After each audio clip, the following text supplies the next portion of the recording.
flows. There's something you key into. It is that thing that you need to key into, or you need to pay attention to, for you to understand that, the idea when you said, have you ever had a vision? Have you ever had this? It's not as if he's not hitting these pinnacles every now and then.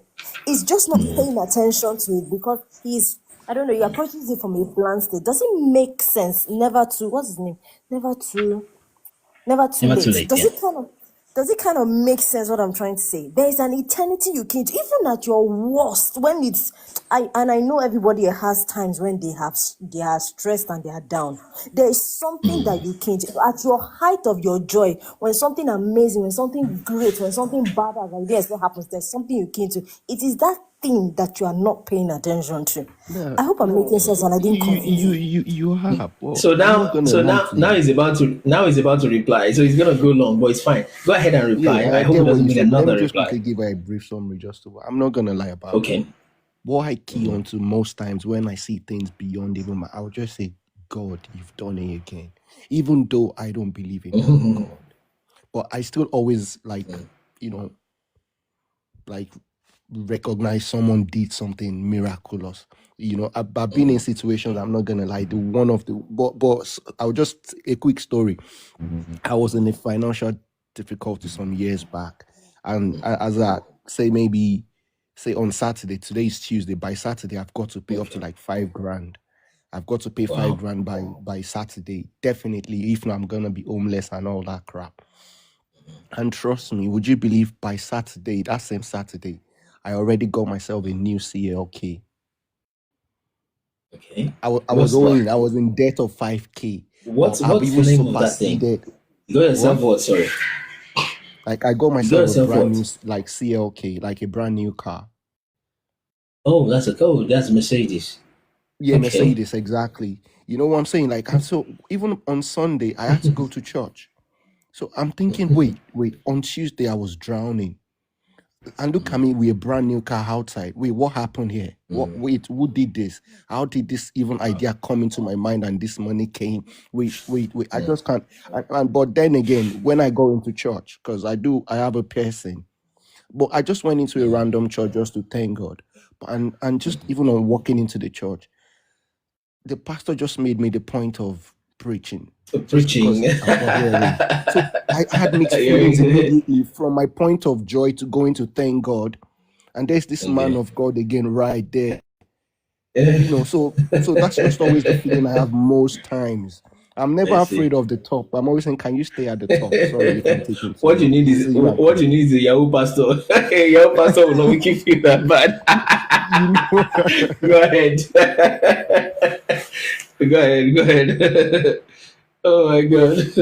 Something I answer effortless because I do always acknowledge moments like that where I would just be like, I know, even when I'm waiting on him, I'll probably say, I know you're just punishing me, God. I know when that time comes, I'll be like, you've done it again. Answer me.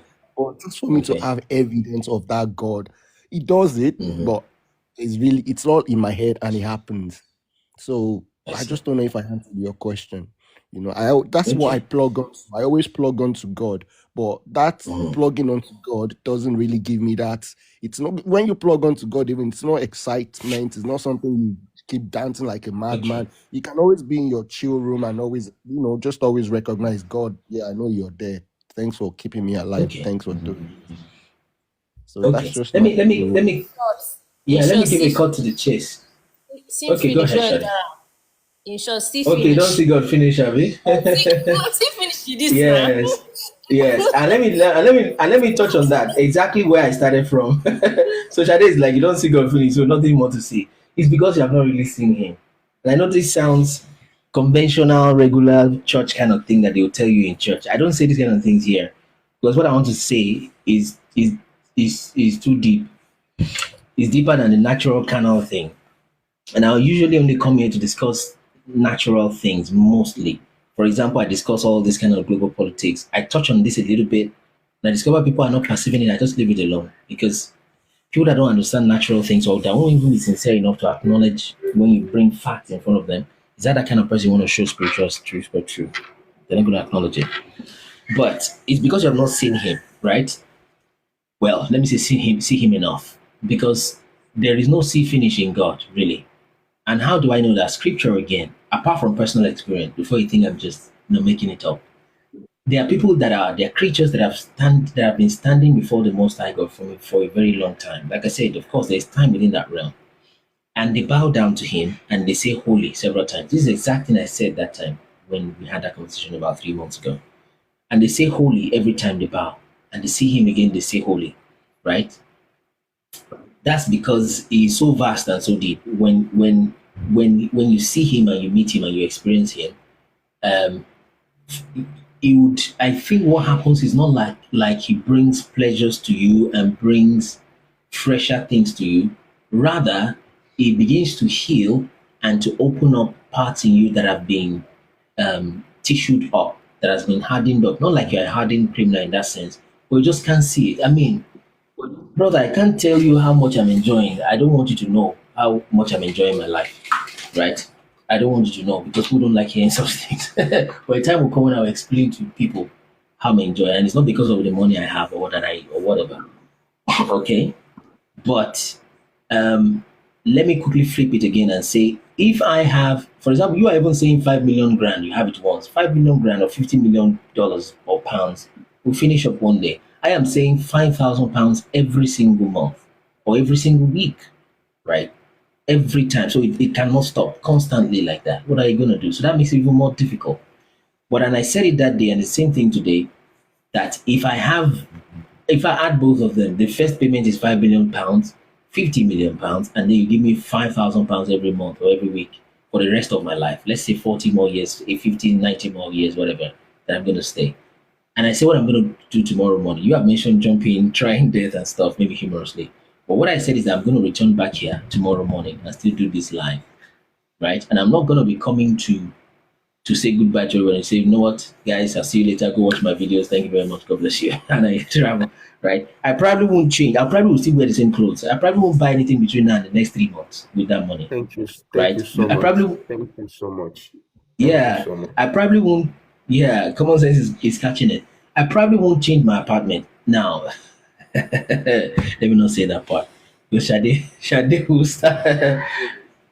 If you're married, if Actually, I see you might be Please, can I say disciplined. something to him? Can I say something to him? It was because of him I okay, came. oh, go ahead, common sense. Let me give you Okay. two minutes, but I'll still give you your own 2 minutes. Let's start with this. Yeah, let's go. Okay, the thing is this: our identity has been taken away from us, and and it's really very bitter that most of us that are living around here, I'm in Nigeria right now.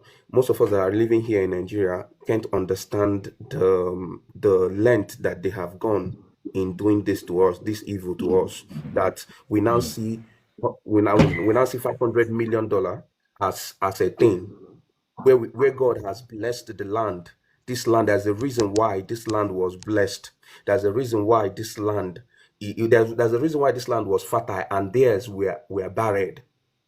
And there was a reason why they tried to exchange our identity, and now they are claiming they are the true people while we are the one now being pressed on. And there's a reason why, they are doing all this for us not to rise. And the pain that I'm having is this, is because of those, just like this my brother that is over here now. He said he bought a GLK just last week, if I'm not mistaken, and he sees it I know like, it was some time ago actually. Yeah, but yeah, go ahead. and he sees it like that's the highest thing that God has done. No. And We're he at the says point something though, but go ahead. Yeah, yes, but he says yeah. something so beautiful. When you realize that money is no longer the blessing, no, it's no longer Yeah. the blessing. Then I think that you will understand the whole thing. Because of me, I find pleasure in little things. I find pleasure in my plant that is over there in my backyard. Even though I have 300 million in my account, I will still go over there and cultivate my plant. I will still go over there and feed my bird. Because this is exactly this is where I find life. I look at them, I admire them. I will like, okay, this is how a life. So plants can have a life and it can grow. I admired all these things, and it gives me peace inside of me. It gives me that internal joy. So we should always Nice. find Time is up. Yes, exactly. Yeah, thank you so much. So, and that's just where I'm going. So, like I was saying, narrating my story, if I, and I mean that, right? I'm generally not poor, but like I said, I probably won't go get new clothes. I probably won't buy another a house, car. I probably won't, okay? Now, if you're married, the funny thing I wanted to say that if you are married, bro, your life will become more complex.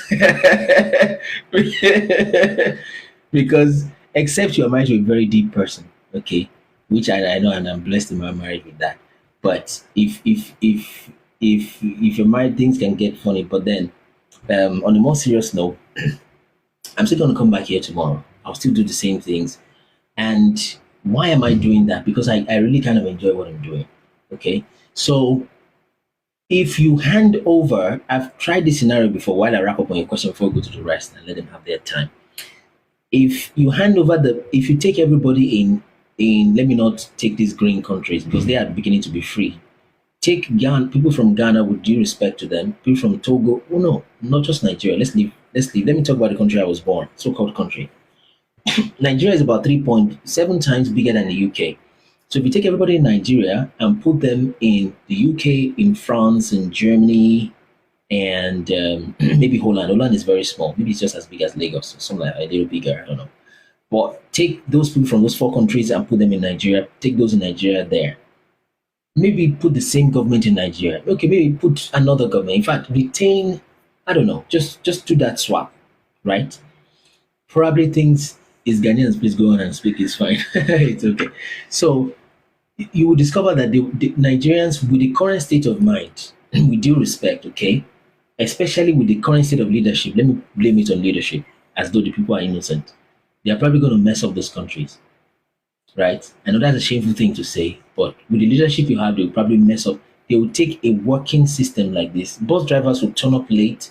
Flight attendants will start acting funny. Nobody will even be willing to drive buses, right? They would jump queues. They would do all sort of funny stuff, okay, with due respect, okay? That's what's going to happen. And that's what happens when a person's spirit has been just made a facade, right? Now, these guys' spirits are not so perfect, but they've engineered the physical so much that it's almost beginning to affect their soul, almost as though they're spiritual, and they're not really, really spiritual at the end of the day, you see. So that's what you get. And if for example, just hand over every Nigeria's, not as an individual, of course, but as a country, remove all the Western world and just let them have access to all the resources, all the prayers they want.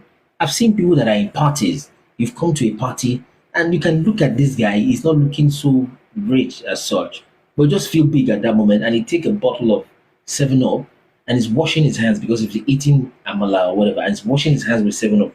There's water there. He could just ask for water there, but he just wants to feel big. I mean, when you wash your hand with 7 Up, it gets sticky because it's got sugar in it. But you just want to feel big. And this guy is just some 20-year-old teenager somewhere, I don't know. And you're washing hands with 7 Up. Why are you doing that? What's wrong with you? I'll give you another scenario to let you know the trueness and the reality of the human spirit. It was an experience I had. Let me say secondhand, right? A set of young children, right? Secondary school graduates, they were having a valedictory service, something like that. We all finished secondary school, something like that. And they bought a football, like, okay, on the day of our last exam, everybody contribute 10 naira or 500 naira, whatever. They bought the football. So they're going to play football on the day of their, they call that in valedictory service or whatever you do when you're leaving. So, and the guys bought the football. And when they bought the ball, of course, they played and all that. Everybody contributed, right? So, and at the end, they're like, okay, where are we going to keep this ball? Listen to the story. I'm not sure if I said it before ever. Okay, or maybe just once. Where are we going to keep this football? And everybody's like, no, let's keep it with the person that gave the highest contribution. The rest are like, no, now why now? Is it because he gave the highest contribution? Okay, let's keep it in the house of the person closest to us. So that, okay, if anybody comes around or those who are living that are friends living close to this place can still play with the football. And the other said, no, but I also did this. Oh, boy, it was my idea. Boy, it was like this. And do you know one suggestion that one of them gave? Perhaps most of them. They're like, you know what? Rather than anybody who had this football, let's just tear the football. Let's just tear it. And I don't know if I remember the story well. They probably tore it. Man, you see, any generation that is like that, all of them are probably going to be wiped out. I mean, that sounds harsh, but that's the kind of thing that angels watch, that the Most High watches. How do you come to that conclusion? How do you bring yourself as a human that you get pleasure from somebody that is your neighbor, literally your friend. This is your last day in school. These are teenagers, 15, 14, 19 years old. So it pays you that, okay, as long as you don't have it, you're better off let the thing get destroyed. Then you have peace. It's destroyed, so it doesn't have it, neither do I. And that gives you peace. There's something wrong with you from the inside.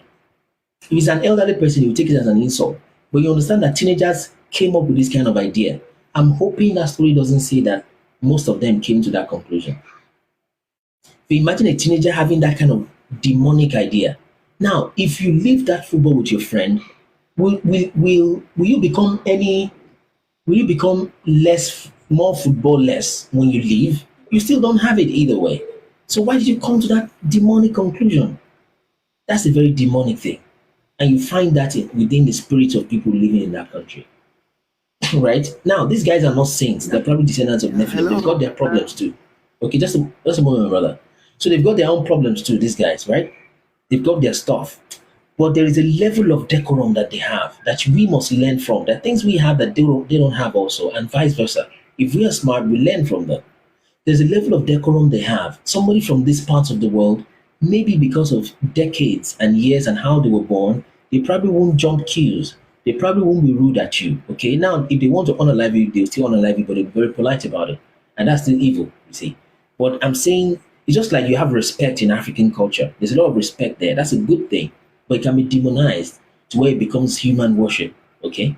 So, but on the surface, politeness or respect or the strength that this has or the strength that that has, these ones have, that's a kind of good thing on the surface. You see. So, my brother, what I think you need to do, sincerely, it may sound like a cliche, but the same way you pray to God, ask Him to reveal yourself to you. It will change you from the inside out. So the way I can explain it is that your ability to take in pleasure, just like this brother, precious brother just spoke now, may sound boring to you. That that must be the most boring thing to ever do in life, just keep staring at the flower or feeding birds. But it's because something in him is with due respect, alive, and for you that faculty is not quite active. So it's not like the world is going to change. For me also, when I take walks, the oh my god, the place is not because I'm in the UK. It's something I've been doing for decades, right? From whatever continent I've lived before. But the grass are greener. I mean, everything is just beautiful to me, especially when you've got that peace from inside, right? You've got that peace from inside. You're not troubled. You might even have some things not going well. You might even be feeling unwell. But when your heart is right, when that relationship with God is there, gold is nothing, even literal gold, of which, come to think of it, even the present day dollars is not even backed up with gold. Gold is just some stone on the floor, crying out loud. Just some stone on the floor, you see. But these people have been conditioned to be so carnal that they will unalive somebody because of a freaking iPhone that is going to flip over in 12 months, right? If they've made them, conditioned them to be that carnal, Satan has taken them to that depth. But if you speak like this, they say, oh, thank God I'm not a pastor. But if I was a pastor, they say, oh, this pastor is too spiritual. I need a European recent pastor that will understand that we need to drive G-Wagon and we need to do this. You understand? So it's just the human spirit. And this is the core of spirituality. We're a part of it, right? That gives you your faculties come alive and your ability to be able to even take in pleasures at all is activated. And the pleasure I'm talking about is deeper than what you can see, smell, taste, hear, and feel. It's deeper. The peace is just something else. And most people don't know that. They don't know that. So that's a long one. But thank you so much for coming, my brother. I'm never too late. So thank you for that. So please, Timmy, you can please go ahead now. I'll give you 3 minutes. Let's just make it 3 minutes because I know a lot of been said. But within those 3 minutes, excuse me, you should please just, I know you may want to react or respond to what's on ground. So do that within 3 minutes, then that's it. So you have your time. Timmy, please. You're muted, Timmy. Your time is counting.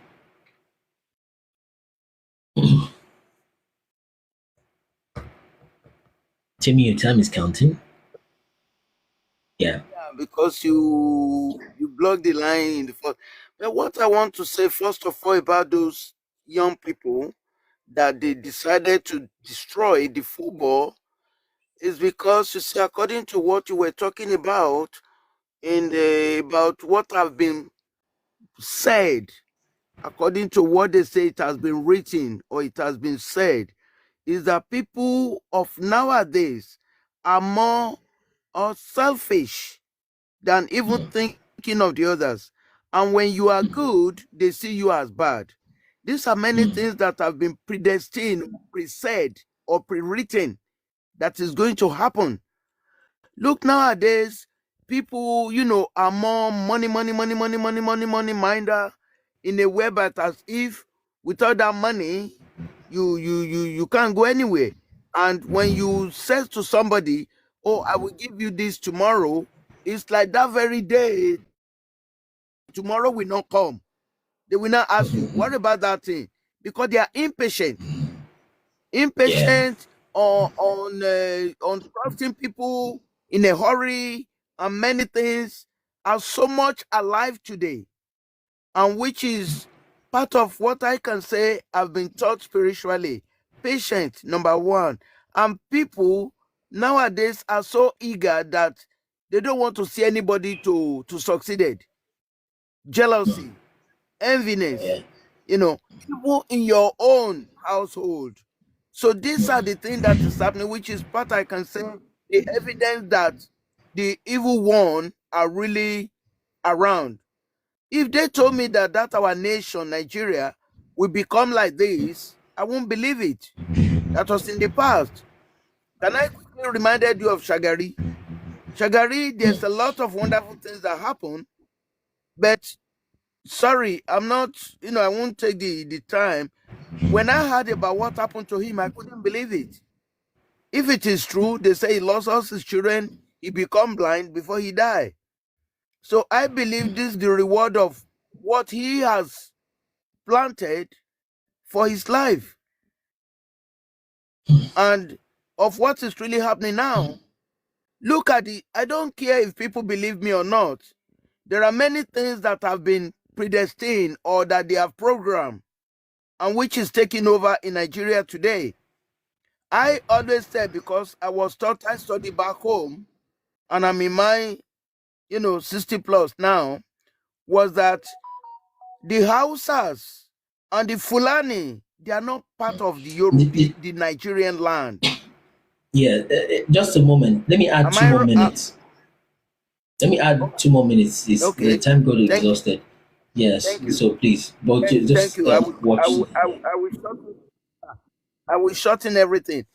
Is that the situation they are bringing all of us to today is so, I'm so shocked to see that every tribe, let me use that language, that they are falling into that belief because of what the colony have said or they are saying. We don't believe in ourselves anymore. We don't appreciate who we are. It's like we've forgotten our senses. We've forgotten who we are. Because of what? Because the colonizer are talking, or they are doing this, they are doing that. And I heard recently that the leader of America wanted to bring soldiers to come and help the Christians, to come and do this, to come and do that. Then how come it was where the resources are that he wanted to put his base? They have been asking in Nigeria to have the American military base for years, but that the government are refusing. How come now they want to take Christian Muslim issue to now come and base in where there is resources? That is that. France was being chasing away from other nations. Now, through the leader that is there now, because, I'm sorry, I'm not against Muslim.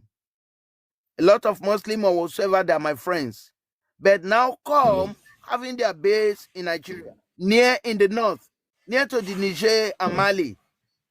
So things that I want to say specifically was that we need to become who we are, whom the most have created each one of us to be, not to copy, not to follow, not to. And one language, I'm sorry that I don't so much appreciate it, when many who have a platform are saying, follow me, follow me, follow me. When you follow people, so where did you put yourself when it comes to the almighty issue? We just listen. Sorry about that. We just listen and share what we can share with others. Not that we follow, because Christ said, if I'm correct, to follow him, to to do as him, to be copy of him. And towards the time that he was resurrected, when all the disciples were in one accord of mind, what happened? The Holy Spirit arrived to come to all of them. Yes. People were saying, some are even hearing their own language and this and this and that. We are no more in the spirit of mind to consider each other. We see each other as enemy. See? And like the time of the Biafra war, a lot of people were in collaboration, not wanting that war to started. And the Almighty do his part by not allowing that war to go beyond. And he stopped at the right time. But they are still trying, to make what can never be allowed to happen. You talk about resources in our land. Yes, it is true. So I have somebody who said that only Nigeria can feed the whole Africa for the abundance of resources that was in that land. You see, but they've so much put everything in the level that,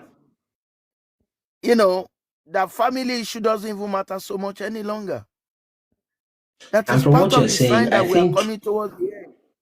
Yeah, from what you're saying, if we are trying to direct it towards solution, I'm saying it because the time is also up again. But I think that was a wonderful contribution. So, but I'm thinking one thing I think is one plausible solution. Yes, unity, but at the same time, if possible, some level of separation, because like we saw in the map this morning. I don't know if you were here at the time, that many of these kingdoms, Zamfara, Benin, Ijebu, you can see Yoruba, you can see Biafra, you can see Calabar, you can see those nations were existing on their own before. And the fact that they are not one nation does not mean they are divided, or that they are, maybe, they are separated but not divided in that sense. So that if somebody is bringing any Sharia law, okay, this is war and it's clear. Okay, Afonja war, there is war, clear. Not like you hiding under some Nigerian kind of covering, and then the whole thing is confusing. So if there is going to be a solution, it's appearing that, the Nigerian thing, that this Goldie, his name is Goldie, in around the 1800s, what he came to do should be undone. That's just a British thing. And it's very recent, less than 120 years old, particularly 100 and, thereabout. But the kingdom of Bornu, kingdom of course, Ife, has been long before that. Even Benin, even the Biafra, you see then in the maps, 100, 200 years old maps. It's been there. So it's like, it's that separation that is the right thing to do. But then thanks for your time, Baba Temi. Thank you. Excuse me 1 minute. Okay. There is something that there is one documentary which I have, which was written in the British Parliament in 1835. This is what they were still using to today, where it was written that let's make them to believe that the Caucasian things are better off than them. Our dignity, oh yes, 1835. I remember that. All those was being manipulated and removed. We allow it to be removed because we don't appreciate what we have. Even up to today, we don't appreciate what we have. And you will see some people, they will support them in a way by that all they have, where do they come from? They come from our land. They don't have any resources. They don't have anything. How come their money system is so overvalued than our own? These are many things that we tolerate, but we allow, and we supported it because of what? Because of change that take us to nowhere. Thank you very much for your time, and I'm so grateful. So there's a lot of things, a lot of evidence, a lot of many things that have been hidden, which I will say that I have in my possession, and that to have a way to share with someone reasonable, that we use those things, a very good way to awaken, to lecture, to bring to the people awareness that we should, number one, appreciate ourselves. Don't follow the other people to do your life. That is a destruction. Many people don't even know who they are or what they want. Oh, because I see this and see that. Oh, I also want it. Then where are you? You have lost your own dignity. You have lost yourself because you want what is seen in the other people. So thank you so much for your time, and hopefully that I will have the opportunity, if I have your, how can I call it, your number in a way, because I can only manage to transfer them through your WhatsApp so that you will see them. A lot of things, nothing exists in this world that they are not from us. Sorry. Yes, thank you so much, Baba Timmy. Timmy Talk. Let me just check. Timmy Tobitayo. Okay, thank you, Eshemwa. Thank you very much. So what I'm going to do is, to just nicely wrap up what Baba said, I'll just read from that letter. Now, mainstream will tell you that letter is fake, by the way. The same way they'll tell you about Pike's letter is also fake. The same way they'll tell you, if some are even beginning to say that the King Leopold's letter to the missionaries in Congo, they are beginning to say that is fake also. So it's just the way they do things. Okay, so let me read from that letter that Baba was trying to refer to. Okay, so that from there we transition to speak with phenomenon and then common sense. So look at this. This is a letter from this guy, Lord Macaulay, address to the British Parliament in the 2nd of February 1835. Look at this. It says, I have traveled across Africa, across the length and breadth of Africa, and I have not seen one person who is a beggar, who is a thief. Okay, such wealth I have seen in this country, such high moral values, people of caliber, that I do not think we would ever conquer this country. In other words, they have started thinking about conquering there. Okay. So, see, such caliber that I do not think we would ever conquer this country unless we break the very backbone of this nation, which is her spiritual, oh my God, which is our spiritual and cultural heritage. That's where the power is, according to this guy. That's what your enemy is telling you. This is not the kind of letter that is fake, right? So if you take the internet now, they've made an Indian version of this same thing. And they say, you see, there's also another fake one written, and instead of Africa here, they said India. So tell me, who is it in Africa and India that British have not messed up? It's more or less the same thing, more or less, which is a spiritual and cultural heritage. And we are telling you by this movie, right? We've shown you is that this person you see here, that's why we did this movie and tell you. It tells you how Oduduwa is more or less the same person as Abraham. The same person as Abraham. And one other thing we discovered is that his grandson Oromio must be the Israel. Check the fact we put in front of you. And there's a new one that we are discovering again, right? It's not really even new. Shongo must be Simeon. The person called Ajaka Ajoa must be your Judah. And we're about to reveal to you who Melchizedek is by God's grace very soon. Within this same culture, African cultures, Melchizedek is there. Jesus, the person of Jesus is there. Of course, it's oral story, so there'll be a little bit of discrepancies here and there. When you compare it, who then went to these African chiefs and started teaching them Bible and showing them the book of Joshua? If it was things that was written in regular Genesis, you'd be like, well, maybe the missionaries brought it, right? You can watch it from abrahamomovie.com. You can see maybe the missionaries brought it, right? Shadi has been looking for Judah. Judah is Ajoa or Ajaka, but maybe you have not watched my interview, Shadi. Okay. But let someone type the movie website there. So, but my point is, that's what this letter is saying. That's what the letter is saying. So, Shadi, you can watch the part 3 of my interview with 91 podcast. Okay. But it's exactly the same thing they've done exactly as the letter. Yes, that's what they've done. What's in the letter? So Zainab is looking for where to get the movie. So it's abrahamomovie.com. Someone can type that. I don't want to keep mentioning URL names so that this thing doesn't get flagged. So someone can type if you know the website, so they can go there and get it. So that is where your real strength is, right? That's where your real strength is. Very, very important. Yeah, thank you so much, Adolf Gold. So, and part 2 is on the way, by the way. The book is the book that is holding Jasher was the book Sefer. How many books? 88 books. Yeah, the Sefer books. Yes. Thank you, Baba Timmy told me. So look at this, right?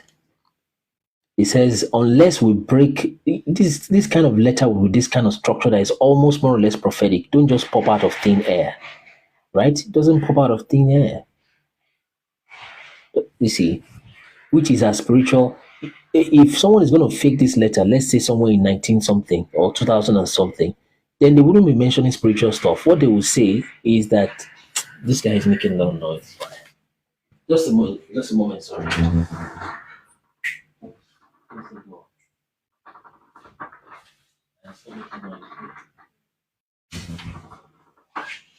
So if someone was to fake this letter in 1900s, 19 something, what the person will probably say is something like, we have seen resources, the way we will break them is by changing their resources, putting government on top of them, over them and stuff. No. It says, I propose, right? Well, just before that, unless we break the very backbone of this nation, which, that's the backbone of the nation, right? Yeah, that's the note you're talking about, Baba. Yes, that's why I'm reading it. So, which is her spiritual and cultural heritage. That's the heritage of the Hebrews. That's in those laws. That's where your glory is. That's where it is. And therefore, watch this evil man, look at what it says. I propose, right, that we replace, oh my God. That is the key, is a replacement, not just an elimination. It's a replacement, it's deception by substitution. We've said this many times. So these people have meetings with Lucifer. And I'm not saying that to spite them. It's almost like I'm even giving them credit. Because when you say Satan is foolish, then you don't know Satan, do you? Right. Is that this is the key word here, replace. Very, very powerful. We replace her old and ancient education system. The person even made this bold somehow. Right? Old and ancient education system. Yeah, let's just mute Zain up. So, education system, her culture, for if the Africans, watch this, think that all that is foreign and English is good and greater than their own, they will lose their self-esteem, their native culture, and they will become, right, what we want them. And what is that? A truly dominated nation. So what we're doing on this channel is very spiritual. It's not ordinary. It's something that is, if I say that too frequently, people will be like, I beg. You are just saying, if you look at the nation, the country, then Africa built a nation in terms of our land. Yeah. So, and we are telling you that if you mention Oromio in the ears of most supposed Yoruba person, especially maybe if Christian or whatever, they can tell you, oh, blood of Jesus. As Oromio is a demon. Okay? But that's the name of one of the ancestors. Interestingly, we showed you that the staff of Oromio is as good as the pillar of Jacob. We read the paleo written on it. It is Yashar Eyi Shiare written there that you call Yasharel. It is Oronyo, reading from right to left. Oronyo, from left to right, putting the shin is Eyi Shiare, right? When you put a nation, you want to make Jacob, right, a nation like Israel, like it says, and God sent a word to Jacob and enlightened Israel. So you want to turn Eyi Shiare to a country. What you say is Eyi Shiare Ilu. And what is that? Yasharel. That's it. It's the same person. Tell me what's the odds that everything is just matching like that? That's what they came to break. Of course, they are thieves, so they took the good, bad, and the ugly. And some are saying, oh, maybe we'll go back to worship the gods. No, not necessarily. Oromio didn't ask you to worship him. Neither did Oduduwa ask you to worship him. Not even Oromila, but we'll talk about Oromila later. Even Oromila didn't ask you to worship him. You see? So, but I can only talk to the extent to which people can receive. If I pop here now and start talking Bible is African culture, some people just pass because they can't even perceive it. So we have to manage this thing. And God is helping us anyway. I must be sincere about that. If you just pop up talking on Romeo, I've had people say that, and people say all sort of funny stuff, but a lot of people have had that they don't have so much patience to listen. You see? Anyway, thank you so much, Baba Temi, that just came up. So that's there. And watch this now. If I pop it on Google, they already telling you it's a fake letter. Okay, so it's just one of those things. There is no way a fake letter is this literally prophetic, right? The same thing with Albert Pike's letter to Mazzini or something like that, talking about how they're planning 3 world wars, which I addressed also in that interview. You can go watch it. So that's what we have. Common sense, I'm going to give you maybe 5 minutes because you've literally been waiting for a long time. Then I'll go ahead to give Zainab 2 minutes as usual. Or Zainab, do you have something very quickly to mention? Just a moment. Yes, Common I sense. just have like some questions to ask, like clarity. Okay, let's wait for Mr. Common Sense then, so that you can do that afterwards. Oh, okay. 5 minutes. Mine is just submission because I've been following you for a long time, but you don't know. I even watched your interview in YouTube. There's this lady you did an interview with. That was the first time I came across your video. And honestly speaking, I've been awaiting all this while because I know exactly what is happening. I know the people that control the media. I don't want to call their name. I know their agenda. Because anybody that controls your information has a reason for controlling your information. Because I feel that information is the thing that enlightens the way you think. And if you are limited from information, you won't be able to think right at the time. And that's exactly what they did to Nigeria. Here in Nigeria is that they try as much as possible to limit our information and present a fake one to us. Now I have a problem. I'm an Igbo man. I have a problem with the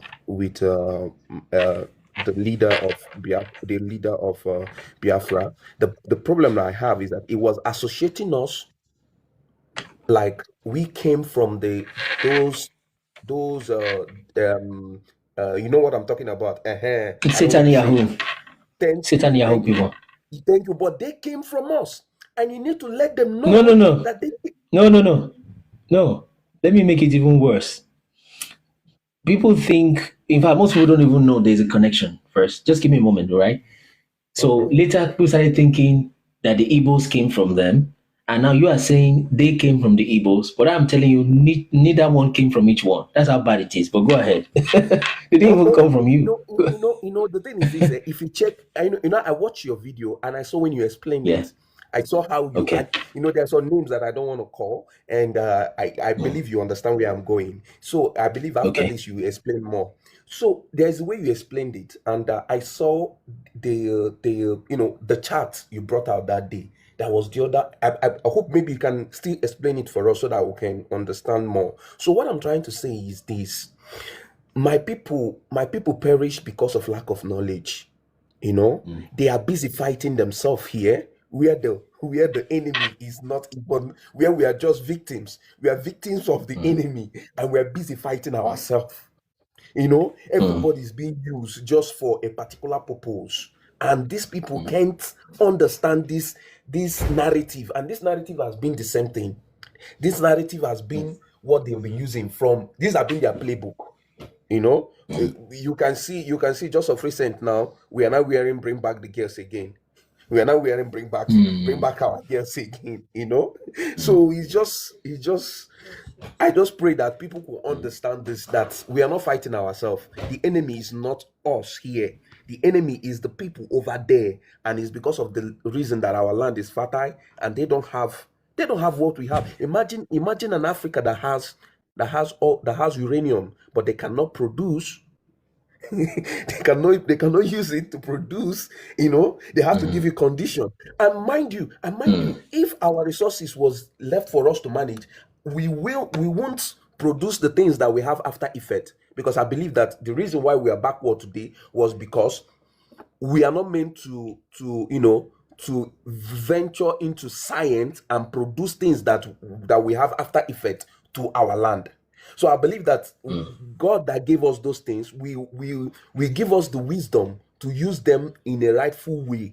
Not, but since that, if you check all of them, they always venture in wars, conquering, trying to be the leader of the world. So you must have something that people will see and people will be afraid. But in Africa, we don't have such. What we have is just our our spirituality that was taken from us, and this spirituality gives us the rules and regulation on how to make the world a beautiful place with the natural resources that we have. And that's why I feel that if they leave Africa with their natural resources, we won't produce things that will be harmful to the world. So this is just my submission. My Thank family you. is inside here, so I'll be here also to listen.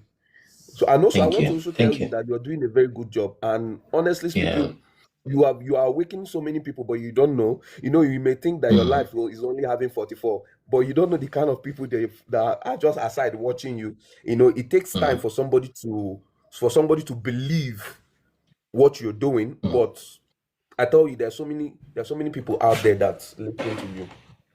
Wow, thank you. Thank you very much.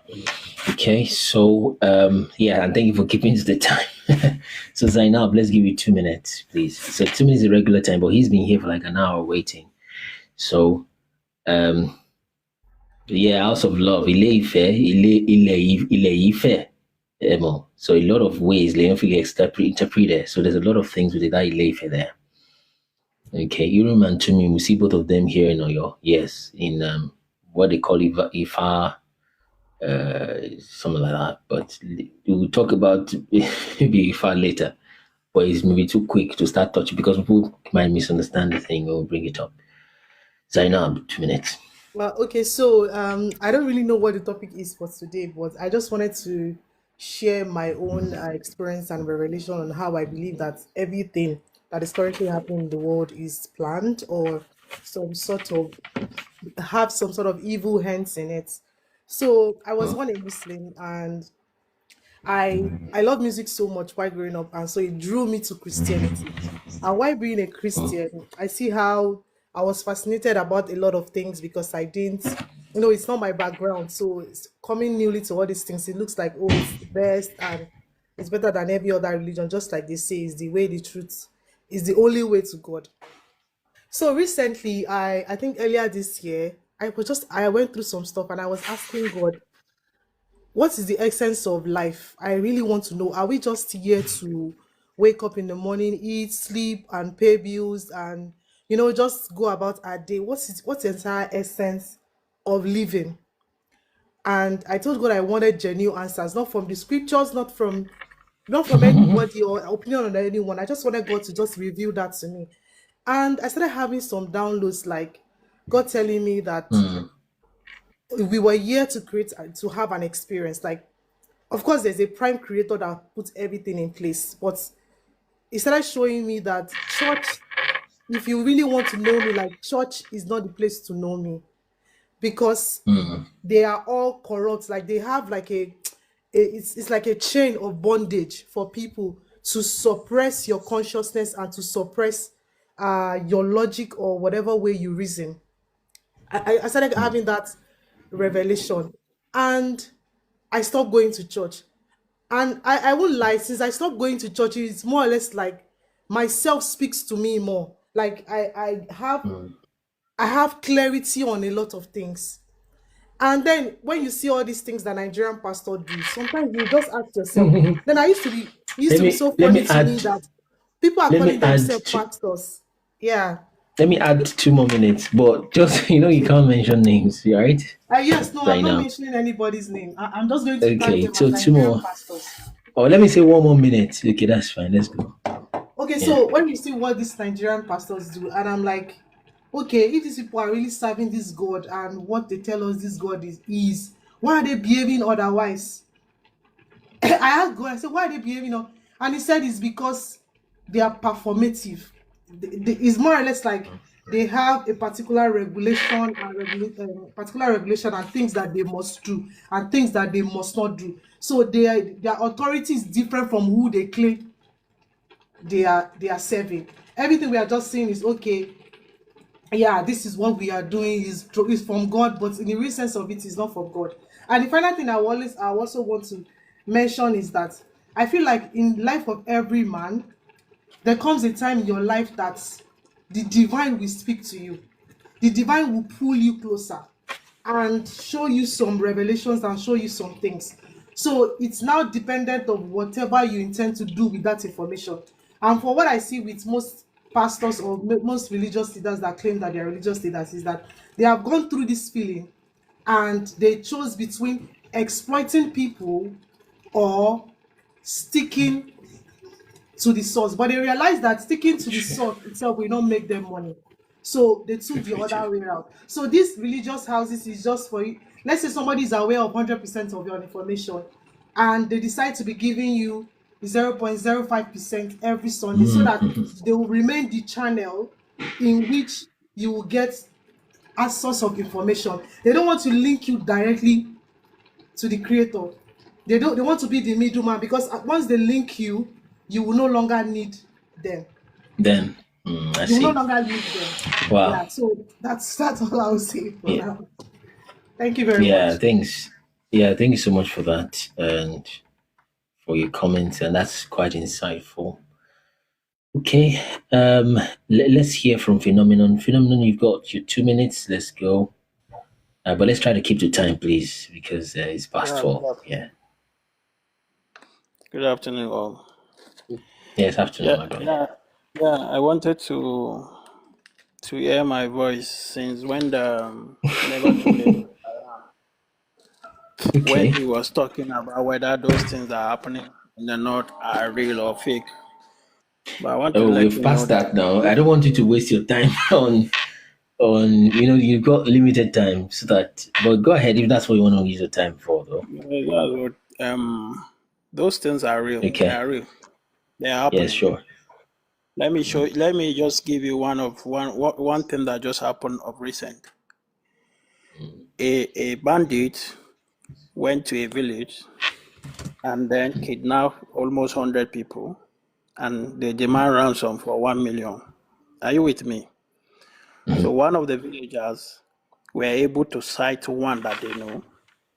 They also went to his parents and captured them, and also demand if anything should happen to those people, they're going to You want to live unalive their his own family. parents. I heard that Yes, story. you know what happened? They return them with That money. bandit, that bandit he returned them with money with 30,000 as transport. Transport for the kidnapped people to bring Yeah, themselves back home. back home so that they will release his own parent.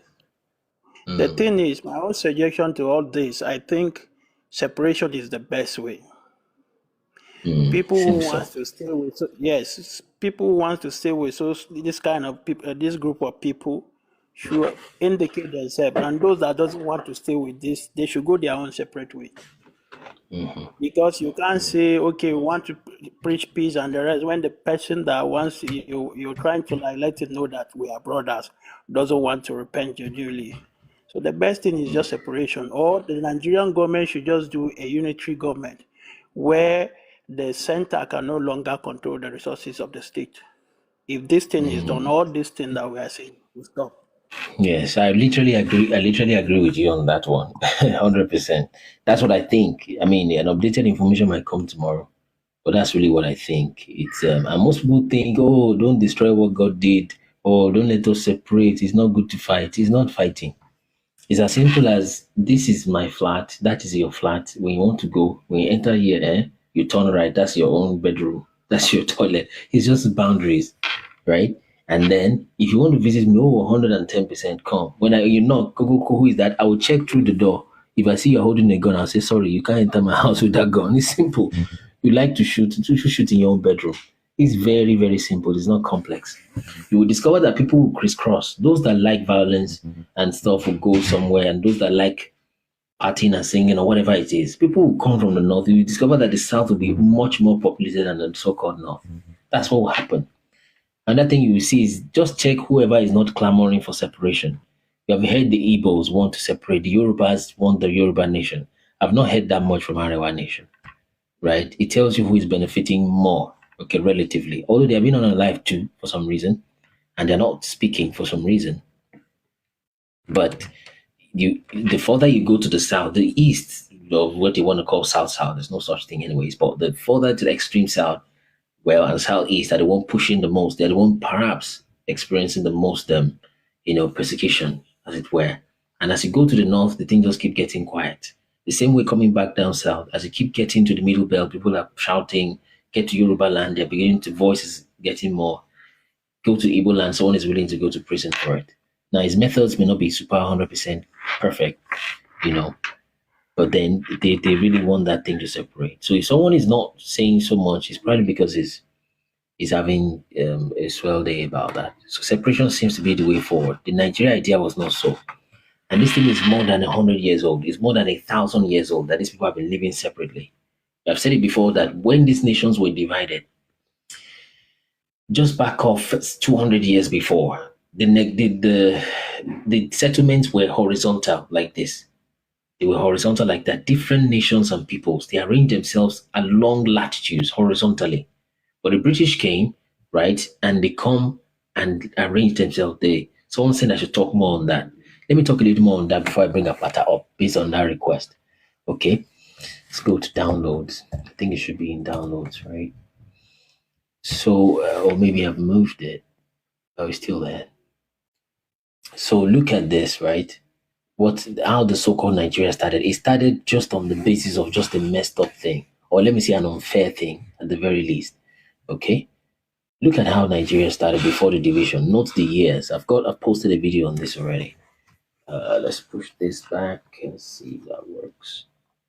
Okay, posted a video on this already. Well, I think we can still see anyways. Well, look at how they started. Now, tell me what kind of stuff is this? Right? More or less, you are putting so much population, so much land to more or less oppress this, and they have not been living together. They are different people. This is how the thing started in 1960. These were the partitions. How do you merge these people like this? Now, if you must divide all the countries, can't you make this ones a different country? Merge them with Niger, whatnot, right? Just cut the thing from here, but look at the so-called north and look at what the so-called western region and the eastern region happens to be. Look at this. This is how you started. I mean, how do you divide a piece of cake like this? You see? So you do now see that there is more support for these people because generally the way it is, at least they have more families, more friends, more whatnot to interact with. And these are the people that are divided the least. Many people don't even have this map. They don't understand this. So how do you start? This is a fraud. And they say we have fraud. It is actually Nigeria fraud. Nigeria is the actual fraud. Right? I'm not Igbo myself, so it's easy for me to say this before you think I'm speaking because I'm a Biafra person. I was not born there and I'm not Igbo. But come on. Yeah. You see? How do you start something like this? Yes, Ilorians are supposed to be Yorubas, but even from this setup, they have even cut Ilorin away. I will soon show you how. They haven't cut Ilorin away. They've cut it as the so-called northern region. How do you start a setup like this? And who signed this kind of crap? You see, look at next it became this, and they have the Midwestern region. Okay? And it's the same trick. If this is Midwestern, it's more or less Western. If it's mid, just call it mid-region. Why did you put Western to it? It means it's really Western. Next, look at this. Now it's moved to 1967 now. Yeah. Now look at this. From this, I just got it right. From this to this, right? Look at the changes. Now Kwara has come up. Do you now see that Kwara is more or less north? You see, more or less north because it used to be northern region, so to speak, right? That's it. Now look at this northeastern state. Look at that vast land.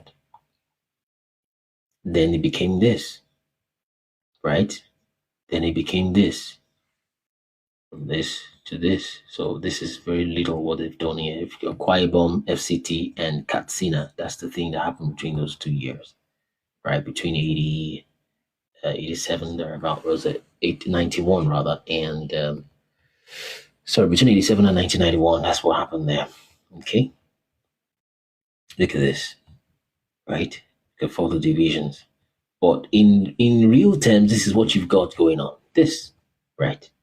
They know what north is. That's what has been going on. But they keep dividing, but now it's kind of blurry. You can't tell. Okay, so that's what we have today. But let me show you something else. Because somebody requested we talk more on that is why I want to show this to you. to show you that this separation, the North can never merge with the South. They're different people, completely different.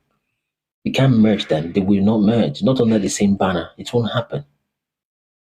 Right? That's the real Israel. You're merging with the real Arabs. You can't work like that. Let me show you this, man. Okay? It can't work. It just won't mix. And the British knew that. They knew that. Such a demonic kind of setup. It won't work. Look at the way these people were divided, right? These guys are making so much noise.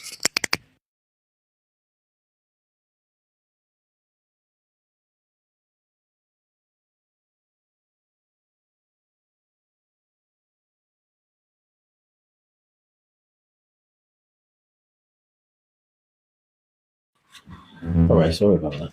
So the British knew this. That guy called Goldie, literally a Satanist, the one that was in charge of the Royal Niger Company, and then sold that trade right and all to the British in 1899, and they merged that, did the amalgamation in 1914. Literally a Satanist guy. Satan was literally advising him. On the surface, you think it's for economic gain. It's deeper than that. So this is how these people were divided naturally. There's a reason why this person who made that map in Hamamo, this is in 1710 that this map was made, okay? There's a reason why these maps are color graded like this, with legend like this, because this is how the divisions existed. It was more horizontal, right? Yeah? And this is 200 years ago. Now, let me zoom that map. You'll be surprised. Some of you will be surprised at the name you see there. Now, that's 1710, don't forget, right? This is more or less Biafra, but let's leave this. Let's just go for the real one. That is Biafra there, Biafra. That's your Biafra there is misspelled that way. It's been there. That's 1710. How is this Biafra? Now, again, I'm not justifying everything that the man has done and the way he's carried about his thing, but Biafra has been there, literally 1710. That's more than 200 years ago. So Nigeria is the fraud, not Biafra. Like I said, I'm not Igbo myself. It's a Christian Sabbath. There are people that are observing Sabbath here. Because that's where the Christian, so well, kind of Christianish people are. But that's where the real Hebrews are. We'll soon get to that shortly. Kingdom of Zamfara has been existing a long time. It's not just some states that they just thought, let's call it Zamfara. It's been there for a long time. Very different people. When people from here want to enter here, it's usually warfare, and they're coming to invade. They've been kidnapping for a long time. Ajayi Crowther himself was kidnapped. Olaudah Equiano himself was kidnapped. And who are the people that are sold in the so-called slave coast here? It is the Igbos and the Yorubas. Those are the real Hebrews. How many houses do you see in the transatlantic slave trade that was sold? It's not because they were far from it, not just that. But they are not the Hebrews. They are not the ones that these Western people, French, etc., were coming for. Satan sent them a particular message who to go for. So they knew what they were coming for. And they came to name this one Niger. No, that's your Euphrates. That's your river Euphrates there. It's not Niger River. There's nothing like Niger. There's nothing like Cameroon. Cameroon is river of shrimps. It's Cameroon's river of shrimps. How do you say, call a country river of shrimps? When that is your Yaoundé, your Yahudi. That's your land of Judah there. See? So that's the desert of Seth there. It uses S here, but it will check Z here rather. But on other maps, it will tell you it is S. Desert of Seth. Borno means Borno, land or sea of Noah. That's a remnant of the flood there. And they intentionally linked four countries here. Cameroon is here all the way from the south. They cut it so that one tiny leg of Cameroon still got here. Niger is connected here. Chad is connected here. Nigeria is connected here on this same lake. Why? You see. So Borno has been there for a long time. Sea of Noah. You see. So those nations have been there. So Zamfara is a different people here. Why do you just merge the whole thing together? And when you go further down, further back in the past, the best I can get for you is this. Let me see. You will discover that it's still the same. This one may not help, but I'll just use the both. We open this map every once in a while in let's see, let's open it from here. We open it every once in a while and you try to explain to these things to people. They think you're just trying to still bring Bible. Oh, religion is the problem. I understand. False religion is a very dangerous problem. But unfortunately, it is inside the same problem that the solution lies.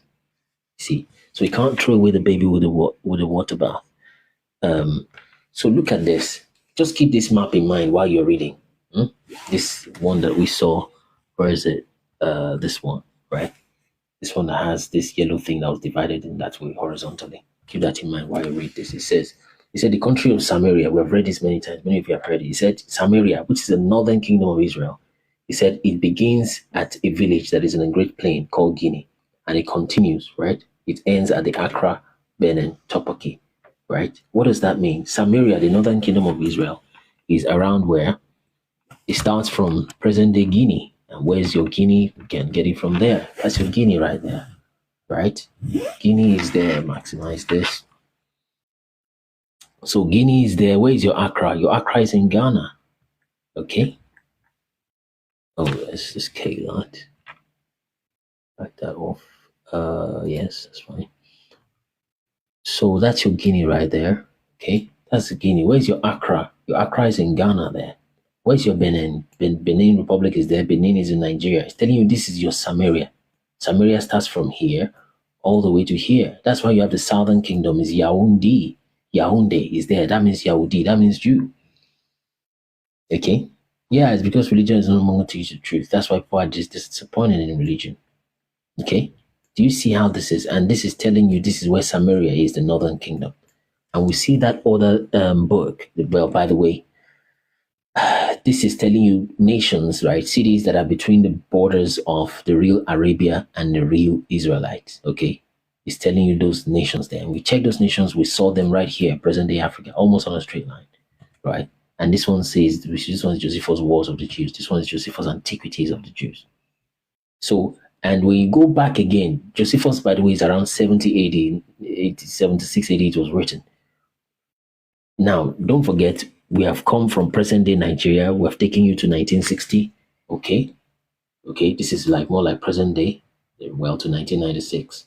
By the way, they have been trying to divide this Oyo now into Oyo and Ibadan so that they can take the Oyo again from the Kwara and leave you with just Ibadan. Later, they will tell you, well, the Ibadan is actually Muslim and bring Islam there and begin to walk on Oshun and Ogo. That's just the way they've been doing stuff. But long story short, we've taken you from 1960, right? That's how, well, present day is how it is, okay?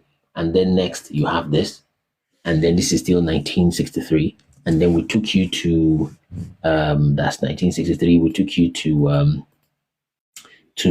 that's 63. We took you to 1970, okay, or 1710. Okay, you see that, wow, these things shouldn't have been merged that they did in 1914. It used to be horizontal like this, right?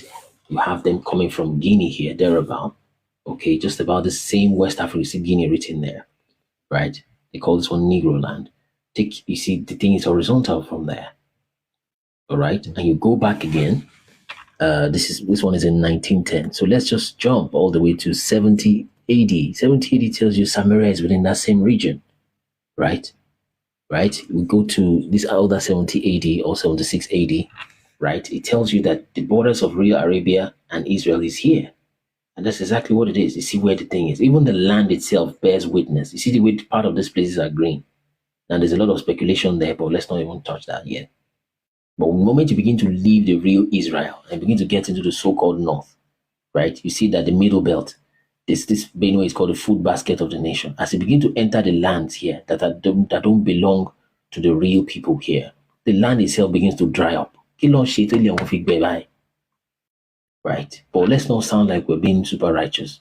But the land itself bears witness. There's something that you cross when you leave this place. It's the same thing in Chad, same thing in Sudan. They had to break North and South Sudan. There's something on that line, so-called Middle Belt, so-called Sahel. That's the land of the Ur of the Chaldees. That's what it's called, Arphax Chad. Mainstream will tell you a different thing, but that's the land of the Chaldees. It told Abraham, live here, more or less Ududua.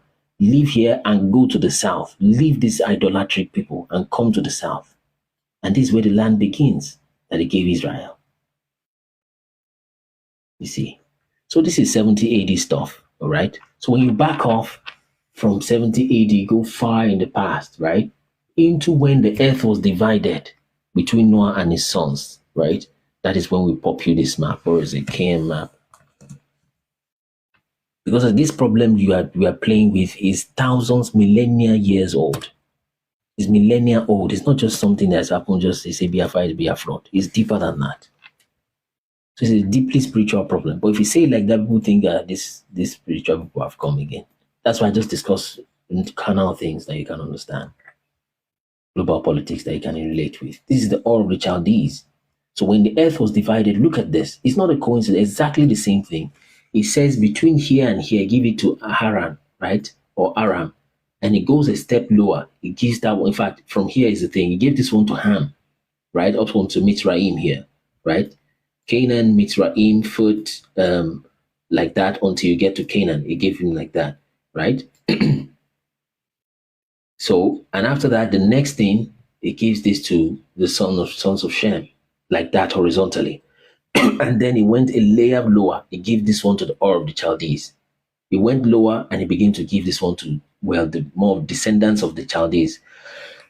Because the Chaldees are children of Arphaxad, okay, Arphaxad. That's why they're called Chaldees. Like Assyrians are also from Ashur, okay. And then Abraham got this land. So divisions have always been horizontal as early as, is this not 2000 BC or something? It has always been horizontal like this. And the British came and began to loop people vertically. It's intentional. Look at how vertical these nations are. I think it's a mistake. Why do you have to loop countries like this, vertically like this, especially this one? And the reason Nigeria is not breaking through like many others is because they're literally at that border, that middle belt. They're literally there. Any country along this line can have peace. Sudan was like the first to, you know what, let's just break apart. And you have South Sudan. So as you go into here, that's how you see Central African Republic had to break off. More or less. Chad also is not going to be. Look at, why did you take the leg of Cameroon to enter here from all the way here? Look at the main mass of this thing here. This is Yaoundé. This is Cameroon here. Why do you take that tiny leg and you keep trickling it until you go to this river? Why? You see, so it's a demonic kind of unnecessary collaboration. It's better off leave them the way they are. But for financial gain and deeper than that, because of Satanism, and to use a natural enemy, like literally using biological weapons or biological whatever you call it, putting natural enemies under the same roof. You know, these are cats. You know, these ones are dogs. You know, these ones are, and you put them under the same roof and you say you've got a government. No, they are different people. And then after doing that, you put a few big-bellied, greedy human beings to be in charge of that. They will never separate it because they're getting tutu kobo from it, where they can buy houses in Dubai that they won't live inside of it. Most of them will die sick and will have problems because they are doing wickedness. It's not like a curse. It's just a consequence. And because of their greed, they can never move the motion to separate this thing. How is that going to happen? Just put, if you want wickedness to just continue, right? Just put a few wicked, selfish human beings to be in charge of that thing. Let them begin to gain small things from it. Make sure they are the most wicked, the most greedy, the most selfish, self-preservating bigots you've got. Put them there to earn small 5 kobo from that thing. They will keep that thing going for decades. Many of them know that the country is just a mess and you keep borrowing money from IMF, 6 trillion naira. You know, you can never, scripture says a wicked man that borrows without the intention of returning it. And you keep collecting these fake papers from these countries and you're giving them real actual lands and literal lives of people for so-called paper. Because you can take that paper, go somewhere in Dubai and buy crap and build a state you're not going to live in. You're literally melting away. You're dying. You're 84. But those demons won't let them rest. You see? So it's a very deep problem. You can't just, well, there's a solution. The first thing is just information first. And the more you look at it, the more you're like, you know what? Just separate these people. It's not that we are fighting. We're just putting a little bit of boundaries, right? You can't sleep on my bedroom. This is where my wife and I sleep. You go take the next room. Is that okay? Yes, it's understanding. You see.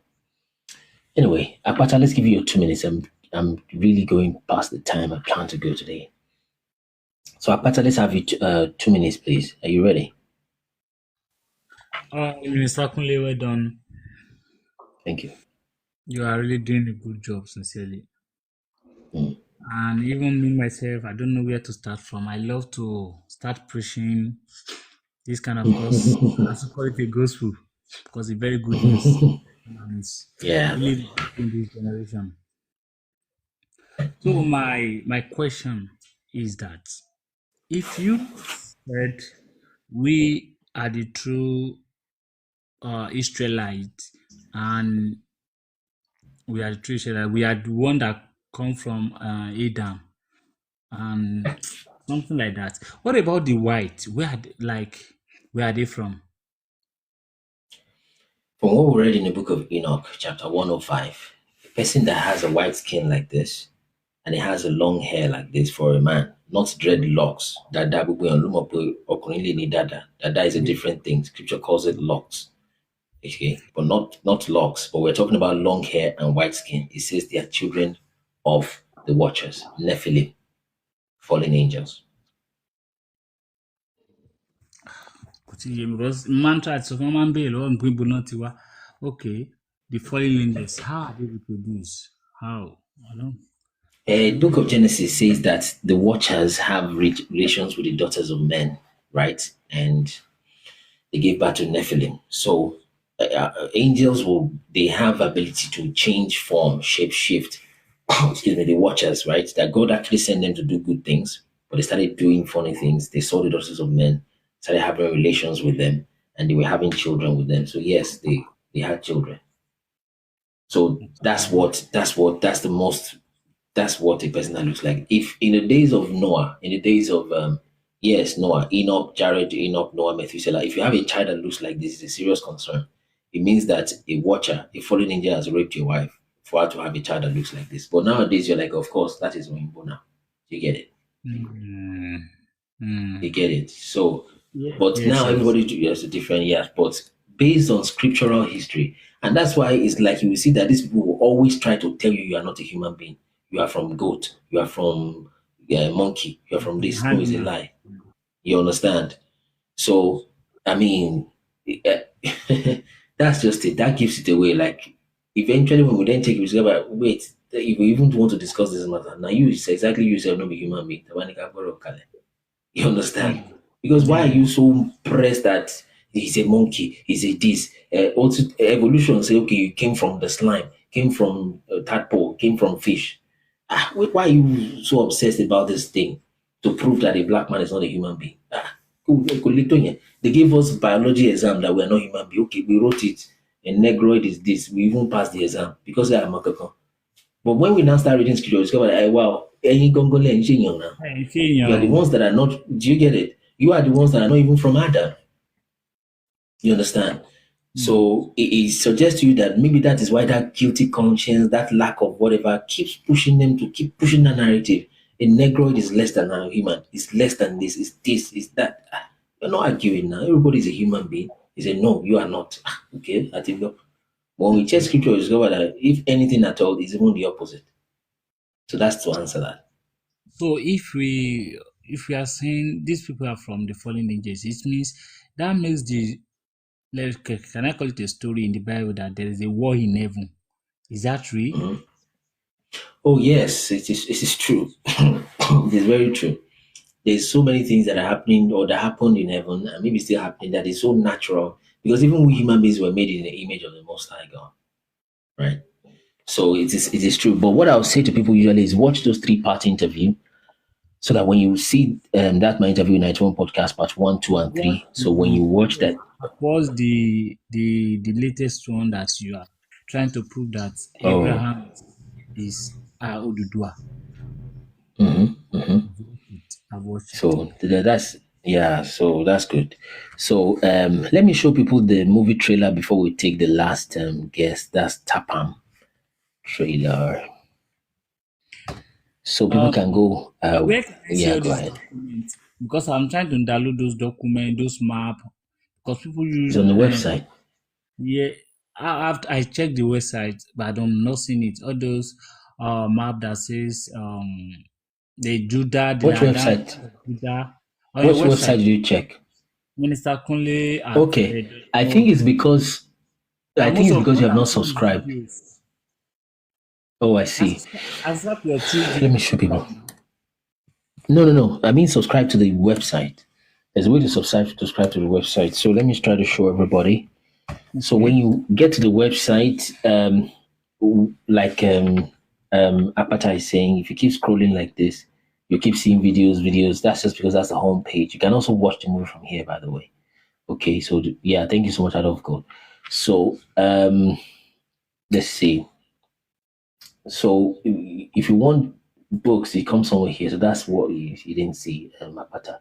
So just come here, world history, videos, right? From videos, you can go to full series, series summary, short videos, and you can go to reference material. So this is the place, maps, you see, references, table of nations, world Okay. timelines. Okay, so that's where to get that. And then the book that contains scriptures, Ethiopian Bible or whatnot, you can get that from, where's the book section? Somewhere here. Yeah, that's it. Somewhere here. Okay, so just tap that and it takes you there. So subscription, you may not be able to download until you have subscribed. Excuse me. So you can subscribe. Let me mute. So you can subscribe for free, of course, for now. But you can also subscribe with money, like $5 a month or something like that. Let's see. Yeah, so you can subscribe for $5 a month, for $9 a month. I think there's a free package. Yeah. So you can also subscribe for free. So if you don't subscribe, and the reason the subscription is not that difficult, it's just in case this whole thing goes off. TikTok is just there temporarily. The Satan Yahoo people have gotten their hands on TikTok algorithm. On TikTok, they've bought it. Okay, completely, more or less, from what we're gathering. So they're probably just leaving it to gather information to do whatnot. I don't know. But in case these platforms go down, you can download this app. Chatround is the one that is displaying here in this section. So follow this account showing here, this Chatround here, and download the app. And then when you subscribe like this, at least we can have at least your text message, or is it called email? So if we open another, what's it called, TikTok, something, we can say, okay, this is a new TikTok, follow us from there and stuff like that. So we have a little community. So you can subscribe for free for 5 or for 10 or 9 thereabout. And I think you can edit it any amount you want. It's going to be for free. So when you do that, it allows you to be able to download the maps, and they're still free for now. Okay, so I think I've answered that question.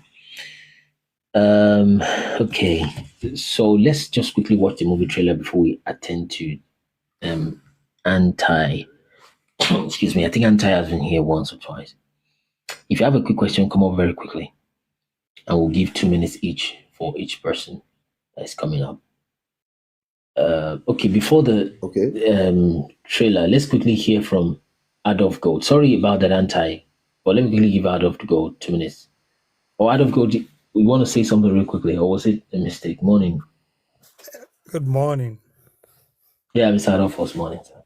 Yeah, it's been a wonderful time today so far. Yeah. Should we give you your regular time, 2 minutes, or because some people were here just before your audio? No, let's attend to those people first. Okay, because it's just 1 o'clock. it's really too late, or very late rather. But let me show the movie trailer so that those who have not seen it can see it. Ọ̀kan nínú àwọn ọmọ ogun Lámúròdù ní Oòduà jẹ́ kí ó tó wá sí Ilé Ifẹ̀ ní ìhà yìí.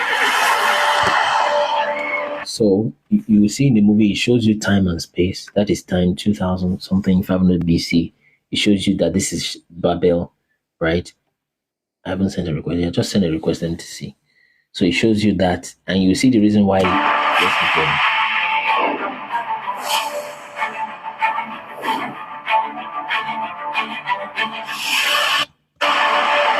So you see Adamo, right? There's Adamo, you see, he was made from clay. If you make something from clay, it probably would look like clay.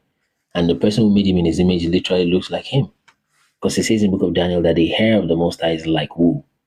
Not just the color, but the texture of the Ancient of Days that sits on the throne. His hair is like wool, the feet of Jesus like bronze. That's always burnt in fire. Let's keep going.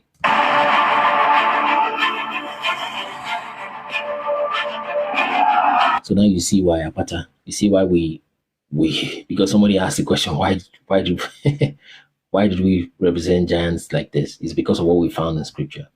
And when we watched that movie, when this part was depicted, we wrote the scripture there for reference. So it doesn't sound like we're just doing stuff. But like I said, what Jesus did, he has made it such that even people from those other places can still get saved, as it were. Okay, that's one thing Jesus did, amongst other things. Let's keep it.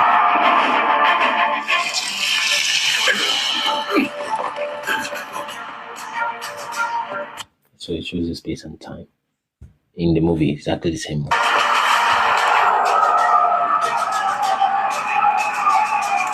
What are you saying in essence, Itara, son of Nahor? Lord.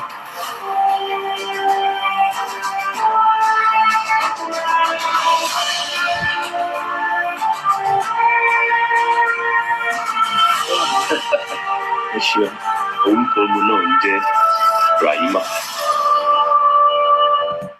Okay, so literally like 5-6 African languages were spoken in the movie.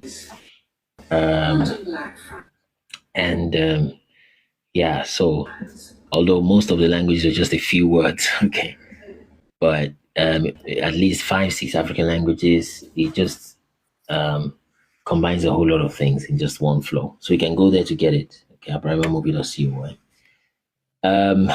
Okay, let's give 2 minutes to Antai, but please I'll tell the such that we will what's the word?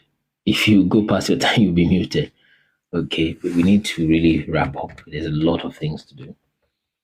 Okay, so let's go. 2 minutes, please. And Ty. Okay, thank you. Thank you, my brother. I don't want to even talk much because I can relate with everything that you're saying very, very well because I have this consciousness of self. Because the first thing we need to have the consciousness of self. That is when we need to remember. We need to remember I am not in an institution of learning. I'm in an institution of reasoning. So the first time when I met you, I said, let us work together because I don't know how to teach. I know how to manifest. So I'm creating the true reality. So I can only work with the teacher so that I can explain and we can design it in the language the people best understand. So I move to communities in telling them who they are, their consciousness of self.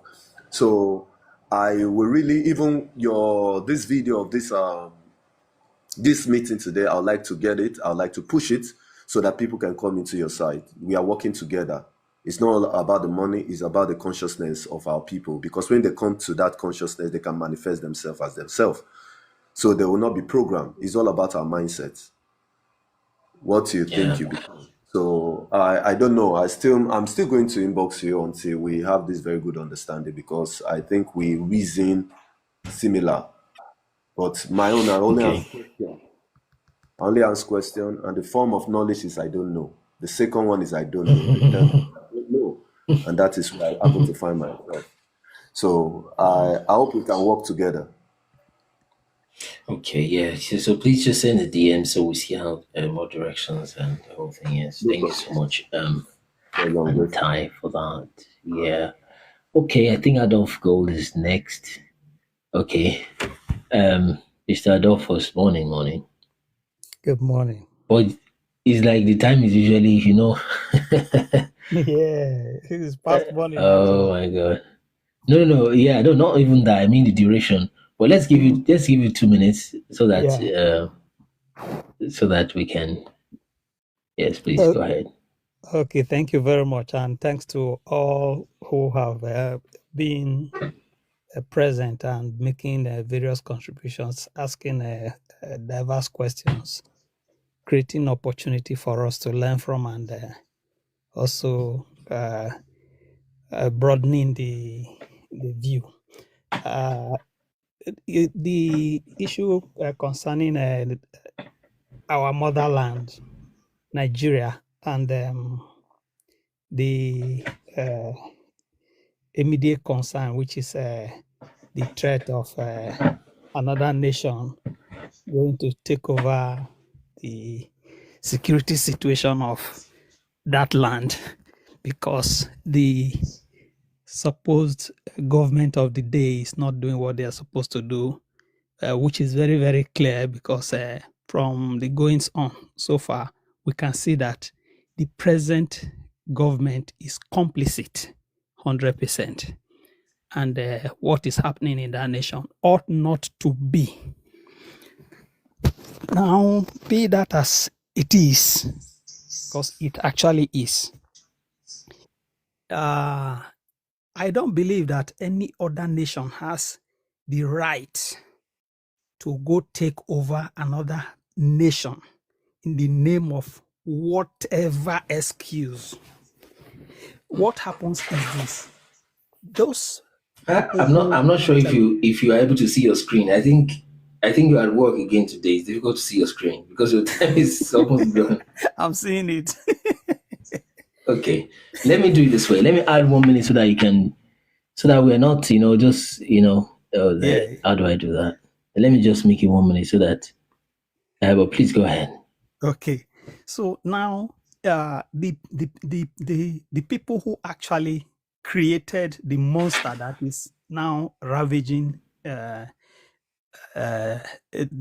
so-called Christian, so to say, or that is the responsible for the insecurity plaguing the nation right now, is actually the doing of those who are now advocating coming into the country to flush out the insurgents or the terrorists.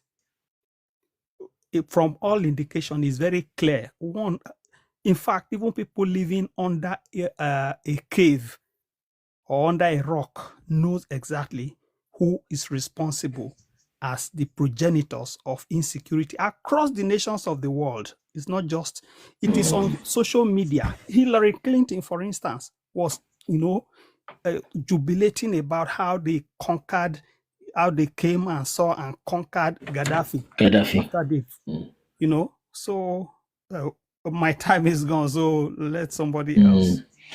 Yes, but thanks. It's just what it is, so that it doesn't sound like we keep repeating. Yes. I mean, like you said, it's most everybody already knows, and it's just a matter of time before. And once this information, monster, they should know how to take away the monster, not that to go to a nation. Because once they go to Nigeria, they are going to just destabilize that nation. That is what they are going to do for their selfish interest, which is the whatever resources, wherever, however, that is just it. They will just disorganize it because there is no record from all of the antecedents so far in any nation where they have gone and done what they say they were going to do. There'll be a lot of problems. Thanks for the contribution. It's a fairly complex thing, but what I tell people is just if our first thing, stay safe, keep speaking the truth, and like that we'll move forward. Thank you so much. I love go for that. Let me move to MT. Is it Apata or Apata? Have you spoken? Yes, he has. What did you come back again? I think. Some questions to ask, but I still have some questions. Question. But we'll give you just 2 minutes, please. Okay. Just 2 minutes. No. Just before that, MTC. It's like it's their first time. Yes, on the live. So please, MTC, 2 minutes, please. So we need to close this. You can always come back the next day. We are here 10 o'clock every time. Let's go. MTC, you're muted.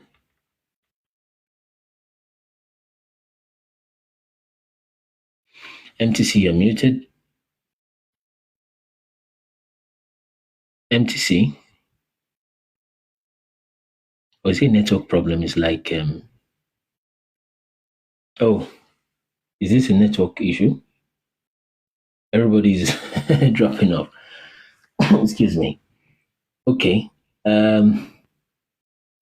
Well, we can always please come back tomorrow, 10 o'clock UK time. I think it's network and dropping people. Okay, quickly. Let's have a question. Let's just make it 1 minute. Quickly, please, Apata. I know, I've been following you for a while now, and you bring most of your proofs from other books that is not from Bible directly. I know our Christians brothers and sisters, they were like, any book aside from Bible is not genuine, it's not welcomed, it's not real. Like the Book of Enoch. And someone else said, did I believe in the book that said Jesus also have a wife? Jesus also have a wife and 2 children. So did I also believe in that book? There is the book that says that Jesus truly has a wife and 2 children. So how far is Okay. that true? Okay, let me respond to that. You can even disconnect already because it's a very simple thing. But anyway, it's very important to be fair. So there is 66 books that everybody knows. The next level to that is about 88 books, which is what you can literally find on our website. They call it Apocrypha, they call it Ethiopian Bible. That's where you have Enoch, Jasher, and Jubilees. At that point, there's nothing in there that talks about Jesus getting married or having children. There's no such thing there at all. A next step from that is some books called lost books. Okay, even at that level, that third level, okay, of scriptures, okay, that's where you have Epistle of Apollos the prophet, the one that describes to you that Jesus returned around 70 AD. That's where you have what other book can I put in that category? The first and the second book of Adam and Eve, which you will still read. But again, none of those rather tells you that Jesus has wife and children. You understand? So you need to get to, which I won't even call level 4. I'll call it completely outside of this whole thing. That starts suggesting. I think you find that in this Da Vinci Code, right? There's a book. It's a very recent book, some Italian whatever stuff, confusion. So even when you go to the Ifa corpus, Odu Ifa, the person that you would want to relate with Jesus Christ, even in the Odu Ifa Yoruba cosmology, the person did not get married and didn't have children. I mean, that's even in the Odu Ifa thing, which we'll be talking about if God allows us in the coming months. You understand? So, but then the hypocrisy again, Apata, that you will notice is that the same Christians that says, oh, the book of Enoch is demonic, oh, the book of Jasher is evil. The same people are watching evil programs, sexual immorality, violence, and death. They'll say Enoch is not canonized. When you're watching BB Niger, is BB Niger canonized? They put that one inside Bible, but you understand? So it's just the hypocrisy that is all over the place. You understand? So once we get those hypocrisy cleared off, then I think things will be a lot better for them. But I think that brings us to the end today. But again, to be fair, there are some books you don't touch, of course, like I mentioned. Usually you'll be able to tell, especially if the books are occultic books. Okay, because like I said, books like the Bible, for example, contains history and genealogy, contains things that tells you about the future. That's prophecy. It contains which other book is that? It contains how to relate with people, which I call horizontal relationship. It contains how to relate with God, okay, or the devil, as the case may be, which I call vertical relationship. Okay, so once you begin to touch books that have vertical relationships like that, you have to be careful because they will tell you how to maybe contact some God or something, or how to relate with the underworld, things like that. So when you begin to touch those areas, it's getting dangerous. But if it's a simple history book, even if you, okay, fine, a book says Jesus have children, show me the book and I'll check and discover that this thing is a joke. It's just like the book again that says that that Adam had a wife whose name was Lilith. I've checked that book. It's not true. It's called the Alphabet of Ben Sirach. Okay, and when I checked it, you can read it and tell. Check left and right. This thing is not accurate. Okay, so that's how it is. It's just some funny story like that, and the book is just unnecessarily over sexualized. When you discover, you read that book. Okay, that's Ben Sirach book. So that's it. So until tomorrow, 10 o'clock UK time, there's about 4 to 5 call to actions we have as we close. Number 1 is keep speaking the truth. Get back on TikTok, on this channel. Tell the truth to people. Keep pushing it out. What that truth will do is to separate between liars and hypocrites. Okay, between people who are confused and those who are sincere. Okay, then next, download this Chatroad app. Next, go to our website and subscribe. Next, watch the Abraimo movie. Next, go watch our interviews. Then the recent one now, which has been on, but we've not been announcing it, is that we are on YouTube. We're live on YouTube 24/7, every day, every time on YouTube. So that you can literally go from here to YouTube. By the way, this video itself will be posted on YouTube later, or at least streamed live on YouTube. So go to YouTube. We are live on YouTube 24/7 every day. If you feel like hearing some of these conversations, you have missed some of the lives rather, you can never tell. You can pop up on YouTube, you will find those there. And the beautiful thing about YouTube live that we do 24/7 is that you can ask questions there in real time. Okay, but only that you can you need to ask the questions by typing. Then someone will be there. I mean, it may take maybe 30 minutes for the reply, but someone will be there to reply to you with a chat also, whatever question you're asking. But the easiest way is to just come up here real time. Okay, but we're on YouTube 24/7 every day, like right now. And then Facebook also sometimes from the broadcasting of what you've got on YouTube. Okay, so that's it. Zainab, you can watch the interview. Just Google on YouTube, type Kunle Minister's interview with 91 podcasts. Okay, 91 podcasts with Kunle Ministers. Someone can please type that for Zainab. MTC, 2 minutes. We missed you the other time. Let's go real quick, please. Sorry, it's because I'm on transit. Yeah, this is my first time on your live, and I've been Oh, following welcome. for like months now, and the awakening has been, great. Sorry if you hear any background noise because I'm on transit. So quick one, 2 minutes. I know you cannot treat it today, but please, because I've been watching your videos for a long time, and I've been doing my own research because I picked an interest with there's this tourist attraction site in Ijebu, that's the Biliki Susumbo. Great. That's meant to be the Queen Shiba's. So yeah, so because it's not making sense for her to travel, which means everything in the Bible happened in Africa. So it now makes sense.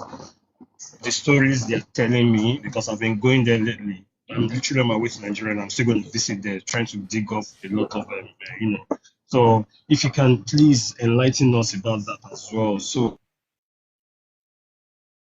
because I am so sure from most of your teachings that she's definitely linked to King Solomon, which, because all these things happen in Africa, so she must have.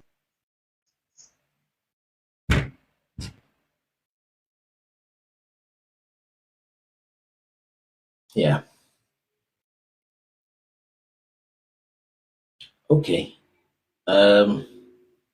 We'll try. Are you still there? Okay.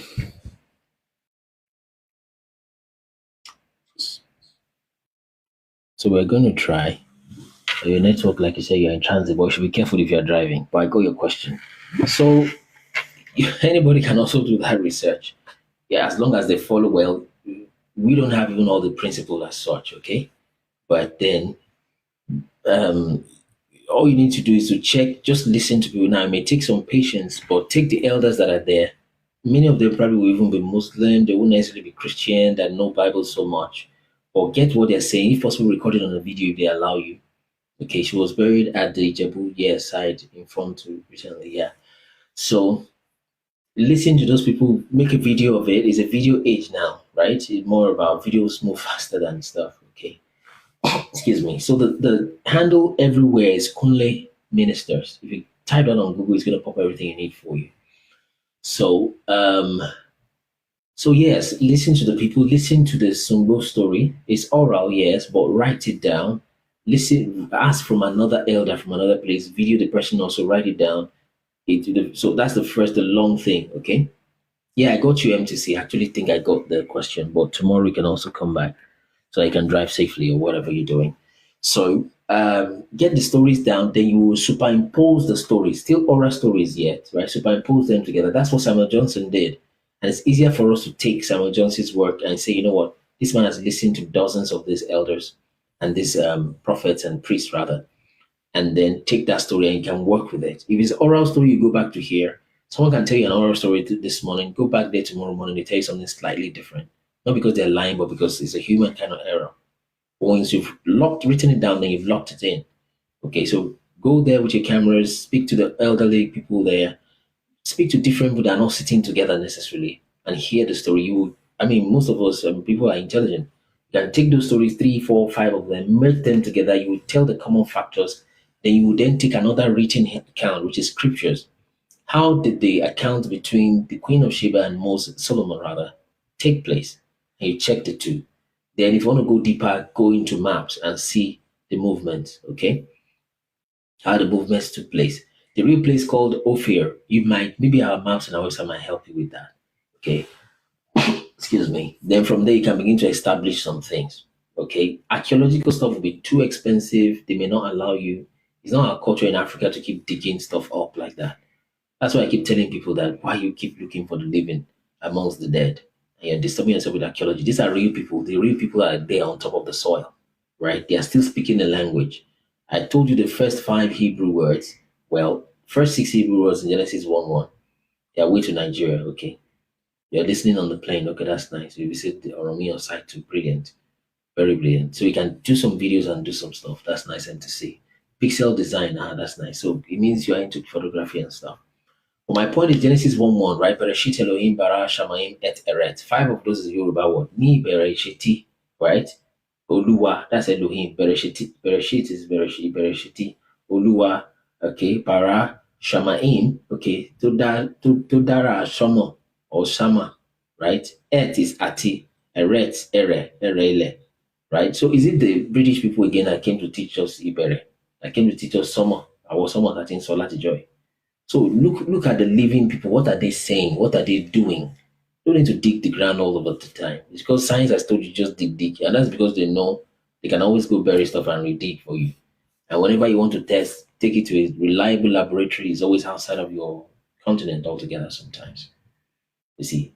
So don't keep looking for the living amongst the dead. If we are saying the people are the real people, their life should be able to tell. Their language should be able to tell. Right? The British didn't teach them Yoruba. In fact, if anything, it's trying to beat Yoruba out of them. Telling you not to speak vernacular in school. Okay? And instead, this is literally as good as your Paleo Hebrew. Same with the Igbo, Swahili, Xhosa, like that, those languages. So look at the living that you can tell. Ask those old men, the stories. They will write it there for you. They will tell you, write it down. Okay? So that's one way to do the research, just an approach. And of course, can get much finer methods. Let's appreciate those who are on the live before we close. Okay, so take a bow. So our lives, like I said, will keep getting shorter coming forward. We may not, Abrahamo, you enjoyed it. So we may not be taking so much comment in the future. We'll only take questions, okay? We'll only take questions. Or if you have a comment, you have to condense it to 60 seconds. And we'll work with the admin, they may get a little more tight because we have things to do. We've been here for almost, how much now? 4.5 hours. That's a lot of time, or 3.5. Okay? And there are things we could have cut shorter to make things move faster. And people usually come late. You can come here 30 minutes into the program and you have just 3 people listening. And then you have 30 people just come towards the end. It's not the best. Okay, so coming forward might be a little more tight with the guests. These guests usually take a lot of our time. So we'll be a little more tight with the guest things and we'll give more chance to people who have been here before. Okay, then we'll let you use the comments more because when you're typing, it takes a lot of more thinking before you type down what you want to say. Let's go. So take about. Thanks for coming, Anthony. Kebis, thank you for coming. Tommy, thank you. Mom Ethan, thank you. Love Thurdo. Love Thudo, thanks for coming. Lakey, thank you. Mr. I Care, thank you for coming. Isaac or Isaac, thank you for coming. Saved by Grace, thank you for coming. Talking Homes, thanks for coming. HRH Blessing, thank you. Armani, thanks for coming. Sunshine, Golden Love, Grass Hot, thanks for coming. Inchanji, thank you for coming. Margaret, Eros, thanks for coming. That's looking like Erosioth or something, or Erosiop, something like that. But thank you for coming. I'm Kenny, IBB, Jido, IB Hotmail, Thembi, thanks for joining. Chuku, thank you. Oyelet, thank you. Jojo, Tanyi, Anton, FP, Bruce, Peterson, PB Nation 2, Chat Rod, Never Too Late, MTC Pixel, Common Sense, Adolf Gold, Zainab, thank you for coming for the first time, and also MTC for the first time. Mr. Babatemi, Toby, Tayo, thank you for coming. Abata also, thank you for coming. So if you got anything else, just come tomorrow morning. Pop on the YouTube right now. We are live there. This will also be posted and streamed on YouTube very soon. So we keep streaming on YouTube every time. Have a question, urgent, type it on YouTube. Someone can literally respond to you now. Okay. So like I said, coming in the future, we may restrict this to just you drop your contributions through text. But if you got questions, then maybe you come up so that we have time to do more things, so we can advance stuff. All right. God bless you, everybody. See you tomorrow. Until then, stay safe. Keep yourself safe. Keep speaking the truth. Keep praying in faith. And we keep advancing and prepare for your eternity, because there's life after death and we judge according to the things we've done in the body. Thank you so much. Yes, great job. Thank you, MTC. God bless you, everybody. Bye, bye, bye. Timmy Toby is this Kunle Ministers. Kunle, Kunle Ministers. You can get it from our website, from this bio. Thank you.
Okay, let's tap the screen so we hit 1,000 likes and get started. If you're watching from Facebook or from YouTube, you can do likewise. Subscribe. Um, subscribe. You can also share the live. If you have come particularly to ask questions at this time, just request as a guest now, or you can type the question in the comments so we can pick that up immediately. We are reading the book of Joshua, chapter 6, or 5 or 6. Joshua, chapter 6. So let's get straight to it. Joshua, chapter 6.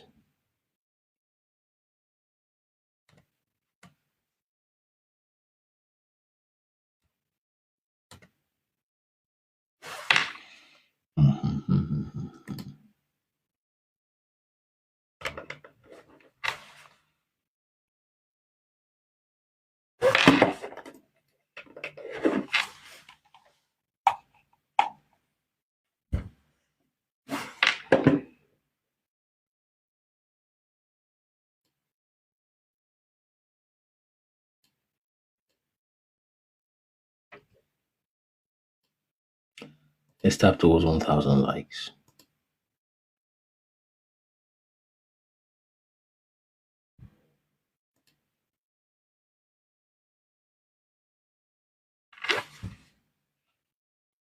Reading Joshua chapter 6 this morning.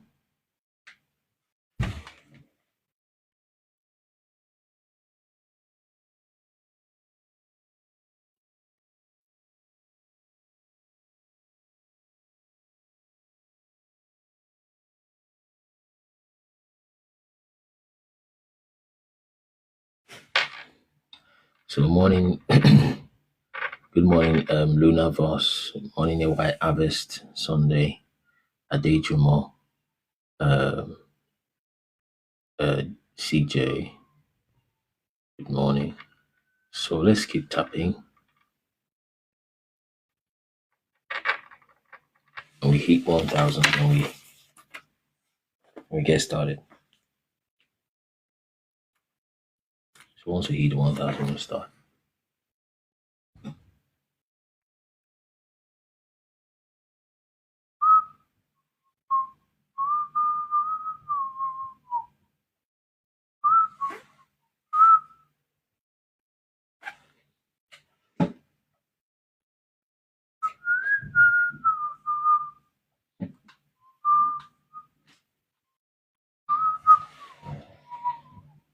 If you came for a question, you can ask it already while we are going towards the 1,000 likes.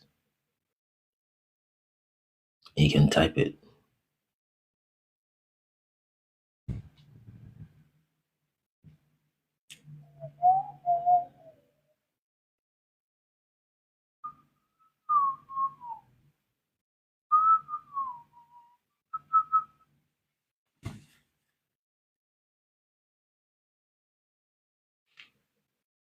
If you have questions, please just type it in the comments, or you come up as a guest very quickly, so that, because once we start, then we wouldn't take guests until we finish the reading.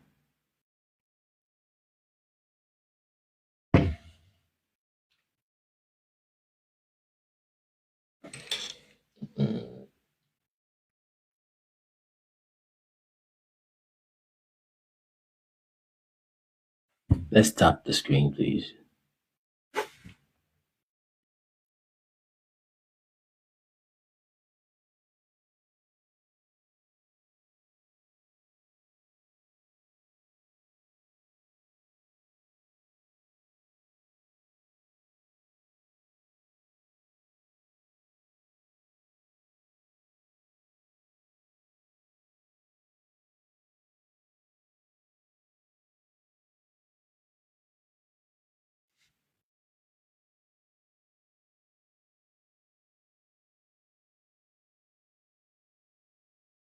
Let's tap, tap, tap, tap, tap.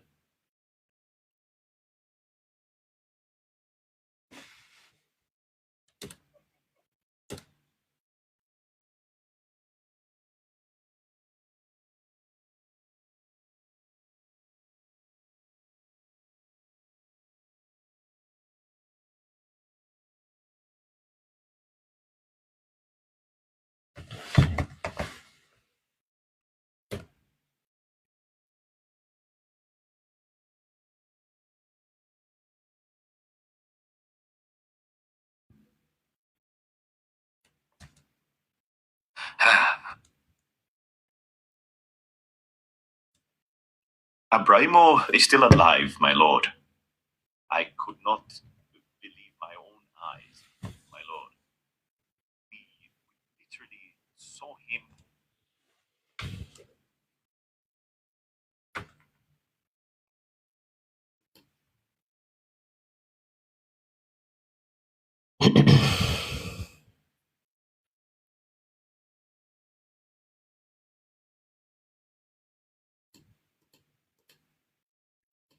Let's go towards 1,000 likes.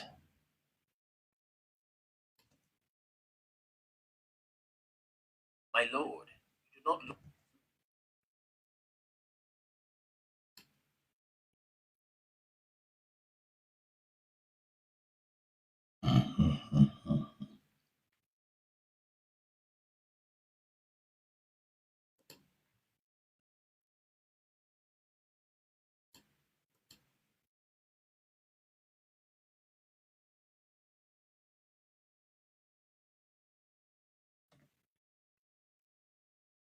Oh, my lord, did you have the dreams? Control.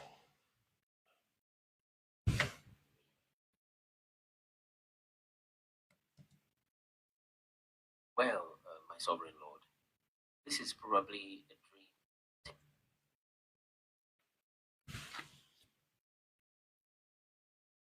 Okay, we have 1,000 likes. So is there any guests?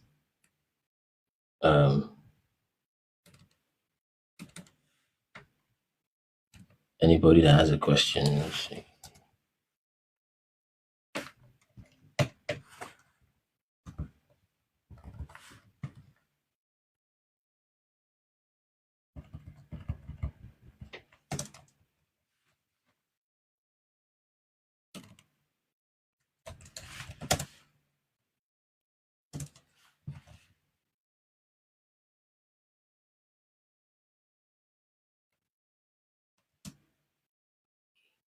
latter days. This is tell the dream.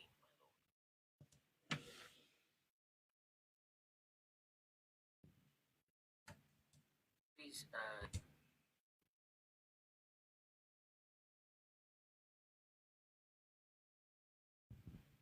okay, let's get started.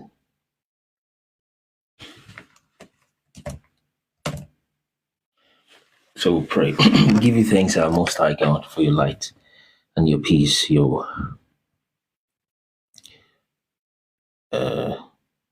wisdom and your grace over our lives. As we read these words, let them change our hearts. It's written that the law of the Lord is perfect, converting the soul. Let our hearts, our souls be changed. Give us wisdom so that we can know you, we can be stronger, we can do exploits to fulfill the reason you have brought us to this earth. Give you thanks, our Father, in the name of your Son, Yeshua, we've prayed. Amen. Joshua chapter 6. At that time, the death of Methuselah, after the death of Methuselah, the Lord said to Noah, Go thou with thy household into the ark. Behold, I will gather to thee all the animals of the earth, the beasts of the field, and the fowls of the air, and they shall all come and surround the ark. And thou shalt go and seat thyself by the doors of the ark, and all the beasts, the animals, and the fowls that shall assemble and place themselves before thee. And such of them as shall come, watch this, and crouch before thee, shalt thou take and deliver into the hands of thy sons, who shall bring them to the ark, and all that will stand before thee thou shalt leave. Okay, if they don't crouch and bow to him, don't take them. Verse 3, and the Lord brought this about on the next day, and animals, beasts, and fowls came in great multitudes. They came in great multitudes and surrounded the ark. First miracle is that they came. The second will be some of them will bow and some will not. Verse 4, and Noah went and seated himself by the door of the ark, and all the flesh that crouched before him he brought into the ark, and all that stood before him he left upon the earth. Watch this now, this little story. And a lioness came and had two whelps, that's like two children, male and female, and the three crouched before Noah. And the two whelps rose up against the lioness and smote her and made her flee from her place. And she went away and returned to their places and crouched upon the earth before Noah. Okay? And the lioness ran away and stood in the place of the lions. Okay, and Noah saw it and wondered greatly, and he rose and took the whelps and brought them into the ark. So in other words, there was a mother, and the two children, right? Lioness and the lion cub, male and female lion cubs. So the three of them crouched, which would have been difficult for Noah to pick which one to work with. So then the two children fought against their mother. They smote their own mother, and the mother ran away. So now there are two left, and those two crouched again. And then that just solved the problem for Noah, and he took the two. Okay. Verse 9, and two and two came to Noah in the ark, but from the clean animals and clean fowls, he brought 7 couples, as God has commanded him. So he had more of those clean animals. And all the animals and beasts and fowls were still there, and they surrounded the ark at every place, and the rain has not descended till 7 days after. And on that day the Lord caused the whole earth to shake, and the sun darkened, and the fountains of the world raged, and the whole earth was moved violently, and the lightning flashed, and the thunder roared, and the fountains of the earth were broken up. You see, so waters were coming from under the earth also, such as was not known to the inhabitants before. And God did this mighty act, in order to terrify the sons of men. And there might be no evil upon the earth. So he's doing this to still scare them, so that they will stop doing the evil. Verse 12, and still the sons of men would not return from their evil ways. This is after he has prepared everything, waited 120 years, spent at least 5 years to build the ark, Everything is set, it's about to rain. He still scared them with the thunders and lightnings, you know. When everything was ready to destroy them, it still did not change. I hope that's not the case of West Africa. Okay. So they didn't return from their evil ways, and they increased the anger of the Lord at that time and did not even direct their hearts to all this. They just didn't pay attention. And at the end of 7 days, in the 600th year of the life of Noah, the waters of the flood came upon the earth. See, he was about 600 years old then. And the fountains of the deep were broken up, and the windows of heaven were opened, and the rain was upon the earth 40 days and 40 nights. And Noah and his household and all living creatures that were with him came into the ark on account of the waters of the flood, and the Lord shut him in. So the door was shut supernaturally. And all the sons of men that were left upon the earth became exhausted through evil on account of the rain, and for the waters were coming more violently upon the earth, and the animals and the beasts were still surrounding the ark. And the sons of men assembled together, about 700,000 men and women, and they came unto Noah to the ark, 700,000. And they called to Noah, saying, Open for us that we may come into thee in the ark. Wherefore shall we die? Verse 19. And Noah said with a loud voice, and answered them from the ark, saying, Have you not all rebelled against the Lord, and said that he does not exist? So saying God does not exist is not today. You see, say that it does not exist, and therefore the Lord brought upon you this evil, to destroy and cut you off from the face of the earth. Is not this the thing that I spoke to you of 120 years back? And like I said, the years are most like factored by 10, in the sense that they will live towards 900, but we today will live towards 90. So 120 years will be equivalent of about 12 years to us, in perspective. 120 years back, and you would not hearken to the voice of the Lord. And now, do you desire to live upon the earth?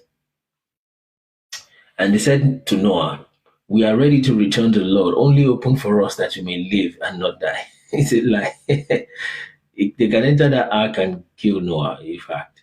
And Noah answered them, saying, Behold, now that you see trouble of your souls, you wish to return to the Lord. Why did you not return during those 120 years, which the Lord granted you as the determined period?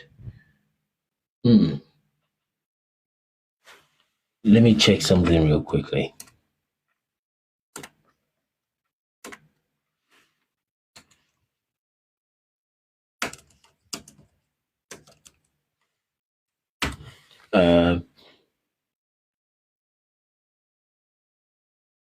Okay. So it must be a misunderstanding then. I'm remembering Genesis chapter 6. Genesis chapter 6 verse 3. Let me read that to us. KJV, right?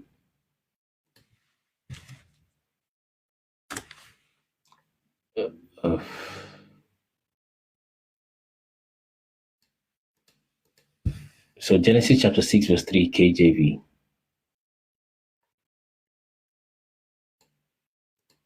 One, two, three, four, go. So let me read from verse 1, Genesis chapter 6. And it came to pass, when men began to multiply on the face of the earth, daughters were born to them.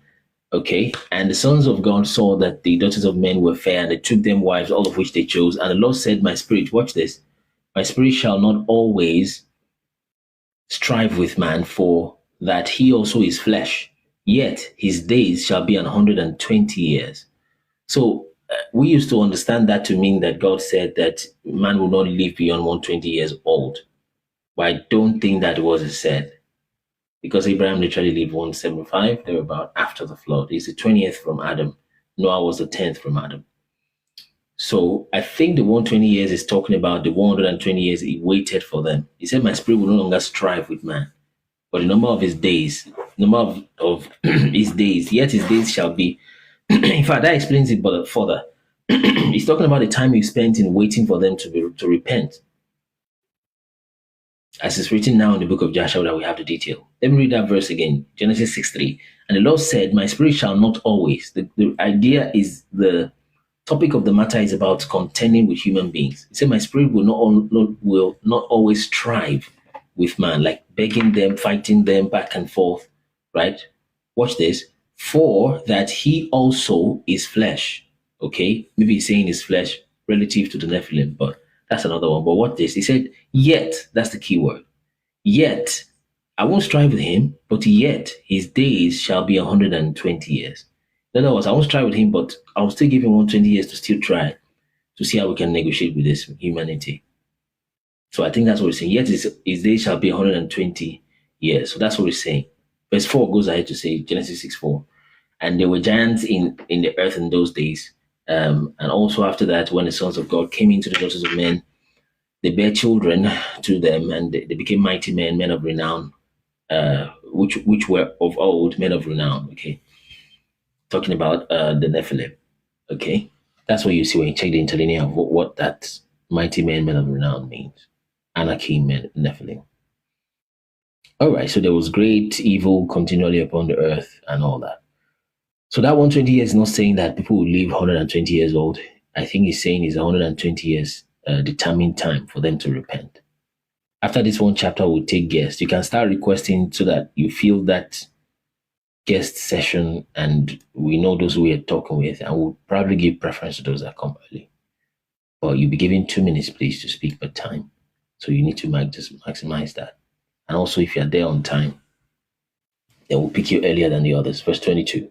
And Noah said to them, I'm reading that again, behold, now that you see trouble of your soul, you wish to return to the Lord. But why did you not return during these 120 years, which the Lord granted you as the determined period? 23. But now, this is Joshua 6:23.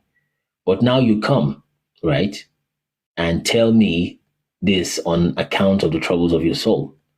Now also the Lord will not listen to you, neither will he give ear to you on this day, so that you will not now succeed in your wishes.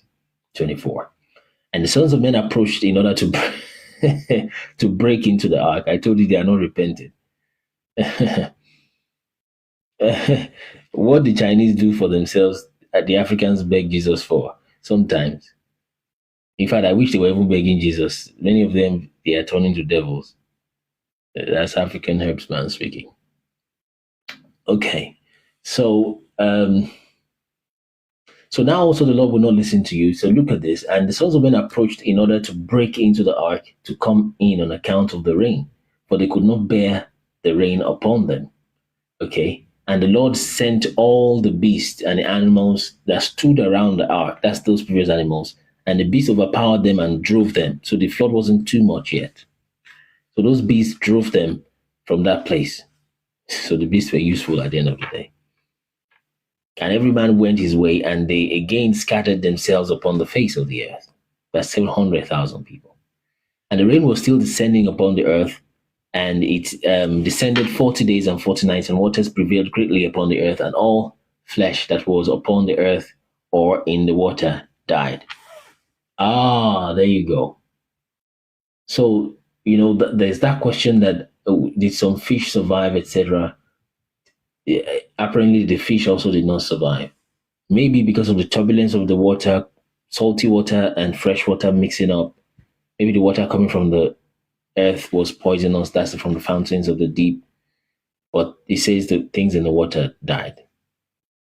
So it means Noah must have had an aquarium inside the ark. Okay? Perhaps more than one, so the fish don't eat up each other. Salt water and fresh water don't mix. Yeah. So during that flood, perhaps they must have forcefully mixed. Okay. So all flesh that was upon the earth or in the waters died, whether men, animals, beasts, creeping things, or birds of the air. So even birds also died. And these only remained, and there only remained Noah and those that were with him in the ark. And the waters prevailed, and they greatly increased upon the earth, and they lifted up the ark, and it was raised from the earth. That's the water. Verse 28. Verse 28. And the ark floated upon the face of the water, and it was tossed upon the waters, so that all the living creatures were turned. Okay, so all the creatures within the ark were turned about like a pottage in a cauldron. So it was quite difficult for them. Okay. Okay, do you know how many millions of kinds of fish there are? Yeah. That, of course, is different now. You can come up to do the Noah argument, logistic argument. You're assuming that the species they had then is the same they had now. There was a lot of mixing of breeds. Even in their days, there was mixes of breeds. Okay? But just come up as a guest. We'll soon accept guests and we'll hear your what's it called? Your opinion of the matter. But one thing I discovered about those that argue biblical things is because their heart, you see, the human heart is hardly neutral. You can try to use your brain to be neutral and be without prejudice. But when your heart has turned away from God or from righteousness, from truth, as the case may be, your mind will not be open. If it was something you wanted to explain, if it was a movie you were watching, the movie is not real. In fact, perhaps the producer even made a mistake. But because you like the movie, you would explain it away for yourself because you like the movie from your heart. If you have that kind of heart towards the things of God, and when scriptures condemned you for doing something wrong, and you're obliged to that, when they explain something that seemed not to make sense, you will try to make sense of it. Or worst case scenario, you put it aside and you say, maybe I don't understand this, then you move forward. You see, but because your heart is turned away from the Most High God, you will go look for the discrepancies yourself, and most times you're usually wrong. We can come up, let's see, your opinions about the Noah Ark kind of thing. Okay. So they were turned about like a cauldron, right?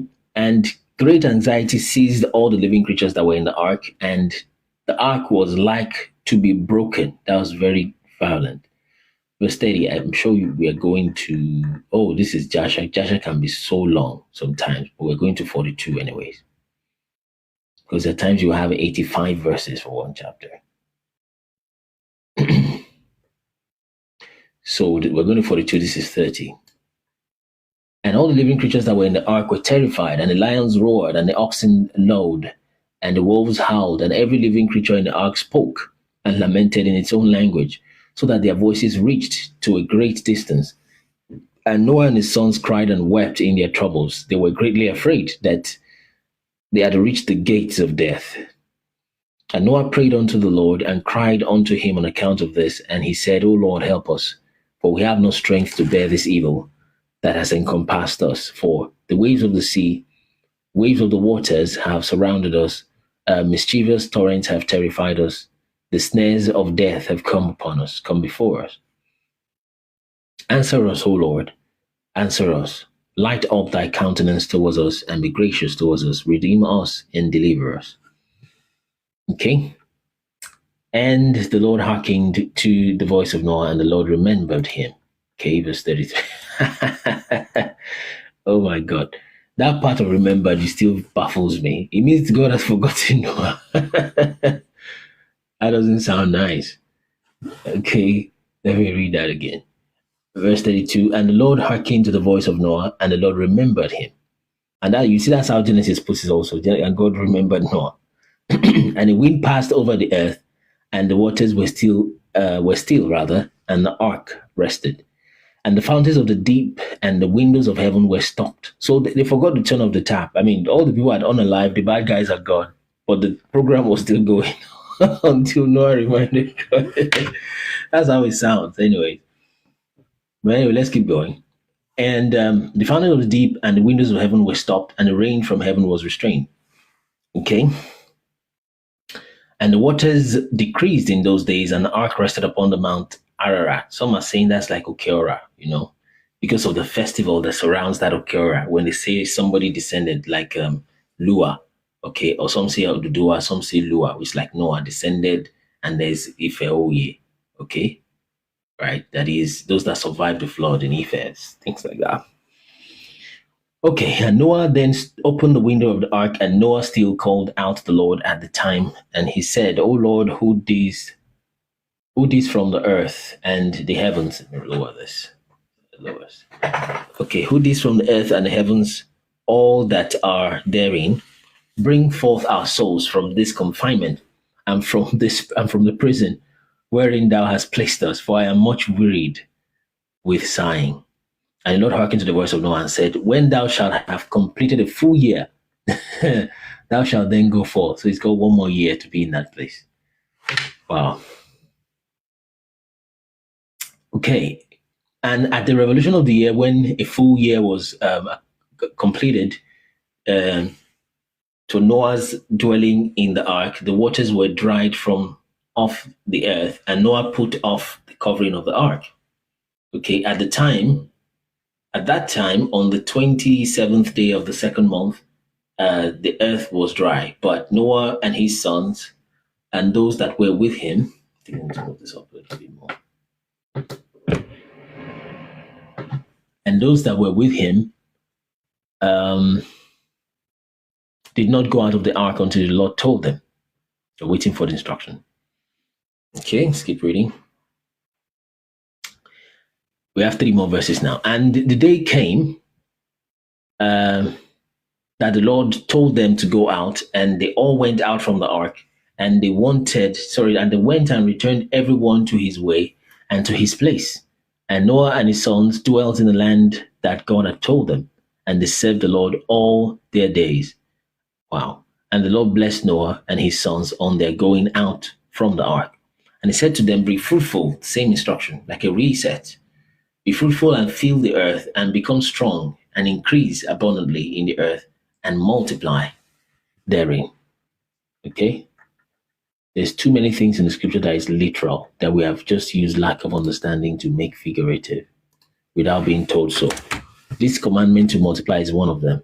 And for you to know that it is really literal, that it means to have children, right?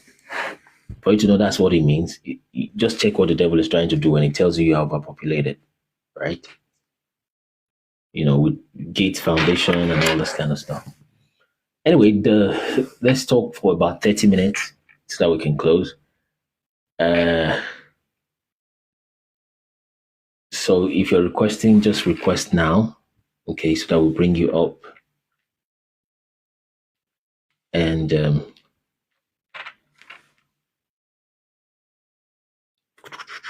it means others enter the ark apart from Noah and his sons. No, I think he's talking about other animals is what it means when he says others. Other beings, more or less. Okay. So let's, those that want to request as a guest, come up now so that we can take up your guest request. If you have questions, we can bring you up right away. Well, let's fill the guest section first before we start having conversations. So each guest will have a fair time of 2 minutes each to quickly say what they want to say so we can close on time. Okay. So request now so that we know that you've got your original thought. Not like, I think we have Michael there now.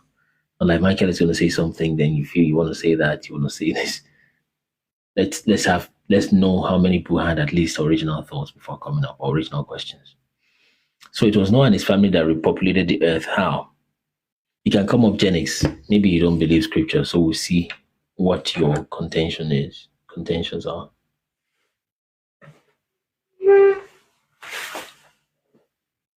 Come up, Genix, so that we can discuss.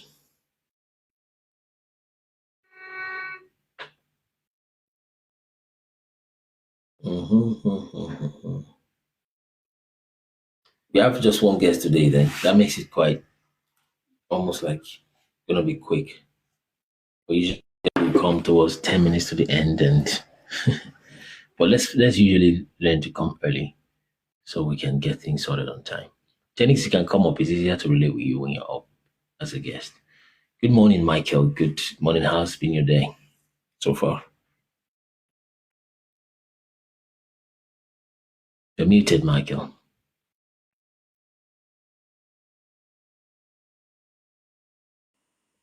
Hello, can you hear me? Yeah, yes, I can hear you.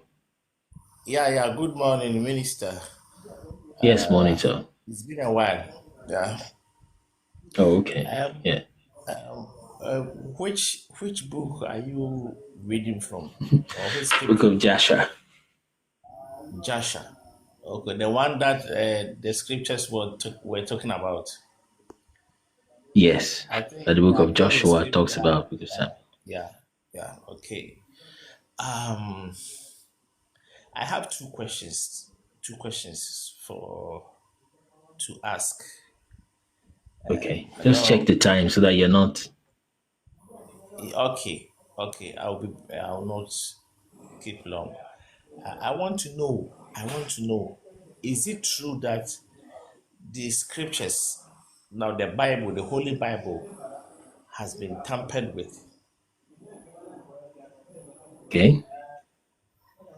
And then number two is during the time of the flooding, did all the Nephilims died? Did all the Nephilims die, or some were left? I want Okay. to know. Yeah, I think these Okay, are two my questions. questions. Yeah. Okay, the first one, Bible tampered with, maybe a little bit, yes.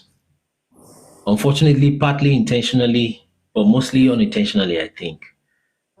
But the question is, what's the consequence of that? Part of those tampering with, some of it were mistakes, by the way. Okay, but the most tampering you will see with the Bible is not in the text, it's in the interpretation. As you will see many so-called translations now, they are not translations, they are interpretations, right?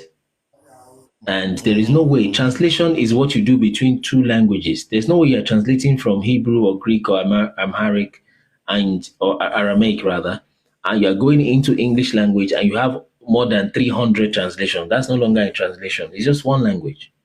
You see. So most of the problems we have is more about interpretations, not necessarily the text in itself. But the problems in the text in itself are not that much. All you need to do is just read it in full. But when Christians, supposedly, or Bible believers read a part of the Bible or scriptures, and they say, well, for us to understand this part, let's go check CSV. Let's just check APC. Let's go check AMMV. You don't need all of that. Just read the full thing and read all that scriptures that talk about that particular verse or chapter. That's the proper way to read it. But it's easy to just flip and jump around between this and make it say what you want it to say. That's not a good way. You just take one verse, two, five verses even, and then you keep jumping around translations. That's not the best way to study this thing, right? So, but to be fair, one of the errors is, for example, read Sea and Red Sea. It doesn't say Red Sea, otherwise it would have been Yom Adam. Okay, Yom Adam. It says Yom Suf, not Yom Adam. Yom Suf means the Sea of Reeds. Yom Adam means the Red Seas, the Red Sea, right? So, but it doesn't say Yom Adam in the text. It says Yom Suf. That's Sea of Reeds. But it's in the English language that word play or that word error came because it's a completely different thing.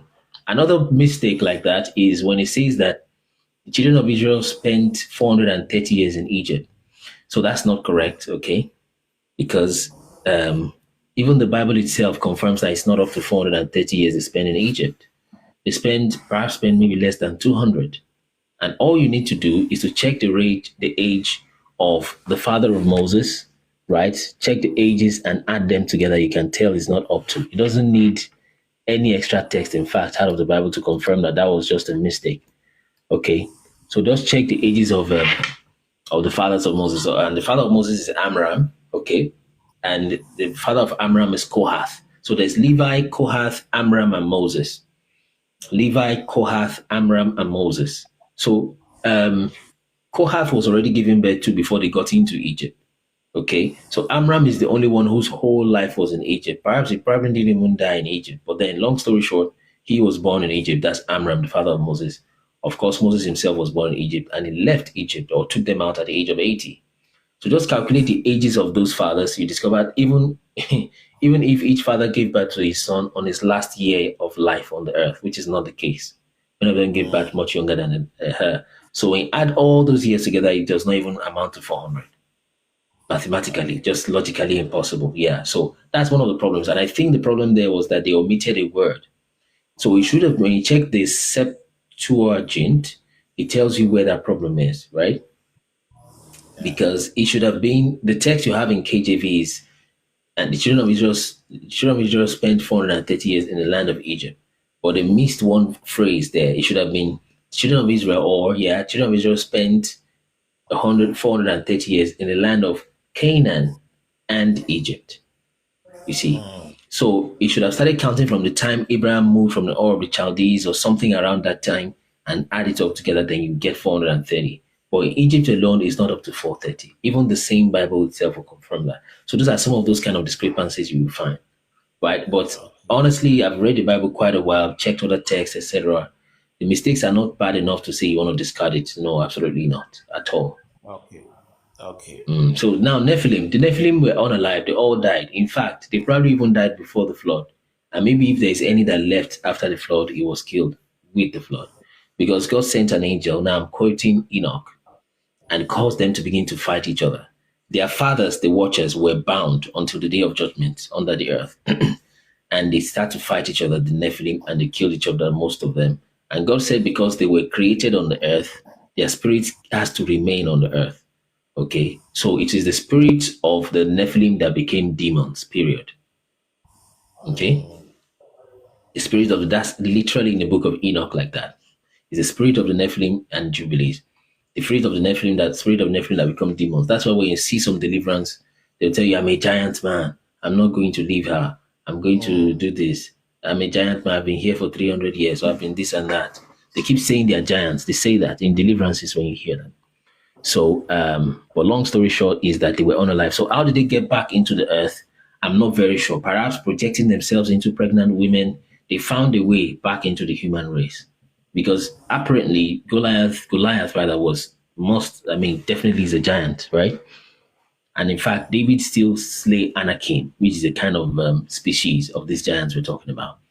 So, so they found their way back, okay? And how the real technology behind it, I'm not very sure. But I'm suspecting projection into pregnant women where there's a fetus, right? Normal human fetus, but the Nephilim finds a way to kick out the spirit of the baby there, perhaps kill the baby in the womb, and then the spirit enters that womb, and then that's the soul of the child, the body of the child, but the thing inside it is a Nephilim.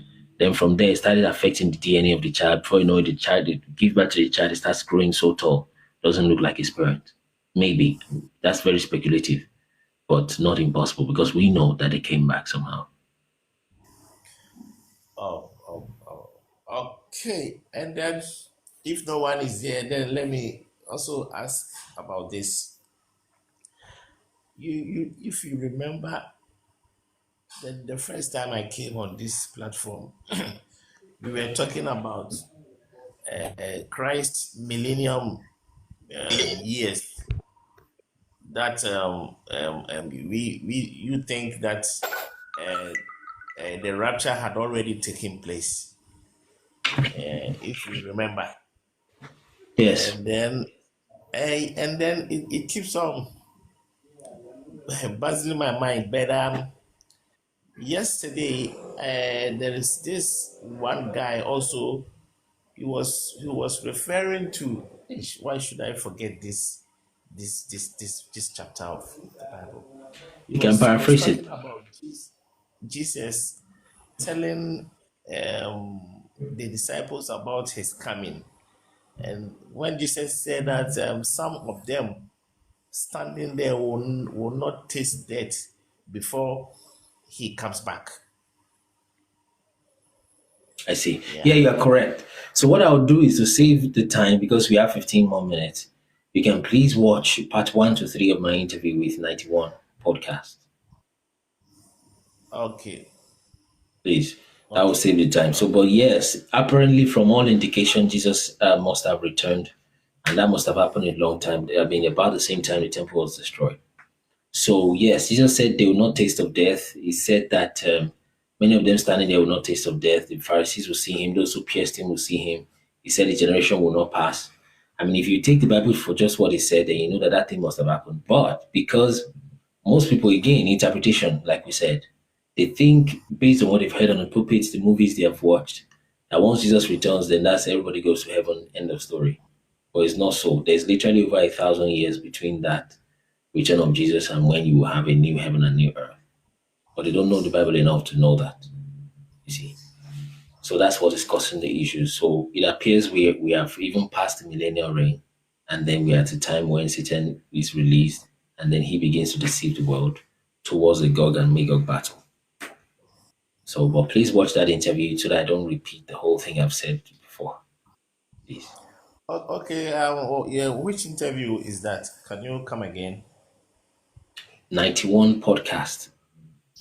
Minister with 91 91 podcast. Okay. Please just type it on I'll YouTube. do so. Yeah, I'll do so. Thank Thank you you very very much. much.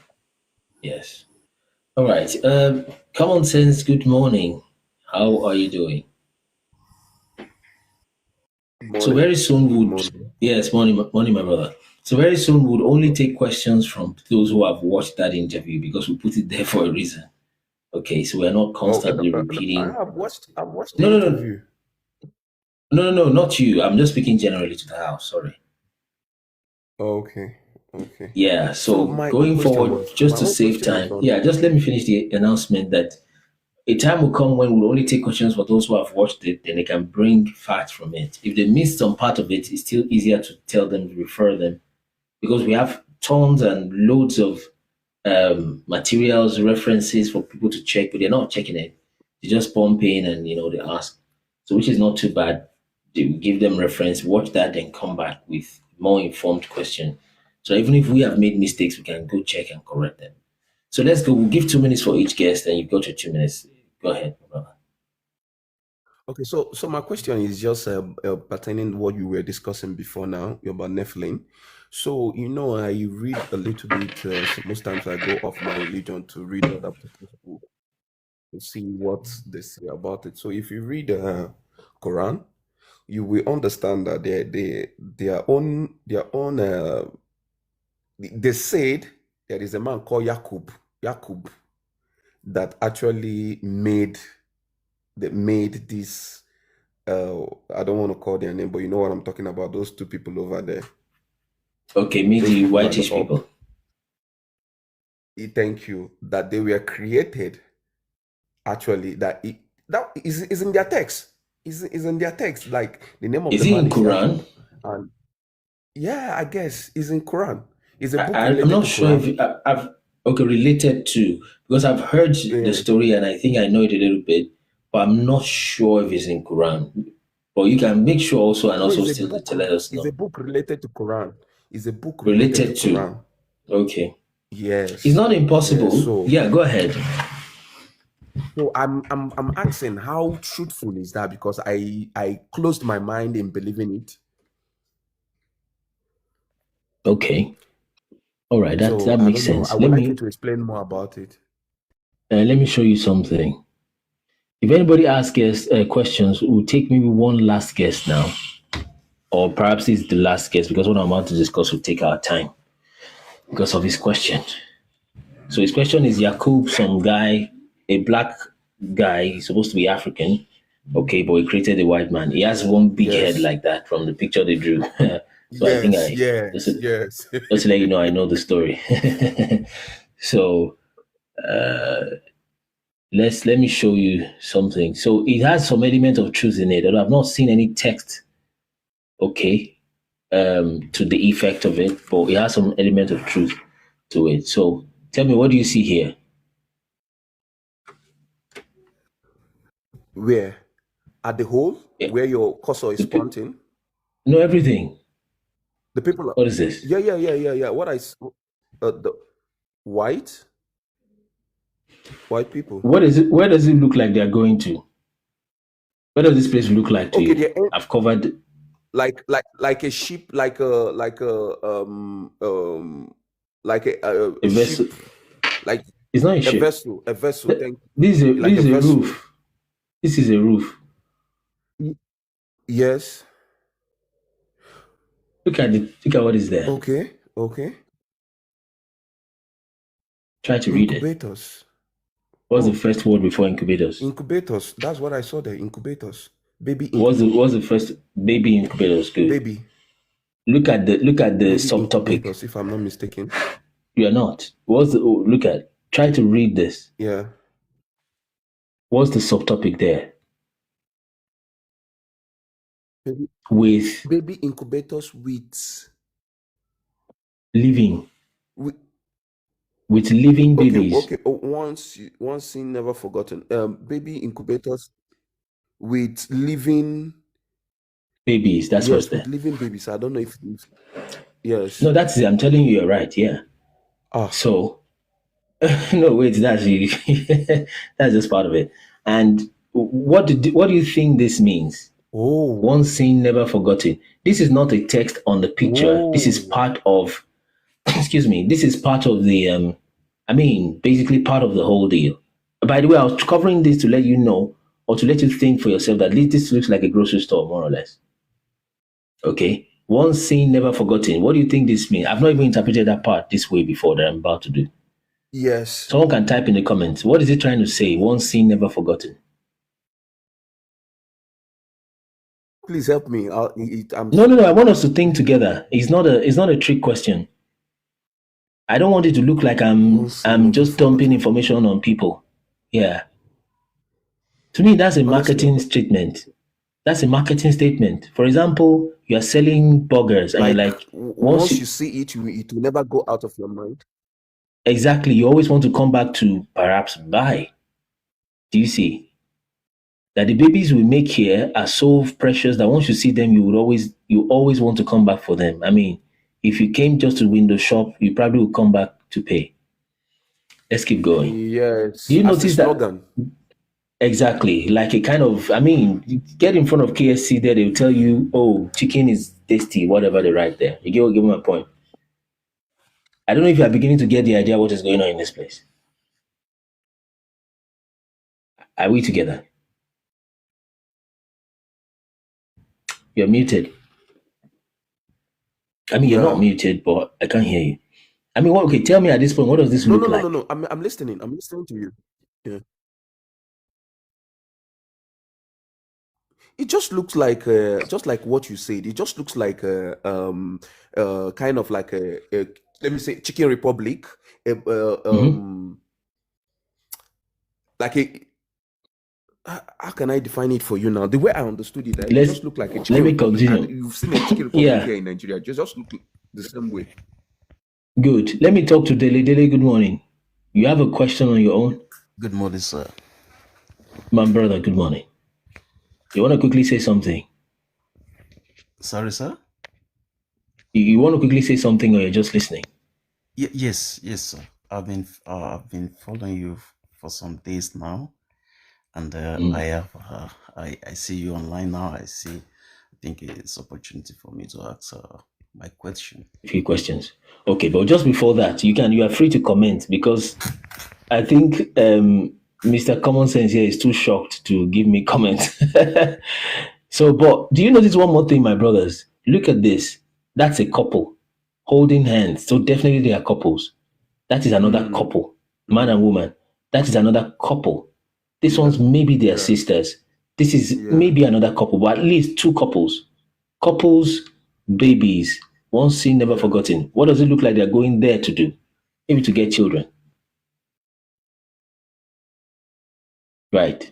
I don't know if that makes sense to you. Dele, you can also comment. I want to know if I'm making sense. That's the thing.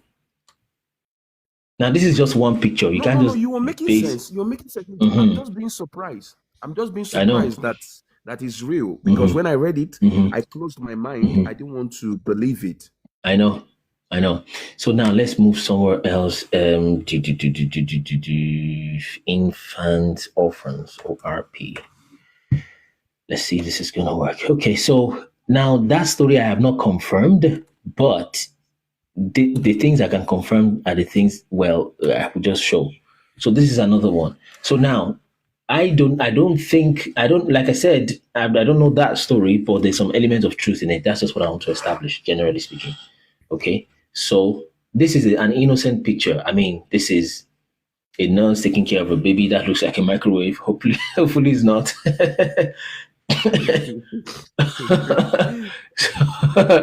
But of course, on a more serious note, that's probably an incubator. So, but this is a very innocent picture, unlike that other one that we saw. Where is it at? Let me see.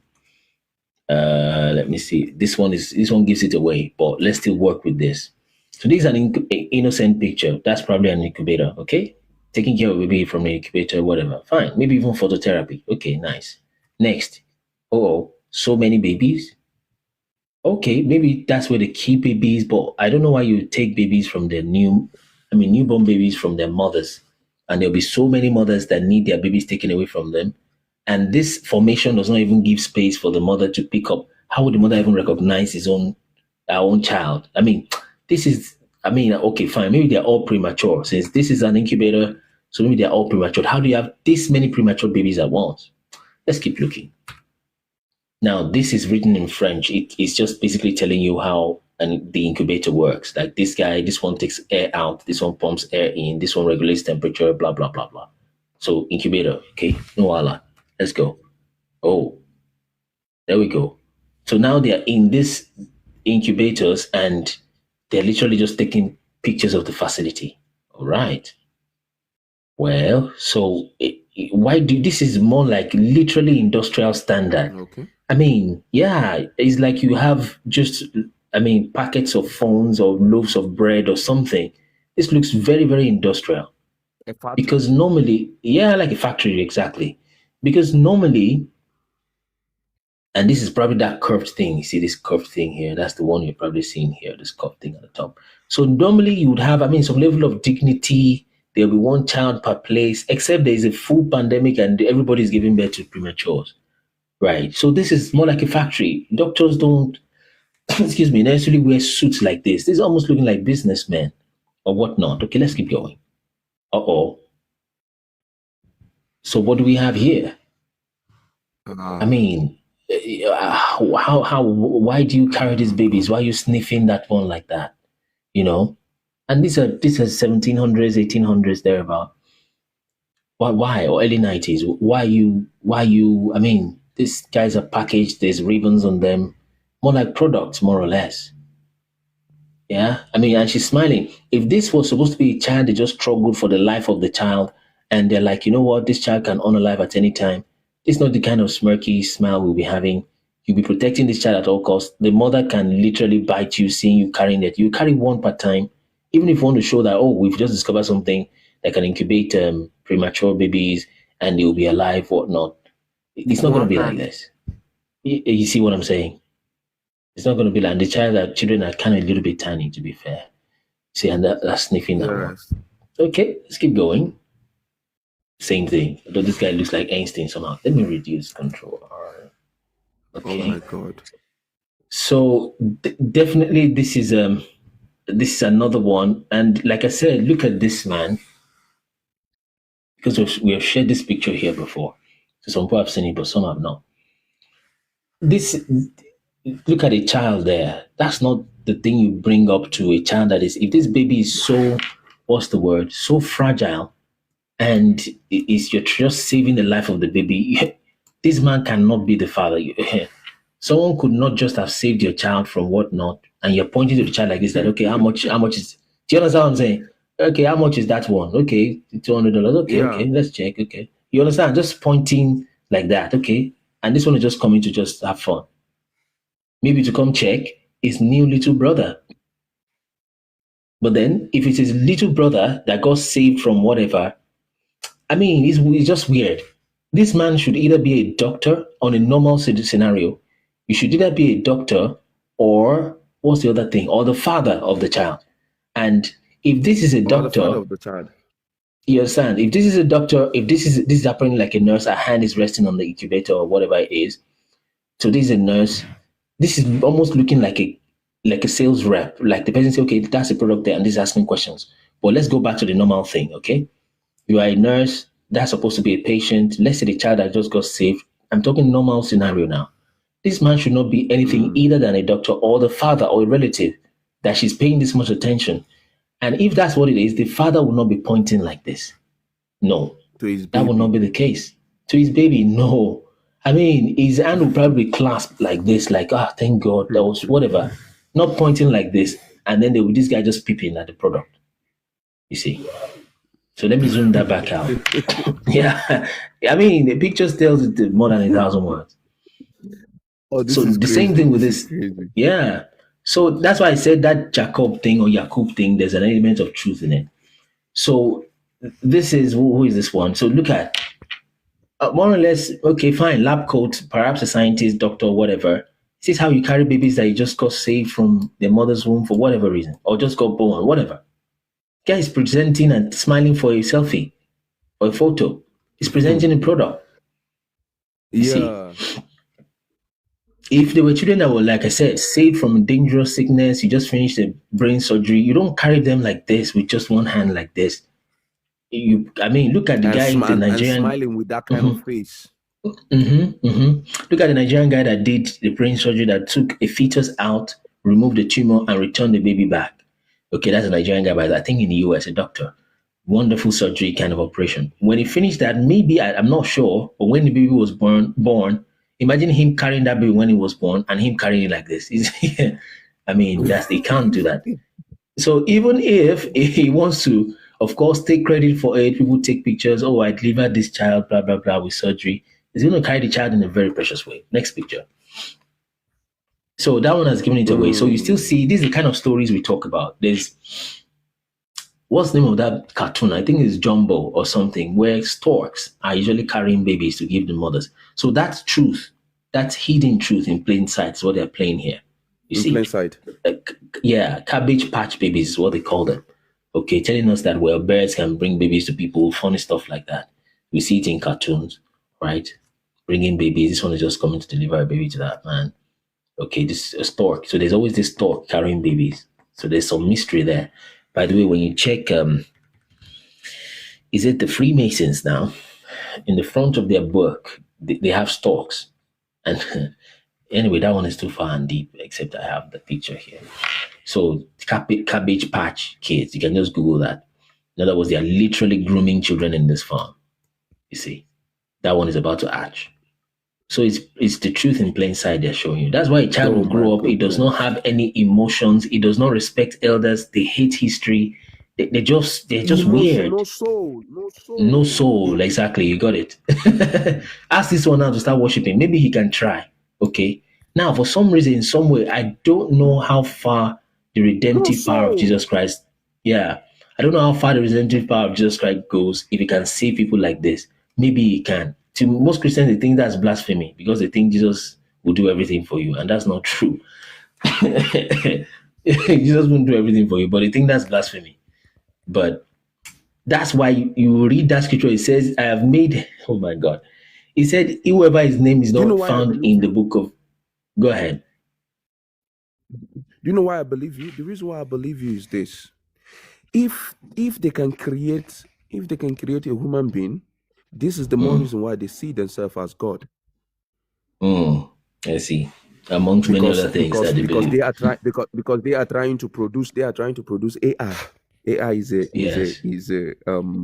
representative. And AI, by the way, they mean AI as against DI, divine intelligence. Like if God can create human beings, I myself can artificially also do the same. That's really kind of the thing behind it. So, like I was saying, when people are born, if you read scriptures closely, it appears, right? Although it doesn't say this explicitly, but it appears that when you were giving birth to, your name automatically is written in the book of life. Perhaps that's even what qualifies you to come here on the earth. And when you hear the Bible talking about the book of life, most times it's talking about your name being removed from the book of life, almost as though it is there by default. Moses said, if you will not go with us, if you destroy these people, remove my name from your book, right? When Paul was speaking, interestingly, the people he was writing to, when he was assuring them that their names was in the book of life, were not the Hebrews. They were Romans that he was referring to. Maybe not the book of Romans directly, but he was referring to those Romans, Corinthians, and the rest.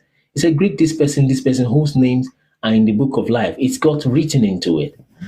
In other words, they are more like illegal immigrants that God said, okay, fine, you found your way here. Let's look for a document for you and give you a document, an identity here. That's more like what it is. Check another scripture. Who was Jesus speaking to when he said you need to be born again? He was not speaking to Hebrew. He was speaking to Nicodemus. But then, well, maybe let's let that one slide. Look at that scripture again that says that whoever name is not found in the book of life will be cast into hellfire that is made for who? The devil and his angels. Perhaps also his Nephilim. You see. So that does not mean that you can't do bad as a child of Adam, you get cast into fire. He says you can, but your name will have to be removed from where it has been put. Because you have, it's your right. Why would God create you and he put you on the earth by default? You are going to hell just by default. That thing does not make sense. Christians won't like that. Okay, but just like they wouldn't like when I say Jesus has returned. And I feel this is the reason of and I feel this is where racism came from. This is the reason of racism. Of course. What is that thing about the dark-skinned people that look like you, like myself, that people that look like this are constantly trying to prove that you are not human, constantly trying to prove that there is no creation, just cutting off your history, cutting off, there is no creation. We all came from the slum. We all came from grass. We are from Big Bang. They don't like that creation story because, perhaps because they are not part of it, really. Nobody's going to like that, really. That is why the things were discovered. I won't be surprised if there are people that look like this that have discovered this, but there will be no motivation to pursue that thing because it excludes you from the human race, more or less. Nobody's going to like that. So you just drop the project and leave. You see, but if an African man discovers this, he's gonna pursue it to the end. You understand? So it takes a very deep, what's the word, value system to see that truth and still even acknowledge it altogether. You see, so that is what is going on. They are the ones constantly proving to the Adamic race that you are not humans. You are next to monkeys. You are Negroid. This one is Caucasoid. We are the Mongoloid. That was Mongoloid. We are the Caucasoid. Yes, sir. Yeah, not here. Don't wash it up because I'm not here with you. Take this. Yellow. So they are the ones constantly trying to prove that supremacy, constantly trying to say people that look like you are less than humans. Meanwhile, when we check the scripture, check this thing, we're like, bro, we were not going to talk about race, but now that you brought it up, it's like now you come from Adam, bros. You are the one who's not from Adam. You see. They're not the one from Adam. So there is something, and if they could break that code, and perhaps they have broken it now, actually, to be fair, maybe they have, perhaps they have, but if they could break that code to create people that look like you and like this, that has this skin color, that would really, really, really come from them, they would have done it. But it's like they just can't do it. And that's why there's just hatred for black people in the Western world all over the place. There's something about this melanin. It's just so deep. Yes. If they keep saying it's not about skin color, we tell you now that Jesus looks like this. And they said, the moment you say Jesus looks like this, the moment people that look like this are making progress, that is when they will tell you color does not matter. If it doesn't matter, then leave it as black, since that's the truth, or dark skin, whatever it is. You see. So that's what it is, and it keeps going like that. You look at hatching babies from eggs, you see. So these are just truth in plain sight. That's tiny little babies. So of course they say, no, come on, it's just a cartoon.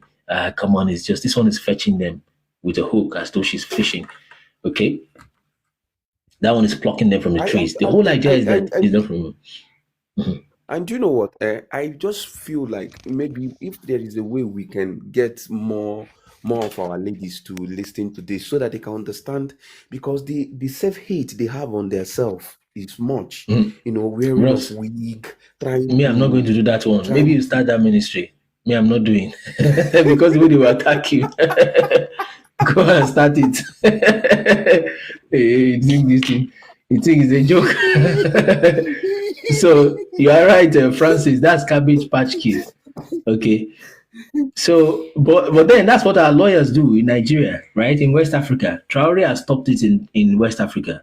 His lawyers now, they don't wear wigs anymore because that white thing they wear on the head that's a blonde wig to look like a white man.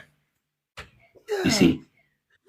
So that one is fetching them. This is the thing we use. Talking about our babies. I'm even talking about our babies, our women, ladies. Our women. That's what I'm saying. That is deeper than even the women. The lawyers even do that. So what right do we have to talk to the women when the lawyers are wearing wig themselves?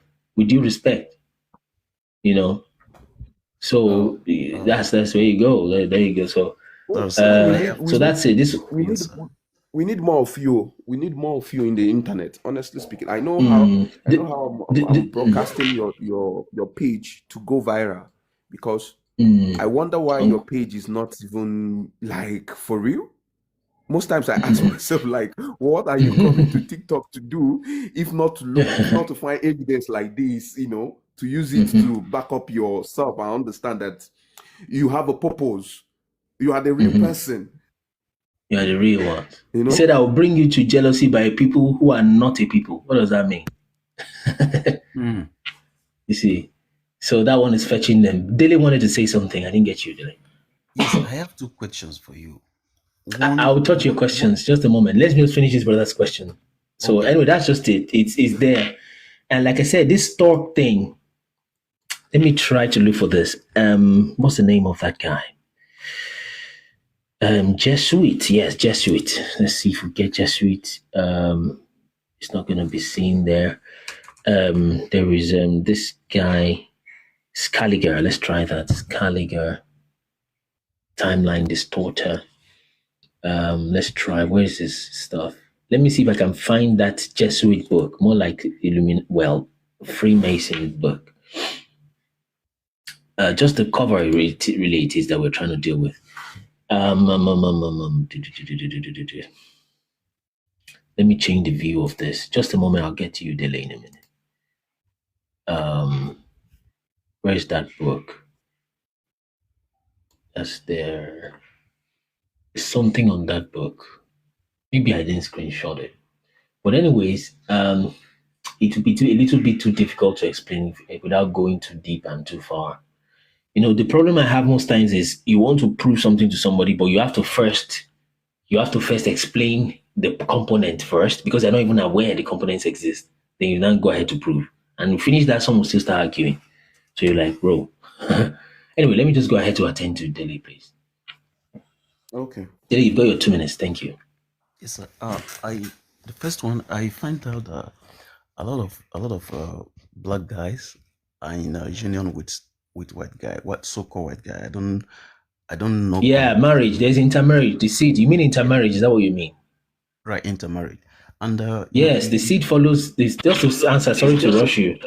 The seed follows the man straight away, generally. But more or less, there's been a mixture. There's nothing you can do about that. That's why it's difficult to just do this and just end up racist. You see? Excuse me. So the seed follows the man. Okay, so if a woman marries somebody from there, basically she's she's a woman anyway. She doesn't have seed in that sense, but the seed follows the man. She'll give birth to a child following that. But the child, sometimes the genes are strong, but generally the seed follows the man, scripturally speaking. But please go ahead, Dele. Right. Thank you. I'll hold that. Then the second one is you in one of your video, you said this world has already come to an end long ago. Okay, go ahead. If we are to establish this, who are we? Where? That's a good question. Okay. Thank you, sir. Have you watched part 1 to 3 of my interview with 91 podcast? No. Go and watch that. Otherwise, I can spend 30 minutes on that. I need to leave. Look at the time. Right? We need to. So we'll keep it. But to answer, I didn't say the world ended. I said Jesus returned. But people take Jesus' return and end of the world almost synonymously. Well, partly true, but it doesn't mean everything will just pause and will enter heaven and hell. That's not what it means, right? So 7 time. So we took time, a lot of money, a lot of effort to make those interviews so people can go watch it. And these are not books. Books can be difficult to read. And with videos, you are moving faster, right? And that's why we made all those things in videos as against books. Okay. So this is the way the timeline is. By the way, all you need to understand this sequence of events is the book of Revelation. All the references we have there in the book of Revelation, that's Revelation 20, that's Revelation 20 verses 1 to 4, Revelation 17, 16, 19. So all of that is in the book of Revelation. So after what you would call the rapture, what happens next? Let me make this restore it. What happens next is not straight away heaven and earth. There's still something called millennial reign, which we believe also has passed. Okay. So what happens next is not new heaven and new earth straight away. That's there in the scripture. People don't know because they watch a lot of movies, you see, and they listen to pastors maybe that sincerely wrong, or maybe they just don't know what they're saying. And these things take time to understand. It takes God's Spirit to help you understand. But the moment you understand it and God gives you grace to teach, you'll be able to communicate it simply without any complexity. So it's not that difficult. So please watch part 1 to 3 of that interview. Like I said, a time will come we won't be able to take questions from people who have not watched those interviews. Of which, after the interviews, we have a 22-part world history series, each one about 1 hour, 45 minutes. Okay? These are kind of things that people can sell, like a course. And they'll sell it as a course and you pay money to learn that. And most times it's just crap.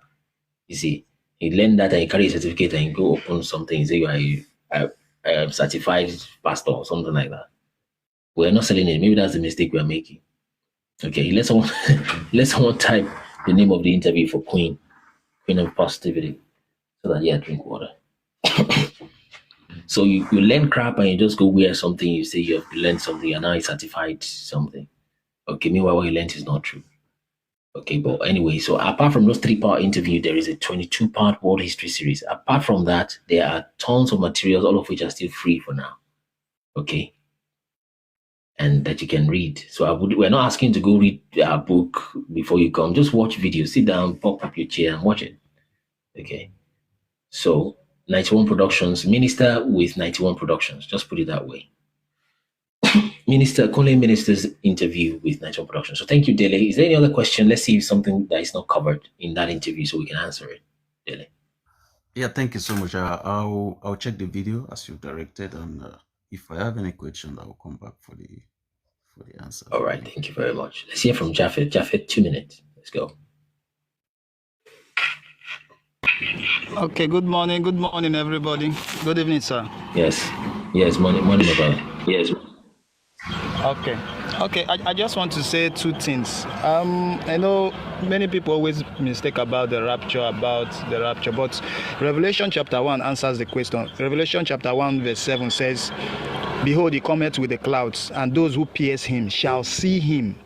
So, and those people are no longer living. You understand? They have been gone for a long time. So if he should appear in this our time, how are they going to see him wherever they are? The spiritual world and our physical world is 2 different worlds. People who are at the other side don't know what is happening here. Likewise, we don't know what is happening there. So how will they see him? So it will be like a contradiction. But meanwhile, God is not the author of confusion. So in other words, he appeared when those people were still living. You understand? So the what they call the rapture has passed, and we are in a different stage. And this preaching has been going on that as soon as the rapture happens, the Holy Spirit will leave the earth. That thing is not even scriptural. That very verse, that very word they are saying, that Holy Spirit will leave. Because there are other scriptures also that talks about how people triumph even in the mark of the beast time, showing that the Holy Spirit was still there to enable people. Like some believers who made mistakes, who were not prepared. In other words, it helps them to prepare, and they still make it after the rapture.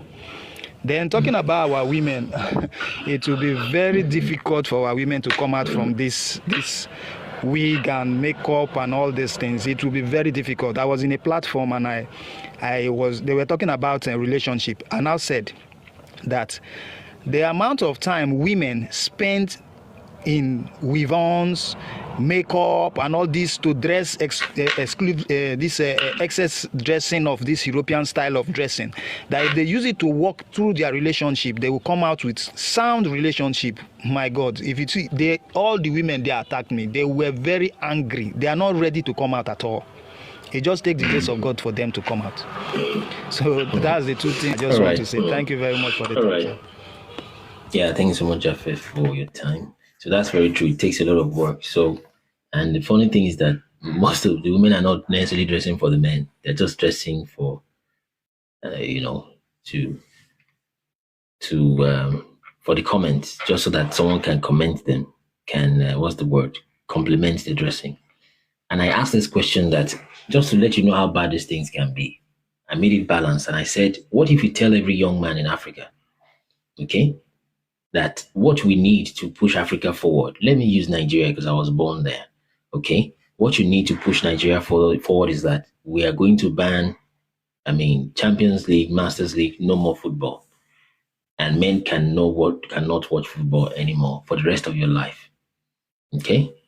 Well, you can play football if you want, but you can't watch football. You can't. We're banning Champions League, Masters League, whatever. I don't know what they call that stuff.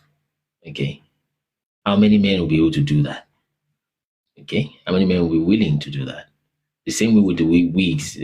That no more wigs. We are not wearing wigs as a woman. No more wig again. They will come to, and we say if you do that, it will cleanse this land. I mean, it's a mental experiment. It's not true necessarily. We're saying if you do that, it will take care of our economy. Our children will have a better life. I mean, to also help us end banditry, kind of. People will tell you, no, I beg, let me wear my hair. Now only one life I have. All right. So it's because of how their hearts has been torn away, taken away by the seductions of the Western world. Or let me say of Satan, make it more encompassing. Okay. And they can't leave those things, even if it means that's what's going to deliver their land and save the next generation. They're not willing to. You can extend it to the children and say, you know what, for children, no more cartoons. And we're not talking children, we're talking about 18-year-olds, 15-year-olds. No more games, right? That anything called computer games, Xbox, PS. Children are also having a game fast for the rest of their lives. No more games for this old generation.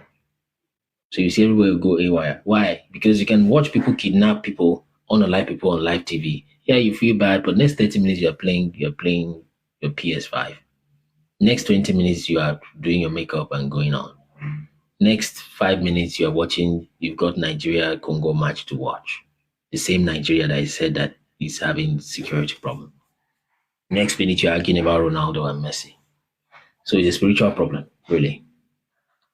And my question is, why are those things so expensive, right? Why do footballers get paid so much? Okay. So it's to distract your life, more or less. But thank God, if I was a pastor saying that, they would say this man is a spiritual pastor. It's too spiritual, right? That's what they would say. But if somebody is telling you this on the basis of just logistics, that will help. Because like I said, Ibrahim Traore has changed the week thing. He did not allow Burna Boy come sing in his country because to him it's a distraction and he's right. Okay, and he's not a pastor. But the Western world will take that and try to gaslight him and say that, you see, he's a dictator, he doesn't want people to have fun, and people will be supporting that. So that's what we have. So let's have 2 minutes per person very quickly. New guest, 2 minutes. I think if you want to request now, we need to close. Okay, so that we can go watch the interviews. Good afternoon. Yes, let's go. Hello, yeah. Good afternoon. Thank you for accepting my request. Can I contribute or can I speak? Either way, 2 minutes. All right. Can you see the time? Okay, yes, I'm seeing the time. What you just talk so now, big thing for the society. Like, how me I dey look am sometimes. You'll see Congo, they at war with a lot of things, but you see their footballers, the government go still make sure say they go play ball. Government go still make sure say some kind of activities concerning sport go still they go on when people they die, when people they different things they happen to people are not happy in the land. You see, when they feel if they feel remove watching football, playing sports bets, watching of some games, cartoons and some shows, I bet you everybody go focus on the economy. Now wetin dey happen for our land we go dey talk about. Now we go dey hear about. Not be business itself go change. If you want to do business, na business of the land, the business wey dey benefit you and me. Now go dey happen. But the West wey be say they don already arrange their own. They don't steal enough from this our economy from Africa. Use them and enrich themselves. The West, the Chinese, the French. Obviously, they still want to steal. You know, there if maybe any government do that thing now for their people. Now there they go want to talk to the people, say they don't want to give them freedom. Say that take their right of being free and all that. You know, human beings on the norm, we need strict and strong rules so generations and good things can continue from generation to generations to come. Now, why I see they tell people say North Korea, I love the way their presidents they treat those, like they handle their pack. I call them pack because every nation, like we will be like me and me at Edo. Every Edo person now, we all on a pack so long we speak same tribe. So if our king put I've added rules, 1 minute, but the 1 minute is going already. So you okay, can. sorry. If our king put rules, we be say strong rules, where everybody go know why these rules be like this and abide to them with love and one accord, I bet you our nation will grow. So anytime where they see people they talk about this Xi Jinping, this North Korea president, I dey tell them say una no know it una dey talk because una dey talk in the place of emotion, not in the place of logic and strategy. True. Yeah. Well, thanks for that comment. So it's true what you said. So one thing that happens is that people watch games, they watch movies just to numb their minds, to distract them from reality. And you watch the you watch the match, but at the end of the day, you're even more sad after the match than before it. You know, and even if your team, whatever that means, if your team won the match, after that you're happy for a while, then you're back in your problems. I looked over Africa one time. Oh well, I saw one place in Africa, one perhaps in Lagos. I can't remember where. I think unfortunately it was a DSTV advert, and I was seeing even beyond what DSTV was trying to say. This house was literally in the shams. These are the kind of houses I think is in that Lagos Island kind of thing. But I'm not sure it was Lagos. But this house was more like a mud house. It's kind of houses that if you pass by it, there'll be smells of fetus and wee, right? On the corridors. And the whole place is so messed. And there's a new DSTV dish there. And my thought is that who is living in this house? Right? How are you living in this kind of shit, literal shit? And you have the time and the intention to buy DSTV and sit in that pool and watch DSTV. What is wrong with your soul? What is wrong with you? If you have, so the next 5,000 naira, I don't know what the Go TV subscription was then. The next 10,000 naira, so you see that God is very fair. And life, let me not even bring God into this. Life is fair. So the first 5,000 naira you have, the next thing you can go buy is to sit in that place that looks like a demonic shrine and start watching DSTV and watching Desperate Housewives or BB Niger or Ronaldo. What are you watching? Your soul has been bought over. Your soul has been sold away. And you have children there that have probably not eaten. Okay, let's say you're even a bachelor, just you. Don't you have a future? Don't you have a future to think about? So you see that God is fair. And this is what churches usually try to do. Not all churches are doing fine generally, but this is what churches should do. And that's why they tell you, and if a pastor goes too much to tell you that, you know what, can't you put this thing aside and meditate a little bit and pray a little bit, worship a little bit, pray for this, that, pray for that. They say, this and this pastor is too spiritual. Let the pastor be telling you truth, what's going on. They say the pastor is discussing politics. Let him mention Ronaldo. Everybody in church is awake. You are under spiritual attack. It's a terrible spiritual attack. It sounds like a joke. It sounds like an extreme kind of diagnosis, but it's just a fact. It's a terrible spiritual attack. You think most of witches are wearing suits and ties like this. That's where the height of witches or cultism, right? Here is where you have some witchcraft still painting the face and flying at night, wasting their time.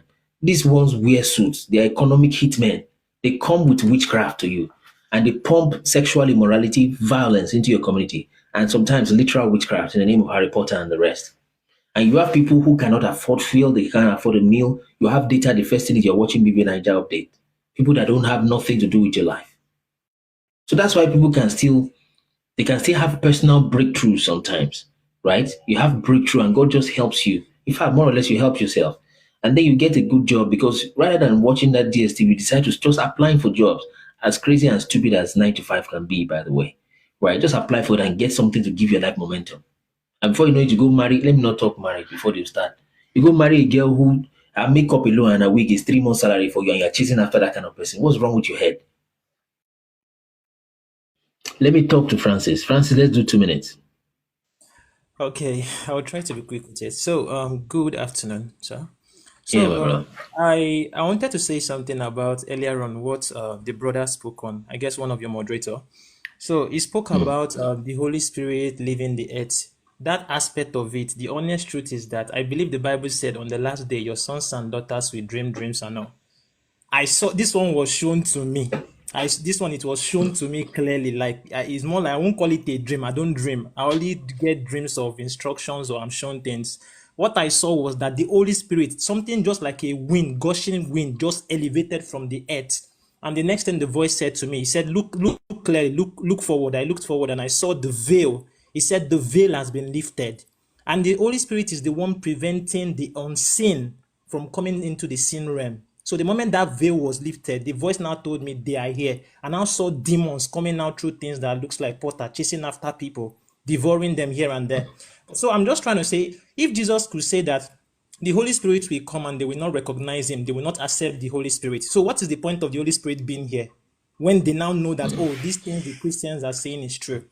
So that is one side. So about this whole cabbage baby stuff, I noticed that these days when I'm watching some movies or some cartoons like the Stock, that bird bringing babies, or there are some animation cartoons. I see there was an animation cartoon I watched and it was like it's about the church. It's called the Blue Exorcist. In the season 5, it got to a point I had to pause that cartoon. I'm like, what? How did these people, like, they were saying that it got to a point in time they started creating babies in the lab and they were invoking spirits into this baby and they will come alive and start sleeping with human beings. In that cartoon, it was there. I took my time. I went back I was like, even the Vatican City, they measured everything in that movie. How countries they know where they do their meeting. On that room, I was like, how is this in a cartoon and people don't know this thing is here? That's one. Yeah. And I also discovered that the voice now said to me that okay, that's still one. Let me add maybe 1 more minute because I see you past your time.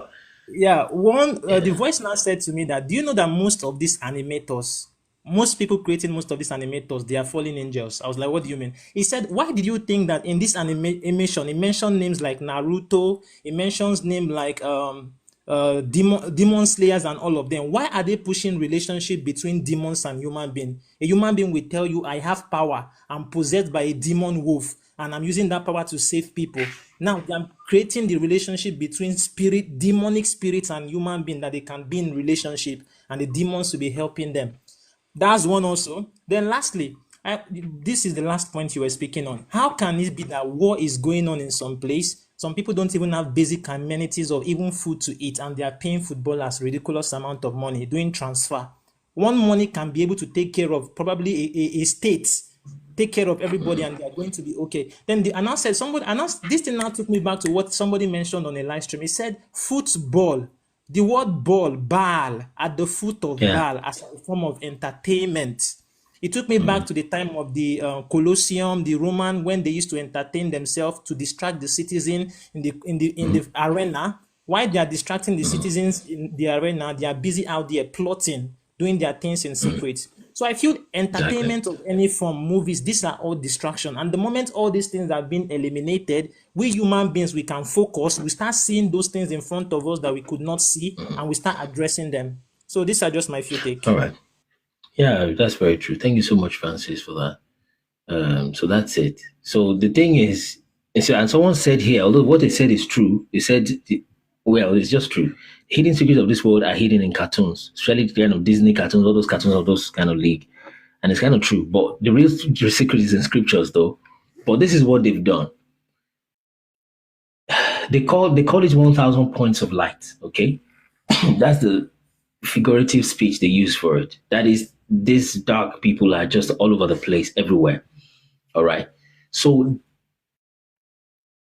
they never knew. Even these things we are telling you, like we did in this movie, like telling you that Oduduwa is Abraham, right? This world is such a small place in that sense, right? That Oduduwa is more or less Abraham. You can go watch this movie, abrahamovie.com. The thing is, they can never imagine that there can be one person or one people who will be able to see so many things at the same time. Because if you are someone that is a Yoruba person, they never knew, like I said in our interview, they never knew that you can be a Yoruba person that would, for some reason, know your deep history and know Oduduwa or Nomio. They are like, if you ever know that, then there's no way you'll be a Christian.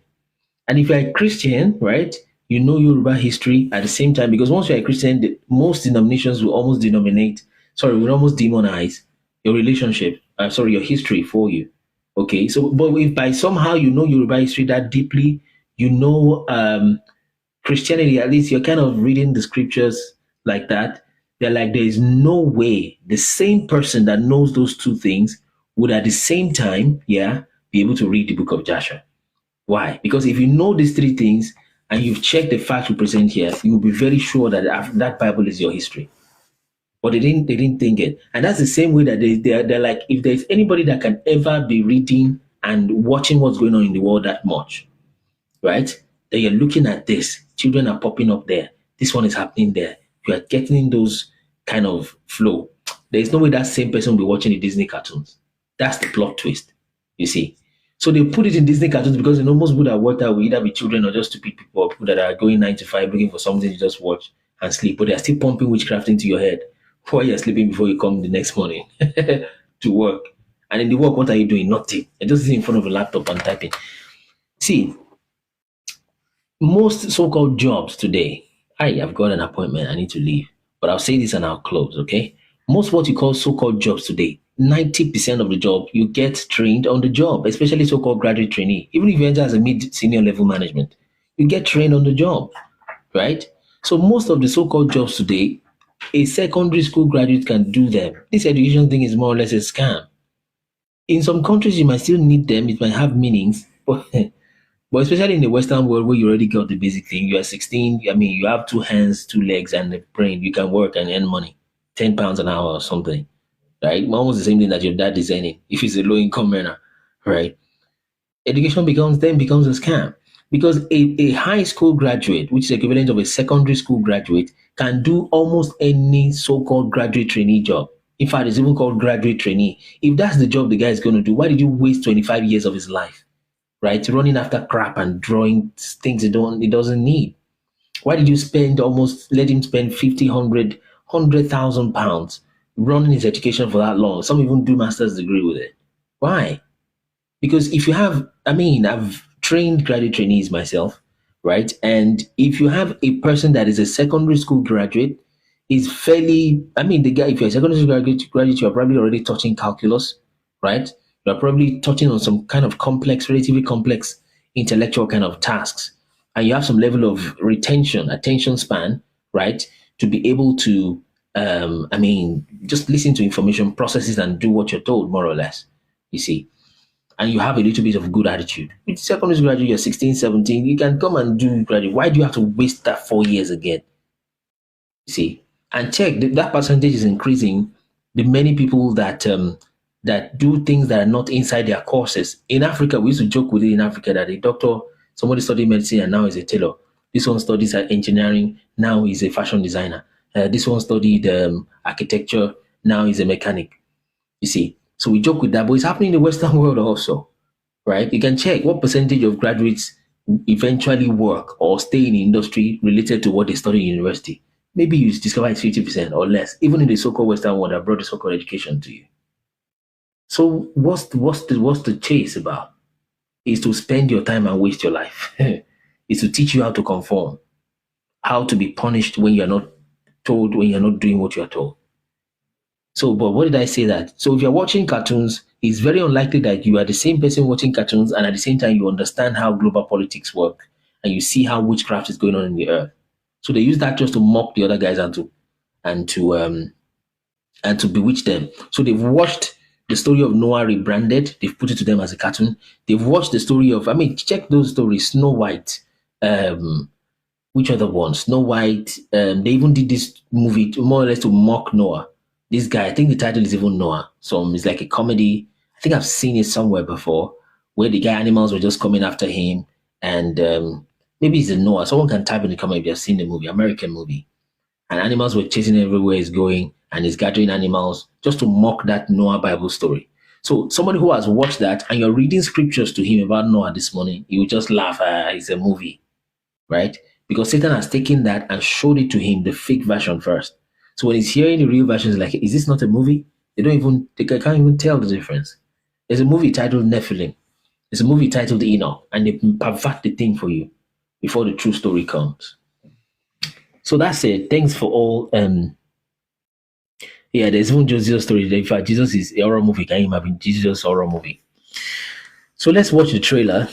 So if you have not, this is we had to. Actually, we were very reluctant because for me, I'm like, bro, if you can't read books, just get out of this place. Why make a movie for you? Are you a baby? You know, if you can't read books that have to do with your life, then why do we have to spoon feed you? But then it's like God kind of maybe inspired us to still make it a movie, okay? But there's nothing you are watching in the movie that you can't go read yourself, okay? So we eventually made a movie also. So it's not like we hate movies but it's just a good thing from God that has been perverted and now used for deception. So what I'm about to show you is this. Go watch this if you have to watch movies. Okay, but just for fun. You don't need the movie even if you know what you're doing. Most of the things we are saying there are things that we've already said, we've got in interviews. So the title is Abrahamo, the hidden patriarch of Al-Kabulan. Okay, it's based on a true story. So so go watch that. It's the title. I'll show you the website, abrahamomovie.com. So just watch the trailer so you can go get that now. If you get it right now, then it's easier to respond to any challenges you might have checking out. And we say it's not for free, it's for sale because it wasn't free to make the movie. The tools cost money. The volunteers, many of them are volunteering at the same time they're giving their money and all of that. So it's not free, but it's not expensive either. It's about $5 or so. So let's watch this. Ọ̀kan nínú àwọn ọmọ ogun Lámúròdù ní Oòduà jẹ́ kí ó tó wá sí Ilé Ifẹ̀ ní ìhà yìí.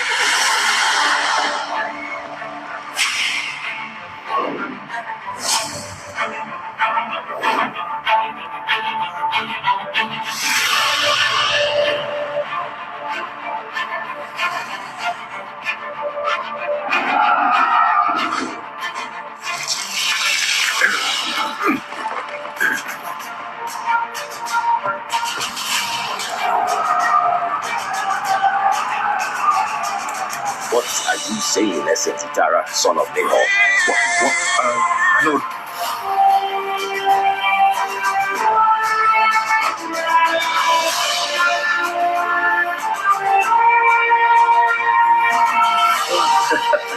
Monsieur, orúkọ ọmọ náà ń jẹ́ Rahima. Yeah, so that's the URL, abrahamomovie.com. So go check that and get the movie. So you will discover that, yes, it's good to feed hungry people, which are very important, but beyond the meals, right? And Jesus did both, didn't he? He took them to that mountain. He has been speaking to them to change their mind, to change their hearts, to get their soul to be inclined towards God, to change their way of thinking. And so that, they're hungry. And he multiplied bread for them, but they constantly wanted to come for the food, not for the word, right? They constantly wanted to come for the food. So take somebody now who is in that state of mind where you are living in poo, literally in shit, right? Your house is just at the shack. In fact, probably it's even your parents' house. Maybe your parents are dead. And you stay in that smelling house and you are installing DSTV and buying a 55-inch TV inside of that mess. That kind of guy, give him food, give him money, will take it to Naira Bet or Niger Bet or start betting over Ronaldo and waste his life in that spot until you touch his head, until perhaps, if God helps you, touch his spirit. So a large portion, that's what churches are doing, hopefully. Well, some are. Islam is not even anywhere close, straight away. You don't need anybody to tell you, except you want to try to be political and say, well, that's what imams and pastors do. Imam is not close. Forget that thing. I'm not saying there's no imam that is not doing good things. But when you're talking about talking to young people, changing their orientation, influencing them, Islam is not close at all. Don't try to compare. And it's not about raising Roman Catholicism over Islam. Both of them are confused, more or less. They are wrong, at least. Okay? But the point is, Islam is not close. Don't even bring that. But these so-called new generation churches that are influencing our young people, they are doing fine. These are the things they should be doing, not teaching them more how to pray, and go get some Gucci car. You're supposed to be singing a gospel song and you're showing Gucci belt. Gucci. showing Ferrari car. The car is not even yours. You have to go rent it to do the musical video. And you say, God bless me, yeah, God bless me, with a car that is made by an homosexual or something. So your soul should be more than that. So now the young people are running after that. You see. So the value of your soul and the content of your character is of eternal value than all of that kind of confusion. All those things are just tools. And you're supposed to be singing Jesus gospel song, and you're popping up your white shoe and your Gucci chain or whatnot. And that's why that's why when some of these pastors are preaching and telling you that just take this gospel music, play so-called gospel music and carnal music that is done by confused people, and just turn off the volume and check, you cannot tell. You can't tell the difference. And some pastors even push it further and say, you know what? Even turn on the music and remove the lyrics, you still cannot tell. Sometimes. And say, but it is just beat. Do you know that it was beat? There was no record that David said anything to cast out the devil that was inside Saul. He did not say a word. He was just playing the harp. It is kind of beat he was doing. When Elisha wanted to fill the valley of ditches, he did not say that the minstrel said a word. He said, bring a minstrel that can play. He didn't necessarily say they sang anything. So there's some demonic beats. But you can't start touching that. It is the same so-called Christian people that will start attacking that kind of pastor. And just telling them common sense truth. So, so it's an appeal, and I know a lot of pastors are listening to me. They're watching these things, right? So stay on that path of truth. Teach these young people the serious thing. And the entertainment world is not about to stop. They will keep pumping more Ronaldos, more whatever to you. They'll keep designing more wigs, more things to paint your nails with, more things, more challenge to pour oil on your head and just do TikTok challenge and pour, I don't know, whatever kind of stupid challenge they do. Some can do challenge and just to stuff, turn on red lights, just things that just don't make sense. There's this TikTok live that I saw. Somebody told me all they are doing in TikTok live is somebody just peeling an egg. He's peeling eggshells, and you check that there are 1,000 views. Man, there's a solical pandemic going on. That's a pandemic. That's mass. That's mass brain mass. I don't know what to say. 1,000 people watching somebody else just peeling eggs. It means your brain is so dead, and you watch that until you sleep because you can't really sit with yourself. You're not able to sit with yourself and have a conversation with yourself. Yeah, someone said that they give massive gifting. You see, so people they just can't do it, right? So you just watch videos till you sleep off, and then you wake up, rush out. You rush to the north, your wife rush to the east, your children rush to the west, taking them to school, and you all come back by 5 or whatever, and you're rushing. You come even 8:30, much later. You see, it means your soul is under attack. It's literally been taken from you. Get your soul back. Get it back. So it's a spiritual thing and it's very deep. You see? So it's because people have lost that thing. The mind is gone. That's why we're watching UK. I need to leave. We're watching the UK. Somebody was showing us the exams they give secondary school graduates. In Africa, it's still tough. And I know Africans are copiers. So they copy the real thing and they're still doing the fake real thing. Or the real fake thing, whatever. The maths in the SS3 in Nigeria, that's the final year of high school or secondary school equivalent, is still tough. But the high school thing now in the UK, they're asking children what is 240 divided by 7. And they say, don't use a calculator. If you tell them to carry computer now and AI to solve it, 240 divided by 7 or 280 divided by 7. That's just 40 right there. They say, don't use a calculator. And that's not question 1, A-I-I-I. That's question 1 or question 2. It was just one question on its own. Hey, WAEC. WAEC that people fail like anything in Africa. But Africa has copied that. When they brought you nose masks too, long ago when they have left nose masks, people are still hitting clubs on people's heads in Nigeria because of a stupid mask on something that they created. But long story short, the children don't have attention span. They check a 13-year-old in the UK, they're already vaping, already kissing each other in the train station, saying, we're 13 years old, we're 13, so we can kiss. What's wrong with this? The whole thing. So train your children if you can, homeschool them if you can, and don't be lost in the vanity of this world. Give that person everything you need, everything they need. They will still waste it on vapes and betting because their soul is gone. You see. So let me appreciate those who are watching till now. Let's see. Let's see those who are still there. Okay. All right. So I've got an appointment about 12 o'clock, so that we need to sort. So thank you, Chuku Diesel. Thank you, Glow North, Shegmax, Gold Bond, user 803, Flash Power, Uzo Chuku, Depot, Dope Boy Silk, Mrs. Couture, Sarah Oyero, EC Colorado, Marvy Flame, Emmanuel, World 1002, Dazzle, Baby Elephant, Dre Sax, THYB, Grateful Life, Folu, Mendel, Chica, Kolapo, Sip World, Revata, Mr. Fax, Bink AI, GOK, Common Sense, Adolf Gold, Black Brie, Uncle D, Queen of Positivity, Snow Media, Multimedia, Chief D, Chat Rod, Young Zillion, Francis Spotlight. So there's no way your mind is constantly taken off like that. Entertainment, watching people peel eggs, watching BB Niger. Your pastor keeps telling you this, but you think it's just being spiritual. I say this religion is our problem. No, football is our problem. Okay, what if we start from there?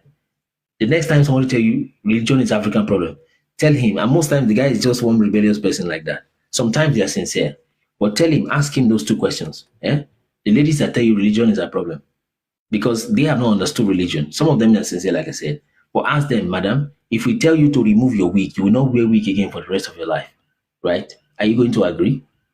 Then they will change the goalpost and say, you're not giving us light, no good road, no fuel. If we make you not wear wig again. So if there's no fuel, the solution is to wear wig. If there are no jobs, the solution is to go and do Bet Nigeria and watch Cristiano Ronaldo and argue your life away till you are 49 or 64. So ask them when they say religion is the problem. Now, I'm not supporting everything the church has done. I'm telling you there's depth in religion. But if you don't understand common sense, you don't have a business reading the Bible, more or less. That sounds like blasphemy to Christians, but it's just the fact. The Bible is too deep. Someone who will not listen to his mother. A woman who can submit to her husband. A man who doesn't know how to take care of his child. You're now telling him, monoskos, this one is salvation, this one is soteria. It doesn't need that. Okay, take care of your children. You're watching football like a 2-year-old. So when they say religion is the problem, tell them wig wearing is the problem. And you see them say, they'll change the topic. Tell the man, football, that Champions League is your problem. Because if there's the first thing when you scrap those things from the community is people will become massively depressed, okay? Massively bored. And boredom is a symptom of lack of vision. It's a symptom, that thing you call boredom. Once you see that you're being bored, it's a symptom. You should check. It's a solical syndrome, a symptom. That's what boredom is. Right? So the moment we take that from you, you start being restless. Your phone is off. You need your phone to stay alive. You need to watch something. That's a problem. It's like somebody who is overdosed and they are pumping your soul with fake food, solical food, pumping your body with fake human food, KFC, UFC, whatever TFC there. So your soul is being bombarded. Your mind is being bombarded by fake information. Your soul is being bombarded by seduction and violence. So it's 1,000 points of light to destroy the human race. There's no way you come from that kind of so-called entertainment, you enter politics, you do anything reasonable. No, you take money that is meant for women, pregnant women in the hospital, you use it to buy a PS5 for yourself and for your children, and build houses in Dubai you won't live in. You see, because the quality of your soul is not very good. You see. So consider yourself as the way you abuse religion. I'm not saying religion is because there's false religion, there's true religion. Book of James says true religion is taking care of widows, etc. Okay, so there's false religion, but as your mouth is sharp to speak against religion and pastors, consider if they tell you to remove, there's no more Ronaldo from today forever. Are you going to do it? They tell you, woman, there's no more wig, there's no more iPhone. The phone you use will always be Android. In fact, maybe just press phone, or what's that thing, button phone or whatever. Receive call and put it down. You discover that you start having high blood pressure because no videos to watch, no Ronaldo to talk about. Then there'll be that first panic attack. But go through that. That's why they tell you to fast in church. That's even if the pastor understands the fast in the first place. But that's why they tell you to fast. Your body will first react. You will need that sugar, that blood rush, adrenaline rush, that dopamine. You're going to need that. But if you can break that off of your life, that's why we're here every morning. Thank God I'm not collecting offerings. But if you can come here every other morning when you have the time, 10 o'clock UK time, it will change your mind. I, myself, I'm being blessed by this thing more than you. So that's why you don't need to beg me to continue. I read scripture and I pray every day, either by default or by whatever. That's what we do here. You come every day, it will affect your soul. That's why some people watch. I can tell as they're watching, some would have even requested to be a guest. They will sleep off because the attention span is so short and a lot of problems that they're going through, right? Because they can't quite stay focused. But watch and sleep is good. Keep staying like that. Over time, maybe you'll be delivered, you know. But they say it takes 21 days to form a habit. If you can form that 21 days of just reading God's word, 21 days of staying away from video games, staying away from movies, at least it may not deliver the whole of the West Africa, but your life will change. And that's what pastors have been doing, if they have been doing it right. Unfortunately, some people still get those things just to get a car from Japan, you know, and you do that, you do a musical video. It's some confusion, but it's well. God help us all. Thank you so much, guys. I need to run now. I've got something to do by 12 o'clock. Thank you so much, guys. God bless you. We'll see 10 o'clock, same time tomorrow. Up until then, watch the interviews, download Chatrod app there, watch the movie, whatnot. Just enjoy your life. God bless you. Bye-bye.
All right, let's keep tapping the screen.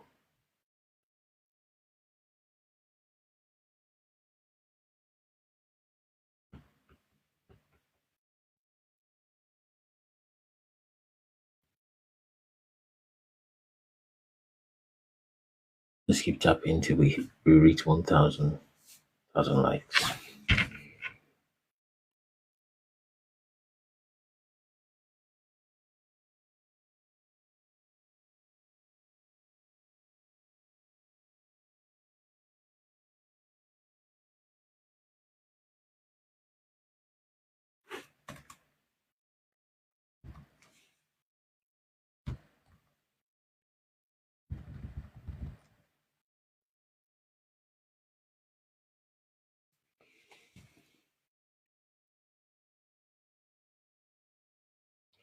Let's keep tapping so we hit 1,000. 1K, then we start.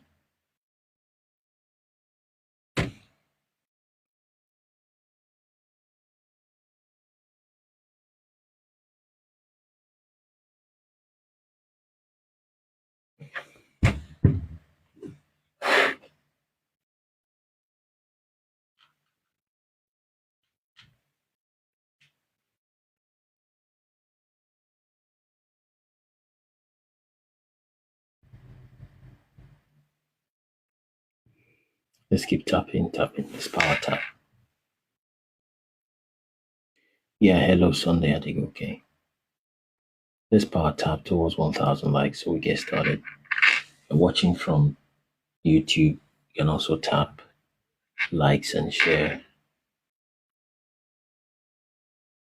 See, it's 1,000 likes. If you have come particularly for a question, you can type that question, or you come up as a guest to request. If you're on YouTube, you would only be able to type. You may not be able to join as a guest from YouTube, or you can type your questions on YouTube. Only those in TikTok are able to join as a guest. So let's keep tapping.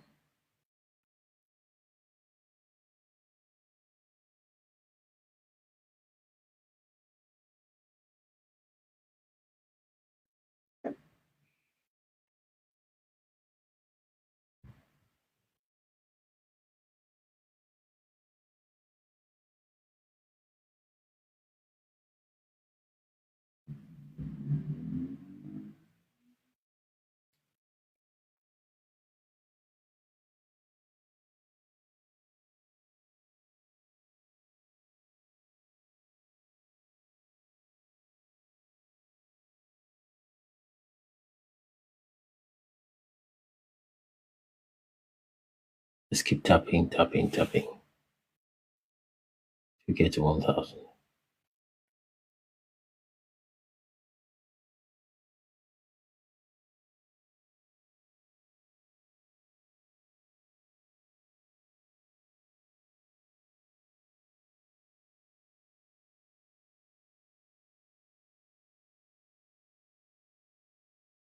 Let's keep tapping the screen towards 1,000.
Let's tap the screen to get started.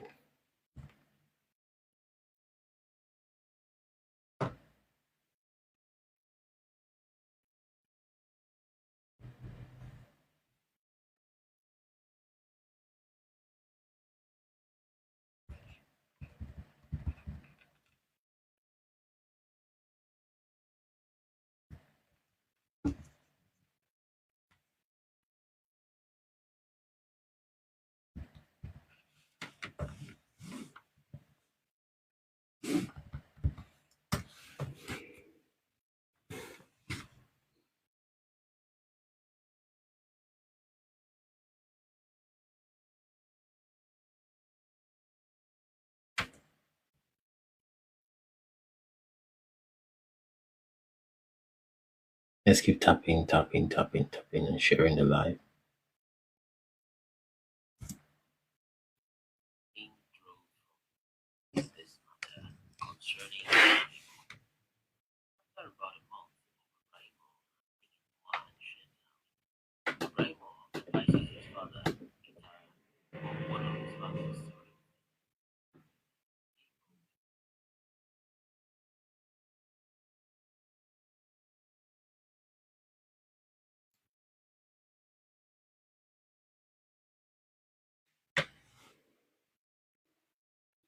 Please let's tap the screen so we can start.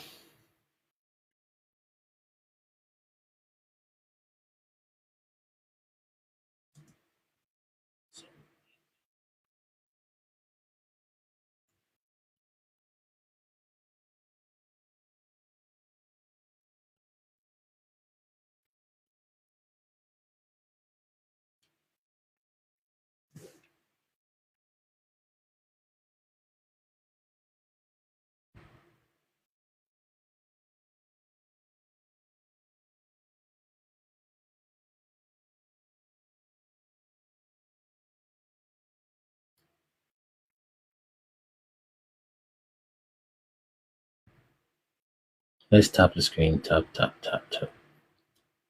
Welcome, largest man. Diacon, Lizzie. Let's tap, tap, tap, tap, tap, tap to 1,000. Hope I'm still being heard. No, I'm not heard.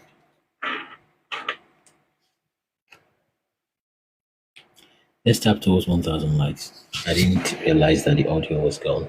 Check. Let's keep tapping towards 1,000 likes so we can get started for the day.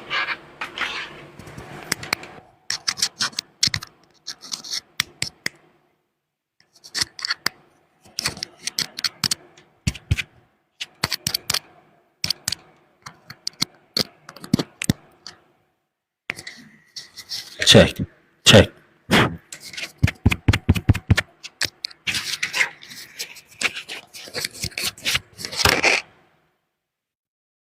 Let's keep tapping so we can start.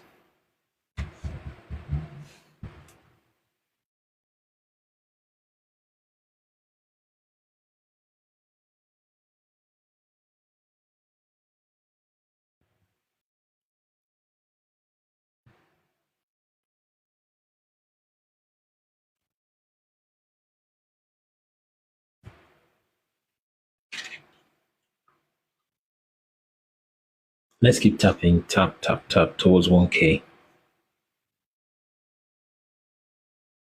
Let's keep tapping.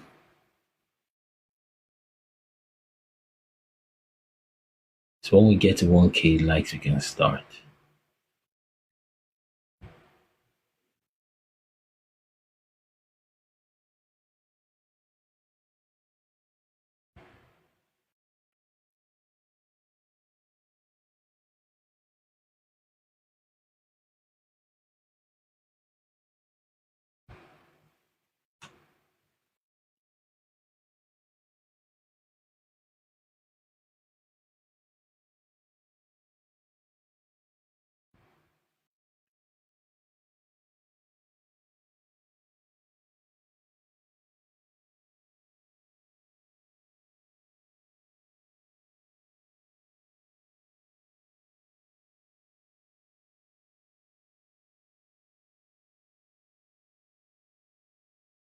Let's keep tapping, tap, tap, tap. We have just one.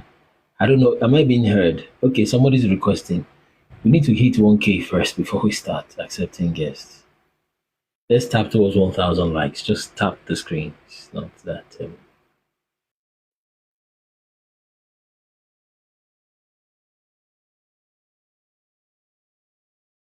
Let's tap the screen, guys. Let's tap the screen, please. So we can start on time.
Please, let's tap.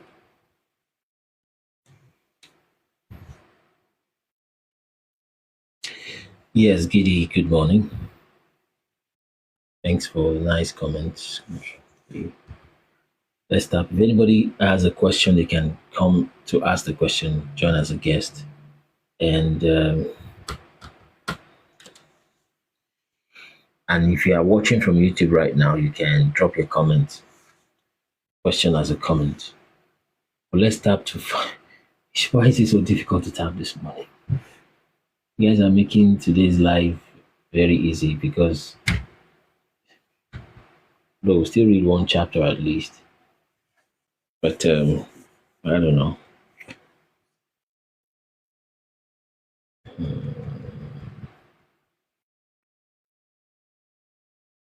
Okay.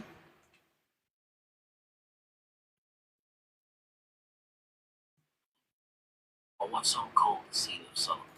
Economic gains, but deep to Lord Walter Rothschild, a leading figure in the Zionist movement. This declaration later became part of the Palestine Mandate, laying the political foundations that have shaped tensions and conflicts in the Middle East ever since.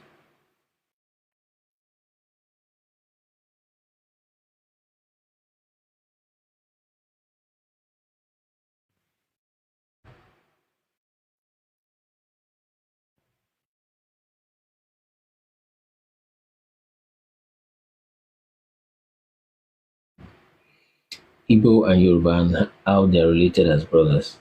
We need to watch part 1 to 3, right? But from what we can gather, there is cosmology within the Yoruba that tells you about the Igbo. There's also something vice versa. But when checking most references, it appears that the people of Igbo are from Eri. That's where you have the Umwairi or Oweri. There's Umoiri also. Okay? And Eri is a son of Gad. Gad is a son of Jacob. So it appears that Jacob is Oromio. Okay, so that's where I can say there's a link. Jacob or Israel. Yasharel. Yishare. So I don't know if that answers your question. Common sense. Yes, good morning, Niger Flat Earther. Let's tap the screen. This is almost 10:20. Let's tap the screen. Tap, tap, tap, tap, tap, tap, tap. So does that answer your question, common sense?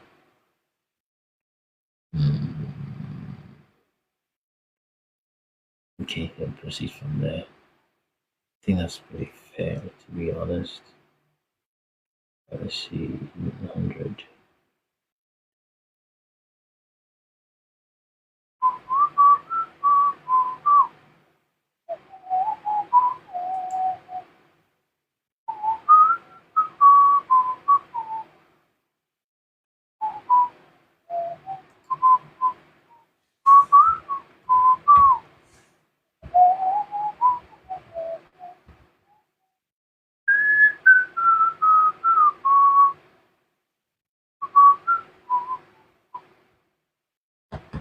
I seen something that God gave people superpowers in the Bible. Okay, yeah. 100 more likes. So we get started. And I believe it. Oh, yeah.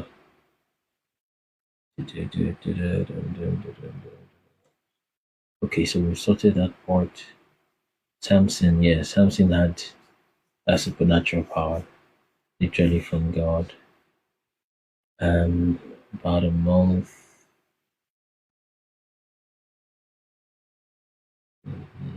Okay.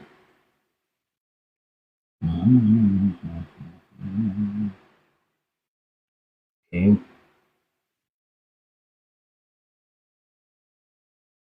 Okay, so we need that, just that upper beat power. Right, I feel like separating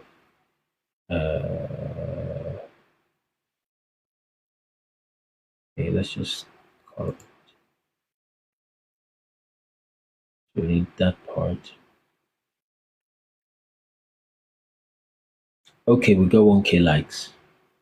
So now we can take guests. I hope we are not going to spend over time today again. Can't wait for us to start is for us to tap. Otherwise, there will not be the live won't be as worth it as it could be. Good morning, common sense. Yes, my brother. Yeah. So I've been waiting for you to come up today because I have a lot of questions to ask. So Okay. there was something that I came across yesterday. That Igbos and Yoruba were staying at Ilefe before migrating, and also from the kingdom of Obatala.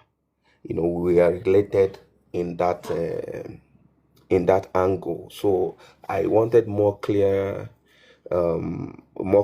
clarification over there. Oh yes, yes. I think I answered it just some moments ago. Maybe the best that I can get. It doesn't mean whatever we say is the perfect thing, but we considered one of the strongest we have linking to our research is when the Igbo people have a statue of Eri, right? They literally have the statue of Eri in Anambra. Are you aware of that? Yes, yeah, yes. At Obugad. Obugad. So, yeah, and that Eri is a son of Gad, and Gad is a son of Jacob.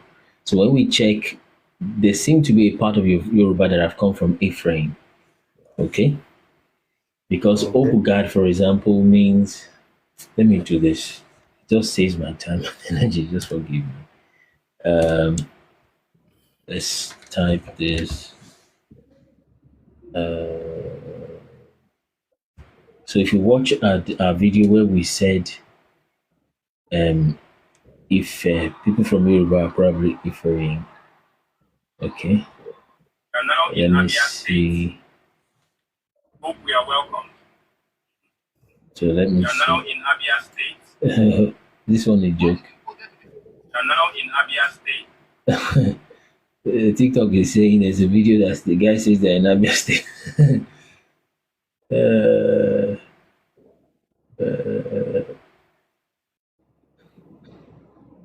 Anyway. I think there's a bandit guy saying they're in Abia State. On TikTok. And part of the reason why I'm laughing, there's this saying in Yoruba language that talk about the joking and laughing. When matter don't pass crying, and to the laugh remain. Because you still see comments, some people are saying if you get mine, come to Delta. But that's AI. Oh, maybe, possibly. But the person's comment is maybe it might be, and maybe not actually. But then the comment is what is making me laugh. That someone say, "If you get mine, come to Delta State." If you get, what's the difference between that? But I want to say something. Is it that my people are not thinking? Is it that my people no get brain? Okay, insurgency was it like this before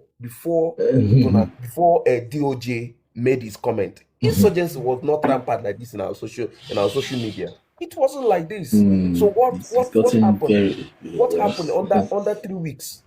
Under 3 weeks, or even up to 3 weeks, everything, everywhere, it becomes a topic everywhere now. This was exactly what they did when they were about going to Iraq. This was the same thing they did.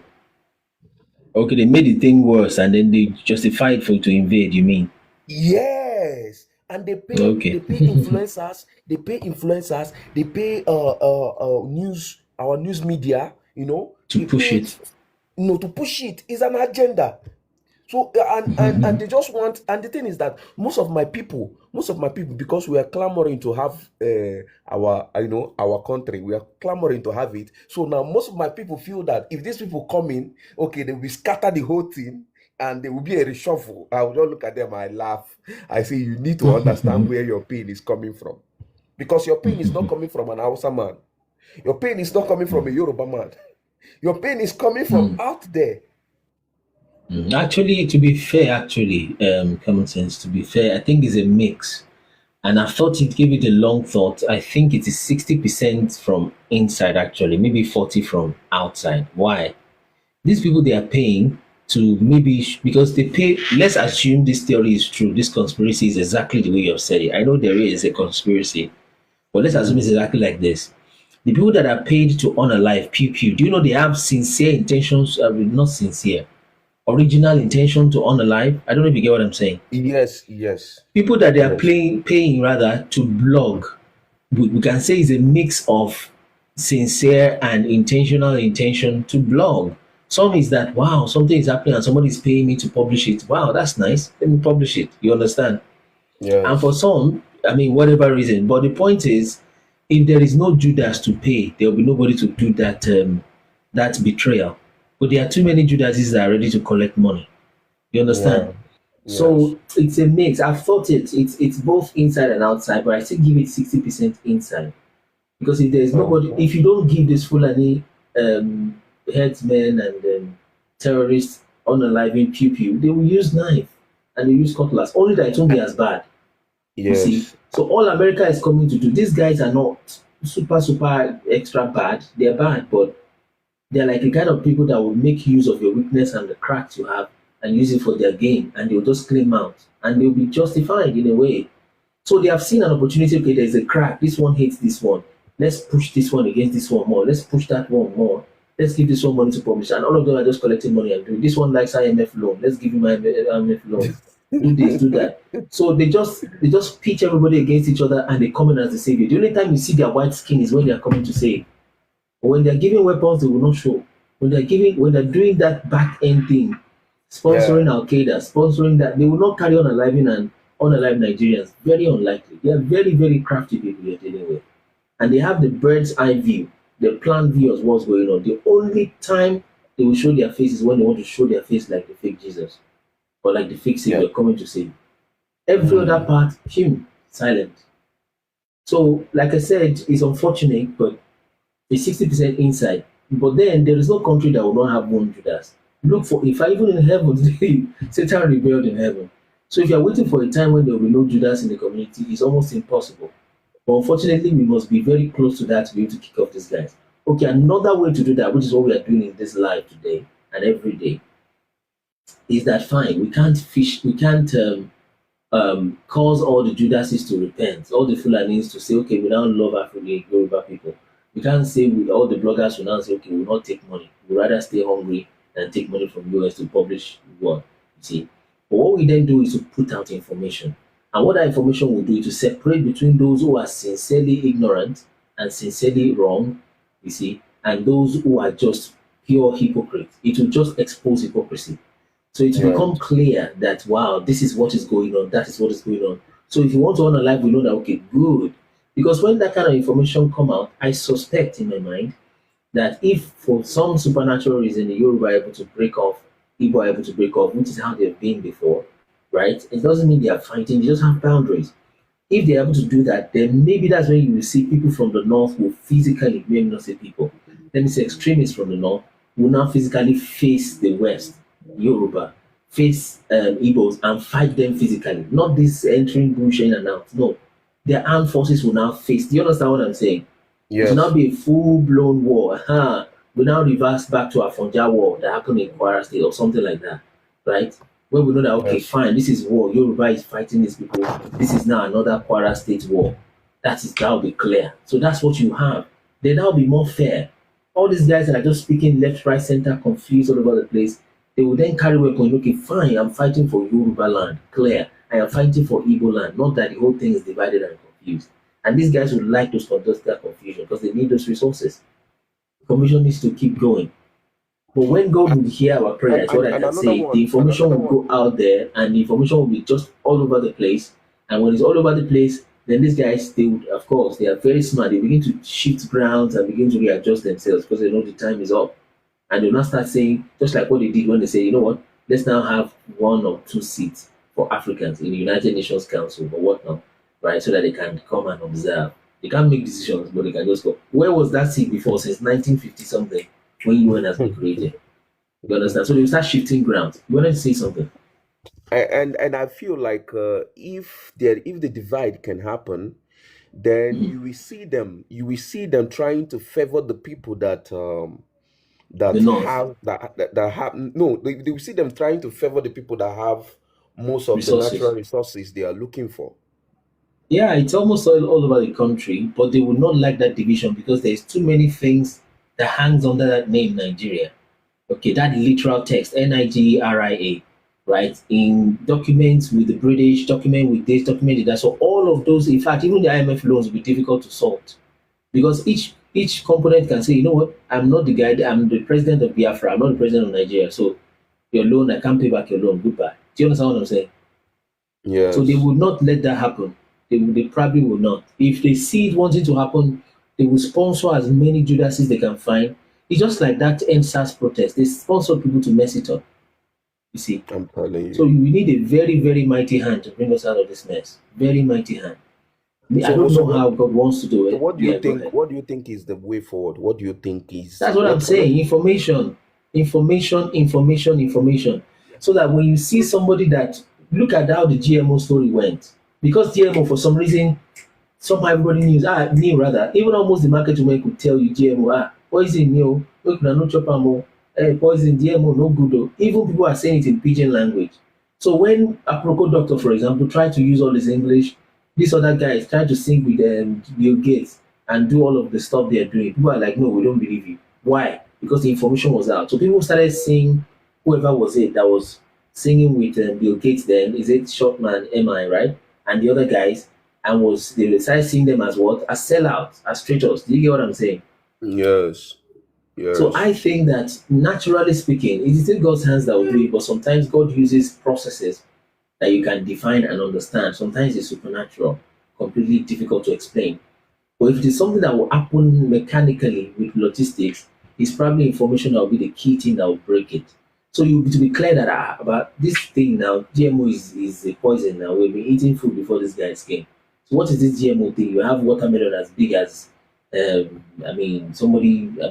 that big.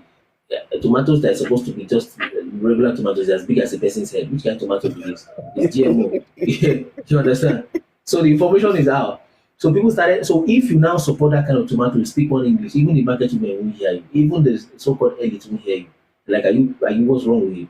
Even in the Russia, I think the use of GMO is literally a terrorist activity. They consider a terrorist if you're planting GMO in Russia. If I got the facts right. That's how terrible the thing is, because it will mess up your soil and it's not healthy. It can genetically affect people and all of that. So that story came out. So I think if using this your theory now, do you think that PO is a sellout? Who is PO? Yeah, you try and Peter. Peter Obi. Okay, I don't know. Peter Obi is a mix because, and I don't know so much about it, to be honest. Honestly speaking, I'm an Igbo man. I'm an Igbo man. Okay. I grew up in the north. I speak Hausa very well. I also speak Yoruba fluently. So I'm a core Wazobia. So I can tell the character of everybody. And honestly speaking, with what I've known in life, I see him as a sellout. I won't lie to you. It's not impossible, and it might be a sincere sellout, by the way, if you know what I mean. Yes. Right. Yes. The moment I see him, I just saw a picture. Although I don't really like talking about individuals, but when I saw his picture, it was in the north. Well, someone, people are funny. They brought out this picture with Gumi, okay, and I think that was during campaigning time. So he had a picture with Gumi, but of course, it's not like Peter Obi is a terrorist or something like that. We had a picture with Gumi, but you know what? Another thing I saw, picture with Gumi is not the thing. I myself could have had a picture with Gumi somewhere. I don't know. Of course not. But my point is, he then wore a kind of northern cap. You understand? Yes. You understand? And for me, okay, go ahead. Please, before you continue, let me add up something again. Not only that, if you check in Nigeria, you will understand that the British gave the key to the monarch. To the north. To the north. Or monarchs, generally. So anybody that wants to be a president has to come and kiss the ring. Something like that, yeah. And so, when you're kissing and the with ring, that kind of kissing the ring, you sign some certain things that you have to do. So written or unwritten, but it will be there. Written or unwritten, So me, when I saw that, and there's another thing that he did again. See, he's my brother. I'm from Aniocha. Him too is from Aniocha. You understand? He's my core brother. So for me to bring my brother to justice, you know the kind of person I am. Now, so he understood this insurgency more than me and you that is over here. So why will he go and make a statement? There's a statement that he made last week or last. When was that? Recently, last week. Okay. Yeah, he was saying that they wanted to help us, that America wanted to help us, we are refusing, and all that, and all that. But I look at him, I said, but wait, though, you know about this insurgency more than me that is over here. And you know the origin of this insurgency. Why are you not saying West. all this? So yeah, that's true. So like I said, at very best, it's probably, let me say at worst actually, just to be fair to him, is maybe a sincere sellout. So like I was saying, wearing a northern cap is not so bad, but it speaks volumes. Why can't you dress exactly the same way wherever you go? So if you can wear a northern Hausa cap because you want to visit a northern person, you know, it's not much, It right? didn't, yes. Okay, Right. but then it speaks volumes. It means that probably he will dance to just whatever tune just to get the seat. You understand? Yes. That's what a politician is. That's not a nationalist or a leader or a statesman, elderly statesman. It's a different thing. So a politician will always dance around just to get that seat. Once he gets the seat, then of course he begins to back you up. So you have to hold him, chase him, run after him to get his promises done. His own is You to know get what? that seat, and he's You know invested millions in it. one thing I like about this man that is ruling us is this. He's a corny person. See, there's one thing I like about corny people. See, there's the way I think. I think off what you are thinking. Corny people. There's a reason why we live with corny people, and there's very good why you have to be a corny person at a time, especially when see the eyes. You have two eyes. You don't really have to put your eye one of your. You don't really have to put all your eyes in what you want to get. In sometimes you put one of your eye and look away from what you want to get until they place you in that position, and that's exactly what he did. He played his game very well, and they placed him in that position. Now you can remember when he was coming up, he was showing that he wanted to die. In fact, it felt like if they give him this thing, he won't take up to up to 2 weeks. This man will die. So this man will die. So immediately he went over there. We saw a man kicking, a man dancing, a man playing football. Okay, I remember when he was falling off the stage and all that. I'm telling you, he stage oil, he stage everything. The only prayer I'm having for him is that I want God to touch his heart so that he can do the right thing, because he knows where the problem is coming from. All I'm praying is that the mind, if he can get the mind to do, like, go over them and do that thing, because he knows where the problem. Because if you see all his policies and the way he's going, you will know that this man actually knows the problem. Okay, now I get you. I was expecting him to give a pardon. To okay. Yeah, I know, and I know he will still do it. But at the time, he's trying to play both sides, and it's very dangerous. He's trying to play both sides. Not saying a thing from this other side, and also trying to accommodate this side. And we now, the people that are the Easterners, we now feel like, this man is not really playing on us. He's not really doing anything for us. So it's now all about the North. But me, I believe that he understands this problem more than any other person.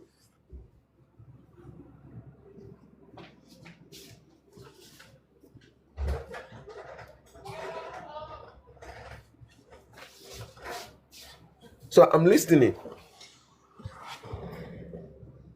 Oh, your mic is not okay. Is it working now? Yeah, it's working now. It's working. Okay, let me know immediately when it goes off. I'll just swap it. Okay. So I don't see a politician solving a Nigerian problem, especially Nigerian problem. But anyways, so I think Peter Obi is basically just a politician, because we have made politics like the law, the way people must be ruled and reigned over. It's become, when you see someone that is a good politician, you even give him kudos. Oh, he's a good politician. If he deceives people well, you clap for him, as long as he does the greater good.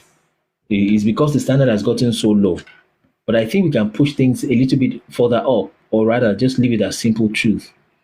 Because I would say if BAT is doing the right thing, then maybe what it lacks, best, I'm trying to paint him as best as possible, is that it lacks the communication, right? Just communicate what you're doing. As he is, it's very easy to set up in that sense. By set up, I mean by the Western world, the way they set Yes. up Gaddafi, turning his own people against him. I mean, it's too Yes. easy. You understand? It's just too easy. There are some presidents that it was difficult to set up. Even Jonathan was still a little more difficult to set up, right? Because people still kind of liked him. They saw the humanity. It's just the Nigerians that are impatient, that think they're smart, that was just speaking against him, and those who wanted the seat, you see. But for BAT, it's not so difficult. The fuel subsidy, the method in which the thing was done, it could have been done in a lot better way. I think, I don't know the whole pieces of the cards available, okay? So it's difficult to tell. But then, how long do you need to wait? This thing is not rocket science at the end of the day, you The see. thing is this. The thing is So this. I think it's communication. So I don't think Peter Obi is fully. I think maybe it's just being a politician and just. But About with that that, kind of flow, it's not going to work. They will just about they will that. mess him up. About that, I think the problem is, the Westerners always look for people that are vulnerable, the people that have a loophole they can use to control you in case you mess up, in case you go offline. They will remind you that remember this, we have this, in case, hey, it's off, we can't hear you again. Yeah.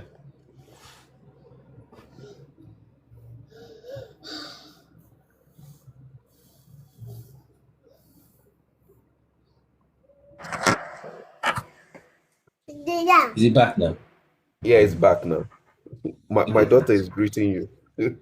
Yes, hello. I can hear the voice. Go. Say good morning. I can hear. Yeah. So like I said, I think he's just got a political career talking about Peter Obi, and I don't see politics solving this problem. I mean, it's so easy. Nigeria has too many loopholes somewhere where somebody in America or France can just turn a little knob like this, and the whole thing is on It's off. flames. Yeah. Very, I mean, because there's too many enemies. Like I said, that idea that the so-called politics, that thing does not make sense. And I don't know how much you need to get human beings to see what I am saying, of not just me. I mean, how do you convince me that two, three people are supposed to be, they have a common goal? What is their goal? Is to serve the people and to help the people. And somehow all of them want to unalive each other just to save the people. Is that how much they love the people?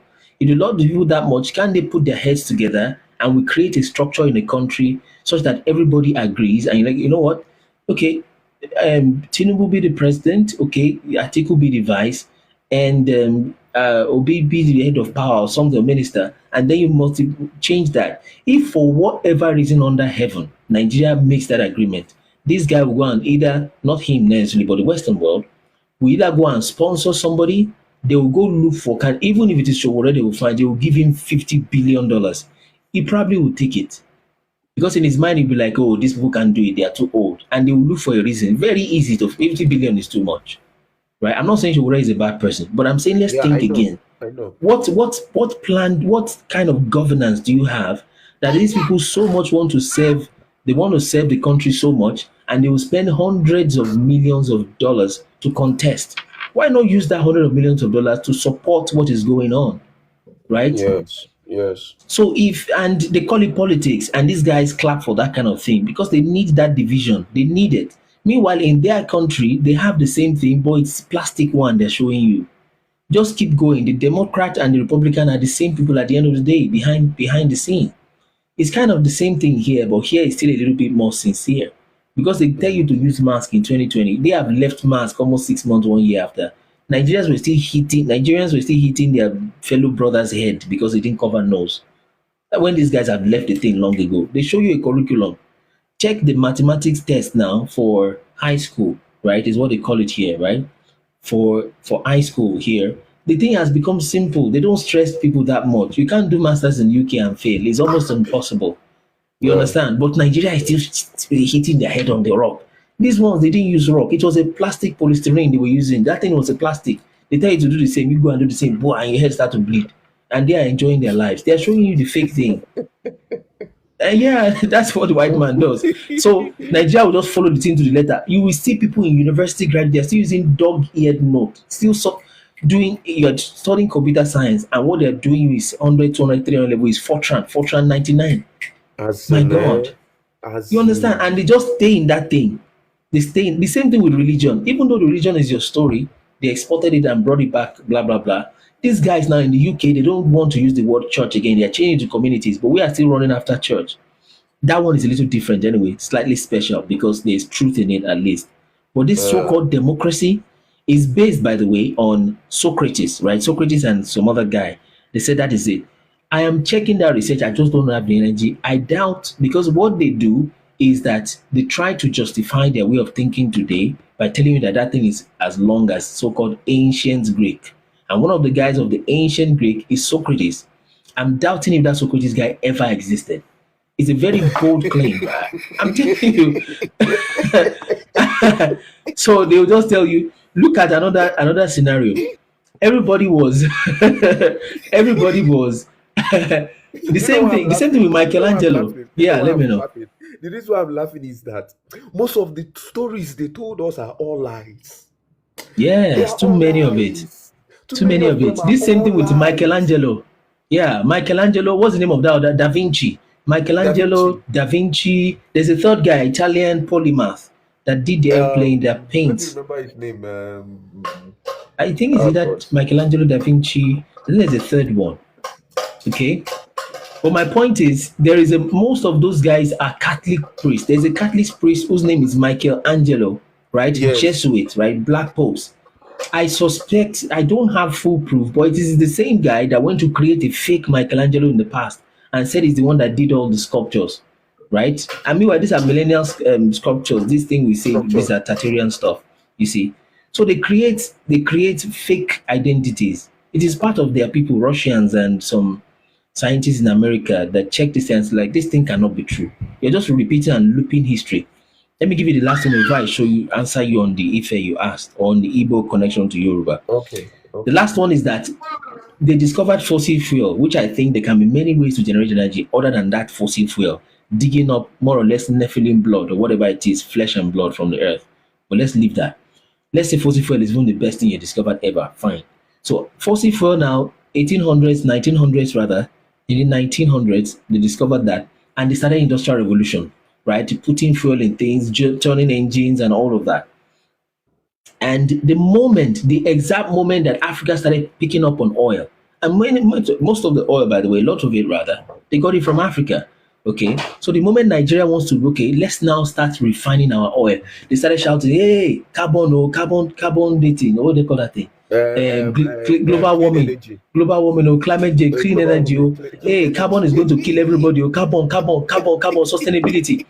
But when they say sustainability, do you know these guys are very smart? They will they will make sure they do sustainability too, so it doesn't look like they're lying. They will make it Uh, very real. They will teach it in the schools. They will protest. They will do all of that. They're still doing the carbon. Oh. They will now say, you know what? They will now start putting sanction on this man and say, that's why I heard Tinubu speaking one time. Why do you put sanction on me and you're not giving me the dollars? Give me the dollars. And you're putting me sanction. I don't even know why they sanction him in the first place. But the whole idea is this clean energy thing, climate change, and it's a hoax. The moment Africa, the same thing when we said, you know what, this Jesus person is a black person. Chinese self, they have Chinese Jesus. The Chinese Jesus, the eyes are like this, like the Chinese eyes. Nobody complain. The moment Africa step on it and say, but this thing is our own, they say, but color does not matter now. You see. So they keep changing the color, they keep changing the goalpost, and Africans don't get it. do You you see, know let me when I quickly show knew? you Do you that know when Ife I? thing. Do you know when I knew that that the fossil, the clean energy thing is a hoax? Is It's a when hoax, this yeah. man at the up. Is when this man at the up was DT, right? saying it. Trump or BAT. Yeah.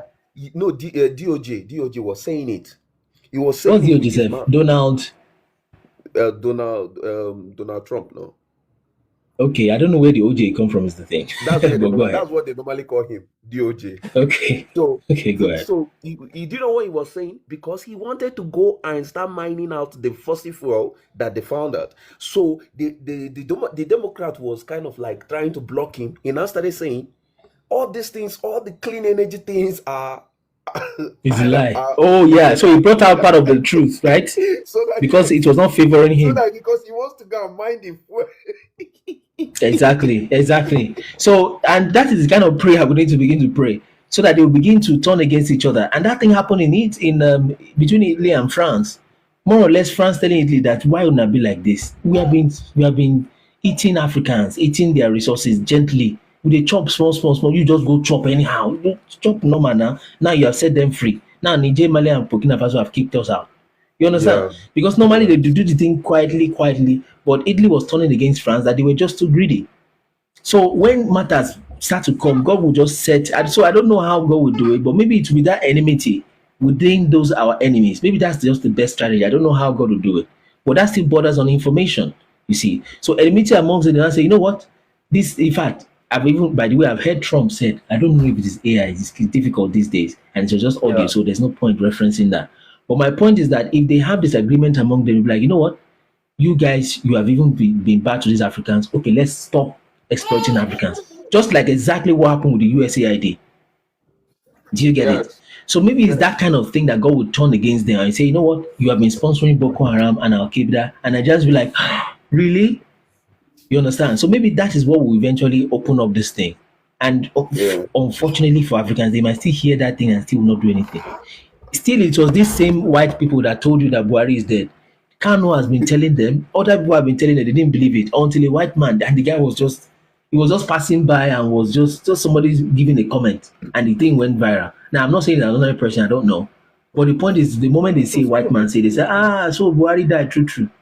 And later, even after they now learn true from the enemy before they believe, they will still forget after 2 seconds. So it's a serious problem. But let me show you this Ife thing. Information is just the thing. Until we get the right generation, that information will make them angry enough to take actions. So that's probably what is going to happen. Let's quickly run this. Minister, Mhm. the thing is this. The thing is this. Most of our young ones coming up, they are not paying attention to the right thing. Okay, Of let me course. use you for example now. Look at this life now. If you check, we are only 33 here. We are only 33 here. And this is a life that should be that in fact we should when you come on live, when you immediately you come in, you will see people waiting for you. People will be That's how it's writing. supposed to be, but You understand? People will be writing. How are you not coming up? You know, it pains me a lot that someone is taking out his time to bring out these lies that you cannot trace. I know the kind of argument. I know the kind of argument that I've had with so many people. So many people have hated me because of the way I think. I think differently from them. I'll be like, you know, because I understand this. I know where it's coming from. In fact, the half of the problem is not even from America. To me, I feel like the half of the problem are the Z people. Yes, the Z people eventually. are the people that is messing up the whole thing. In fact, I suspected that the Z people were the people that raised Carlo. Okay, it's not impossible. Because does he speak against them directly? He did not. And also, because tell me how he's getting his funding. They funded, in fact, they trained him. All the secret he had was from them. When he speaks about the Z people, the YJEW people, how does he speak about them? Have you heard anything? He speak about them that we originated from there. Oh, from the place. How about the people? Yes. What does he say about the people? And another one again, Minister Wig. There's another thing that he said that I caught him with, because I'm a very intelligent person. When I'm with you, I mind your word to get the truth. Look at what he said. He said that you know we have different kind of, when you come to Igbo land, the Igbo that I speak, the Anambra Igbo that I speak is different. It's not the same thing with the maybe Abia, Imo. That's dialects. Thank you. And also, Ikwere people that are over here also, they speak different. So we were asking, now let us assume that all of us have come together and we became Biafra. Now we are not asking, what is the best language that we will use to, a general language that can use for connotation in the new nation. Thank you. You know what he said? He said we are going to sit we are going to bring all the linguistics and they're going to stay to create this language, just like the way Israelite did their own over there. So now automatically, the reason why they sponsor him is because they are trying much as possible to make that fakeness they have to become real. Yeah. In other words, they can use their language on us and now making us to act like they are the real ones, trying to elevate their people. The younger brothers, the smaller ones. So I've preempted it. I did a video regards to that. And I knew, when I checked the chessboard, I checked what is going on. I said, over time, Netanyahu, I didn't even suspect, maybe Kano was being sponsored by them or not. We don't literally have a proof. But I could tell that Netanyahu was going to come to the Biafra people eventually because there's too much pain. And I'm saying these people need to be healed. I mean, this battle when it was fought, you were not even born, right? You need to be healed from this thing, right? Who was right, who was wrong is all shady and all that. Okay, fine. Maybe even Hausa and Yoruba were wrong. You need to heal from that. Otherwise, Satan will use it. The way it applies to individuals, when you leave a relationship, you're not healed and you jump into another one, you will mess up that one that is you're going into, you see? So when I looked at the whole thing, I'm like, no way. I'm like 110% sure Satan Yahoo will come to these people and bring them unaliving pew and tell them anybody around you just pew them, including the Yoruba. And they will tell you why, because we are now your brothers. And I was asking the people then, Igbo people, maybe extremists or whatnot, that how can somebody that looks like that be your brother, blood brother by some supernatural thing? And the Yoruba person there that even ask this your so-called brother, I can't tell the difference between you and the Yoruba, happens to be your enemy. It's not possible. It's just not possible. Okay, you see, but hatred will blind. Look at what someone is writing on the comment section that I don't sound like an Igbo person. Look at he can't even speak the kind of Igbo that I speak. And what he's trying to say, is that, or what me I'm seeing from that is that it can be even difficult. In fact, there are times you see a Yoruba person and you're an Igbo, you don't start speaking Igbo, and you say, I know more boy. Say, sorry. Even you self don't know the difference. And that Netanyahu could come be your brother. You understand? But go ahead. And the thing is this. I am having pain because most of us are following him with the truth and with all our hearts. Sincerity. We understand that yes, he's a good man, but there is a place that they touch. There is a part. There's a small part, to be sincere, Zionists are very smart people. Oh, deeply smart. The Z people, I think it is Satan literally helping them. So oh God, they virtually created all the problems in the world. Check. Just sit down and check everything. I trust you now. Including 9/11. They created everything. Let me quickly play this video so that you can go watch it. I'll just fast forward it. Let's go. Let me quickly play it. We have not read scripture. Tribe be the true biblical Ephraim. You can come to your own conclusions. Let's start again. This video. Could the people of the great Ileife of the Nigerian Yoruba tribe be the true biblical Ephraim? You can come to your own conclusions after watching this video and checking our sources. As we have previously discovered and discussed on this channel, that the real language, people and land of Israel is not in the Middle East, but in Sub-Saharan Africa. I want to show you about 6 reasons why we think the Yoruba tribe of Nigeria is the real scriptural tribe of Ephraim. The extra reason number 7 is a composite bonus at the very end of the video. We'll start with the reasons we have already discussed. Have you seen this video before, by the way? Common sense. Have you seen it before? Can you hear me? Common sense. You can hear me. Let me just... What is your question I'm trying to answer? You are muted or I can't hear you really. Oh, disconnected. Well, there's no point playing the video then because people have watched it. But he was asking the connection that we see. And I think this video is trying to say there are some people that are from Ife, right? Yoruba people just slide in on page 1. Look at it. So it tells you from this book, From Babylon to Timbuktu, there's some Benai Ephraim, okay, people of Ephraim, right, found in the then Ondo district around 1930 in Nigeria, okay?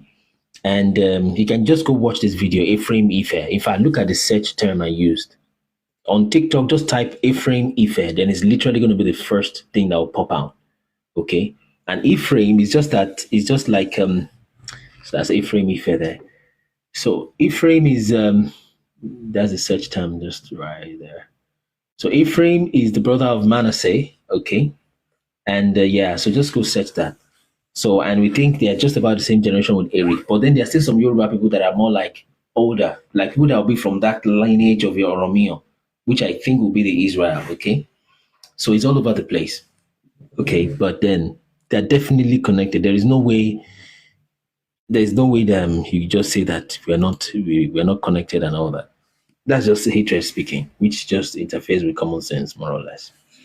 Okay, so let's quickly read one chapter, then we do a few conversations. Then we close and we continue our day. So one of the things that destroys the world, and God would help even our own ministry, is called compromise. Compromise. It happens to pastors. It happens to politicians, especially politicians. Don't be surprised. Nnamdi Kanu in his mind like that, he thinks he has truly found, that's if this allegation is true. He thinks he has truly found some Middle East people that are really his people and they're really helping him. Okay. And he's like, well, maybe there's a way I can keep collecting money from them and not tell everybody. And no, God doesn't work like that. You will not, yes, there's discretion and things like that, but you need to be plain, right? There is no strategy now that BAT is doing. Just let us know what the strategy is. Not necessarily saying let us know all of your tiny little plan, but communicate with your people. How long do we want to stay? People have been thinking Nigeria is just trying to be strategic since 1970s. This is 2020 something, 30, 40 years. People's lives just go like that. There are people that are just, there's many things in their heart and their mind to do. But they are thinking maybe when Obasanjo leaves and Jonathan comes, it will get better. It doesn't get better. They think when Jonathan leaves and Buhari comes, before they know 16 years is gone. And you were 20 when you started that, lost 30. Now you're 46. You understand? So it's a time waster when you connect your mind to those things. You understand? Okay, so anyway, let's just read that scripture, then we get started. Okay. So let me see. So we were in Joshua chapter. So just after the reading, then we'll start reading. We'll start conversations. Joshua chapter 7 is where we're at. So let's go. Before we read, we'll pray. Okay, then we get started. So don't let the enemy get you to compromise. That's it. Well, just unalive 2 or 3 people, and after that, the whole problem will go away. If you want to make some eggs, you have to make some omelette. You have to break some eggs. Now, those kind of philosophies that is just the greater good. The end justifies the means. Those are not scriptures. That's not true. That's not true. That's not true. Satan will always capitalize on your shortcuts. Always. Okay? So that's, and I'm praying for our own ministry also. God will help us not to go take money from some people, although we generally don't need money like that. Of course, we can use it, but that temptation is not so strong, and God will help us that it remains that way. Okay, go take money from some people and start deceiving people online. That's a dangerous. Once deception enters, it is gone. It may not die immediately, but give it 10 years. It may take 50 years to eventually disintegrate and melt and rot rather.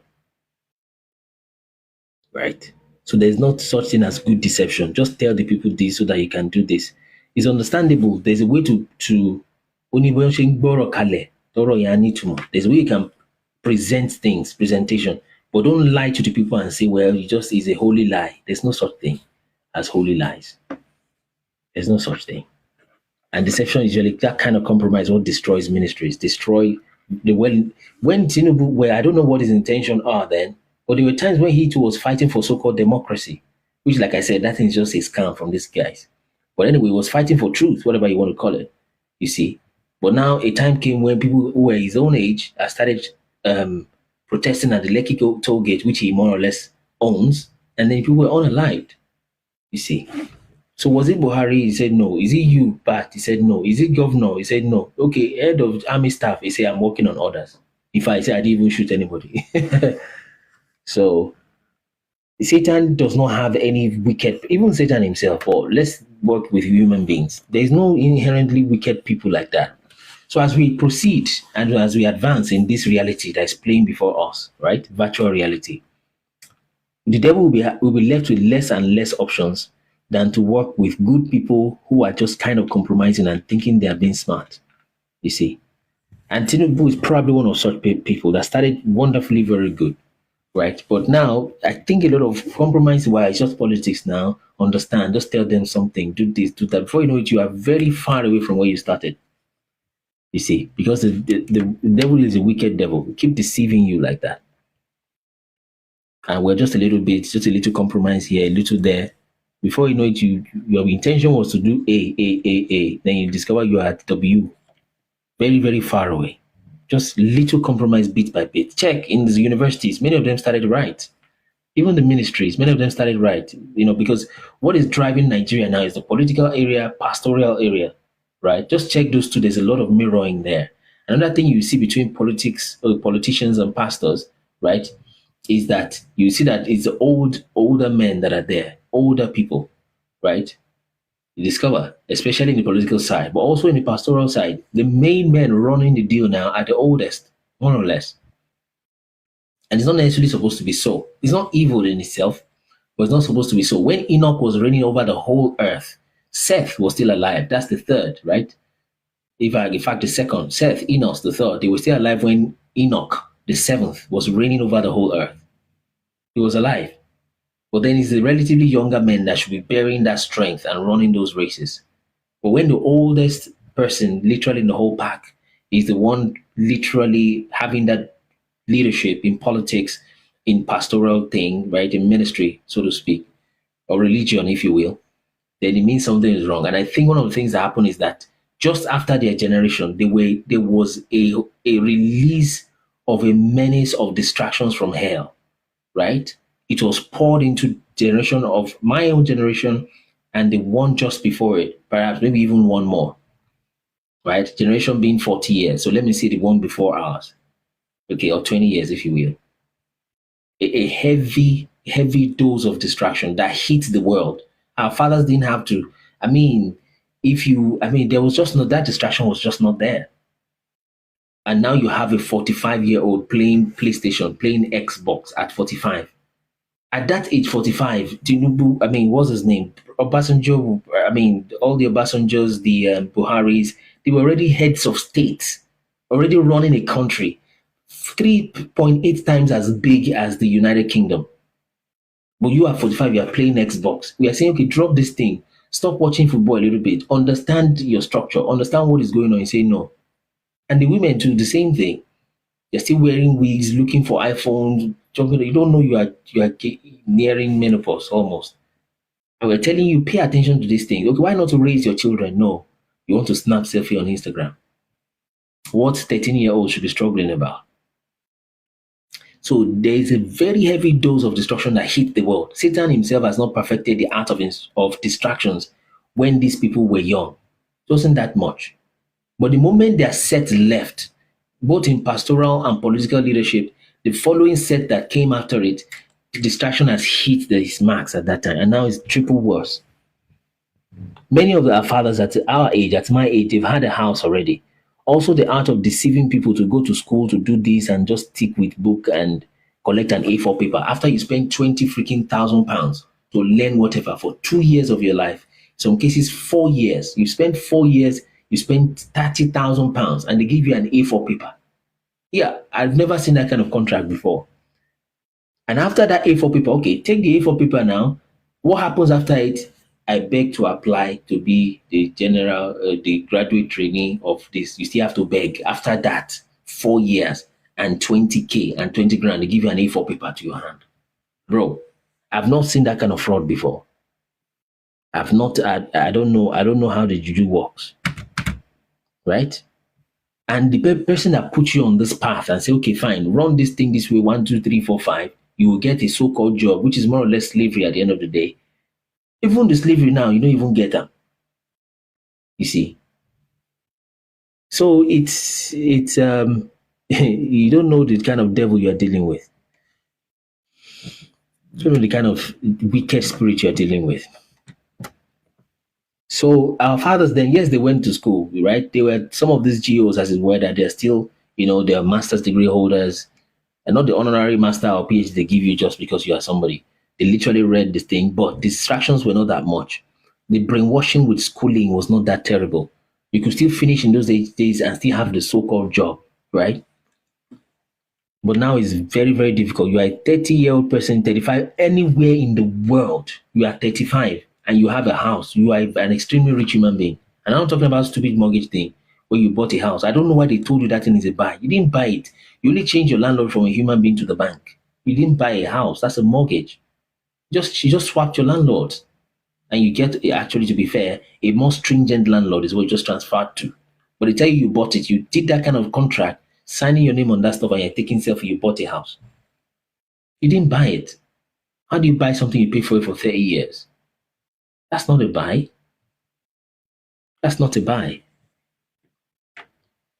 But in those damn days, in 35, man, you've got a family, you've got 2 children, you've got a house you're living in, right? I can say maybe 5% of them already had houses because there was no this hurdle of just running to school for 30 years of your life, learning what you don't know in a different language, all of those hurdles in your head, and you think that is the way of life. They didn't have that kind of crap. You just get, once you get old, if it's a cow your father is doing, they give you 1 cow once you're 14 years old or 15. If what your father is doing is carpentry, you're already hitting nails, you are opening your own stuff. If your father is a farmer, you've got 1 acre somewhere, you're running your deal, right? If your father is what else? So you just run with the thing, you learn a few things, your foot is already on the ground. By 2022, you find a girl you like, you're already married. And she's not also reading 1 master's. There is no stupid feminism at that time to confuse the women. All of that was not there. But the whole thing now is messed up. Now you cannot get married until you follow that 20 years of learning what you don't need. You see? So it's a very big mess, really. So I know it sounds like rattling, but when you understand the problem, it helps you. Most of it, I mean, it's almost half solved. But if you don't see the problem, then there is no start in the first place. There's no compass at all.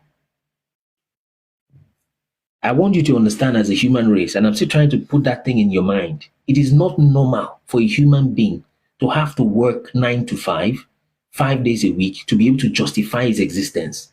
As a human being is never supposed to pay rent. It is not normal. I'm telling you, it's not normal. I know it's all over the place, but it's not normal. It's not. I wanted that thing to sink in your mind. I'm not saying go kick out your landlord. You probably won't even be able to do that. But it's not normal. It's not normal. Why did they invent that thing called cost of living? Where you have to literally live to justify your existence. Because one thing cost of living means is that, the other flip side of cost of living is that when you die, then you're saving up some money. That's what it means. Because if you being alive means there's cost attached to it, then when you are unalive, then it means you're saving money. It's never supposed to be a cost of living. It's wrong. But you have been so bombarded, right, with that guilt, and you feel a need to justify your existence. Even the job you're doing in your office is not that complex and difficult. But you keep trying to, you're just sitting amongst friends, just having a drink. Then you keep convincing everybody how complex your job is. Your job is not complex. If some government school graduate can do it. But because you feel there's a need to justify your existence, to prove that to justify your earnings and that you're really doing something, then you try to justify, well, I type this and I do that, and then all you're doing is just PowerPoint and Excel most times. And then you talk what you don't understand. Most times the computer or robots that will finish the whole thing. But because that thing has been driven in your mind, like, no, you must justify your existence. I must be this. This is what I'm doing. Yes, I'm a telecom engineer, and then we do single site verification, and we check it. We check the base station, and we check the antenna. We do the mechanical tilt, bro. A secondary school student can do it. Open your mind to another thing. Don't lock yourself up there and say you are justifying what. The person planting food on the ground and generating meals is doing better for humanity and for nature. I'm not trying to belittle your job. I'm saying this because it's something I've done. If I was some bushman that is just, I spent almost 10 years telecom industry, for example. So if I was some bushman that's not going to say, because this guy has not gone to school, he does not understand. What does he know? I've seen it, so I can speak that way. There's nothing there. What are you doing? The man that stays, that's why they're attacking your farms now. And let's see how far your so-called salary will get you. You see, the moment the so-called money got between man, humanity, and the earth, that is where the problem is, right? And then another human being is in control of that so-called money. Now, in most countries, you cannot just enter a farm, which I've done before by God's grace. I bless the day. I bless God for that. I've been able to just plant, put corn in the ground and leave it for 3 months, wet it a little bit, keep animals away from it, and harvest it and eat. That is it. It's as simple as that. But they've put many laws all around the place, right? You cannot, hardly can you, even within your compound, I can imagine if your fence is not high enough in the UK, for example, it's already even happening in Lekki. What am I saying, UK? In Lekki, at a point, I was thinking, this place in Ikota, can we not just cultivate this place? Let's plant. They say, well, it's designated as residential. My God, this is needed. These are just Onyibo stuff that they told you in your head. It's designated because you want to use that plot rather to rent and be earning money from salary earners. Because you're producing, what's the word? Profiting from the system. Make this thing a farm. Even if it is onions or food or something, plant apples, people can stop by and eat to inspire them or something. You say, no, it's designated residential because you want to collect 4 million rent. So it's a big thing. But once you start understanding that, the very least that this will achieve is you will have peace in your mind, because understanding gives you peace to some extent. You may not even have the solution, but you understand what is going on. Then maybe somehow, when God gives you another opportunity to come out of that demonic system, is what it is, then you take the opportunity, you understand it. You see. Let's read Joshua 7. We thank you, Father, for this beautiful day. As we read your words, let them change our hearts. Cause us to be more like you, to be able to fulfill the reason you have brought us to this earth. We give you thanks, our Father and our God. We bless your name. In the name of your Son, Jesus Christ, we pray. Amen. Joshua 7. We'll read that chapter. We'll discuss a little bit, then we go.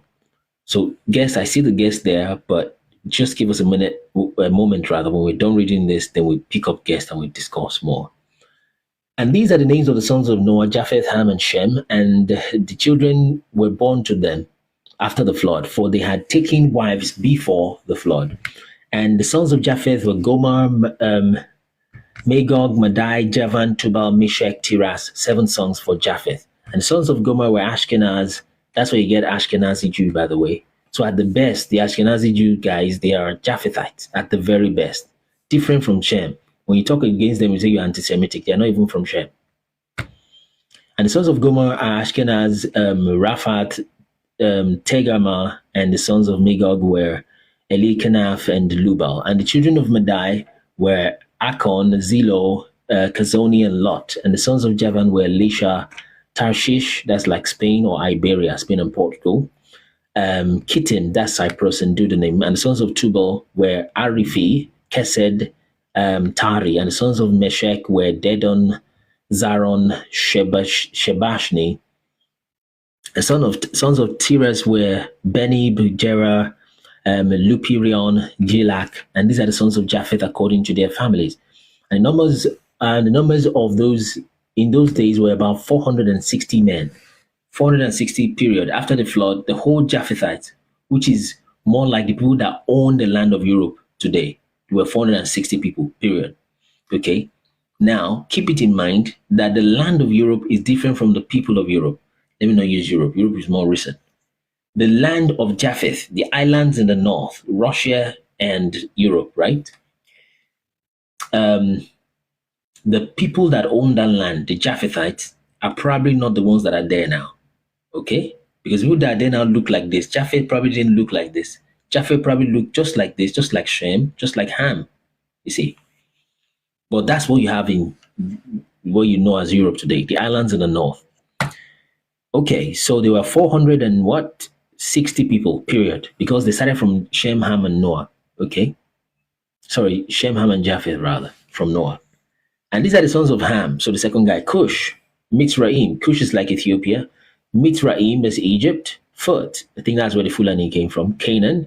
These are 4 sons. And the sons of Cush were Sheba, Havilah, Sabta, Rama, Sabteka, and the sons of Rama were Sheba and Dedan. And the sons of Mitraim were Lud, Ammon, Patros, Casloth, Kaftor. Okay, and the sons of Put were Gebel, Hadan, Bena, and Adan. And the sons of Canaan were Zidon, Heth, Amori, Gergashi, Hivi, Arki, Seni, Arodi, Zimodi, and Kamothi. And the other sons of Ham, according to their families, these are the sons of Ham according to their families, and their numbers in those days, they're the largest, 730 men. So 460 for Japheth, 730 for Ham. Let's see Shem. 15, and these are the sons of Shem. Okay. Elam, Asherah, Faxad, Lod, Aram, 5 sons. These are the sons of Elam, Shushan, Makal, Harmon. And the sons of Asher were Meros, Mokil. The sons of Afaxad were Shilach, Anar, and Ashkol.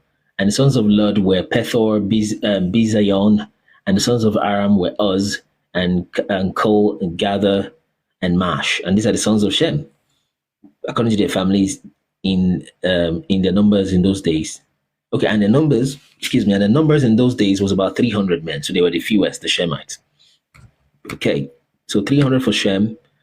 Well, 460 for Japheth, 700 or so for Ham, and then 300 for Shem.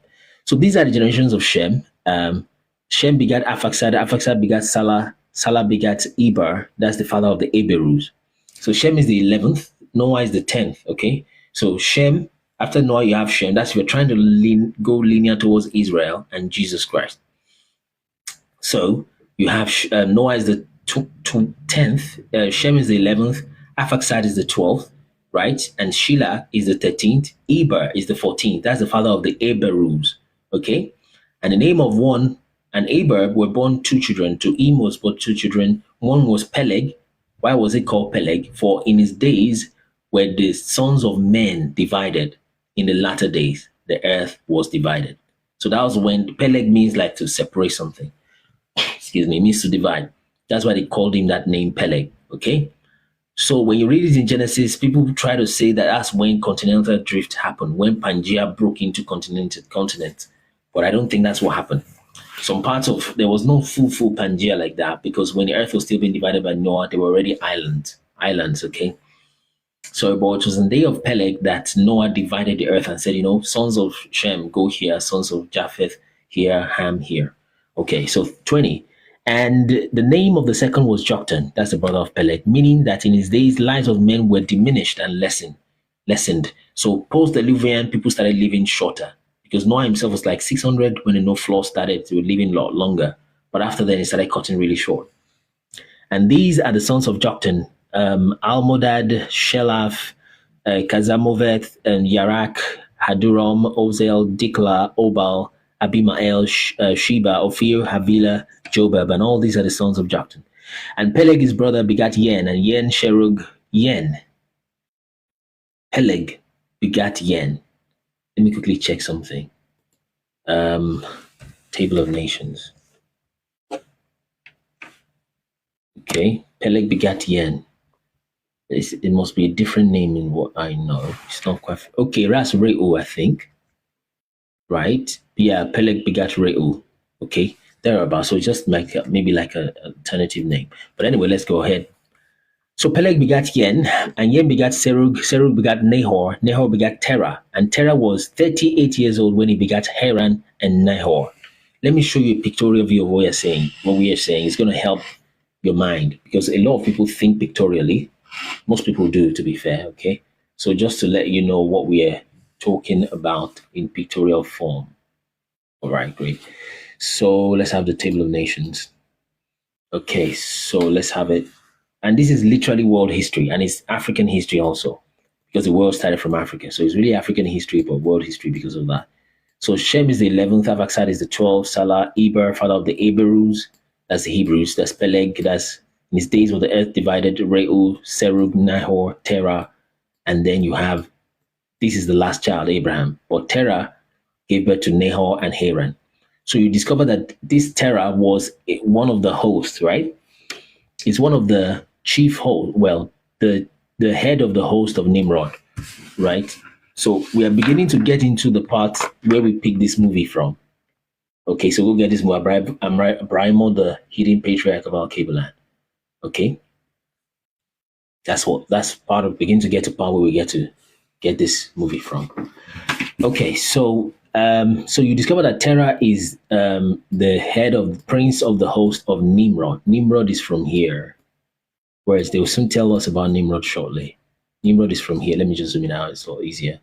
So of course, Abraham is from Shem. This Terah, his father, is the 19th. Abraham is the 20th. So Nimrod is like equivalent of the 12th or 13th because he's from Ham. Ham gave birth to Cush. Cush gave birth to Nimrod. Okay, right. So that's Nimrod right there. Okay, so like I said, younger people, I mean, he was 20 when he started just doing the exploit. Once he's 30, I think he ascended the throne. Around 30, there about 35, 40 was when he was building the Tower of Babel. And then he even lived much longer. But at 30, he was already doing something with his life.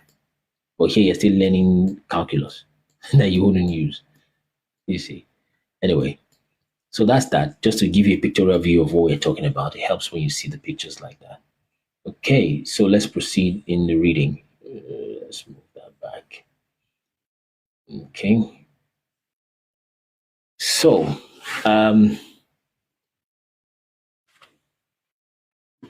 Peleg begat Yen, Yen begat, which is Reu. Reu begat Serug. Serug begat Nahor, Nahor begat Terah, and Terah was 38 years old when he begat Haran and Nahor.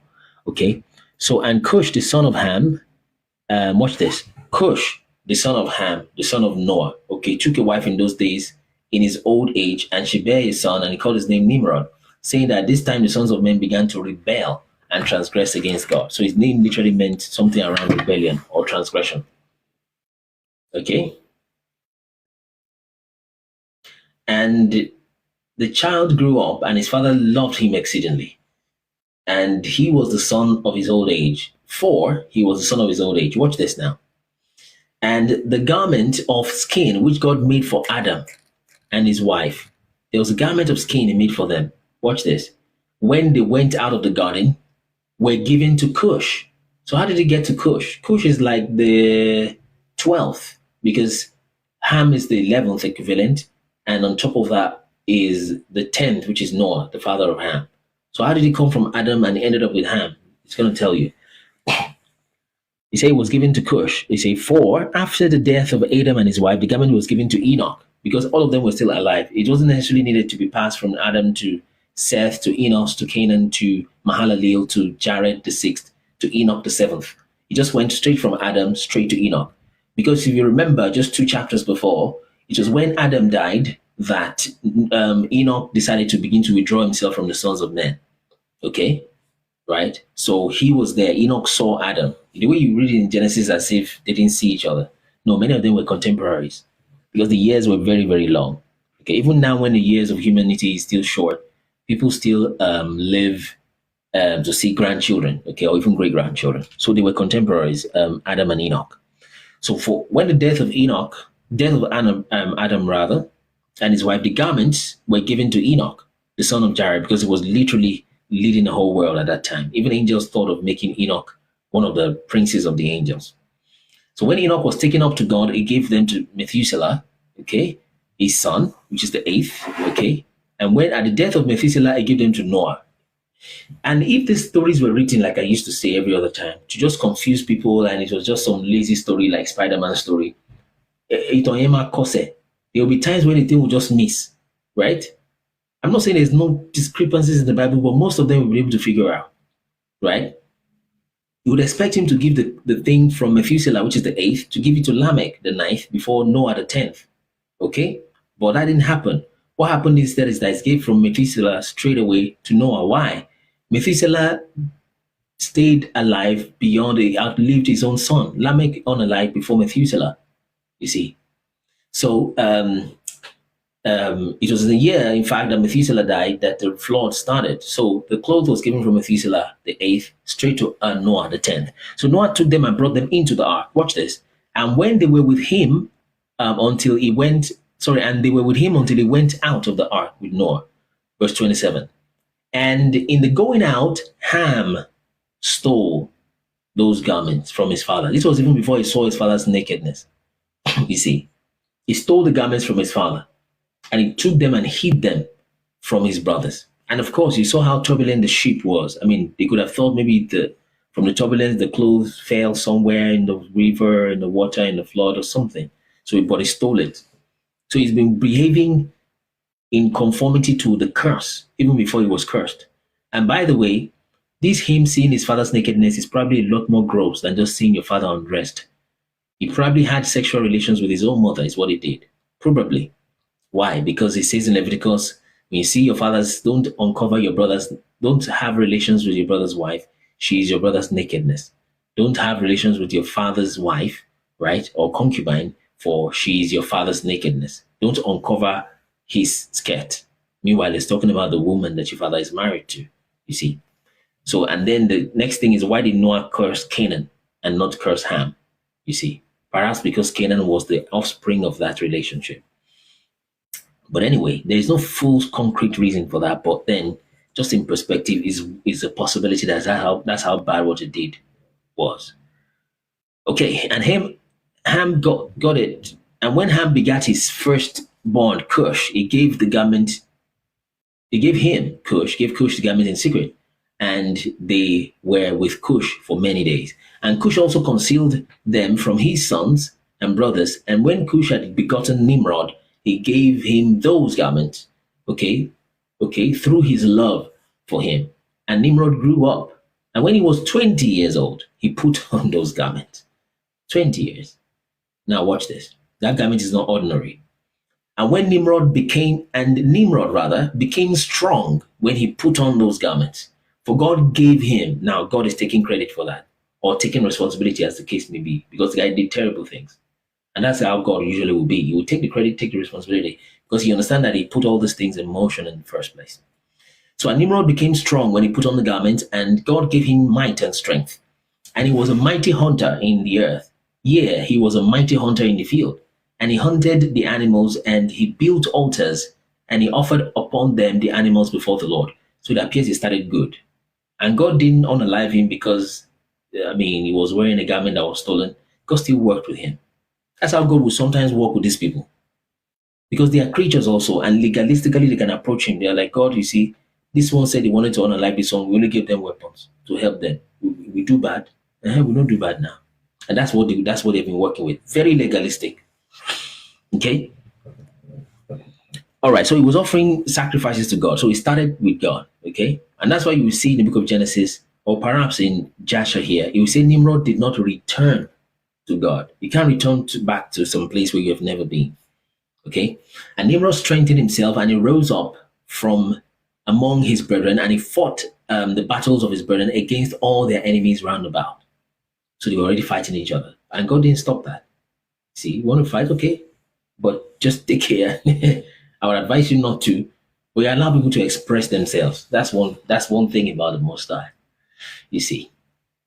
So, excuse me, we'll be taking guests after a while once we finish this reading. But we'll just be giving 2 minutes per person, please. So please get your questions ready, your comments ready, and you're able to deliver them in about 2 minutes, please. So, and the Lord delivered all the enemies of his brethren into his hands, and God prospered him from time to time in his battles. This is battles against Shem, or usually against Japheth, you see, because he was in the tribe of Ham, this Nimrod. So he was allowing one part to win over the other part. You see how God can be. He says the God that answers prayers, unto him shall all flesh come. So even Satan is praying to God, and he sometimes get answers. That's why you must wake up and defend yourself from this menace and this madness these guys are doing. Okay, just common sense. You don't need scriptures to do that necessarily. You don't even need constitution in that sense. And when the matter touch you, your body could tell you, like they say in Nigeria. Okay, it's just common sense. And really, to be fair, there's no law that would prevent you from that, except the unreasonable law when you just convince yourself and say, well, you're just confused stuff. Okay. Therefore, in those days, it became current in those days when a man ushered forth those that he had strained up for battle. He would say to them, like God did to Nimrod, who was a mighty hunter, in the earth. And this is just posthumously, I think, after Nimrod must have died. They keep using his name as a proverb and almost like a prayer. Okay, like God did unto to Nimrod, who was a mighty hunter in the earth and who succeeded in the battles that prevailed against his brethren. Okay, that he delivered them from the hands of their enemies. So may God strengthen us and deliver us this day. So his name became a byword, perhaps after he died. And when Nimrod was 40 years old, that's 20 years after, at that time, there was a war between his brethren and the children of Japheth. Watch this. So that they were in the power of their enemies. They're supposed to be brothers, right? But Japheth was fighting Ham at that time. Well, usually, you discover that Ham and Shem are usually closer, okay, especially the descendants. Okay, Ham and Shem are close because Japheth generally was given those islands in the north, so it's quite a distance. So physically, they're a little bit away. And also, Shem and Ham are always just working together. Both of them basically own that Africa, or mostly Shem, which is really the people that are there right now. Okay.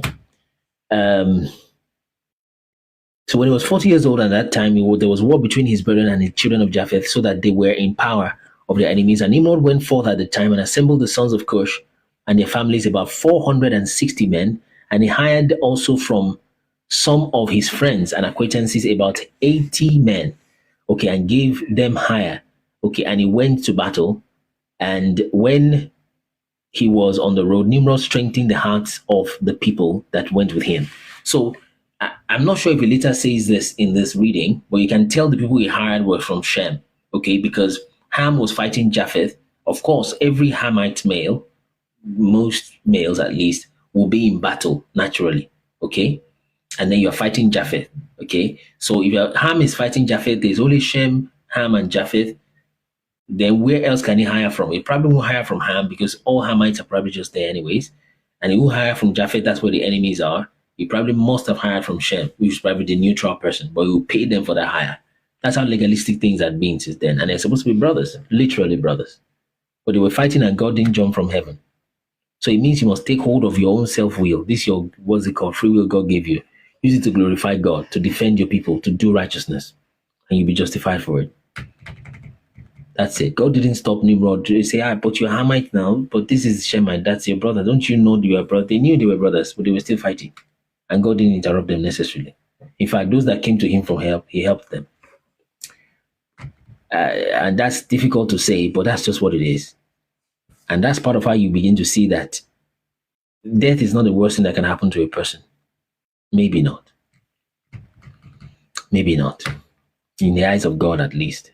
But that judgment, what you do in the body and the judgment that follows after, it seems to be more important. Let's keep reading. So, 36, and he said to them, do not fear. Nimrod now talking to the people. At this time, he was just 40 years old. Do not fear, neither be alarmed, for all our enemies will be delivered into our hands, and you may do with them as you please. And all the men that were with him were about 500, 400 and something from his side, 80 from 85 from Shem. And they fought against their enemies, and they destroyed them and subdued them. These are Japhethites, their brothers they're fighting. And Nimrod placed standing officers over them in their respective places. Okay, and he took some of their children as security, that they were all servants to Nimrod and to his brethren. And Nimrod and all the people that were with him turned homeward. Let me see how far we're going, because Jasha can be very long sometimes. Okay, we're going to 51, to verse 51, and we are at 39. So about 12 to go. And when Nimrod had joyfully returned to battle, watch this, and having conquered his enemies and all his brethren together with those who knew him before, assembled to make him king over them. And they placed a regal crown upon his head and set over his subjects. And he set over his subjects and people, okay? Excuse me. And he set over his subjects and people, princes, judges, and rulers, as the custom amongst kings. So it's like the last person that reigned after Enoch was maybe Noah, technically, because of the flood. Okay, then next was Nimrod, that will reign over almost the whole earth like that. Nebuchadnezzar also did something similar. Okay? All right, so, and most of them did all of that in that northeastern Africa, where you have present-day Egypt, or Sudan, Upper Egypt. And he placed Terah, the son of Nahor, so the 19th that I showed you the other time, from Shem, okay? He placed him, the son of Nahor, as the prince of his host, and he dignified him and elevated him above all his princes. And while he was reigning according to his heart's desire, Nimrod, after having conquered all his enemies around, he advised with his counselors to build a city for his palace. And they did so. No issues with that. Okay? In fact, even him fighting the Japhethite, God didn't necessarily have an issue with it. Okay? Building a palace for himself, no issue. Okay, let's keep going. And they found a large valley opposite the east, and they built him a large, extensive city. Okay, let me quickly show you where we think Shinar is. Babel, right? Where you have the Tower of Babel and all of that in Africa.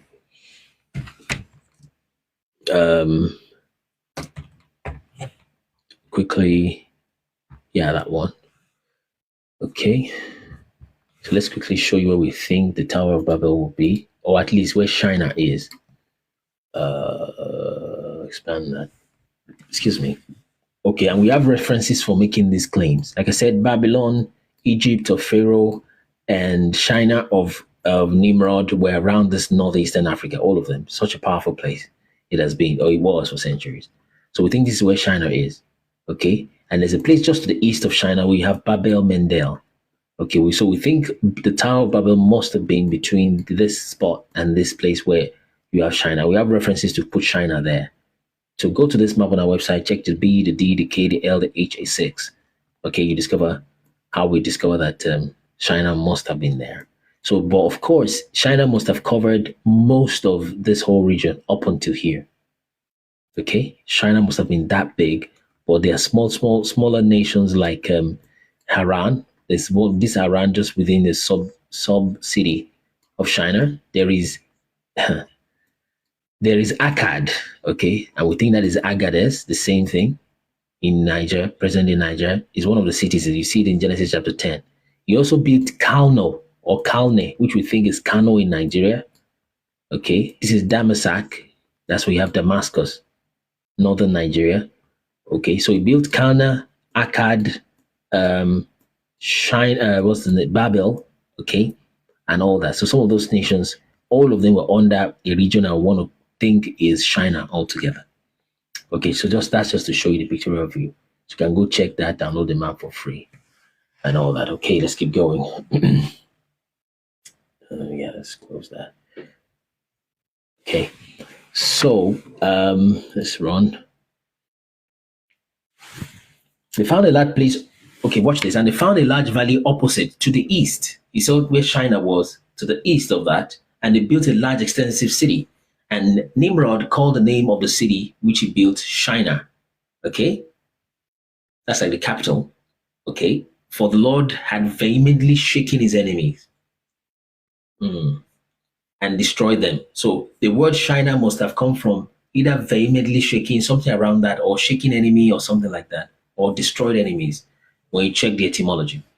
So, and Nimrod dwelt in Shinar, and he reigned securely, and he fought with his enemies and subdued them, and he prospered in all his battles. No issues with God at the same time. At that point in time yet. And his kingdom became very great, 2045.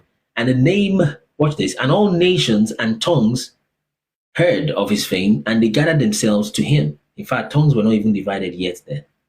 But eventually, even when they were divided, they must have known him altogether, because it was at his tower that division came. And they bowed down to the earth, and they brought him offerings. Okay, and he became their Lord and king, and they all dwelt in the city, okay, at Shinar. And Nimrod reigned in the earth over all the sons of Noah. Noah himself was still alive at that time, you see, and they were all under his power and counsel. Okay, and you see, the method didn't change when Jesus came. Why would Jesus come and, all of a sudden it's just for you to preach and clap and sing and let Donald Trump do whatever they want to do? The Roman government can keep doing whatever they want. Just stay in one corner and be clapping and just preach. Okay, do a few miracles, which is wonderful, by the way. And that's all. No, Jesus reigned. That's why I'm telling you, Jesus returned. That's why the brain of the disciples was like, okay, is this the time to restore Israel back to the kingdom, back to Israel? They were right. And he said, no, it's not the time, but the power will be put in you, but you will receive power after the Holy Ghost come upon you. And part of that power, what I believe the disciples used the power for, was what Jesus said when he said, "One of you shall say to this mountain, be moved and cast into the sea." I think that was what was happening in that book, Cassius Dio Roman History, when literally the whole world was coming in a cataclysm and mountains would be flying all over the place. At that time, resurrection has happened. You see. So he came back in the Armageddon war and destroyed the whole thing. And he reigned so much, and his reign was so powerful for 1,000 years, millennial reign of Jesus Christ, that you're still naming the years, although they've messed up the numbers, still naming the years after him till today. 2025 is 2025 Anno Domini, AD. That's the year of our Lord. But then we see that now, the world has seen that they say, well, Stateria is this, is World Fair. So it never deviates from kingdom. There's no such thing as you're the kingdom of God and you're just clapping like this and you're clapping hands. And after you go out, you still pay tax. You can't even afford food. You can't afford your food. And it's all about singing and dancing. It's a deception. It can't end there. That's good enough. It's wonderful. Okay? But that's where you should generate strength and go and correct these lies. These guys are just messing all over the place. That is the kingdom. If there is any physical kingdom, by the way, right? Talking about, okay, fine, let's try to condense this kingdom thing into a physical place. That place must be West Africa, West Central Africa, into Sub-Saharan Africa. And these are the regions in the world where you have the most complex problems in the world today. There is very few enigmatic situations and conditions and problems in this life. Complex, polynomial, you can't even solve with Pascal triangle. You have in this world that the problem of Nigeria is such an enigma. It's such a paradox what that country is. Such a paradox what West Africa is. Where you have so much wealth and there's so much poverty at the same time. Right? If you have wisdom in this life, that's where we should see your wisdom being displayed. Right? You keep shouting you want to be a martyr for Jesus. You want people looking for people to honor life you for saying Jesus is Lord. You don't need Jesus is Lord. Tell us what Trump is doing, what Tinubu is doing wrong, and tell them the fact. Where is the 6 billion naira? How come a snake swallows 6 billion naira? Talk those truths. They will honor life you and you'll be a martyr. Stop saying you are waiting till you are preaching Jesus. Jesus is already popular. Yes, you still need Jesus in people's hearts to change them. Okay, very important. Right? There's that dimension. But to say, gee, give me money, I want to go and preach somewhere. They don't know Jesus. Send them a text then. People know Jesus. He's so popular. It doesn't need you to be popular. What it needs is for people's hearts to change. You see, yeah, you make Jesus popular, you make Jesus known. Who doesn't know Jesus? Who know Jesus? What they don't know is you. They can't see Jesus through you and in you. If you show them example, you lead right, you speak truth, they will follow you. That's what we're talking about. Not say you want to make Jesus popular. Jesus does not need your popularity. So it's always been about the kingdom, and all the nations and tongue the head of his fame, all right? And they were under his power and counsel. So God didn't have a problem with him even at this point yet. He was literally fighting his own brothers, the Japhethites. They were literally brothers. And the people he would be fighting must have been his cousins. God didn't necessarily stop him because of that. Not yet. Okay? Let's keep going. And all the earth was of one tongue. And words of union. Okay? But Nimrod did not go in the way of the Lord. So he had started departing. And he was more wicked than all the men that were before him. Right? From the days of the flood until those days. That means from the time of Noah, talking about Serug, Reu, some of them were very bad guys, truly. I mean, really, rather. But he's saying Nimrod was worse than most of them. All of them, rather. He was more wicked than all the men that were before him. Noah, the time of the flood, Noah is the 10th. He's like equivalent of the 13th Nimrod. And Terah, okay, which you can count to this point, is about 19th. Abraham was going to be the 20th. And he made gods of wood and stone. Okay? And he bowed down to them. Now, Jasha is not showing you so much of the spiritual realm. It was Jubilees to tell you they were Mastema. The spirits of those Nephilim that were unalive were still around at that time, advising people, appearing to them in dreams. Okay? Showing them some writings of the watchers, which has been there, writings of the watchers that were there before the flood. They would write things on the wall, show them how to do witchcraft, sorcery, makeup making of weapons, right? They showed them those things. You see. So he started making gods of wood and stone, and he bowed down to them, and he rebelled against the Lord. So that's where the problem started. He rebelled against the Lord. The pride, everything got into his mind. So you see, even Nimrod started good. Many of these guys probably started good. The president of Nigeria started good. He started good. Go check his videos. He was standing for truth, closer to the students more like a campus, just like Showore himself, someone like a campus person that came up. So all of that stuff, they were all good. So Satan will always, you to just stay on your matter. That's why you must pray. We pray for our own ministry also. Many people started good, but over time they started deviating and compromising a little here, a little there. Before you know it, they are literally a monster. So Satan does not have anything. All he can do is to pervert good things. And he will look for people that have got that ministry, you've got that apostleship, you've got that leadership, you've got that prophetic grace, you've got that and that. And he will sit on that gift like a parasite until he messes it up with cancer. So purification is very important. Very important. We must constantly ask God for grace. That's what we do in our ministry. We keep asking God to help us. And all the earth was of one tongue, and he did more wicked than those of the floor till those days. And he made gods of wood, yes, and rebelled against the Lord, and taught his subjects and the people of the earth his wicked ways. And Mardon, his son, was more wicked than his father. So the son of Nimrod is called Mardon. And everyone that heard the acts of Mardon, the son of Nimrod, would say, which you can imagine must be some teenager boy, 15-year-old, because his father is 40. Okay? Would say concerning him, from the wicked goeth forth wickedness. Therefore, it became a proverb in the whole earth, right? Saying, from the wicked goeth forth wickedness. And it was current in the words of men. Okay, from that time. We have about 3 more verses to go. From that time to this. And by this, that's the time of Jasher. Jasher is the colleague of Joshua, okay? Or rather, Caleb was a colleague of Joshua, and Jasher was the son of Caleb, as we know it, that wrote the book of Jasher. So people still talk about how wicked Nimrod was still as a proverb till the time of Moses, of which Moses is like the 4th generation from Levi, okay? From Levi and from Jacob. And Jacob is the 22nd or so from Adam. Abraham is the 20th. So it's not too far is what I'm trying to get at, okay? Abraham literally interacted with Nimrod, which you'll soon see in the next chapter, which we'll read tomorrow by God's grace. So from Abraham to Moses is like maybe 5, 7, 1, 2, 3, 4, 5, 6 generations thereabout. So in those days, he was very great. And Terah, rather, the son of Nahor, the prince of Nimrod's host, was in those days very great in the sight of the king and his subjects. And the king and princes loved him, and they elevated him very high. Okay? So he was exalted. Okay, that's Terah. From the tribe of Shem, the father of Abraham, yet to be born. Abraham is yet to be born. And Terah took a wife, and her name was Amphelo, the daughter of Cornebo. Okay, and the wife of Terah conceived and bare him a son in those days. And Terah was 70 years old when he begat him. And Terah called his name, Terah called the name of his son that was born to him Abba Aremo, Abraham.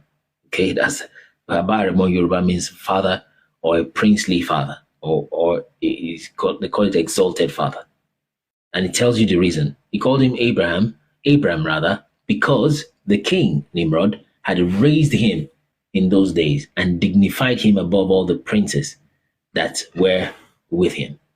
So that's the end of Jasher chapter 7. Jasher is just wonderful. Just too wonderful. Powerful, interesting stories. Very powerful stories. Very instructive. Okay, so we have 2 minutes each for each person. We'll continue Joshua 8 tomorrow by God's grace. 2 minutes each. Question, contribution. Keep it 2 minutes, please. So let's the request pour in now. So we filled the guest section. We know, okay, we have 4 guests or so, and we work with those guests. And it's not like somebody wants to react to what somebody said and it keeps dragging back and forth. Okay? So Excuse me. So let's keep it that way. Do we have any other person requesting? So we fill this guest section first, then we'll proceed from there.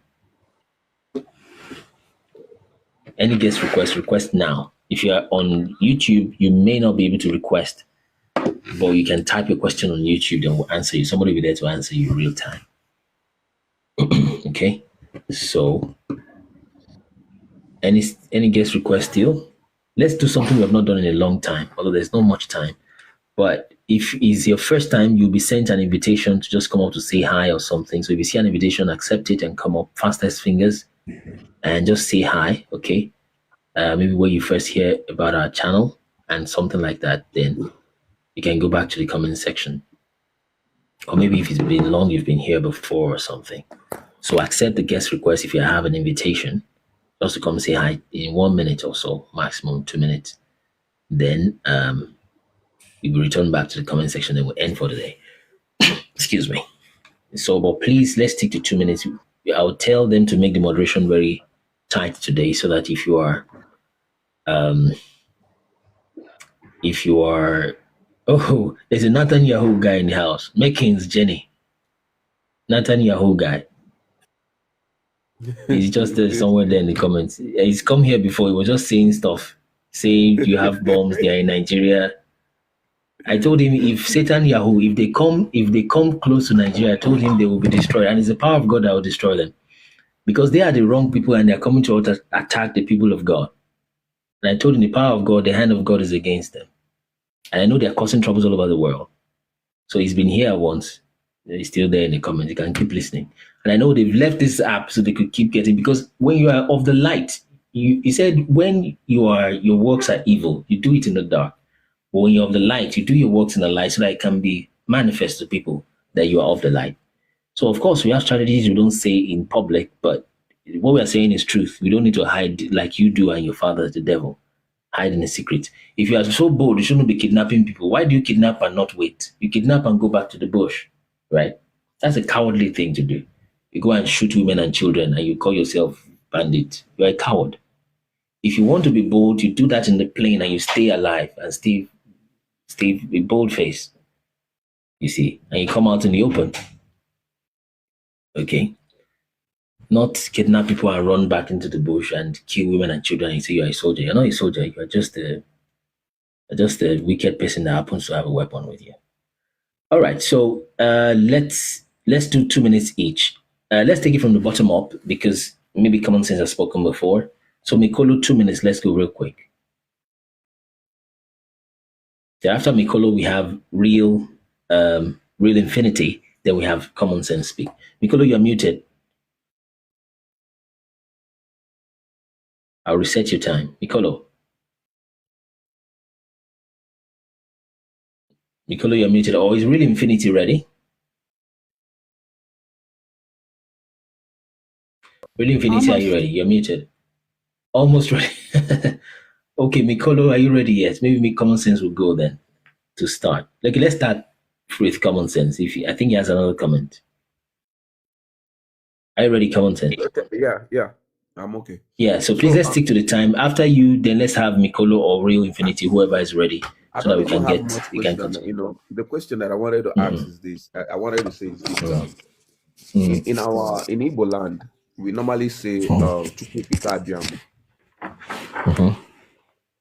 And I'm asking, you know, due to we have this relation with just like what I asked you in this morning and you explained to me, and that Chukwuka Abiama means God of creator, but that Abiama, God of create, Abiama means like God of witness, God of creator and God of witness. You know, can you hear me? Yes, I can hear you. Go ahead. So is there any connection between Abraham and Igbos?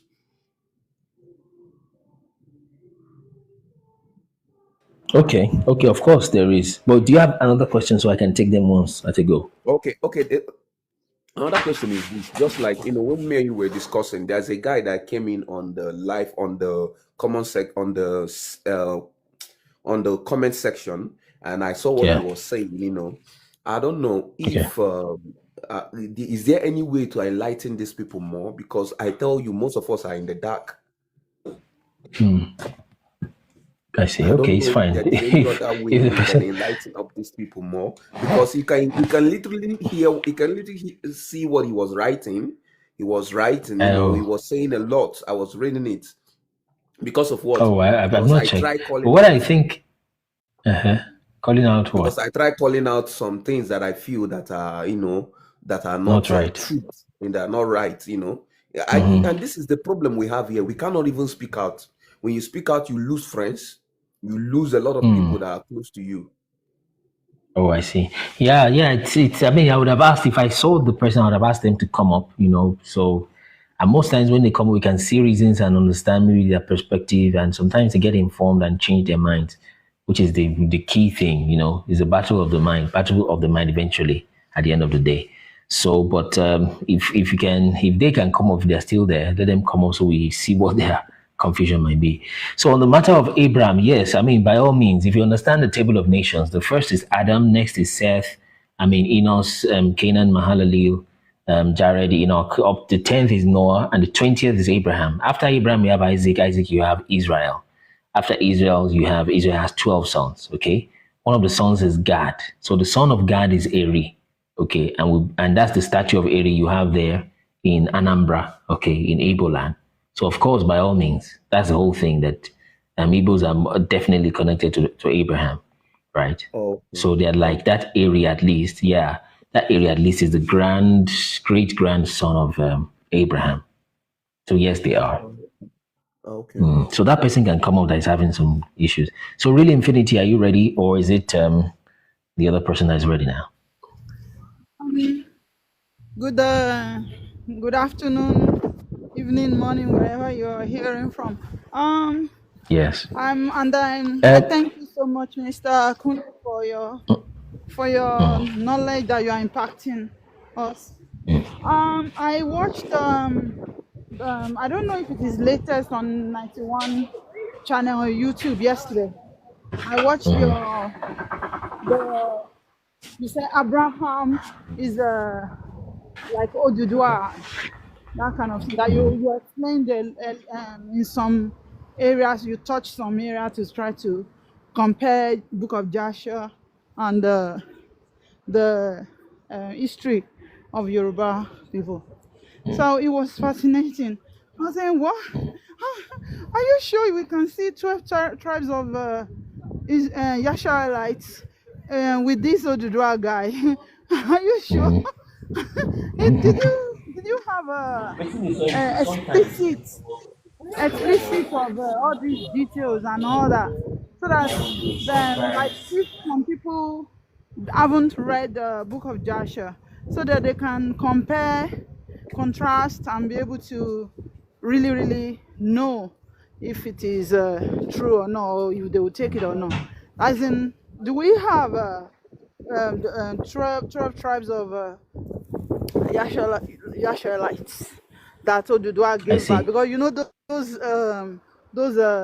this thing. I think they say only Orominyo he gave back to, or something like that. Okay. I don't understand. You know those Yoruba things, Yes. but you get what I'm Yes, I saying? understand. I do.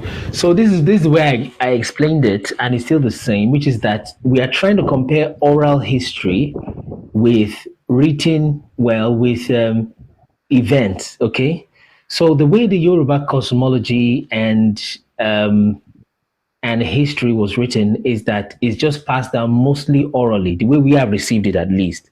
Okay, of course, it was more sophisticated before then, but apparently it became oral at a point. Okay, so what I took from was somebody that went to hear those oral histories and wrote them down. The moment you write it down, then it is now written or documented oral history. So it's still oral, but at least it's documented. You can track it. If you go back to the book of Samuel Johnson, if you go back to Lange's book, the Lange guy who wrote the African history, and whatever book you're using, which was Solomon, which was what's the guy's name? Samuel Johnson's book we're using at that time. Whatever the book says last week is what you still find there today. But if it was some old man I spoke to and recorded his video, you can go back to the man. The man may even be dead, or he will tell you the story in a different way. But he listened to so many of such people, put everything in one place, and it's easy to track. That's one thing writing down does. It pegs things down so they can be traced. Okay. But irrespective, it's still oral history. And then the book of Joshua, from the way it is written, it must have been written as the events took place. That's, 1,000 times more accurate than oral history, even when it is written, you see. So another thing is that within those oral histories, you discover that for almost every African patriarch, there is always, particularly Yoruba, there is always a natural human version of the story, and there's a deified version. there's a natural Oromiyan, okay, and there seems to be a deified one, right? There is an Oduduwa that more or less, came to this world and, interacted with people and all of that, and had children, of course, had a wife.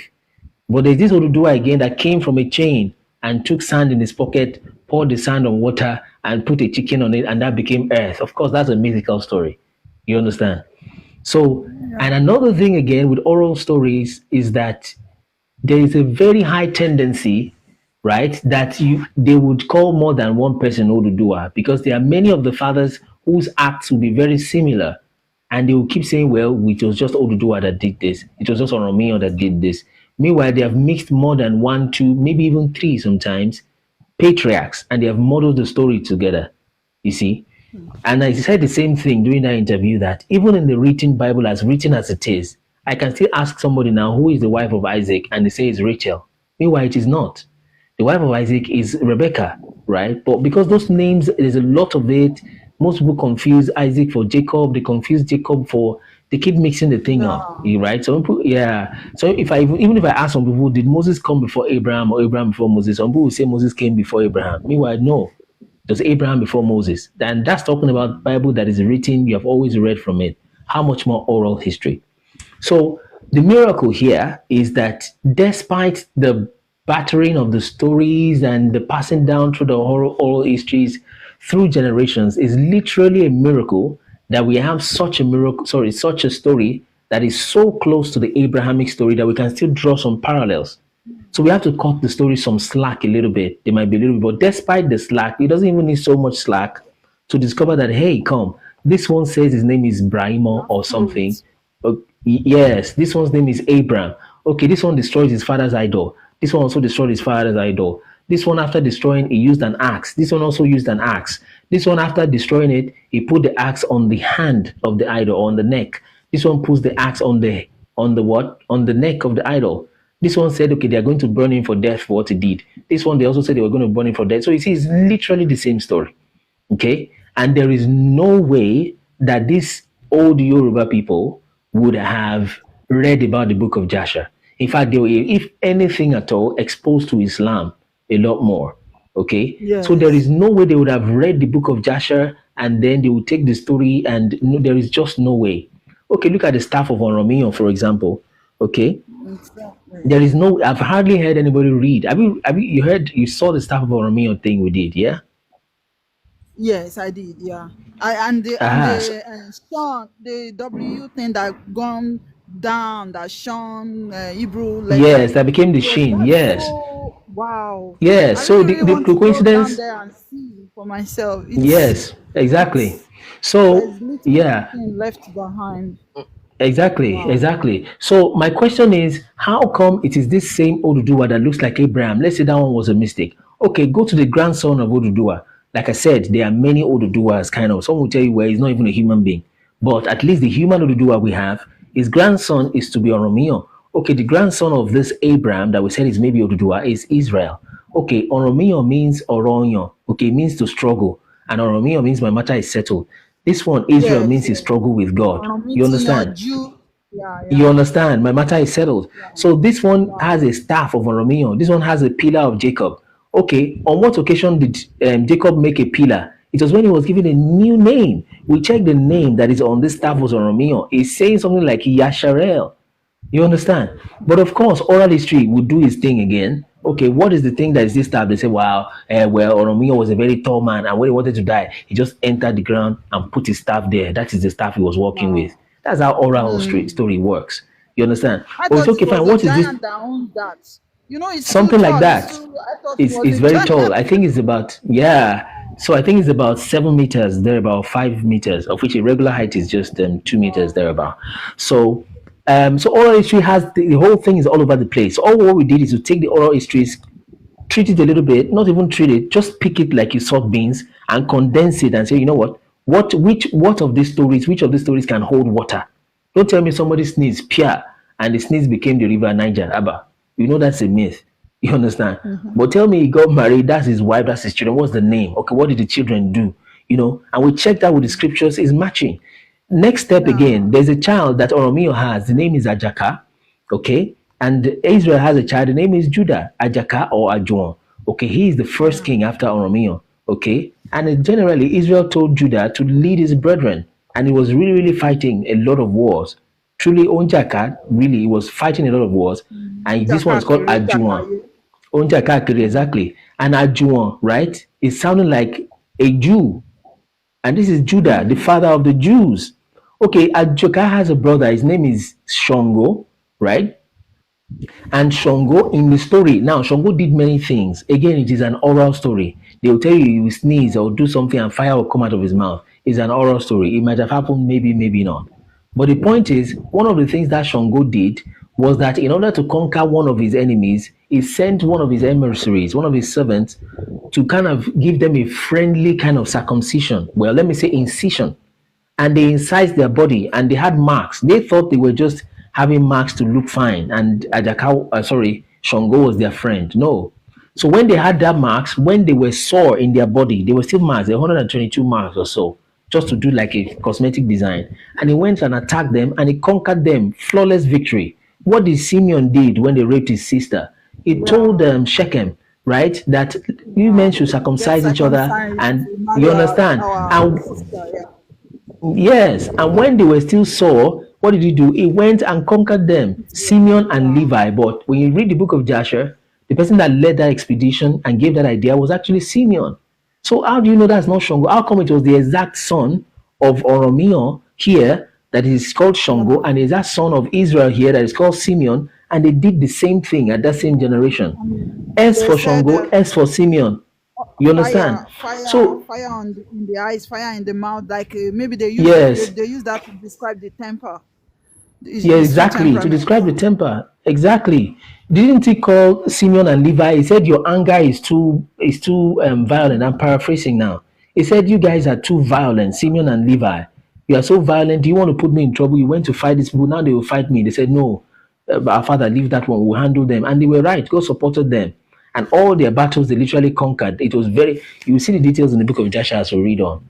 So when you say just part of the story, people think these people, Yoruba people, they have low self-esteem or they are trying to force everything to look like it. They don't look at the full story. There's too many similarities.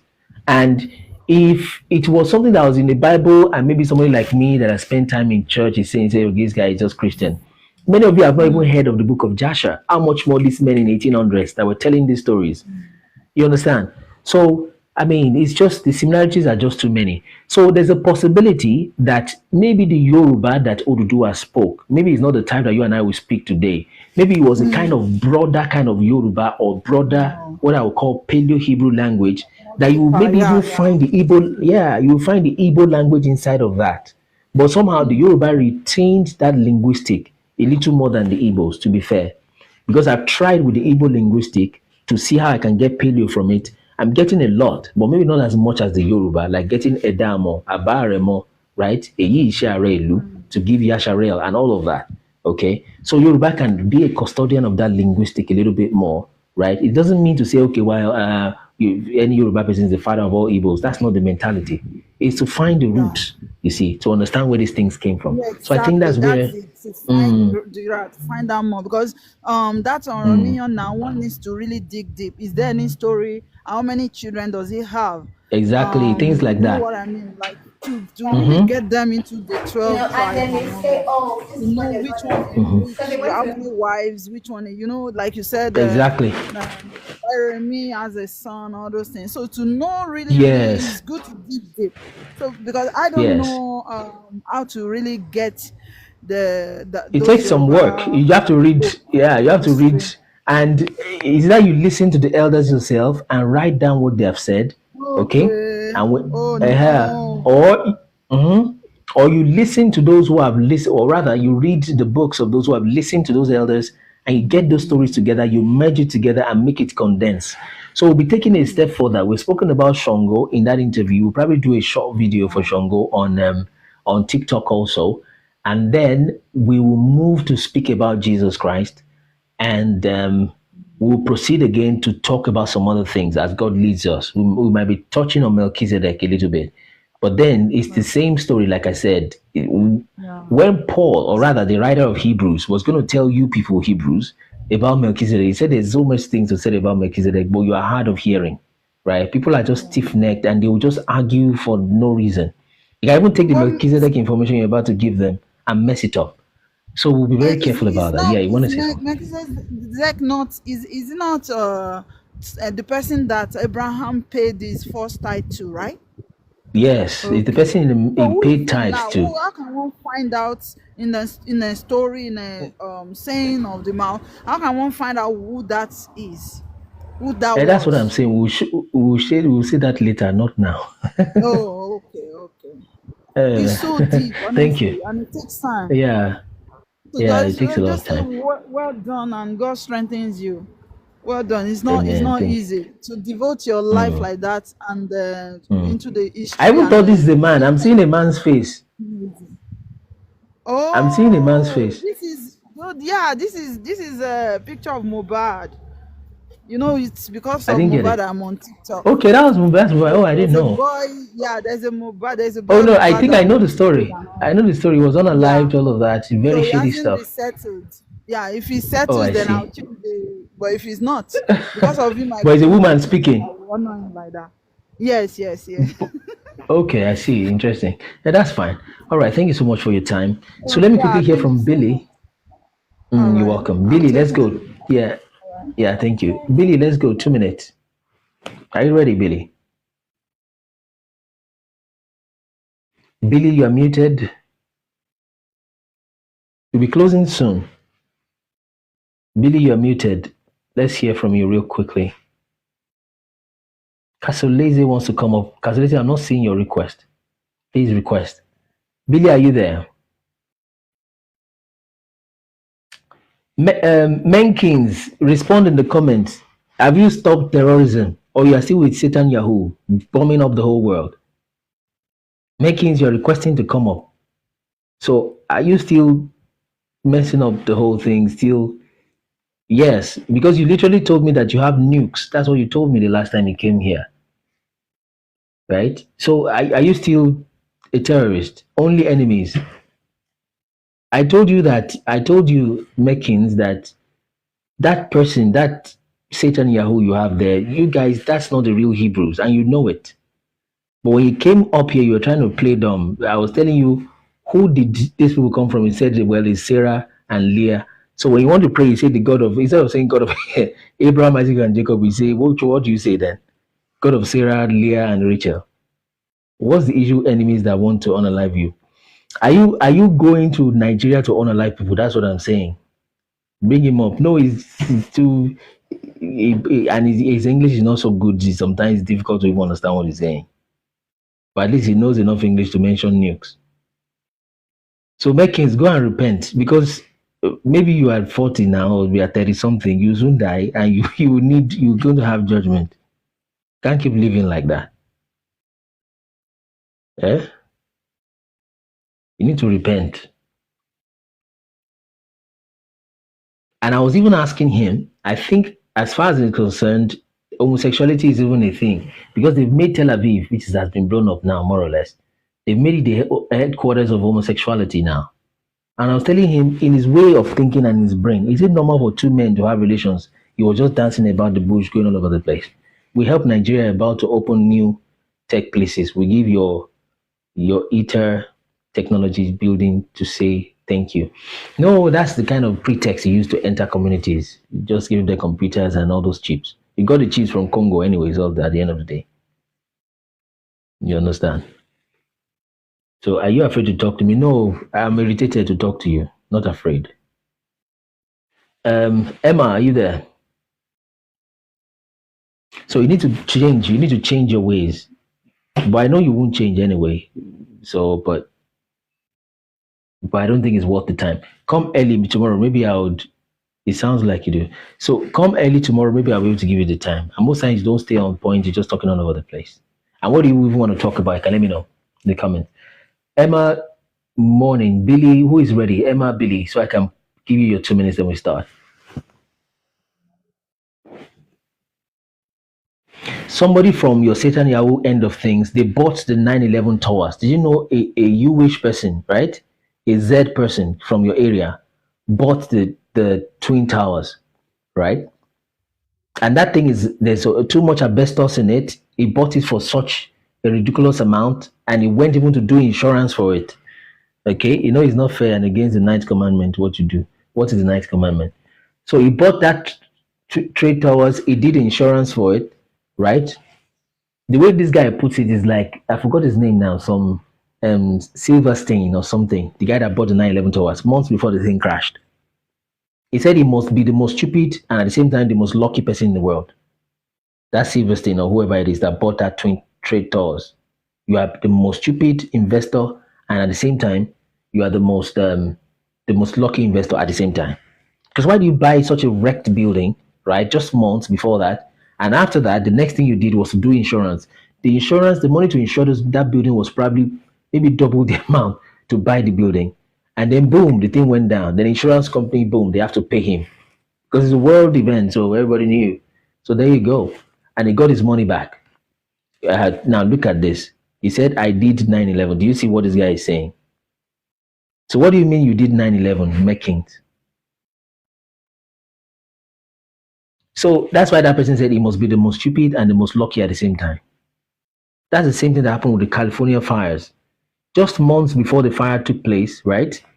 They took fires, right? Fire incidences out of the things that can be insured, right? Just about the same time, just a lot of things. The same time there was a fire in Ghana, the place where there was a fire in Ghana was more or less evacuated.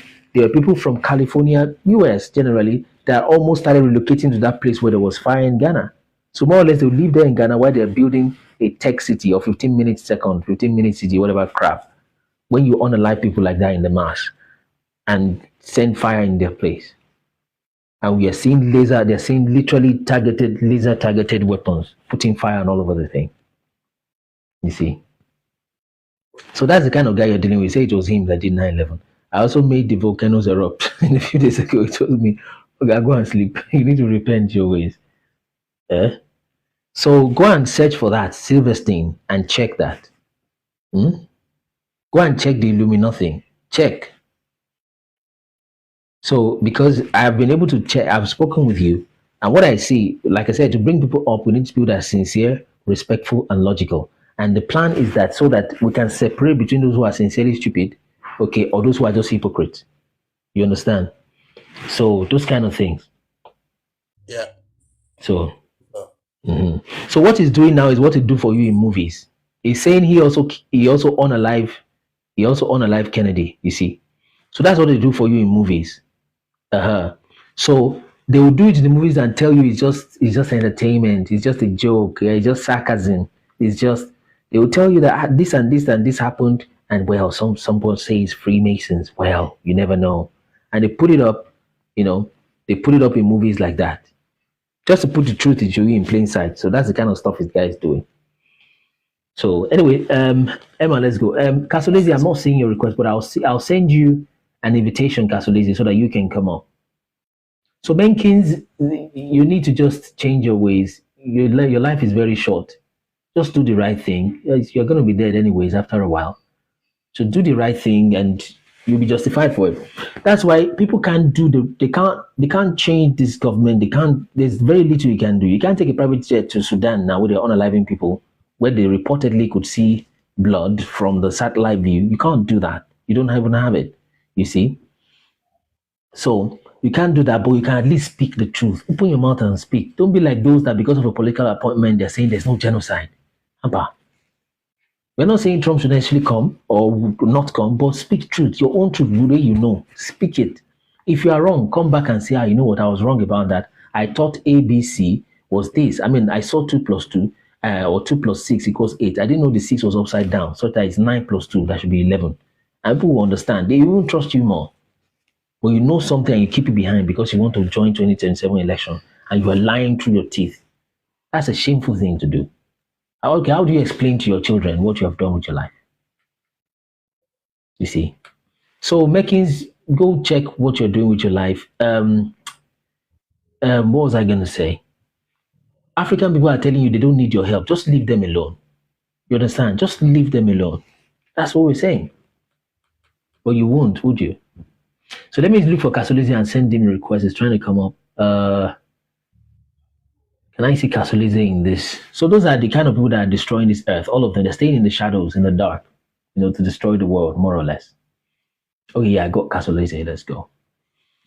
So that's what they're doing. They do it in plain sight. Okay? They do it in plain sight. That's how it works. I think Kasolise is gone off again. It shows to the sea. But you can't blame this guy now. He's literally on TikTok. In fact, the last time he didn't turn on his camera. So even the bandits are even still more bold than him. You're just sending text with a fake name. You understand? So you're not really that bold. All those Fulani boys are bolder than you. They use their cameras. You're just typing text. Open a TikTok channel and say these things. It's Nathan Yahuda. Satan Yahuda want to live you himself. So you're just some coward people just making a mess. That's why you see you don't understand how wicked humanity can be when Satan takes hold of their mind. Okay? So when we tell you there's wickedness in this world, you tell us it is conspiracy theory. This is one of them now on record saying this thing. You see them, you feel like they will do. They say you're going to Kogi or going to do whatever. They go there, really kidnap people and do TikTok live to show you. So what you can do is when you're in a place of security, you defend yourself and send them to God. Since they are looking for 70 virgins, then send them to their virgins on time, right? Since they think that is the God they're serving, then your job is to send them, make the appointment. God will forgive them, yes, but you fix the appointment. Okay? So no, demons are the easiest to deal with. You send demons from where? Demons, you say demons. Even somebody that just demons that's the easiest thing. If you tell me you know my address, you're coming to my house, that's like a more serious threat. Then that's when you get yourself in big trouble, right? But when you say you send demons, that one is demons that are all you need to expel demons is just righteousness. They can't even touch you. You don't need prayer most times. Say you send demons and jinns. Say you send people to my house, then I'll track your MAC address. You control demons, bro. I know they use that seal of Solomon to control demons. You see, I understand that, but you don't discover the demons that are really controlling you. That's what you don't know. But if you say you are gonna send something to my house, do those kind of serious threats, that's when you will enter trouble, because your IP address can be searched and your MAC address. That's when then they can be serious. But this one is just some mind game. So let's go, Emma. Are you there?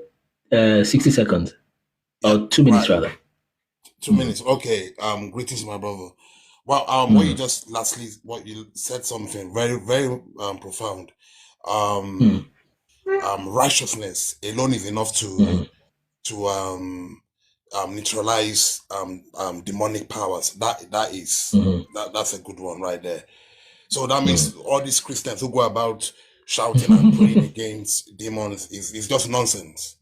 All you need to do is live a righteous life. I caught that one. Thanks very much for saying that. That's fantastic. Yeah. So when you and this the lady that just left, when you guys were talking, something struck my mind. Now, it says to the Israelites was given the oracle, right? So in Ifa, or if that's correct, there's something called oracle. When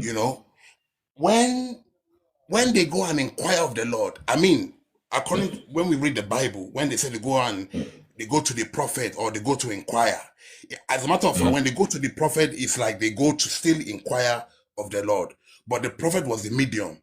So there's something called Inifa Okpele, which they use in the biblical days, in those ancient days.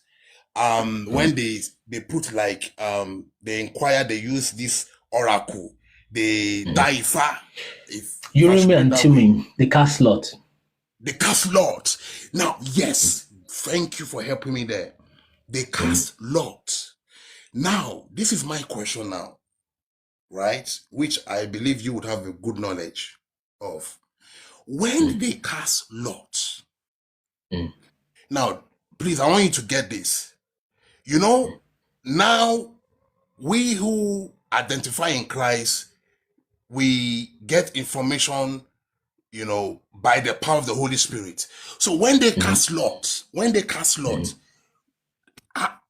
that casting lot, how does that information come through?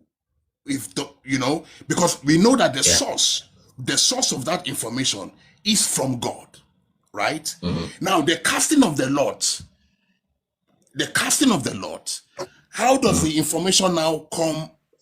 How do they get that information? When do you get my question? I really want you to get my question though. So far, have you been able to grasp where? Let me do what you call reflective listening, to repeat what you have said to you in my own words to see if I got it. Then I can answer it. Good. So what you are saying is that the way they did it in the Ifa cosmology and how they did it in the Ifa inquiry is that they use Opele, which has 8 beats, that can either face up or down. Yes. And they do that to cast lot. Then your question is, your question that how do they use that to get what the person's destiny would be, or is a question that how does the information come through? Which of it is the question? Yes. So I think So the question is, when they now cast lots, like in the, like you rightly said, when they want to dafa, but I now when they dafa, we know that source is not coming from that. The source of that information is not really coming from God itself. I mean, in this time of Ifa, when they dafa, right? But in those days, but back in them times, when they go and meet the prophet, in those days, I'm going back to the time of the Israelites, right? Okay. When they cast lot, like you rightly said, when they cast lot, how the source of the casting of that lot, the information, how do they get? Do you have a knowledge of how the information comes through? What you need the Babalawo to tell you that. But let me just explain. And also you are a little bit going ahead of what we're going to expose later or going to share later. Okay. Like I said, it's not the time for it. It's just a little bit of time. It's probably something we'll open up maybe next year. Okay. Just to talk on it. Depending on how open people are and a few things, how we're led also by God's Spirit. So, but let me explain the part that I can say for now, okay? And it's basically more or less not public knowledge, but it's just there. So this is it.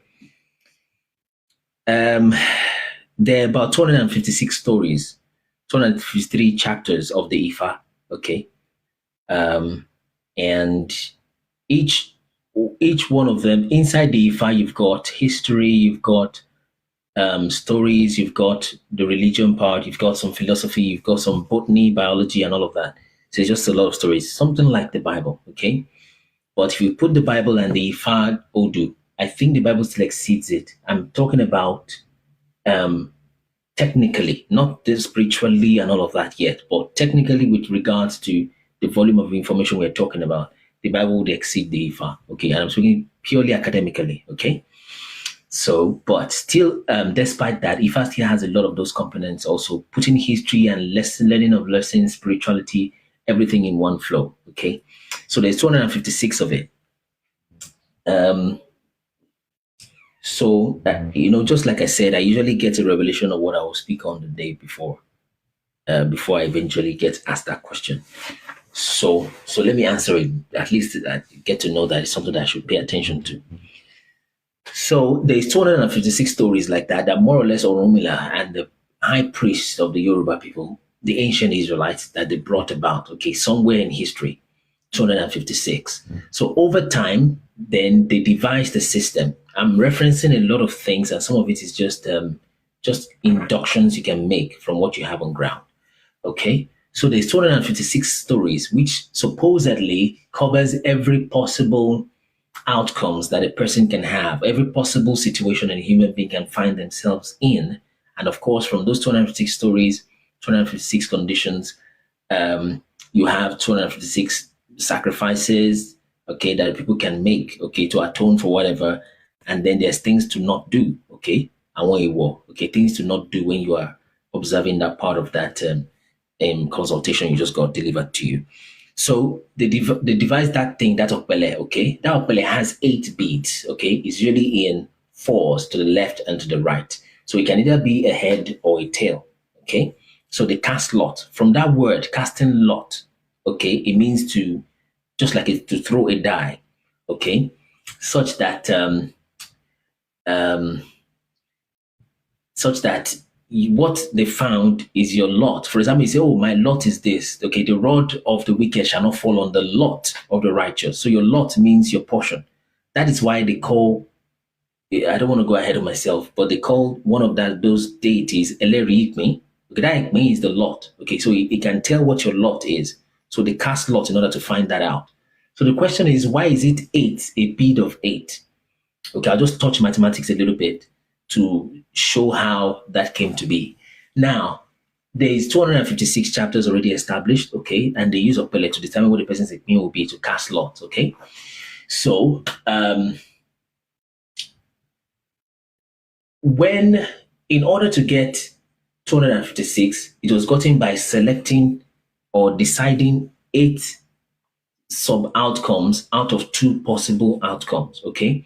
So when you are selecting, it's called permutation and combination generally, okay? That's why this person was mentioning Fibonacci sequence or Fibonacci sequence, right? And there's this other name for it. It's been a while now. So Fibonacci sequence and this kind of thing. So permutation and combination is just basic general mathematics. They have all those big names that when you see them in your exams, you're like, oh my God, your heart is racing. But it's supposed to be things that binomial expansion, that's what I was trying to remember. So those things just come naturally. It's not that complex. But long story short, why is it 8 opele? It's because, watch this, when you have 2 possible outcomes you are selecting from, which is a head or a tail in this case, and you are making 8 selections, okay? That's the number 2 condition. Number 3 is that repetition is allowed. Of course, repetition is always allowed, because if you have just 2 possible outcomes and you want to make 8 selections, for example, you want to buy an ice cream, there is vanilla, okay, and chocolate, and you want to buy 8 cones, and those are the only 2 possible flavors there are, okay?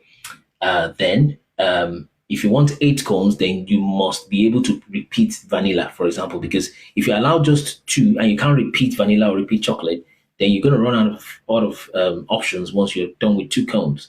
But there's repetition. So there's 2 to pick from. That's the number of things to pick from, head or tail. That's the opele. It can either be head or tail. Number 2 is that there's 8 opele you're dealing with. Okay, there's a bead like that. It's called 8 of the beads. Then number 3 is that there's repetition allowed. Okay. Then number 4 is that the order in which you select is important.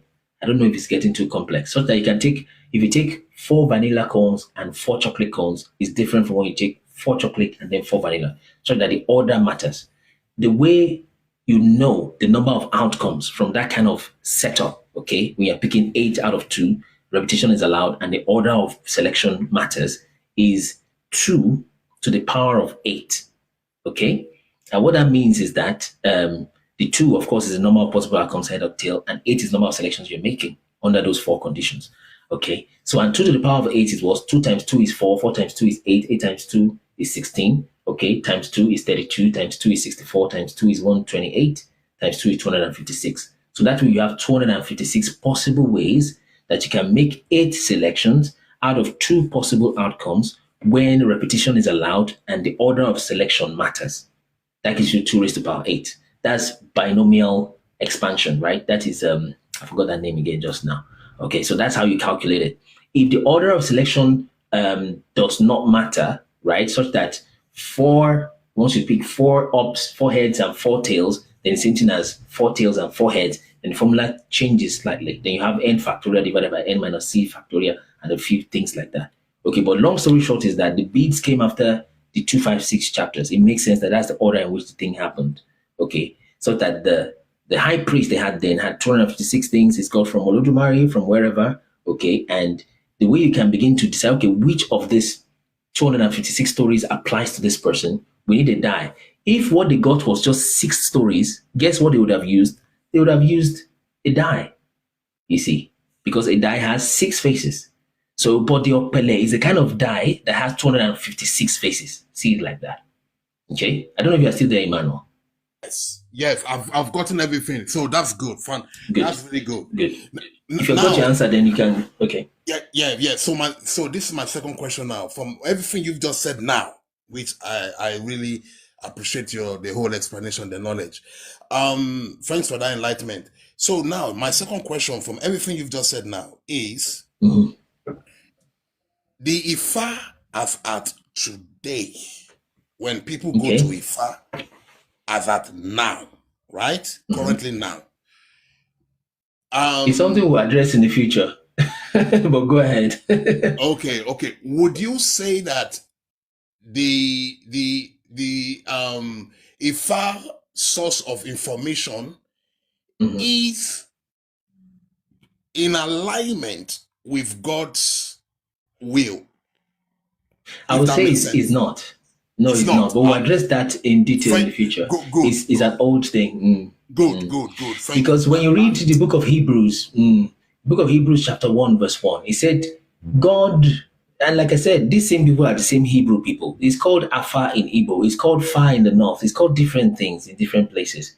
So that knowledge spread apart. It was a way God would more or less speak with people at that time. And it was acceptable. They would cast lots. Okay. So he said God, that's how he started the book of Hebrews. The same Hebrews that speaks about Melchizedek. But we're talking about Melchizedek later, not now. He said, God, who at sundry times and in diverse manners spoke to our fathers through the prophet, as in these last days spoken to us through his son. You see, that's how he started the book of Hebrews. So he was speaking to these Hebrew people how to transition from one part to the other. So well, let's not get ahead of ourselves. We'll deal with that. So Billy, are you there so that we close for today? Billy, you're muted. Let me assume you're muted, Billy, if you're there. Or if not. So I think that's the end of today. Today's discussions. We'll speak more as we go into the future.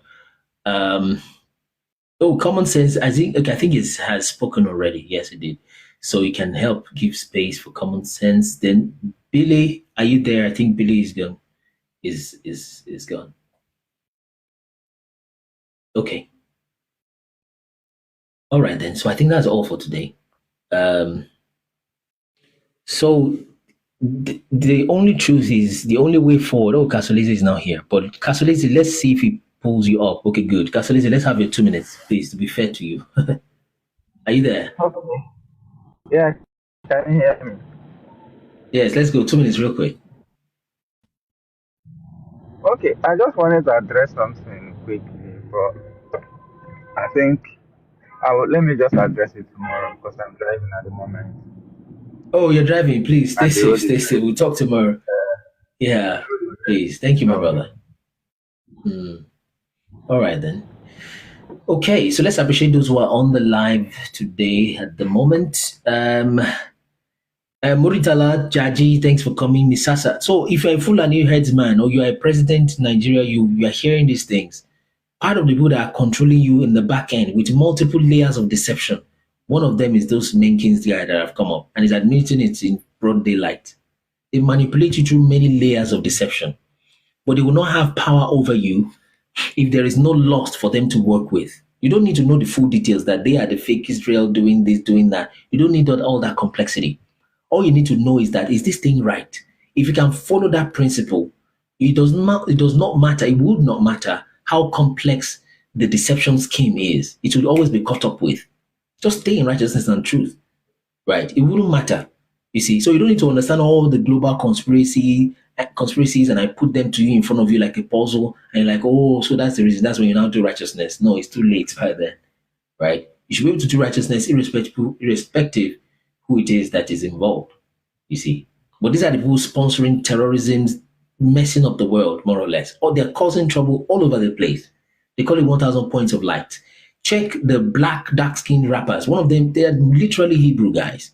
One of them called his name Tupac Shakur. Shakur is the Hebrew word for black. He's a Hebrew man. He knows he is.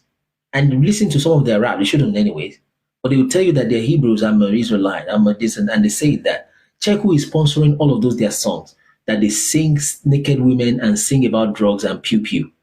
It is these same JEW people that are sponsoring them. So the fake Hebrew hired that real Hebrew to pervert his gift and minister death and violence with that his gift, and to carry power.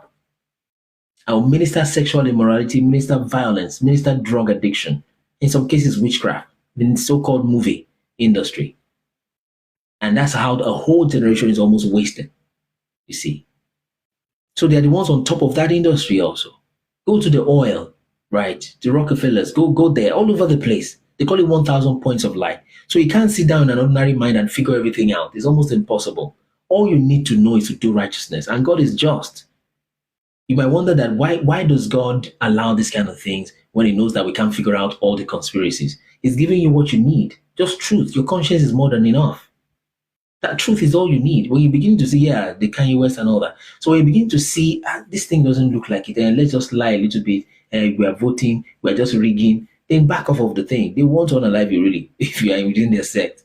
But tell them the truth. You don't need to understand Netanyahu or Satan Yahoo is the one doing this and that before you say, you know what, I'm not going to take PPU and unalive somebody because of Biafra. You don't need all of that detail. Your conscience should tell you that it's wrong to kidnap people. If it was right, you would have done it in broad daylight. You see? So that's it. Anyway, so Muritala Jaji, thanks for coming. Misasa Construction, VK, Percival, Judas, Estella, QDex, Chito, Latunji, Baradil, Lakeside, Amoye, Son of Goldsmith, Lakeside, Snow, Oladi, Superstar, Peace Baby, user 855. We're still not sure who that is. So next time use your real name so that we know who we're dealing with. But it's okay. User 855. Who else is next? Hi Chi or Hey Chiche or Chike. Kolapo, Emmanuel, Rose, Ehimen, Blessed, that's Billy. Halas, OK, Des, Ori, Epiac, ATP or AT Plurry, Inhai, Mikolo, Chatrod, Big Fat, Francis, Fajo Yomi, Lolu's Clothing, and Common Sense. Thank you so much, guys. So it's a multiple layer of deception.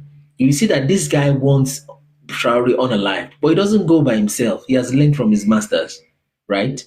So he went to talk to this one. This one will go take Michael Langley, and Michael Langley will say, hey, we have found a dictator, and try to attack. No, they are all in the same club, right? At different levels, you see. So the YOO people, you people, right? The chosen Z people, right? When they also want to do their things, there's like at least 4-5 layers of deception. There is no way you ever trace them. No way. Not with the ordinary mind, clear eyes. So there are multiple layers. Check the last 4 presidents, like someone said, of the United States, right, has been the same Satan Yahoo person. The last, because they are always doing their bidding, but you will not see them in public doing that. So imagine what this guy wants here in Traore. So you would think, in fact, on the surface, you would think this guy, if you are just that gullible, listen to CNN all over the time and BBC, you would think it's really Michael Langley who is angry at Traore, and you see, it's a black man against black man. That's how they do it. Look at the immigration rule in the UK. Once they want to bring out something that will be deadly, they will look for some hungry immigrants, like the bad Enoch. Meanwhile, you need a good Enoch. Like the bad Enoch there, just give that one money, dangle the carrot of political ambition, then she can tell you that her mother is a prostitute, just to get a political position. So they will look for such people, put some money there or stick it around. The one saying now that they want to turn ILR to 5 to 20 years or whatnot, that one too, they will look for an immigrant to pop up. They will always be a Judas. So the only way forward is on your own post, within your jurisdiction, do the truth. If you are Nigerian, I'm a Nigerian, that's it. And you don't need to go that far. If they're telling you, well, we need you to say this, you need to be very brutal. But that's my people. I can't say that. Natural, childlike sincerity would destroy these things that this guy are playing, these games they're playing all over the place. That's all you need. That's all you need. It's not that complex. So on the face, you think it's a black Michael Langley that doesn't like black or dark-skinned Traore. Not knowing that behind Langley is this guy. Not knowing that behind this guy is some of his Democrat presidents or whatnot. Not knowing that behind that is this France guy that needs the resources there. And not knowing that behind what all of them are doing is a system that has been put there by Satan through the Jewish people, the Z people. And somehow the only way, the only technology, like I said, this thing has started around since 1776. The only technology that the humanity can ever survive on is this fossil fuel, that when you are mining it, people must be unalive and you must take it from one country to another. And the system is designed such that one part of the world must suffer and be burned to the ground, and the other part would overfeed themselves into stupor until they don't even understand what reality is and what their purpose in life is. You see, that's not the only way to generate energy. People have used plastics to do pyrolysis and get diesel from it, but they would kill it. Someone had discovered how to use water to run engines. They would kill it and make it sound like a conspiracy. Because Satan spent a lot of time to put that. Like I said, I don't think the fossil fuel kind of discovery was from God. Even the way the thing works. Check I know they say it's conspiracy theory, but check the Tartarian kind of technology. They use radium to heat the house. Anyway, we'll talk tomorrow. Thanks for those that have come. Then God bless you. So keep speaking the truth. Keep praying, okay, and keep your soul pure because of your life after now, and even for your life from here. It keeps you at peace, right? You know that you're at peace with yourself. So please, those that are requesting now, come tomorrow. Besides, finish the last statement. The last statement is that when God puts something in place, it won't be destructive. The Antiquitech and the, what do they call this thing? The Tartarian technologies, it was not destructive. It was pure ether. Ether was taken out of the radioactive elements. No, sorry, the periodic table. It used to be there. Yeah, the fuel was made. So they didn't need this destructive. Check videos of 1930s, right? 1917, thereabout. Check cities that were powered, the so-called 19, when was this Colombian exhibition? 1870, thereabout. A whole city powered with electricity. You can see it in the video, in the pictures. Then 1.5 volt of battery can be as big as a human's head, or probably a whole room, just 1.5 volt. The same way you used to see, now you can have a flash drive or a flash disk of 10 gig or 18 gig, right? Usually in twos, 4 gig to 16 gig, 32 gig, that can be as small as this little tiny thing, right? But 2 gig of data used to be as big as a room. That's how batteries too were then. So when would they get the batteries to power that city and the place will not be boiling with overheating because of the electrolysis going on there? You see, and check it, just type 1873 or 1893 Colombian exposition. And they did all that and they destroyed. That's the leftover of the kingdom of Jesus Christ they were destroying. And they destroyed it. But they did a so-called exhibition before they did that. Power the whole city. Now a human being, to just pay electricity, you have to go somewhere 9 to 5 every freaking day or 5 days out of the week just to justify your existence, that you can live in a house. A human race that God put on this planet. So this life is marked for destruction. So I know it's almost depressing, but what gives you that hope is that whole life after death. So that there is no way you understand global politics that you're not either depressed, or you understand God's prophecies and how life functions, and you understand there has to be life after death. Otherwise, it doesn't make sense. You see, it doesn't make sense. That's why Satan deceives them to tell you are a tiny speck of dust in a vast universe that is sizeless, and you're just a cosmic coincidence. So live anyhow, kill, rape, unalive, and do whatever is the survival of the fittest. Because you see that most of the people ruling the world, so to speak, are PDFs and terrible human beings, mostly. So it makes you lose hope. But there is life after death. There has to be. If you don't believe that, you must be a very depressed person. Not when you don't. You must be, except you don't understand all this global politics, because it just knocks you off. But there's life after death. You see. So thank you so much, guys. We'll talk tomorrow.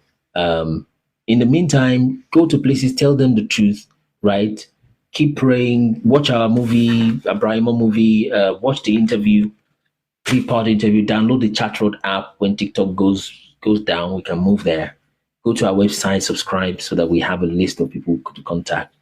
When we need to, maybe need to change channels or they block our channel or something. God bless you all. See you tomorrow, 10 o'clock same time, UK time, every day. See you next time. Bye-bye.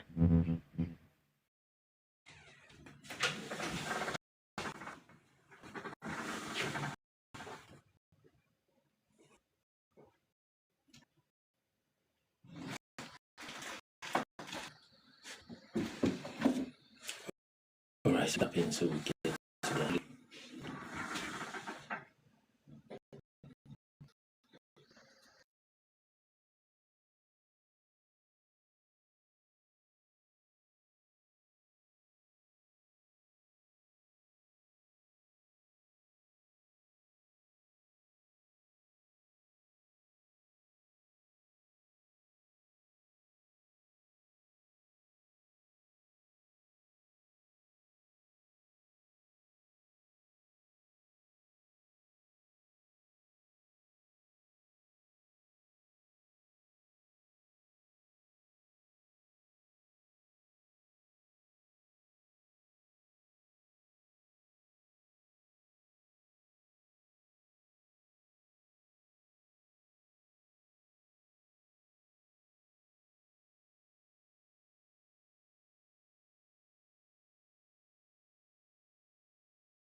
So let's tap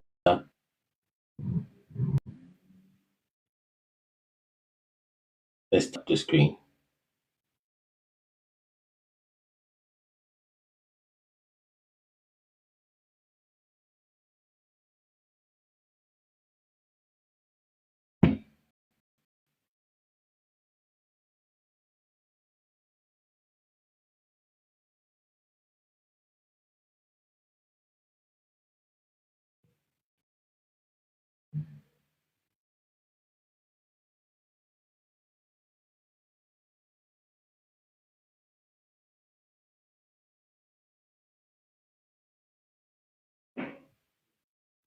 Let's keep tapping.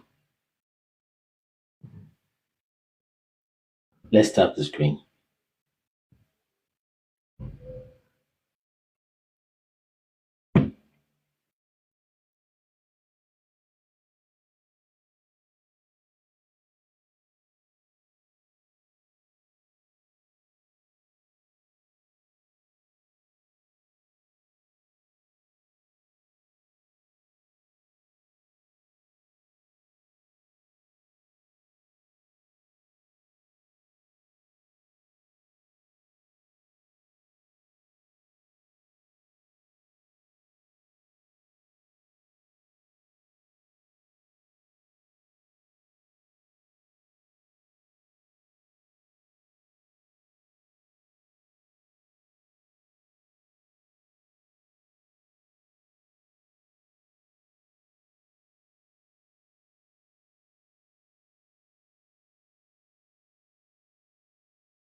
Okay, let's tap, tap, tap, tap. So we get started.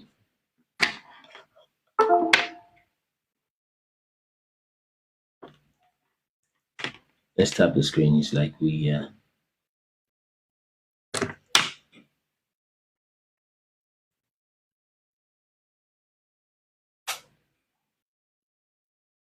let's tap. So I guess if you're watching from YouTube, you can drop your questions if you've come for a question. Let's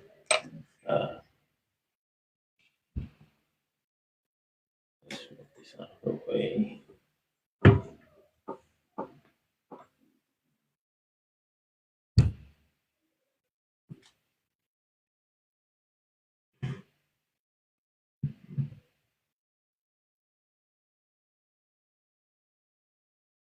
So let's hit 1,000 likes. To get to 1,000 likes, we start.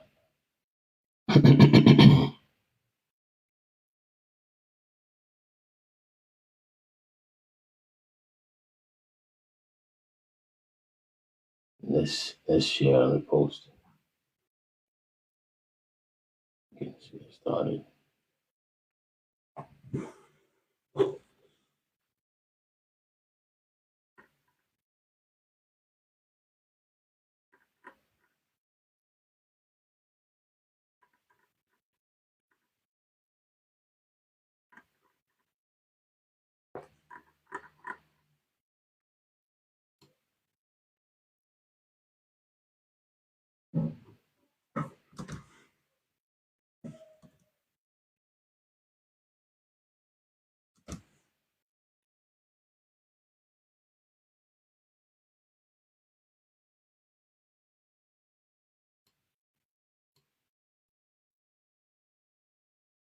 So reading the book of Joshua.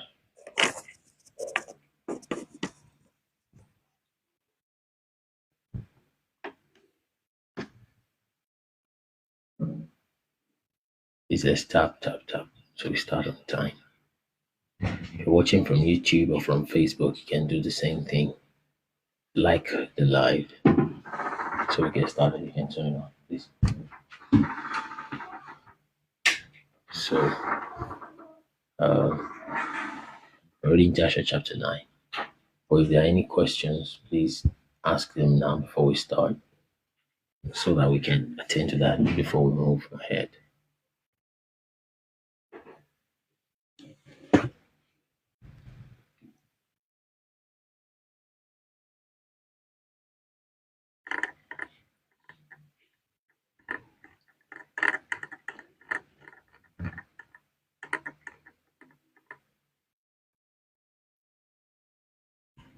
Okay, I think we're in Joshua chapter 10. I remember that now. So, there's quite a lot of things, interesting things in Joshua chapter 10 that we're about to read.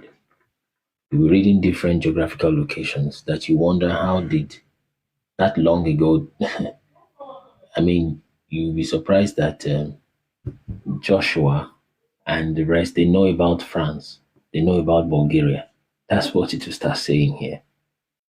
And you wonder if Moses and Joshua and Samuel and David know about Bulgaria, about Turkey, how come they don't know about Nigeria? Was it also undiscovered?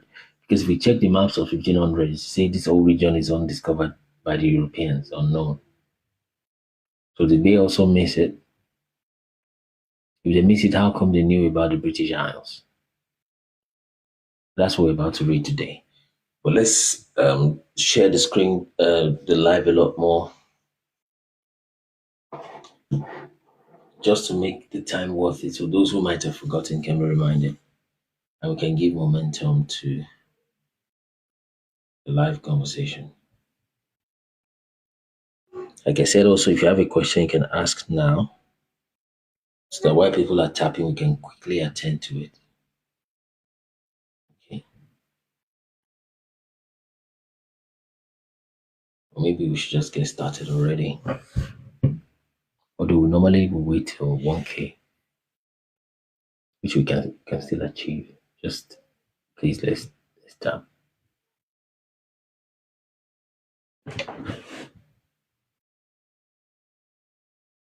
Let's tap. Real quick. If you have come particularly from YouTube or somewhere you want to ask a question, please request, especially if you have not been here before. You do that way. Those that can come before you read are those who have never been here before. Okay? I'll we'll give a little priority to those.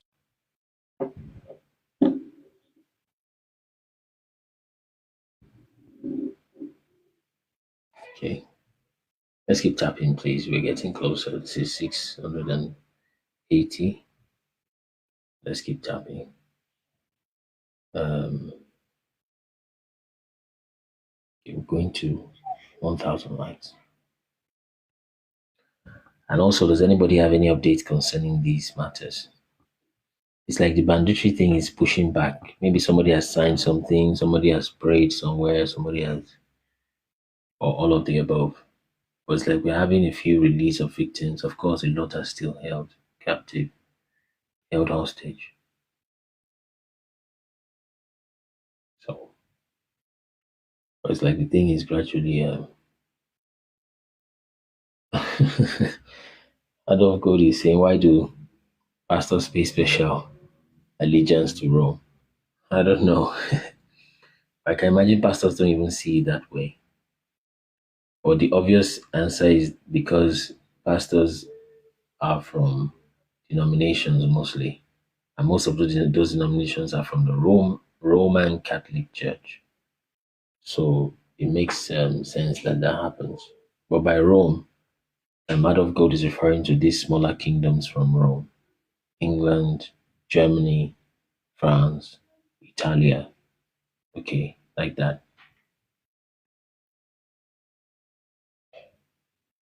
So now let's click share and repost. Just 2 clicks. Click the share button and click the repost, and let's get started. Okay. Let's pray before we start. We're reading Joshua chapter 10. We thank you, Father, for this beautiful day. It is a beautiful day that you have made. We will rejoice and be glad in it. We will fulfill the reason why you have called us to this earth, opening our hearts to eternal matters, matters of your kingdom, matters that build our nation. We turn our hearts from the lust of the eyes, lust of the flesh, from the pride of this life, and we turn to your truth, to your eternal light. Give you thanks in the name of your Son, Yeshua, we pray. Amen. Joshua chapter 10. Let's go. And Peleg, the son of Eber, died in those days, in the 48th year of the life of Abram, the son of Terah. And all the days of Peleg were 239 years. And when the Lord had scattered the sons of men on account of their sin at the tower, behold, they spread forth into many divisions, and all the sons of men were dispersed into the four corners of the earth. Okay, so this is after the tower. If you were here yesterday, you see how the tower went. They were trying to build a tower to fight the Most High God. They were really trying to do that, although it was more or less impossible. But God had to judge them, seeing that they were really carrying out that project. And all the families became each according to its language, its land, or its city. You see? So you see people, language, land. And the sons of men built many cities according to their families, and in all the places where they went, and throughout the earth where the Lord had scattered them. So at this time, Noah has divided the earth amongst his sons. Okay? And some of them built cities in places from which they were afterward extirpated, and they called these cities after their own names, or the names of their children, or after their particular occurrences. So you start listening to those names now.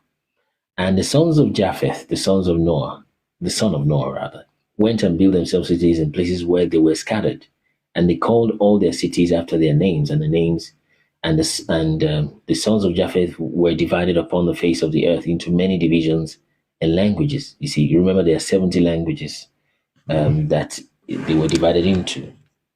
I mean, apparently 70 angels thereabout came to do the task. Okay. And we know from the future when he was talking about Pharaoh and the languages that the Pharaoh could speak. Yes, Oye Babala, good morning. So we saw that there are about 70 languages, okay? So, sons of Japheth, the son of Noah, went to build themselves cities, and the sons of Japheth were divided upon the face of the earth into many divisions and languages. And these are the sons of Japheth according to their families: Gomer, Magog, Medai, Javan, Tubal, Meshech, Tiras. These are the sons of Japheth according to their generations. So Noah, Shem, Ham, and Japheth, okay? And the children of Gomer according to their cities were the Francom. You see, now we started. The Francom. And that's talking about France. And this book was written in the days of Joshua and Moses, the book of Jasher. Because Jasher is supposedly the son of Caleb, who is the colleague of Joshua, who is the prodigy of Moses. So in the days of Moses, they knew about France. Right? Maybe I should, let's have a little consensus. Does anybody want me to show the screen where these things are written? By the way, you will find these things in this Abrahamo movie. Okay? It's in the Abrahamo movie, these things I'm telling you. So go get that movie. And the movie does all the illustration and all of that. But if you want me to show it on the screen, or if there's no need to show it on the screen, just say no. If you want us to show it on the screen, say yes. Because I can just read it from here, but when I start mentioning the names of the cities, it will sound like film trick. But you can always read it yourself. It's Joshua chapter 10. Okay, someone says there's no need. Okay, let's see 3, 4, 5 more opinions, because there's like 12 people here for now. Okay, someone says yes. So yes, no, yes, no, yes, no. Let's see. Should I show the screen or not? Where the scripture is written, but we can always check anyways. As you're coming in, just vote. Let us know if to show the screen or not. It's currently a tie, 1-1.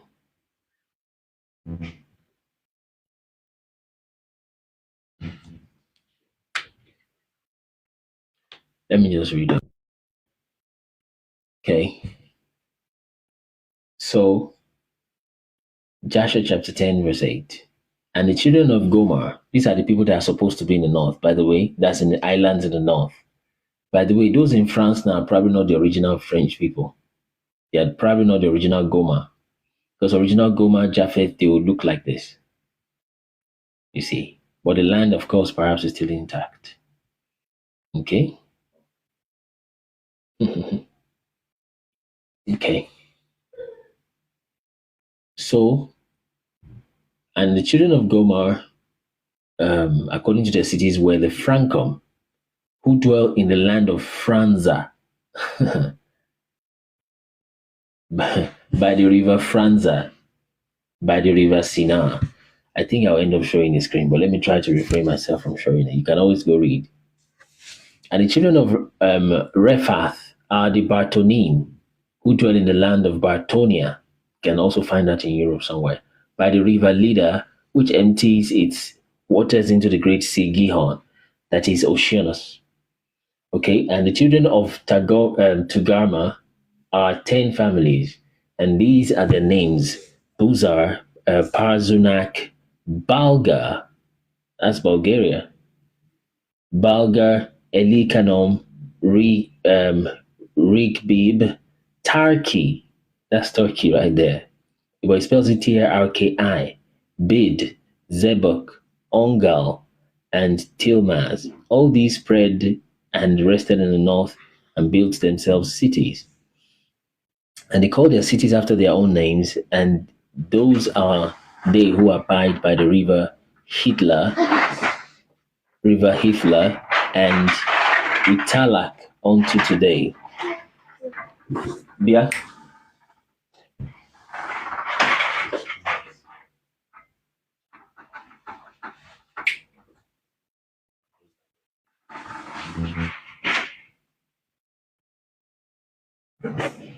Okay, so let me read that again.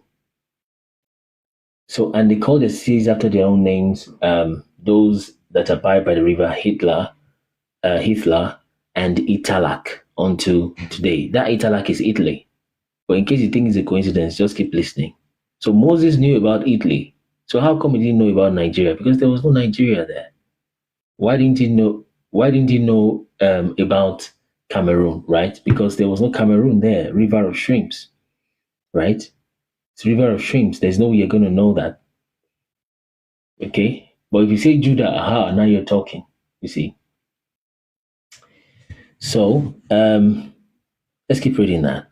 And they called the cities after their own names. These are they who abide by the river Hitler, Italak, unto this day.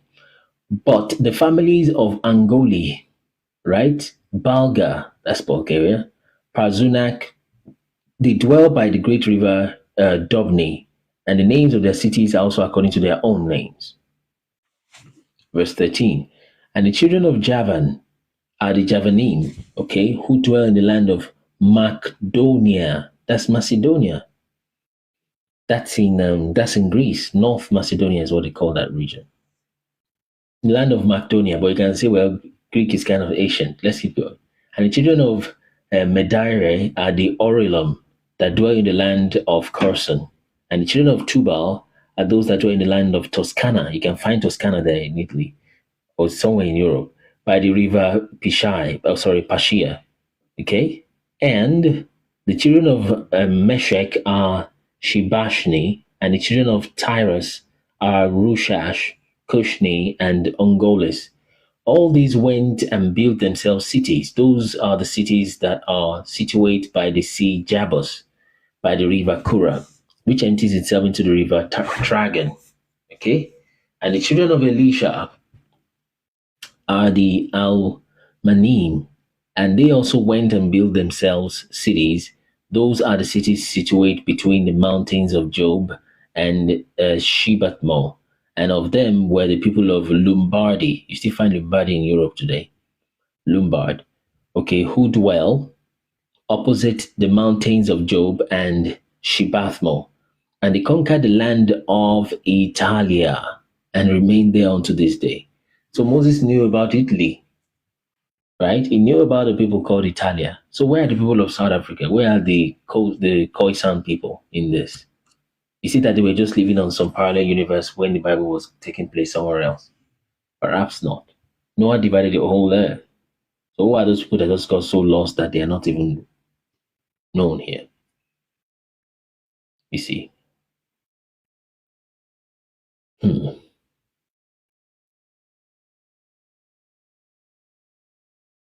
So they conquered the land of Italia. Let's see where we're at.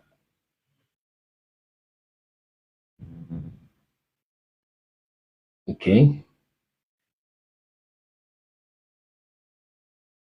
And the children of Meshech are Shibashni, and the children of Tiras are Rush. Have we got in there? Okay, yeah, Rushash, Kushni, and Ongolis.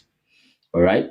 And all these went and built themselves cities. Those are the cities that are situated by the sea Jabus, by river Kura, which empties itself into the river Tragan. Okay, the children of Elisha are Almanim, and they also went and built themselves cities. And those cities situate between the mountains of Job, and we've gone past that. Okay, mountains of Job and Shibathmo, and they conquered the land of Italia and remained there unto this day. Verse 16. And the children of Kittim is Cyprus. You can Google that. And the children of Kittim are the Romim, that's talking about the Romans, who dwell in the valley of Canopia by the river Tibreu. You still see river Tiber there in Europe today. And the children of Dudonim are those who dwell in the cities of the sea Gihon, in the land of Bordna. These are the families of the children of Japheth according to their cities and languages, when they were scattered after the tower, and they called their cities after their names and occurrences. And these are the names of all their cities according to their families which they built in those days after the tower. And the children of Ham were Cush, Mitzrayim, Phut, Canaan. So you discover that the only people that don't know who they are, everybody is clear. Look at this. He has gone literally all the way from Russia till you hit perhaps the Americas, North Americas, right? When we're talking about Egypt, everybody knows who Egypt. Chinese know themselves, Russians know themselves. The only people who they don't have any history, when their history started, was when slave trade, when the Europeans came to take them as slaves, is the African people. How is that? Even the scriptures is so clear. They are talking about Turkey, talking about Italy, about even Bulgaria, right? And then somehow, and that is of course around 2000 BC at least. Well, I mean, technically 4,000 years ago. But nothing about Yoruba people, nothing about Khoisan people. Swahili is like, the thing is just lost, they're just somewhere in the bush existing. So the only people who seem not to have that long history are the sub-Saharan African people. Why?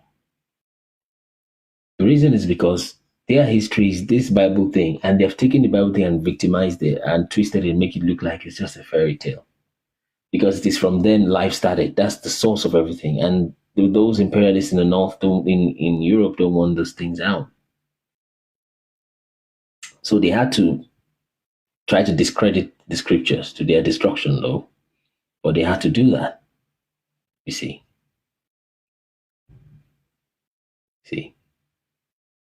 So even Egyptians, they can still tell, okay, ancient Egypt in that sense. So it appears that the only banner under which sub-Saharan Africa can march forward as one people is that they are the Hebrews of the scriptures. That is the only way. That's the only way.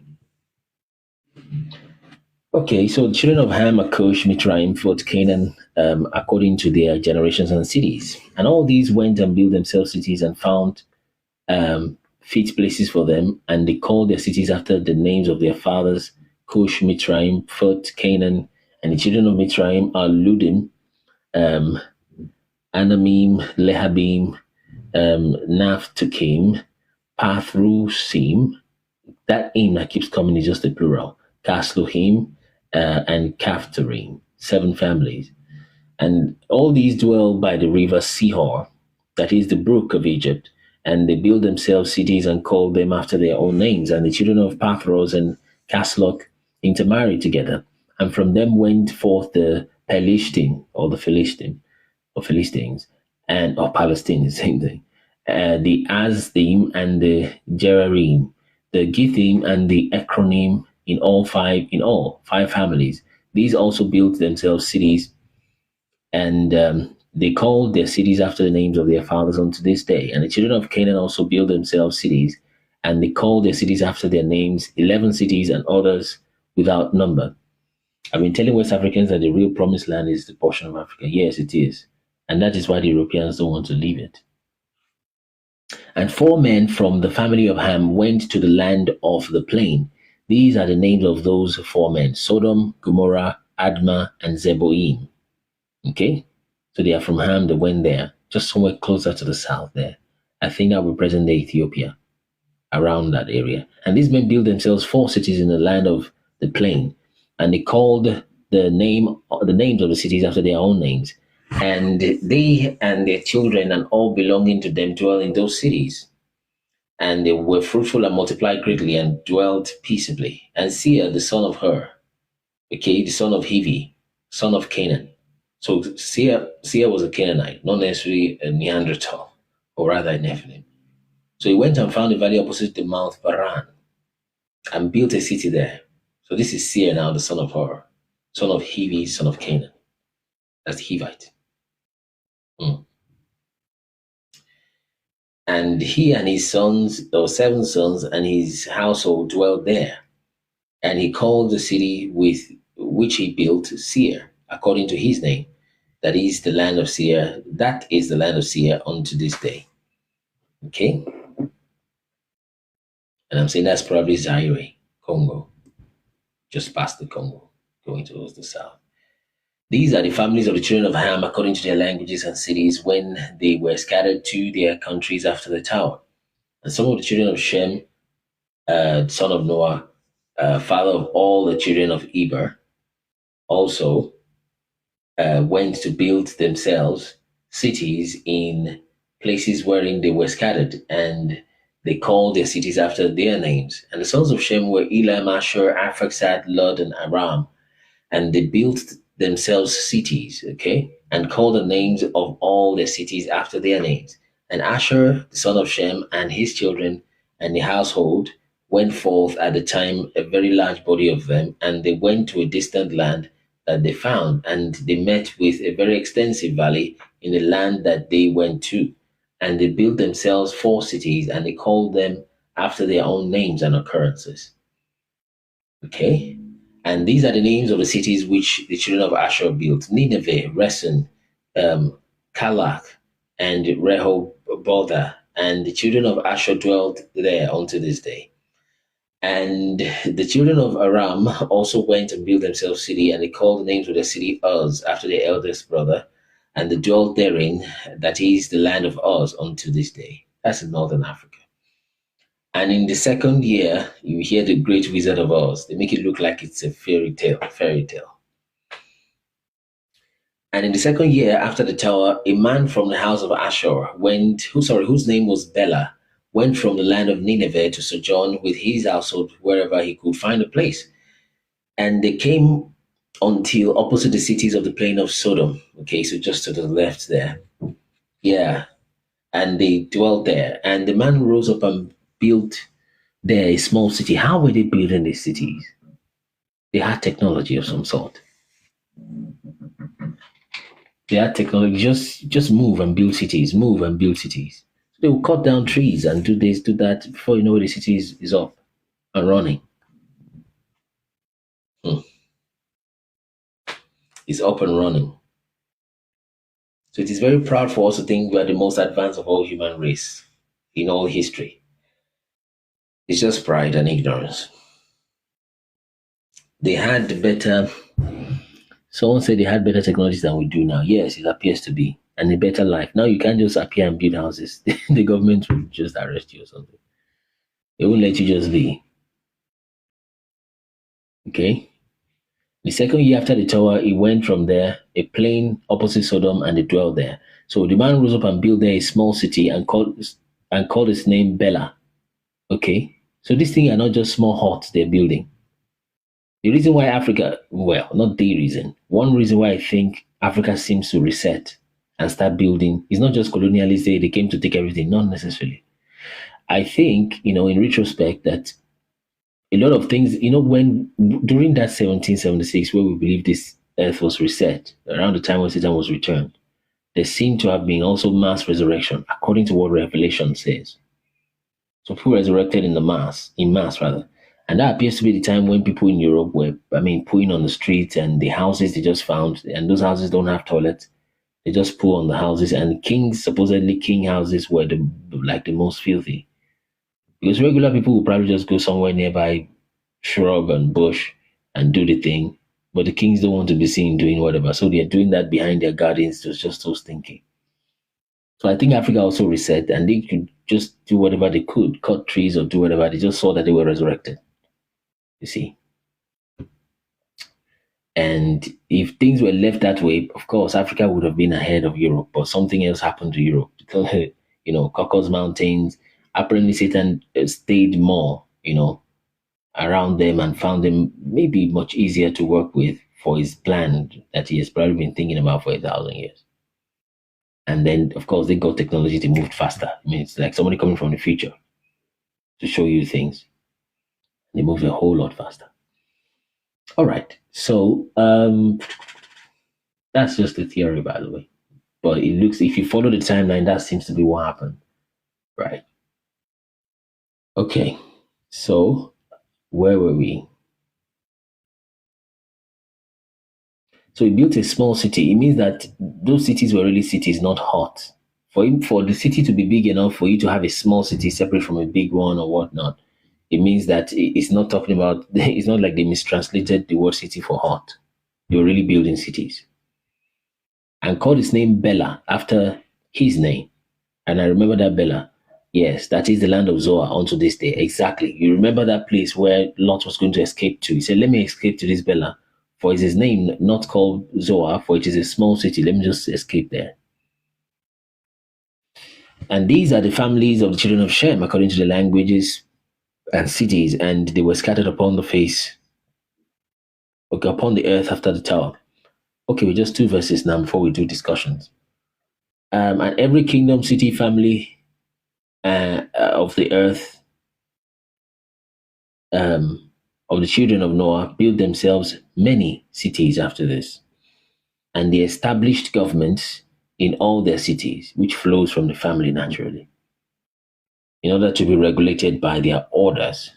So did all the families of the children of Noah forever. You see?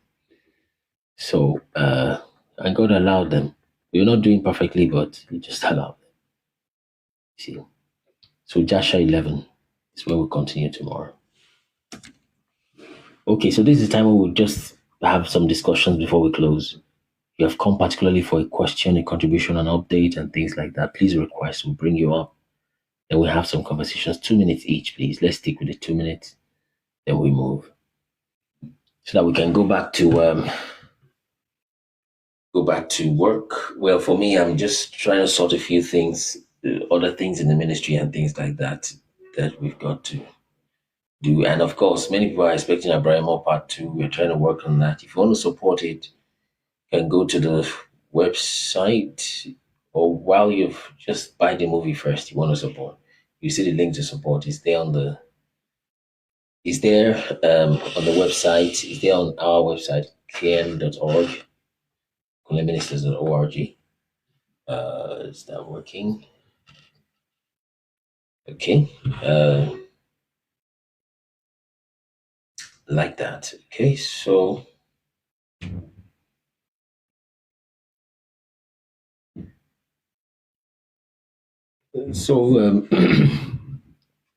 also you can download the chat road. I see people are not downloading yet, or I'm not sure why. Okay. Let's quickly do our 2 minutes each. If you're requesting, request fast.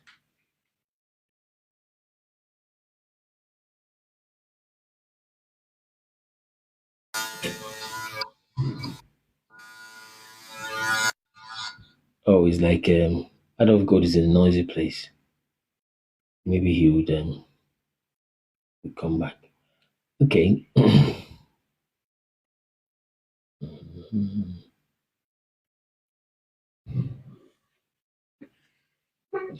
Okay, Kasolese, please, let's hear from you before we still continue.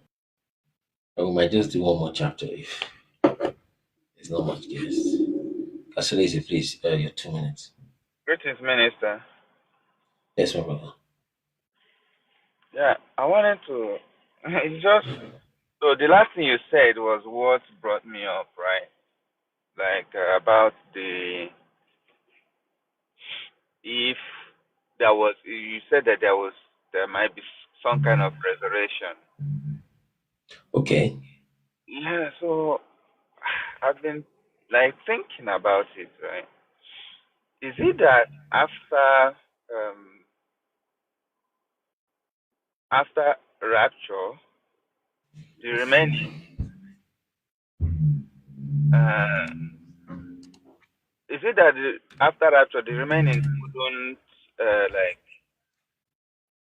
have access to those technologies, or during the reign of Christ? Because I'm sure during the reign of Christ, the technologies will be there. They will see all the Tertullian buildings and understand how they function, so they can actually emulate that. So that That's true. after millennial reign, they lost their memory or something happened, because that's what it seems like. Yeah, I see. Yes, I understand. The way I think it, first, let me even first show people what we are talking about so that they are not lost. Or maybe I just answer you. People can always watch. We have done this interview many times. I mean, it's there and we've discussed it many times. So let me just answer you directly. And if anybody doesn't understand, then they can ask. So yes, it's like some people were apparently left alive, but some were resurrected, and it appears that Satan was released at that same time. Because it says, let me just read it. And I saw an angel came down from heaven having the key of the bottomless pit and a great chain. I'm reading Revelation 20 in his hand. I think I still need to show that thing that I'm avoiding to show. Okay, let's open another one 7 times. Yeah, this one. Close that one. Okay.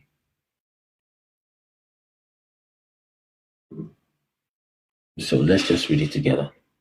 Okay, so this is what we are telling people, that apparently is that this happened a long time ago. Okay, let's turn this a little bit. Yeah. Well, it's not. Okay, so it's like apparently this happened a long time ago. This is what we know as rapture. Okay, it's like, I mean, it happened a long time ago. Just check. And we have discussed that before. That's like rapture happened quite a long time ago. Let me see. I think this should be able to stay here. Then we turn this way.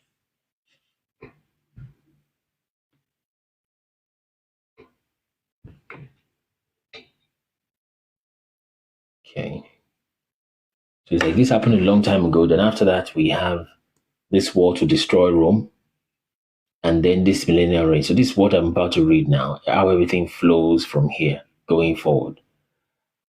So to watch what we have said about rapture and that rapture has taken place, please watch our interview with 91 podcast. We literally read a book that tells you and narrates to you how rapture took place. It's written there, right?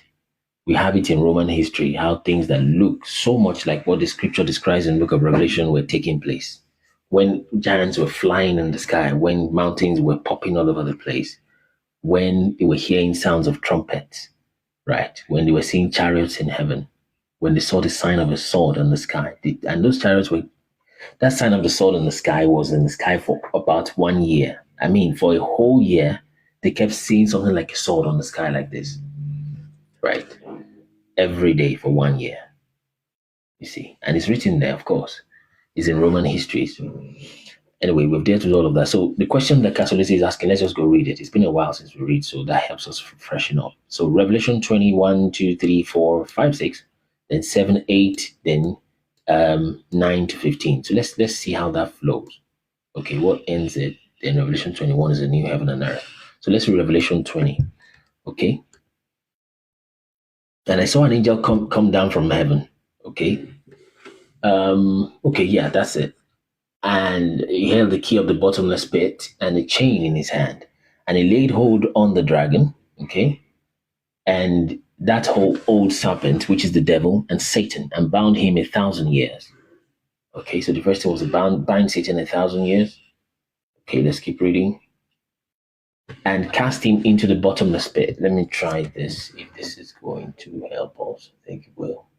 Just to make it horizontal like this so that we can see the whole text. Let's see. Yep. Yeah, I think this is right.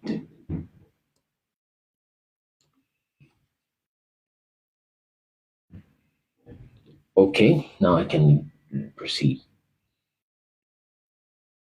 And cast him into the bottomless pit and shut him up and set a seal upon him.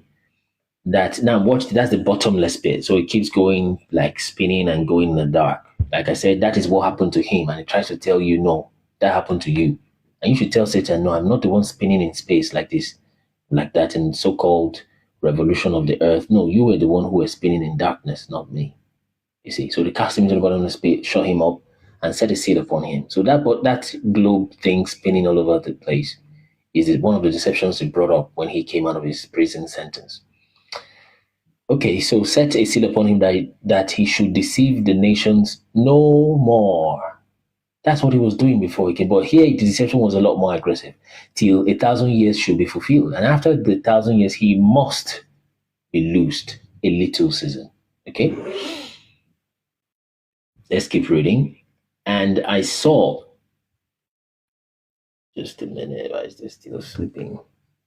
Sorry, just a minute, guys.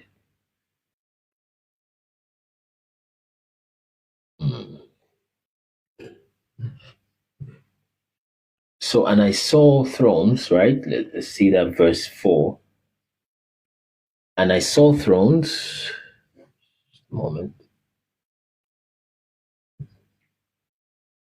Okay, I think it's because that is no. And I saw thrones. Sorry about that. Lost my space. Yeah, Satan is loose now. We think so. And I saw thrones, and they sat upon them, and judgment was given unto them. Okay? Now, it's like this backed off a little bit in the timeline. But let's just read it as it's written. Okay? And I saw thrones, so it was released for a little season. And I saw thrones, and they, oh, of course, it backed off in time. Yes, morning, Queen Deborah. So you see, he said this is what is happening at the time in the vision. Okay. Let me see. Now the vision was written around 70 AD, 90 AD, 75 AD, whatnot, before Jesus returned. Okay. Just after the temple has been destroyed, when this man was cast out to the Isle of Patmos. That's what's his name now? John. Okay, who wrote this? So this is real time. But when this was literally written was around 60 AD, 66 AD, around those periods, okay? But what he's saying, of course, is in the future. So this was written 66, thereabout AD, but this was talking about, I saw an angel come down with the key of the bottomless pit. This was going to happen soon, around that time. Okay, laid hold of the dragon. So that's still 66 AD, okay, which I think will be around 70 AD, but still the same period. Devil and Satan, and bind him for 1,000 years. So that would be 1066, if you will. So now he's entered far into the future. Cast him into the bottomless pit. That's still the future. Shut him up and this and that. And after, he must be loose for a little season. That little season will be after that 1,000 years plus from 66 AD when this man was writing this thing. Or 70 AD when this angel is supposed to bind Satan. Okay. So now back to the present day. And I saw thrones. That's what then happened. Not after this season. I think he's talking about the present day when some kind of judgment was about to happen. But let's read. And I saw thrones, and they sat upon them, okay, and judgment was given unto them. And I saw the souls of men that were beheaded for the witness of Jesus. So, well, let's just keep reading. And for the word of God, which had not worshipped the beast, okay, neither his image, neither had received his mark upon their foreheads or on their hands, and they lived and reigned with Christ 1,000 years. So you see that he has backed off again to 70 AD, 66 AD, and overlapped this 1,000 years with this 1,000 years. Is the same one. Kasolese, although you read a whole lot more than maybe most of our other guests do, but if you can follow me, then I think I'll know if I'm making sense. I know you know these things, but are you there? I'm following you. I'm still learning more. Yes, we are all learning. So, so he went from that around 70, 80 when this was to be bound, pushes it 1,000 years, okay, and comes back again to tell you there was a judgment, and then look at what happened after that judgment. Those who were beheaded. So it's only the beheaded people that were resurrected to reign with Yeshua, okay, or that resurrected and reigned with Yeshua. That's past tense. Okay, so it's only what's it called? Those who were beheaded, who were bold enough to be beheaded, those are the only ones who were resurrected. Let's keep reading. The question is, how about the rest who are to resurrect? We'll touch on that shortly. Judgment was given to them, and I saw the souls of them that were beheaded for the witness of Jesus, for the word of God, which had not worshipped the beast. That's the beast that was happening in their time, 66 AD, 70 AD. Neither his image, neither received his mark upon their foreheads or their hands. They lived and reigned with Christ 1,000 years, the same 1,000 years here, which was to be followed by a little season.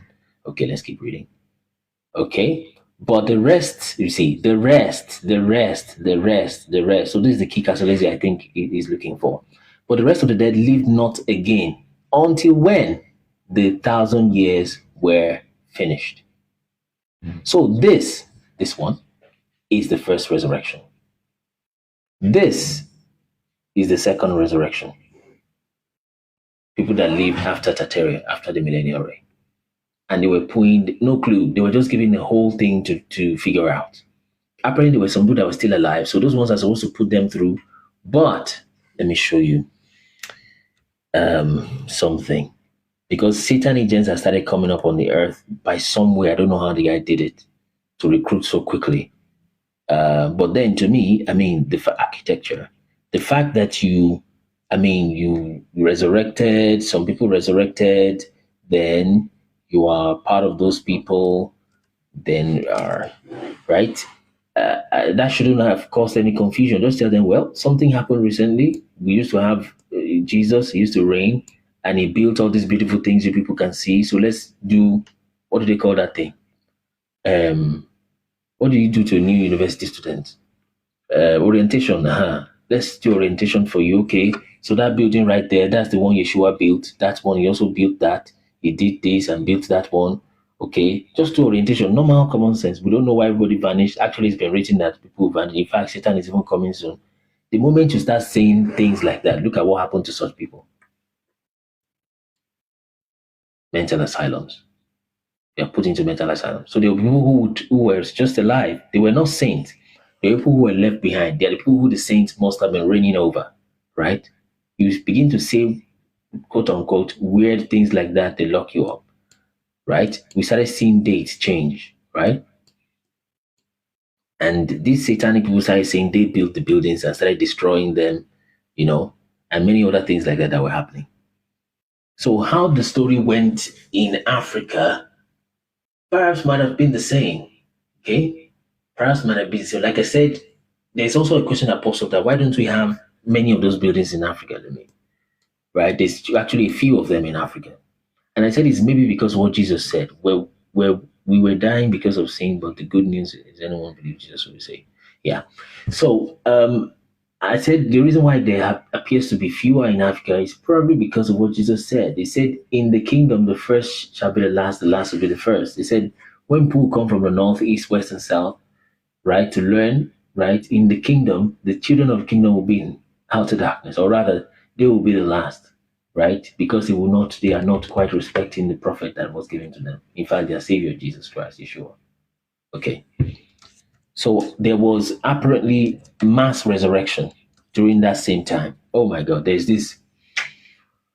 Do I have that video?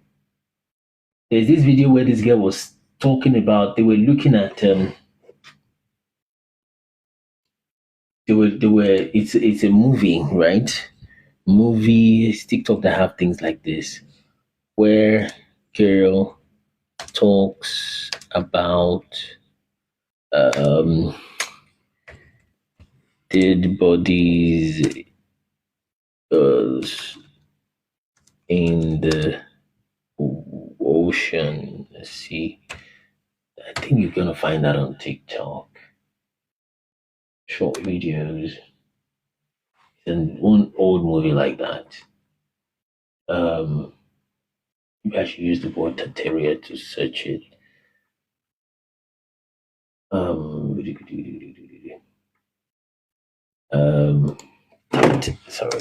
Tartaria. Okay, because they put these things in plain sight. There's a little girl, or what's this other name for this thing?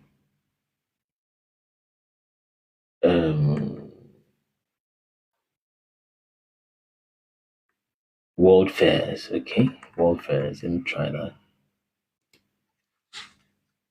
Okay, in world fair.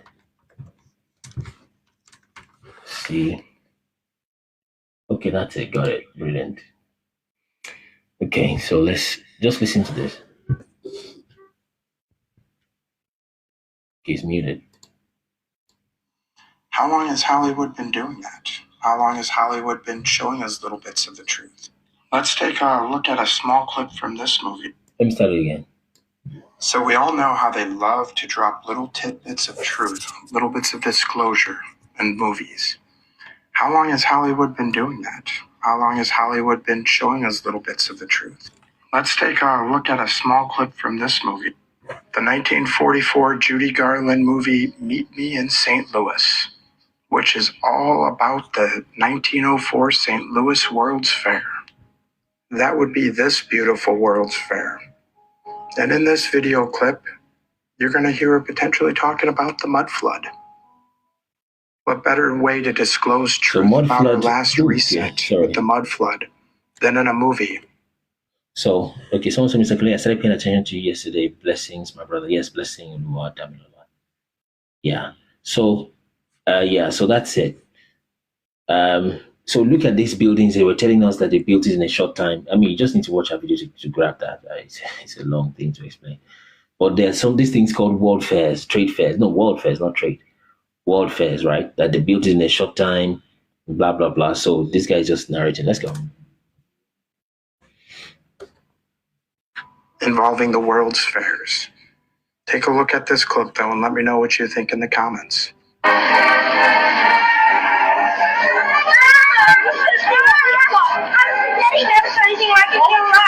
eating that blood sugar. You spoil your dinner. These little gallowbots in flood.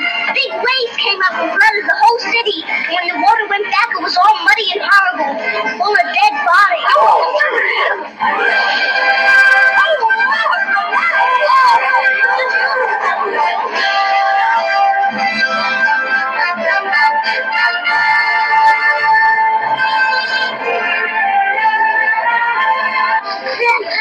They'll never tear it down, will they? Well, they better not. Sadly for this little girl and her grandpa, they did tear it down after only 6 months. See. So. What are you doing? So, of course they tore it down. So she said two things. So she said two things. First is that there was flood. There was this flood, and there was dead bodies in the flood. Apparently, maybe all this.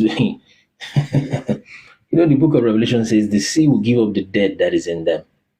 You see, and that's how all happens when there's going to be mass resurrection. There's going to be all those bodies who come and they'll. Oh my God. Have you seen the way that? Let me try this. People. Now, the person taking the pictures is what I don't know. By the seas in suit. Let me dressed. Let me say beach. Okay, dressed in suits. By the beach. Okay. Beach. Let's go. Okay. Old pictures. Oh, let me see. Old pictures. I mean, if you were there for a wedding, that's what means. I mean, present day kind of thing will show you. For example, these are people wearing suit by the beach. You can tell there's a wedding ceremony, and they're using that place more like a background or whatever, or ambience. But there are these old photos, right, where they're just basically looking clueless. Let's see this one. How can we make this display? Okay, let's see. Right.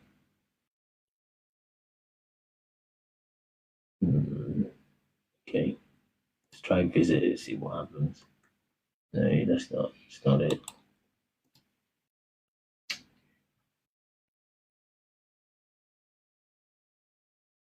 So you see these old photos where people will be by the beach. This one particularly. Open image in new tab. Let's try that. Okay, something like this. There's a lot of photos that look like this, where people are, in fact, ladies that are literally on gowns like this will sit on the sand beach sand rather, right? You're like, I mean, you're supposed to know better than that, right? But it appears that, like what that girl said, there's this thing, the flood just came in, right? And there were a lot of dead people. Of course, that's a movie. That's what she was told to say in the movie. But like the guy said, they kept just showing you little snippets of truth here and there, bit by bit. And because there's an element of truth in it, that word will carry some power, almost hypnotizing power, right? You see. So you see people like this taking an umbrella. And she would sit with the gown, the lady sitting on the sand like that. I mean, who dresses like this to the beach? You see. And you see that you're just clueless, So, like that. And of course, maybe they met some cameras on ground, perhaps part of the technology that they met on ground. And they're like, oh, if you take this thing, press this thing a little bit here, poops, it pops out a photo. And they kept doing that, you see. Or perhaps there were some photos, cameras rather, which I expect maybe would have been messed up with the water or something, or whatnot. But long story short, these people are more or less clueless about what, you don't dress this way in the beach. And you can see they're walking aimlessly. There's more pictures, only have not got that as such for this more or less Tartarian resurrection. But let's just see that video one more time. Let's see if we're there.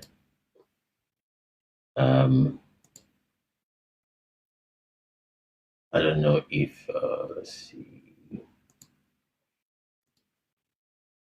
Okay, see here. Okay, let's go back. So that's that. That's another one there.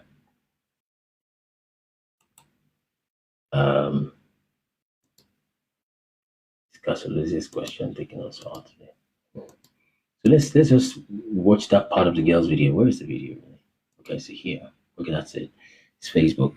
So she said two things basically: how people were flood brought some dead bodies, and also how they were going to tear down the buildings. Like I said, these are the characteristics of those buildings. Many of them were supposedly built, in such a short time, and these are hard times for people generally, right? And they have so much electricity, so much advanced, right? And what else do we have? They said they were going to tear it down in a short time. That, well, they just showed that to everybody to show what they can do and capable of doing, right? So let's just hear those two things from the girl, then we begin to close. She talked about the flood first and the dead bodies, which we think must have resurrected based on the scripture that we're reading, right? So I think it's here, just here. You see. Well, let's watch that one more time.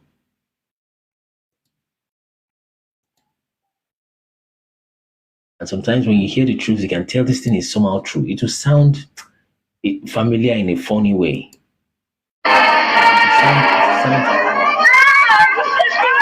To sound familiar in a very funny way that you can tell that this it's like this thing is true. See, and during these times also in West Africa, from my own experience, they started bringing magazines from here. You see those World Trade Fairs. You see all the whole thing like, wow, that's a new world. That looks like heaven and all of that. See. Daddy never saw anything like it in your life. Stop eating that blood sugar. You'll spoil your dinner. We saw the galaxies flood. Big waves came up and flooded the whole city. And when the water went back, it was all muddy and horrible, full of dead bodies. So big wave came up and flooded the city. When the water went back, something like that, it was all muddy and dirty and full of dead bodies. Okay, and they just laughed and just walked away. So they wanted to. That's the first line. And if you know how movies work, we ourselves we have made a movie recently, right? This is a Brahma movie. If you know, and this is AI, by the way, is a lot much easier relatively to manipulate or to create or to animate. Okay. But if it's a movie with people, it has to be curated. If you make a mistake, you have to redo it. Well, the same principle here. But I'm saying that to say this, that scenes don't pop up by mistake. If you know how much effort it takes just to create a 10-second scene, even using AI, right, and do it perfectly, right, from scratch, like literally from a plain canvas. I work with this team almost every other day. It's a lot. So you are not about to pop in something that is not important. It's the point I'm trying to make. So if you know how these things work, you know that scene is not just some empty thing. They don't know what to say. They decide to say that. Movies don't work like that. It's not real life where children just say random things. No. If that what she said was not important, they would have cut it off. You see. They would have cut it off. So she said the plane was flooded. Let's listen to the second half. So they turned away and there was boom, fireworks in the distance. She's about to release another line. Okay. Just to give you another clue.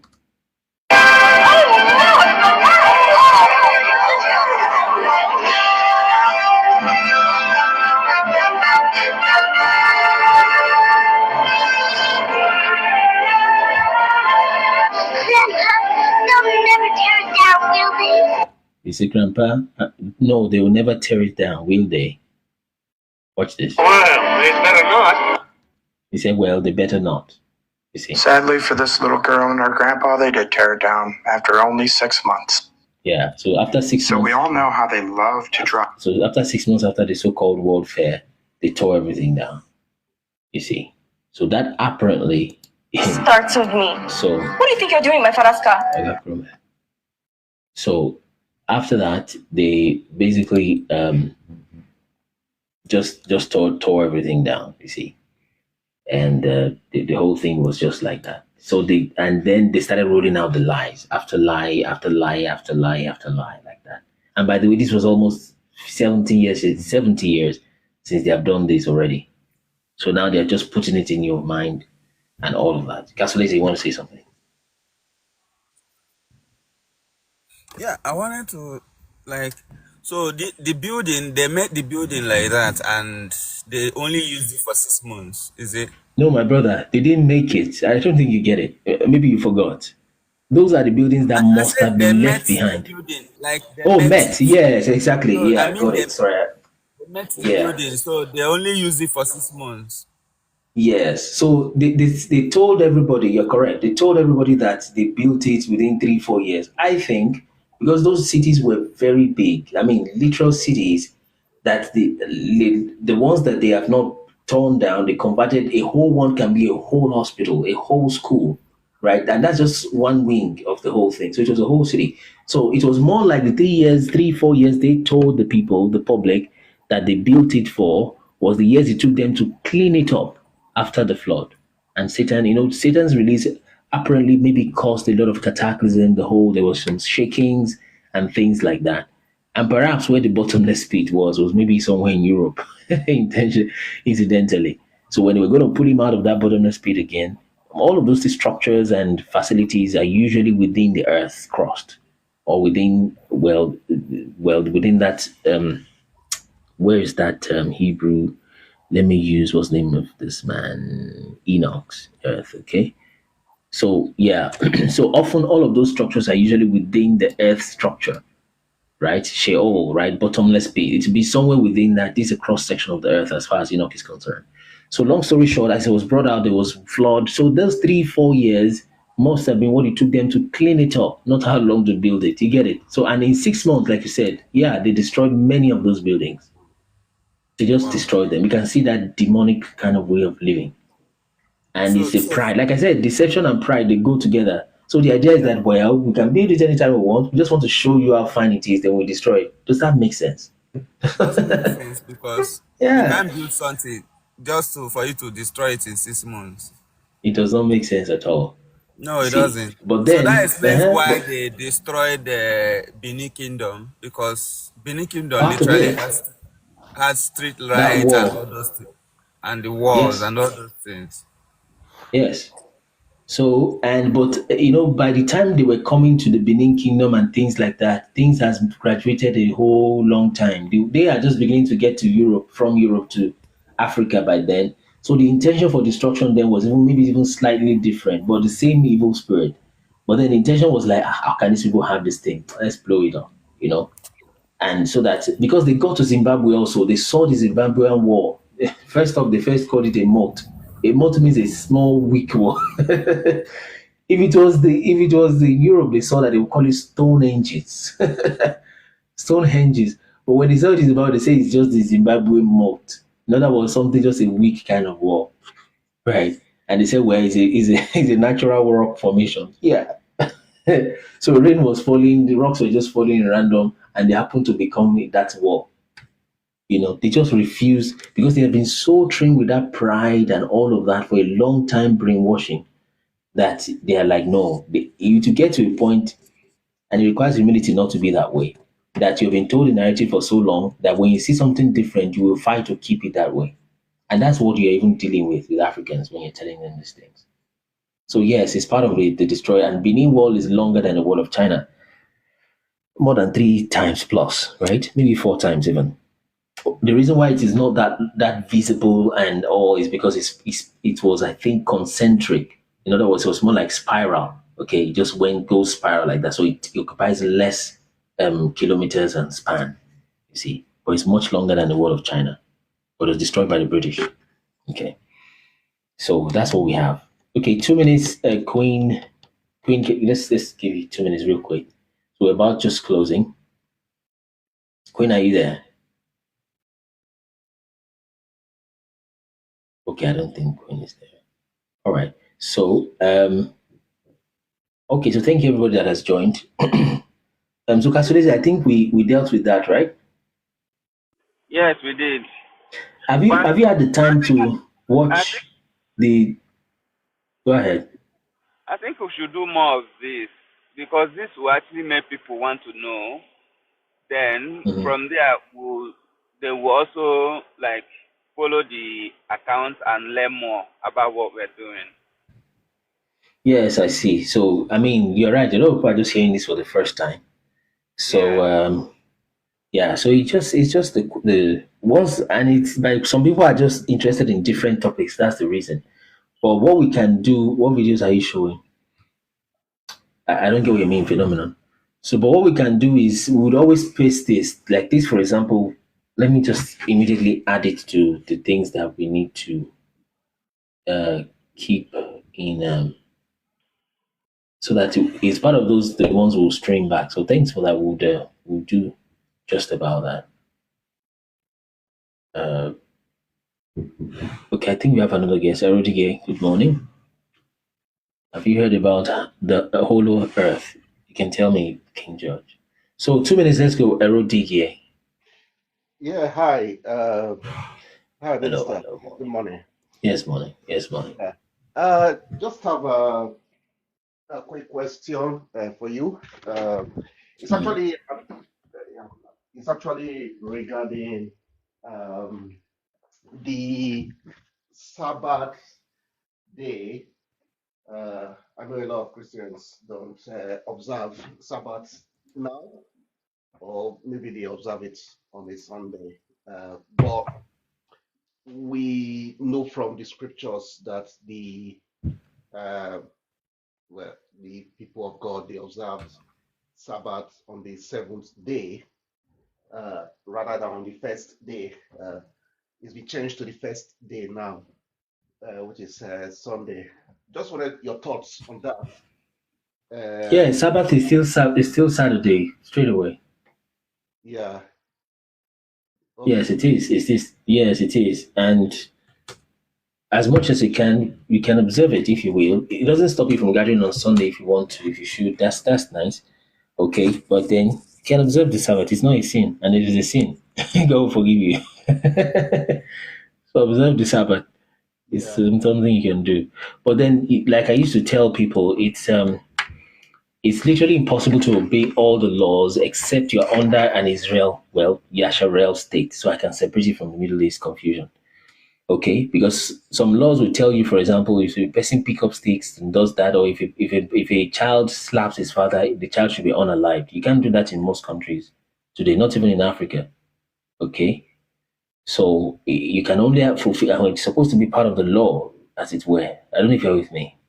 Yeah. Yeah. So, but you can't fulfill those laws if you are in some parts of except rather you are under a state of Yasharel that is using that law. But the ones you can still observe, yeah, why not? You see, so it's a Saturday, really. Yes, just to clarify that. And the other part is has to do with the feast. Okay. It's seven feasts, more or less. Okay.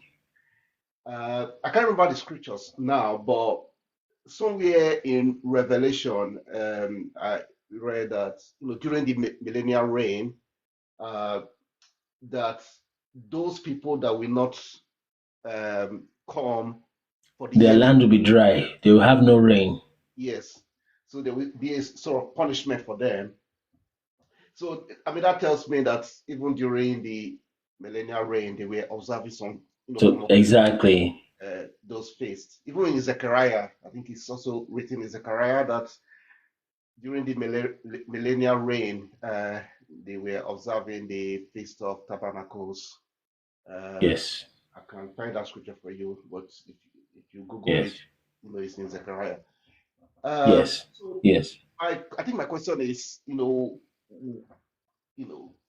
mean, I totally agree that we are in the little season, currently. Been doing some work on that, research on that as well. So I think my question is for the believers, should they be observing those feasts? Because the church doesn't talk anything about those feasts. Rather, they talk about, Christmas and Easter, which is okay. I mean, I don't have any issues with that. But at the same time, You why should don't actually. Well, go ahead. I mean, well, at the same time, why don't they say anything about these feasts? Because they're also symbolic, they're also prophetic, right from the Passover feast, to the Feast of Weeks, which they call Pentecost, all the way It's to, perversion. yeah. It's perversion of doctrine. It's perversion. That's why I said it sarcastically then that if observing the Sabbath was a sin, then God will forgive you. Many of these people that are now pushing Christmas and Easter, which I ask, what is the connection between the resurrection of Jesus Christ and eggs and rabbits? Because that's what they celebrate Easter with. You see, there's no connection, right? What's the connection between the birth of Yeshua and a green tree that you start putting gold and decking with gold and silver, putting in your living room? There's no connection, you see. So you discover that human beings must worship. They must do festivals. You cannot but do festivals, right? Yeah. So the Most High told them that they will miss this and they will go after the festivals of the Gentiles. So if all that Satan did was to remove the Feast of Tabernacles, right, the Feast of Weeks and all of that, and leave them that, it would have been bad enough. But that's not what he did. He substituted them. You will discover that this the day that is supposed to be the Sabbath day has become the so-called Saturday, which is like Satan's day, and it's supposed to be the Lord's day. And that's the day they will be partying. That's the day they give you so-called rest, weekend, when you are weekend, and they do parties and all of that. So it's a substitution, not just an elimination. So the same people that are just pushing Christmas, pushing Easter, let somebody just say, okay, today is Sabbath, I don't go out on the Sabbath. Immediately they will jump on him and say, you are bringing back the law. And the answer I give them is that, you know what? If according to your theology, you think fornication God would forgive and, you can fornicate and say I'm the righteousness of God, if God will forgive that, I think He will forgive me for observing the Sabbath. You see? So that way it just solves the matter, right? But you discover that when you want to bring that, they come against you as you're bringing back the law and they preach it with. Meanwhile, the guy who is a wicked, manipulator there and deceiving people and all of that, they leave that one. They say, well, grace can cover that one, So it's a twist. It's a twist. You see, it's just a twist. That's just what's going on. Yeah. It's a twist. What's your thoughts on? Okay, so was it yesterday? No, the day before yesterday, I was listening to you and about the locations, Sub-Sahara, the land of the Hebrews, and Yes. remember in one of your videos you were showing where Judah is located. I think my question is Jerusalem, because I've been, wondering where. I think it's in Ethiopia, or at least the temple is in Ethiopia. Okay, but okay. So, because I'm trying to get my head around it, the Jerusalem, the temple is supposed to be in the land of Judah. I know. Yeah. I know. So, but there is this temple in Yeha, Ethiopia, and by the way, the land of Judah is one of the biggest, the way it is described in scripture. That's one. And secondly, where the place where the temple was built was described as a place that has a very high proximity to Egypt. Okay? Very high proximity to Egypt. That part is still a little dicey because from what we're looking at, Ephrath, or even Bethlehem is supposed to be honest, somewhere in Yoruba land, right? Because that is where this lady died, Rachel, when she was giving birth to Benjamin, right? That's the place where Jacob has the staff. So if that staff of Oroyon there happens to be the place where that really took place, and the staff is that staff or pillar of Jacob, then that's of course too far. Except both lands are Judah at the same time, which is not impossible. Okay, it's not impossible, but then that's part of the areas where they say gray areas. But these are the kind of conversations and research we should do because now we have a better canvas to work on. And that's the wrong canvas people have been working on in the Middle East, where, people just see, just a little, stalactite or whatever, the rock formation. They see it has some salt component. It looks roughly like a human being. They say, aha, that's Lot's wife. Just that kind of stuff. You see, just rough speculation. But that's because that's the canvas they have. That's the default thing they have and they're building on. Okay. But because they are working on the wrong location, all of their inferences will just be wrong. But when we have the map, okay, is it West Africa? Is it Ethiopia? Then we're getting closer. That's where the work continues. If you get what I'm saying. Okay. So somebody joining us for the first time now, we wonder if these men are drunk. How come we are looking for the temple of Israel and you're comparing West Africa and Ethiopia? What did they drink in this TikTok live? You understand? But that's because, okay, we have built this thing to a certain level and trying to narrow things down. I don't know if you're with me. Yeah. So it's still open as far as I'm concerned. But there's something there in Yeha, Ethiopia that is looking like it. I don't know how the temple is ending up there. It may be both is land of Judah somehow. Maybe the land of Judah has some pockets such that it's divided into two. I've not checked to that detail, but that is very, very, very, very far apart to be the same land of Judah. But Ethiopia is ticking more boxes than, especially with the proximity that was described in scripture, proximity to Egypt. Yeah. Okay. Yeah, that's fine. I think those are some of the key questions. The other question is it's just your own view about Okay. regarding dates. The beginning of the year. March, April. Yeah, the general one is January 1st. But no, of course, March, April is the start of the year for the Hebrews. Yeah, because that's what God told Moses. Yeah. When they were leaving Egypt, that on the 14th day of that month, he said that month will be the beginning of the year. Yeah, for them. And when you study that particular time of the year, it's around that spring period. Yeah, around when they do Passover, which they have switched to Easter now, or they're trying to switch. Yeah, that's about the start of the year.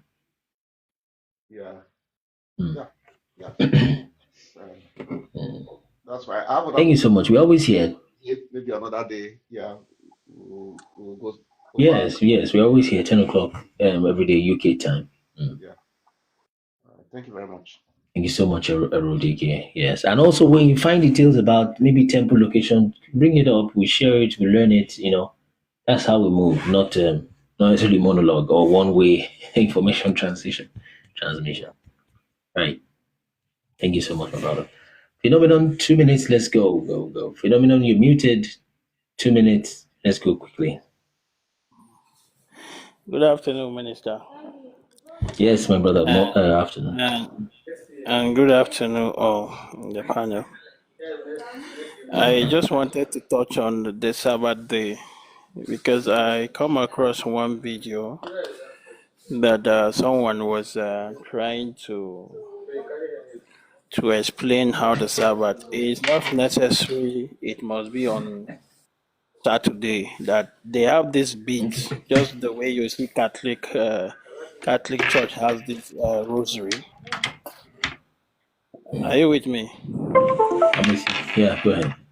The Sabbath day today, it might fall on Saturday, and then the next coming Sabbath might not necessarily fall on Sabbath day. It must not necessarily fall on Are you Saturday. sure? I don't think Catholics will agree with you. I But just go want ahead. to look for. I just want to look for the video, maybe, and send it to you. It's not Okay. necessary. If it falls Saturday, the next one that will fall might not fall Saturday. Might fall either Wednesday or Thursday. The way he was Yeah, explaining it. that one is And, somehow. But continue. and for people to observe that law, then it means you really need to. I don't think people are even observing that Sabbath day. Oh, they are actually. But I got your point anyway. There are people that they don't watch videos. They know the thing. As against you wanting to share a video. But I got your point anyway. It's The ones just that that may be a I little played bit through the video, but if I look for the video, I will put more key okay. interest in trying to see how he explained it, and then hmm maybe I will share it to this group, this panel. Okay. Yeah, the one that is, thanks for that phenomenon. The one that is a little bit dicey, the way you have explained, is maybe the feast days, which they have to check the moon. And sometimes they mix it up because some try to use calendars, try to mix up the Gregorian calendar and things like that. But Sabbath is not so difficult. I mean, 7 days is very easy to trace. I mean, sunrise and sunset. I think that's very, very easy to trace. I mean, I don't think it requires any rocket science, so to speak. But there are people that are practicing it and they're not confused about it at all. I mean, it's not difficult at all. It's just literally 7 days. But let me hear from Queen Deborah. 2 minutes very quickly. We are wrapping up. Is it Queen D? Good 2 morning, minutes, please. everybody. Shalom, shalom, everybody. Yeah, shalom. Shalom. May the peace of the Lord be upon every one of us in the name of Jesus Christ as we are learning. Yeah, the question, where I have an issue when we are talking about the months. Because when we are saying that March is the first month of the year. Oh, it's not March/April. Is it a different No, time? it's not. It's not. Oh, tell me. It's not. It is what the enemy, like you used to use the word enemy. It is what the enemy changed.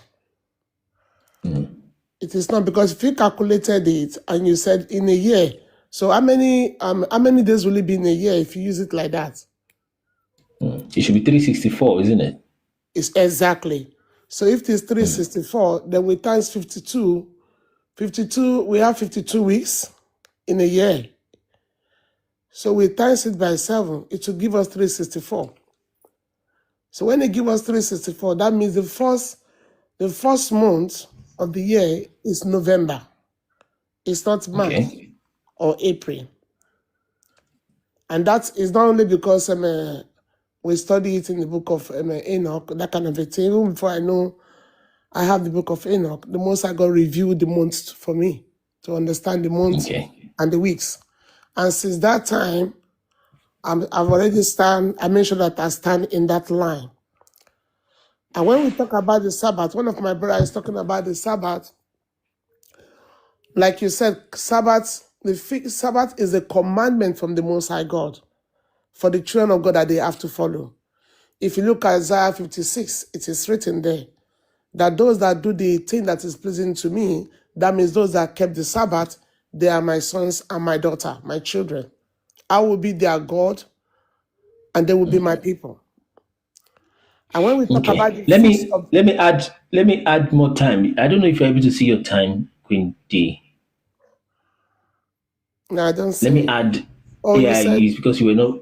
Yes, just to. But let me add one more minute. I was going to say something before I forget. Aha! Do you have any other people that have this idea that the year starts with November? Yeah, a lot. Okay. Yeah, anyway, let me add one more minute so that. But just take a look on the minutes so that we can. Yeah, please go ahead. So when it comes to the feast of the Most High God, there is nothing changing. If you look at the book of Leviticus 23, the feast of the Most High God is a commandment that we have to feast. We have to do the feast of the Lord according to the acceptable years of the Most High God. If you remember that when Christ came, he said, I have come to preach the acceptable years of the Most High God. That means the year that they are at that time, it is the year that they are using, which go to that March. Do you get it? So there's nothing like, and I like the answer you answered one of my brother there talking about the Shabbat, that some people don't believe in it, or some people will not accept it. They accept it, they don't believe in it. That will go to Revelation chapter 17, verse 17. Because a lot of them that did not believe, the Most High God have delivered them to the mouth of the beast for them to worship the beast. See. So that is just it. That's what I want to contribute to what we are just saying. All right. Thank you so much for the contribution and all that. So yes, the Sabbath is quite important, and I know a lot of what we know as New Testament Christians, they get a little bit the law, this and that. It's the Sabbath was not. It happened. It was before the law, because what brought about the first Sabbath was because God spent 6 days working, and the seventh day He rested. That's the starting of the Sabbath. So it was something very deep. And God said, in fact, I made the sun and the moon. They are like your clock to fix appointments. Okay, they are for appointed day of feasts, but then you can call them appointments between God and man. Okay, when you see this happening, this is like that, is that, then come, let's have a feast. Come, let's have a discussion. Right? Come, let's have relationship together. You see, so that's what that is for. Of course, in the same way, it is bringing light and warmth and all the things that it brings. So it's just, I mean, all in one, literally. But Christians, especially what we call New Testament, what you want to call that, once they hear things like that, the doctrinal part of them just kicks in. And of course, everybody has something to say, But watch, this is now the key. You will discover, because you are designed to follow laws, because you must serve someone or something, because of that singular reality, you will discover that the more you run from this Hebrew African laws, the more you run into the hands of the West. There is no middle ground. You will discover that. Watch everybody who has, once you hear Sabbath, you hear, and I know how it feels, like a little cringy. If you spend a lot of time in what I'd like to call maybe hyper grace kind of teaching or something like that, once you hear things like that, immediately your guard comes up. Oh, that is taking us back into the law. Christ has removed us from all of that. Immediately your defense comes up. But more often than not, you see that you're running into the hands of Rome. Almost all the time, you're running into the hands of Rome. The more you say, well, it doesn't matter, the bride price is not the real thing, or this and that, you discover that you go to the court wedding. And who owns the court? Is it not the Nigerian government? Who is it owning the Nigerian government? It's not the British, right? The grandchildren of Rome, right? Yeah, you can do both, of course, for papers and move your stuff. Yeah, of course. But the more you keep running from what your ancestors put down, which we are telling you is the same Hebrew people, same African people. That's why you will see that what your parents is just so similar to say is so similar to what the Bible says. Right? But you discover that the more you keep saying we are not under the law and all those things are past, you see, you and your parent and the scriptures, you discover they are both like more like in the same company, right? In the same thing. And you're running towards future. But no, it's deception you're running to. It's deception you're running to. You will constantly fall back into the hands of Rome. Constantly. Look at these people that say we are not under the law. It's like when Yeshua was speaking to the people that he said, he was talking to them about sin, which is important. He said you shall know the truth, and the truth shall make you free. And he said, we are not bound to anybody. We are not bound. We are free children of Abraham. Meanwhile, when they were speaking, they were under the bondage of Rome. So you see the fake pride, right? You see the deception, self-deception. He said we are not bound by anybody. We are not. Meanwhile, they are under bondage to sin, first off. But secondly, they were under the colonization, if you will, of Rome at the time. They say we are not bound. It's just a deception. You're confusing yourself.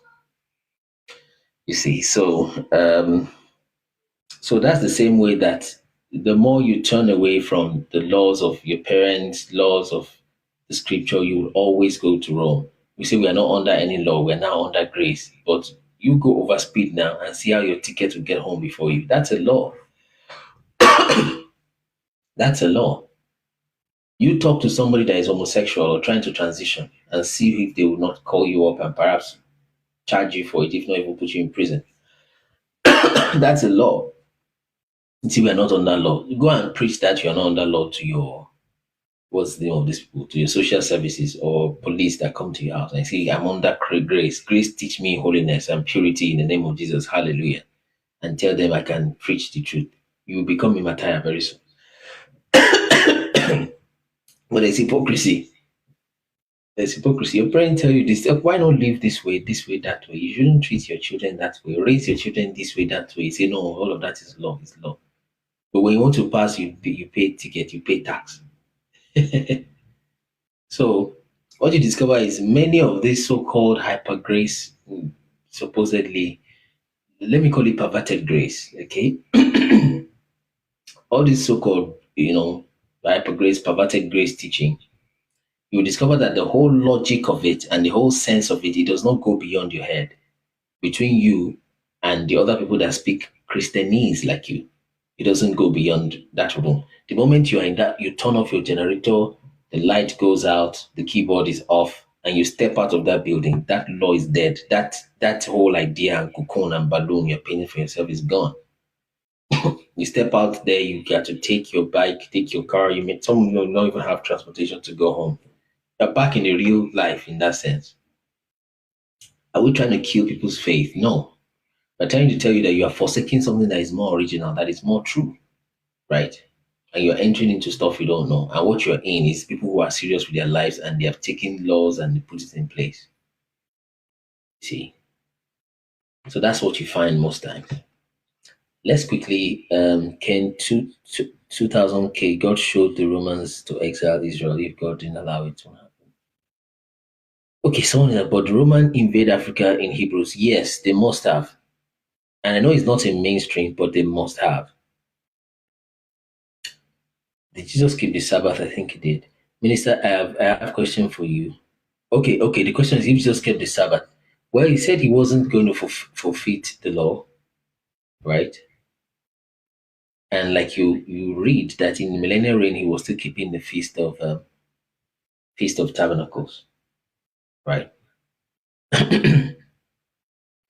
They're going to the moon. Calendar is designed by Enoch himself, the most accurate. Although to be fair, I've not heard that beginning year starting in it was that thing called November before. He tells us they have fake temples in Jerusalem. Okay, so let's hear from Black Hebrew, please. 2 minutes. Black Hebrew, are you ready? Yes, I am. Thank you. Good morning, Let's go. Minister and Morning, everyone. brother.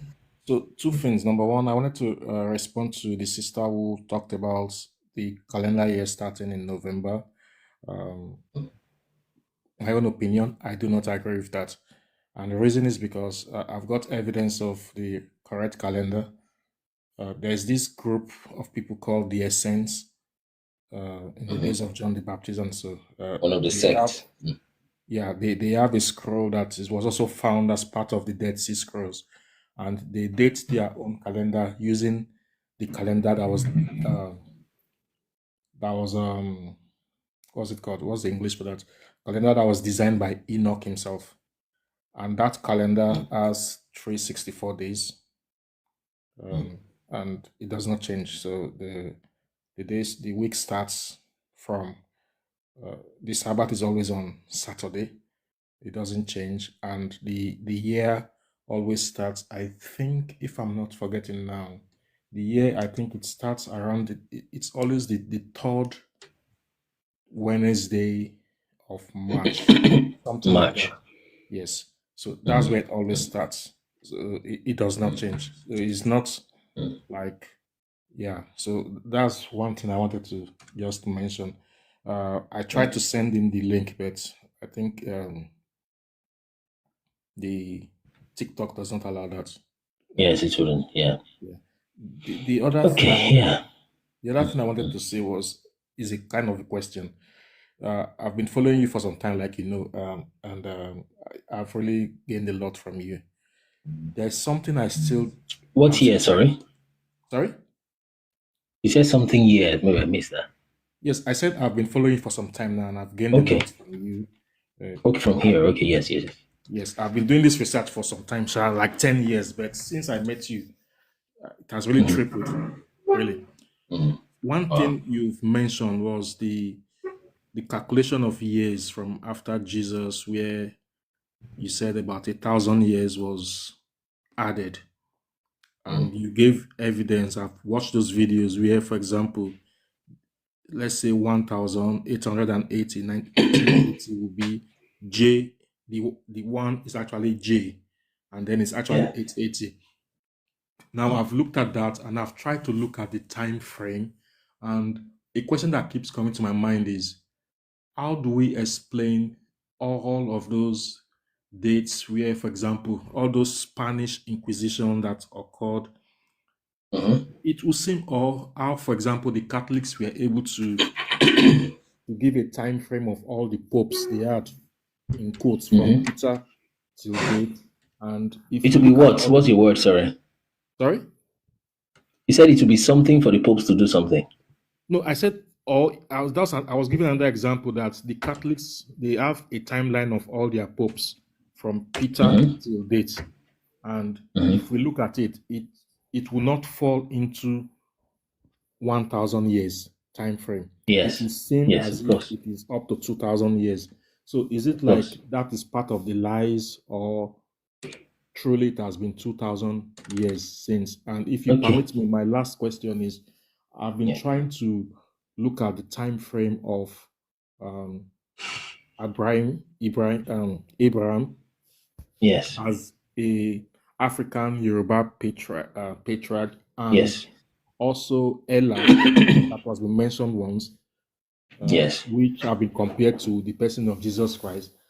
And looking at all of that, it's difficult for me to understand, because looking at biblical source, it would seem like Abraham was there some maybe 3,000 years before Christ. But and Udua should be more recent. And Udua, from what we were taught in Yoruba history, it would seem like Udua is just like about 1,000 years ago, when he came from so-called Egypt or something like that. So I'm trying to find from Nimrod. If you could explain. Thank you. Yes, let me do that. Let me see if I got two questions. Number one is, how did we have, a well-planned, complete Roman Empire and Roman Catholic priest from inception till now that fits into the calendar of today, and we're supposed to have the dates to have been mixed up? Okay. Then the second question, let me know if I'm wrong, Black Hebrew. Then the second question is, how do we, if Oduduwa is Abraham, let's say we want to, take that thought, how does an Oduduwa of 1,000 years ago match Abraham of about 5,000 years ago? Are those the two questions? Exactly, yeah. Okay, good. So the timeline areas of things are about the most, a little slippery, okay? And of course, we're discussing all this because there's been some deception altogether. So let me start from the Oduduwa one. That's a little more easy to get, which is this, that because what we are comparing, like you see in those videos, is events that were documented as they occurred versus oral histories that have been passed down for generations that were documented at once when the writer listened to many people who were giving him the oral histories. Okay, so because Oduduwa, as we know it, is oral history, is in fact, like I said, a miracle that even that level of details still remain, that we can begin to match Oduduwa's life with that of Abraham. Okay, it's literally a miracle that even remains alive. But again, secondly, another thing about oral history is that there's tendency for it to have some errors, one. Number two, there's tendency for it to be cyclical, such that because of the way life is, because of the way just life is, more or less, okay, and history tends to be very, very cyclical, such that there is likely to be more than one even human Oduduwa, of which there is Oduduwa that is human, even in the oral history, and there is a divine Oduduwa or a deified Oduduwa. But even among the human Oduduwa within the oral history, there's likely to be more than one, you see. So, and that is because even when we are dealing with writings that are events that are written as they took place, e.g. or aka the scriptures, you discover that you still mistake some things. If I still ask you some things that happened in the life of Abraham, you might mistake Nimrod for Nebuchadnezzar because both of them threw someone in the fire. If I ask you who is the wife of Isaac, some people still tell me it's Rachel, right? Before they're like, oh no, Rachel is the wife of Jacob, so Rebecca is the wife of Isaac. You still mix some things up, even when it is perfectly written and has never changed. You see. So how much more will people memorize it? So there's a very high tendency they will take the story, for example, of Shango, and there's maybe an actual initial Shango, which we are thinking is Simeon, for example. But there'll be another guy who will act just like him somewhere in history, and that will add up to the story and mix it together. And there'll probably even be a third one that happened more recently. Okay, and they mix the whole three together and they tell it as one story, as though Shango is just that same one person. You see, so just that idea of Oduduwa the first, Oduduwa the second, Nebuchadnezzar the first. So sometimes that name, in fact, sometimes the name ends up being the title altogether. And many people who have lived like that, who just do some similar exploits, just get that same story. And then we have the actual more recent Oduduwa of maybe 1,000 years ago. Okay, maybe within the millennial reign. Okay, we have that matching the Oduduwa of the very, very initial one. In fact, there is this person called Lua, right? That descended from an ark. There was a flood. In this deal within Yoruba cosmology, if I don't have cosmology, it's oral history. Okay. That was sitting, the ark then sat on a mountain, and after the flood, some people survived, and the name of the person is Lua, right? And when they came down, they created Ife Daye or Ife Oye. In other words, the place is called Ife because that land has always been called Ife, Ile, Ife. Okay, broad land, many, many interpretations. But the point is, they call it Ife Oye. That means, oh, you have survived, haven't you? Or thank God you survived, Ife Oye. Black Hebrew, are you still with me? Yes, I am. Yeah, so that place is called Okeora, and we know that the mountain, the sheep settled at Mount Lubar, part of the mountain range of Ararat. But then this one is in Okeora. See, so the person is Lua in Yoruba oral history, but there are times that sometimes see the person is Oludua. You see, so what they are doing is they are mixing up Noah and Abraham and Abraham in their head, and Christians will do more or less the same. Ask somebody now who came first: is it Moses or Abraham? Is it David or Moses? They will be like, okay, the first can, and okay, let me check, and like, okay, of course, Moses was before David.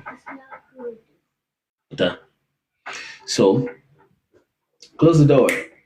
So, and you discover that things tends to be mixed up if it's not properly written now, or perhaps in this case, it's one and the same story, but the writing has been lost for a long time. And then the oral story will definitely, I mean, if this can get sometimes confusing in that sense, or, similar, how much more just something that is just kept in just words. Okay. So that being said, there's another one that is very speculative. And because of Casolese's question is left now, it's important that I bring it up, which is a question you have not asked that, but maybe you will come up with later if you stay, with this thing and you're checking back and forth. Is that why don't we have the story of Jesus' millennial reign in Yoruba cosmology or Yoruba history? Are you still there, Black Hebrew? Yes, I've actually thought of that question too. Exactly. Because if, Oduduwa, which is, let's say Abraham for some reason, is 5,000 years ago, and then they have the story of Oduduwa now, why don't they have the story of Yeshua, which is supposed to be 2,000 years ago, or even based on our theory, should be just 1,200 years ago? I mean, that should be like the freshest cheese compared to Oduduwa. And I think the reason is the same answer for Casolese the other time, which is two things. That it appears that the resurrection that took place, you remember it says that those that have the witness of, were you here when we were reading the Revelation? Yeah, story of Moremi is there, but it's not as strong as that of Urudua. I got that, Hali. Were you there when we were reading Revelation 20, Black Hebrew? Yes. So were you there when we were reading about the second resurrection? Let me switch this mic slow. Yes, I was here.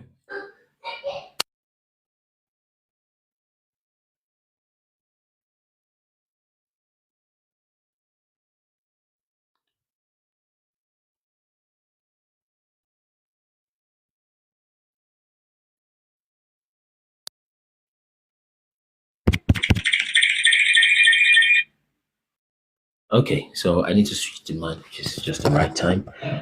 So yeah, so there was a second resurrection apparently. So the more we studied it, and that's how truth is. Like I said, I always say this that we are not afraid to be wrong. If we're wrong, we modify things. That's how life should be. Okay, that's how truth should advance, as it were. So just give me a moment to just sort this.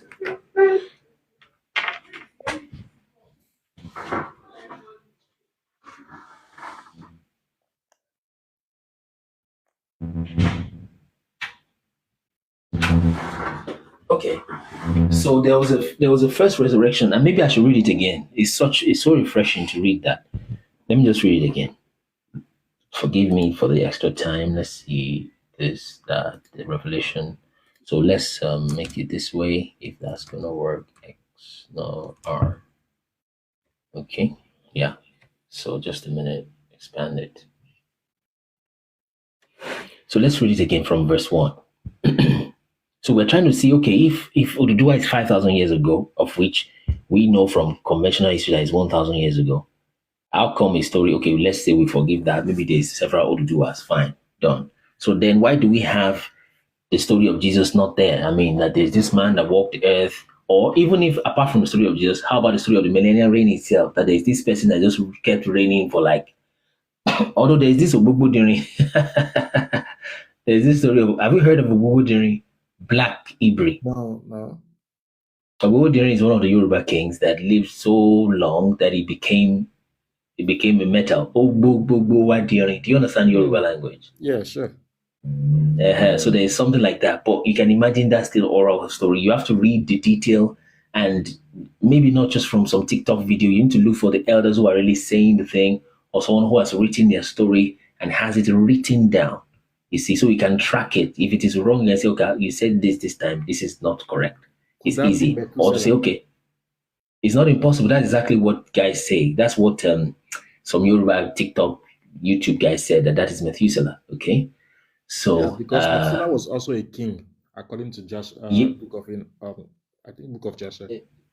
Yeah, book of Joshua, but actually his father. But then the point is that yes, that's what people were saying. And then Methuselah was also king after his father. Oh, yeah, true. You're very correct. He appointed him when he left, when he was taken. Yeah.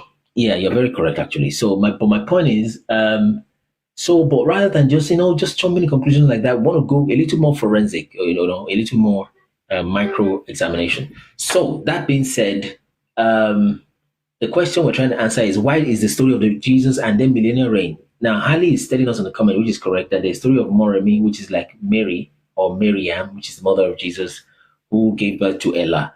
And then in some other parts, she's called Oyigi, that gave birth to Ella. This one was even purely a virgin birth, which we are going to talk about as soon as God allows.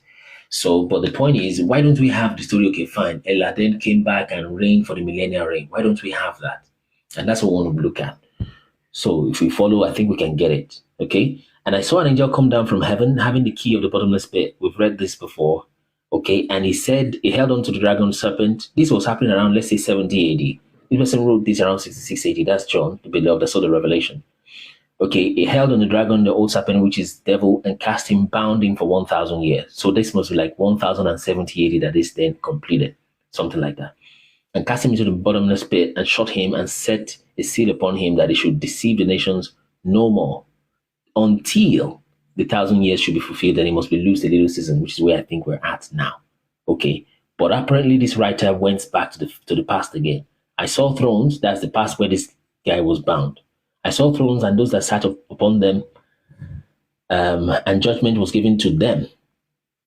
Okay, and I saw the souls of them that were beheaded for the witness of Jesus, okay, for the word of God, which had not worshipped the beast, neither his image, neither had received the mark upon their foreheads or on their hands. Okay, this is around 66 AD when this was written. And they lived and reigned with Christ 1,000 years. So we said that this 1,000 years is the same thing as, as this 1,000 years. Okay, it's the same thing.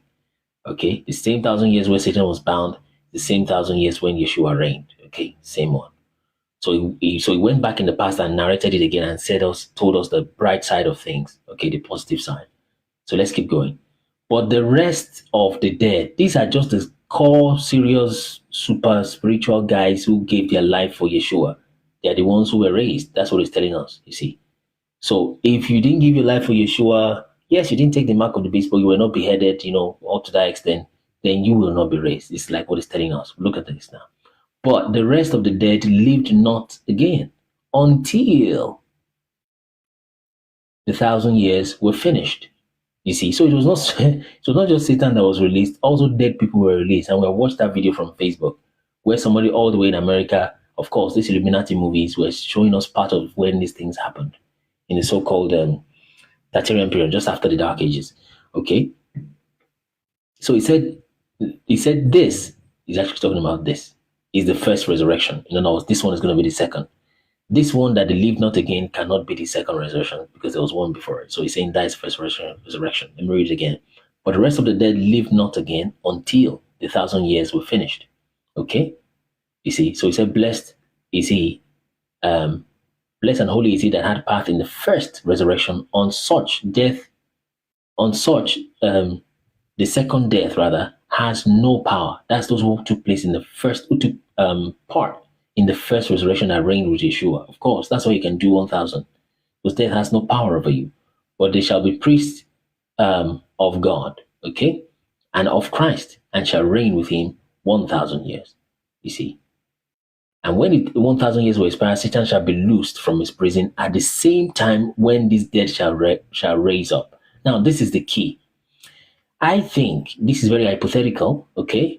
But it follows if you are there. I think the reason why the Yoruba people that are telling us the stories today don't know about the millennial reign, that's it there. Because they were just recently resurrected. So more or less we are children of dead people that rose up from the dead. So that sounds too weird to grasp in one page. Last sentence again. From where? Where do you want me to say it again? The Yoruba people that... Yes. In other words, the Yoruba people that were, at this time, Abraham himself was resurrected. More or less, Oduduwa himself was resurrected and began to reign. But some people unalive during this time. But they didn't have their head beheaded. They didn't resurrect in the first resurrection. So they remained dead. They know Oduduwa in their mind. They know Isaac. They know Oromiyan. They know all of those people in their minds. But they are dead, and they didn't rise to reign in the 1,000 years. So they missed that block of time, and when did they rise up? They rose up here. So we now apparently are the sons of dead Yoruba people who woke up, dead Hebrew people who woke up, more or less. So they were woken up from there. Whatever age they die, they wake up again here. So the same time Satan was released, such an unfortunate time to be alive. But it's actually interesting. But the same way Satan was released, then dead people were also released, clueless people. But apparently for some reason they have that memory, perhaps. I don't know if that's making sense. It's a postulation, is speculative, but it's not unreasonable. Are you there, Black Hebrew? Yes, I'm here. I'm following you. Yeah. So apparently they are these dead that rose again. It was also happening literally all around the world. Were you here when you watched that Facebook video when the girl was saying some people were flushed by water, dead bodies? Yes. So apparently the African equivalent were telling you these stories of Oduduwa, but they will not remember anything here because they were not alive then. The Oduduwa story they will have will be the ones of the past. You see? And of course, you can imagine there must be some Oduduwa, Abraham must have, let me just pop the Bible verse up. Let me duplicate this page. And we go to Matthew 24, Matthew 27, 52, if that's what I think it is, 52. Sorry, I think I missed that. 27, 54, I think. Let's see if we got it. Is this it? 24. Do we have a 52nd verse? Okay, let's see. Okay, let's see. Okay, 51 is where I should be at. And Jesus cried again and gave a loud voice and yielded up of the ghost. And behold, the veil of the temple was rent in twain from top to bottom. And the earth did quake and the rocks rent. 52. And the graves were opened. Now I think this writer jumped a little bit into a few days after this time when Yeshua actually died. Okay, because Yeshua should be the firstborn among the dead. This speak says, "Oh Lord." So Yeshua should be the firstborn among the dead. So this person seems to jump into a few days after. But let's read. And the graves were opened, and many bodies of the saints that slept arose. Tell me, let me know if you're following Black Hebrew. Is that the first or the second resurrection? Yeah, this should be the first resurrection, I suppose. Brilliant, the first. That's what I think also. So the graves were opened, and many bodies of the saints that we slept arose. So I am thinking this is the first resurrection, and this happened after Jesus himself arose after 3 days, okay? And came out of the graves after his grave. Yeah, exactly. After his resurrection. So it has fast forwarded a little bit, just to summarize. And went to the holy city and appeared unto many. So they could see Abraham again. They could see David. They could see, like I said, it's those who have given their lives, who were beheaded for Yeshua, or just for the word of God. I mean, some select people for some reason. Some were left not resurrected somewhere. You see, so this apparently was the first resurrection. So there was resurrection here. So and Christians read this, we Christians, you see, Bible believers will read this, but like, well, yeah, they resurrected and they left. Oh. But if you are resurrecting people like this, bro, you are ready for the millennial reign. Why did they remain resurrected since then and just roaming around like like ghosts still now? They've done a lot of things that we don't know because it's not in mainstream history. You see, so there was a resurrection here. It's there. This is not any strange book. This is Matthew 27, verse 54, 53. You see, 52 and 53. So back to Revelation now. Sorry. So, yeah, go ahead. Mainstream Christianity will say those people that resurrected then went to heaven with Christ. Something like that, and they refuse to come back. And then you say it's coming soon and not come for 2,000 years. You know, you're right. You know, so but the rest of the dead live not again until 1,000 years were finished. So apparently, when this Satan was released, okay, and when the 1,000 years were expired, Satan was loose out of his prison. As around the same time was loosed, there was what you would call the mud flood, right? So because it was in the bottomless pit, and like I was trying to show us, the bottomless pit must be somewhere within this frame. That facility must be somewhere here. So we are pulling out such an archangel, evil archangel, there might be flood. And I think that flood, what they call mud flood, Tartaria mud flood. Have you heard that phrase before? Like Tartaria mud flood. No, I've only heard of Tartarian buildings. Yes, most of the Tartarian buildings are covered halfway. Let me quickly see if I can do that without breaking the thought. Asylum, few ruins, no way sunk. Okay, let's check sunk. So most of those buildings, let's pop it real quick without breaking the flow of thought. So most of those buildings are buried halfway, right? If you zoom this, look at this, that's supposed to be a window. How does a window go that low? This is the curb, the walkway. They're buried on the ground. Yes, Francis. You see. So everything is just aligning. It's not like we just woke up and start saying things because you want to say something controversial on TikTok. It's because apparently God is trying to show us these things. You can't even just be smart and figure all these things out. It's God that is just helping. And you know what? Let me show these guys this thing. Let's see. That's a street light there. How does a window pop here? All right, let me go to the next one. Look at that. You find all these things in Manchester. Go to Sheffield. Go to Amsterdam. They're all there, especially in Europe. The buried part of things. Look at that's a window there. I still saw one in Sheffield. And the same buildings are the same buildings you see J8 something something. You see. Let's go to another one. Look at how much is buried here. So they call it the mud flood. It's just a theory, okay? They don't know why, but it is usually buildings of this. And what that tells you is just common sense that this building must have been there when this flood or whatever happened. You see, that's why they are the ones covered. And more recent ones are just built on this same level that everybody is. You see, that's literally a whole floor there, if not two, covered. You see. Let's see another one. So there was resurrection. Now this, like I said, is speculative, but of course there was resurrection everywhere in the world. But in Africa, the resurrection was not accompanied with a flood. Why? Perhaps the place, the physical, literal place, just like Eden is a physical, literal place, perhaps somewhere in Central Eastern Africa, okay, is how the literal place where the throne of Satan was, where the bottomless pit is and things like that, is likely to be in Europe, fortunately or unfortunately for them. You see, because that's where Rome was. or Rome is. I've That's read another something. one there. I've read something like that. I think somewhere they said is it Switzerland? Geneva. Yeah. Geneva, Switzerland. That's where you're having the Large Hadron Collider. Yeah, that's where you have CERN. They've postulated that is possibly the yeah, Pergamos, yeah. The throne of Satan. Yeah. So look at that. And all of these buildings, you don't see regular recent buildings. It's all buildings, these so-called Tertiary buildings that have the same situation. Look at the pipes. They just put the plumbing pipes outside after the whole building is completed. Those that built it didn't need toilet. So look at the window there. So apparently, let's see if we're done with that. So this one is also buried. You see, that's the buried part just there. Let's see. So that's a whole bunch of buried part there. Let's see. And then they've removed the Antiquitech antenna. They've snapped it off.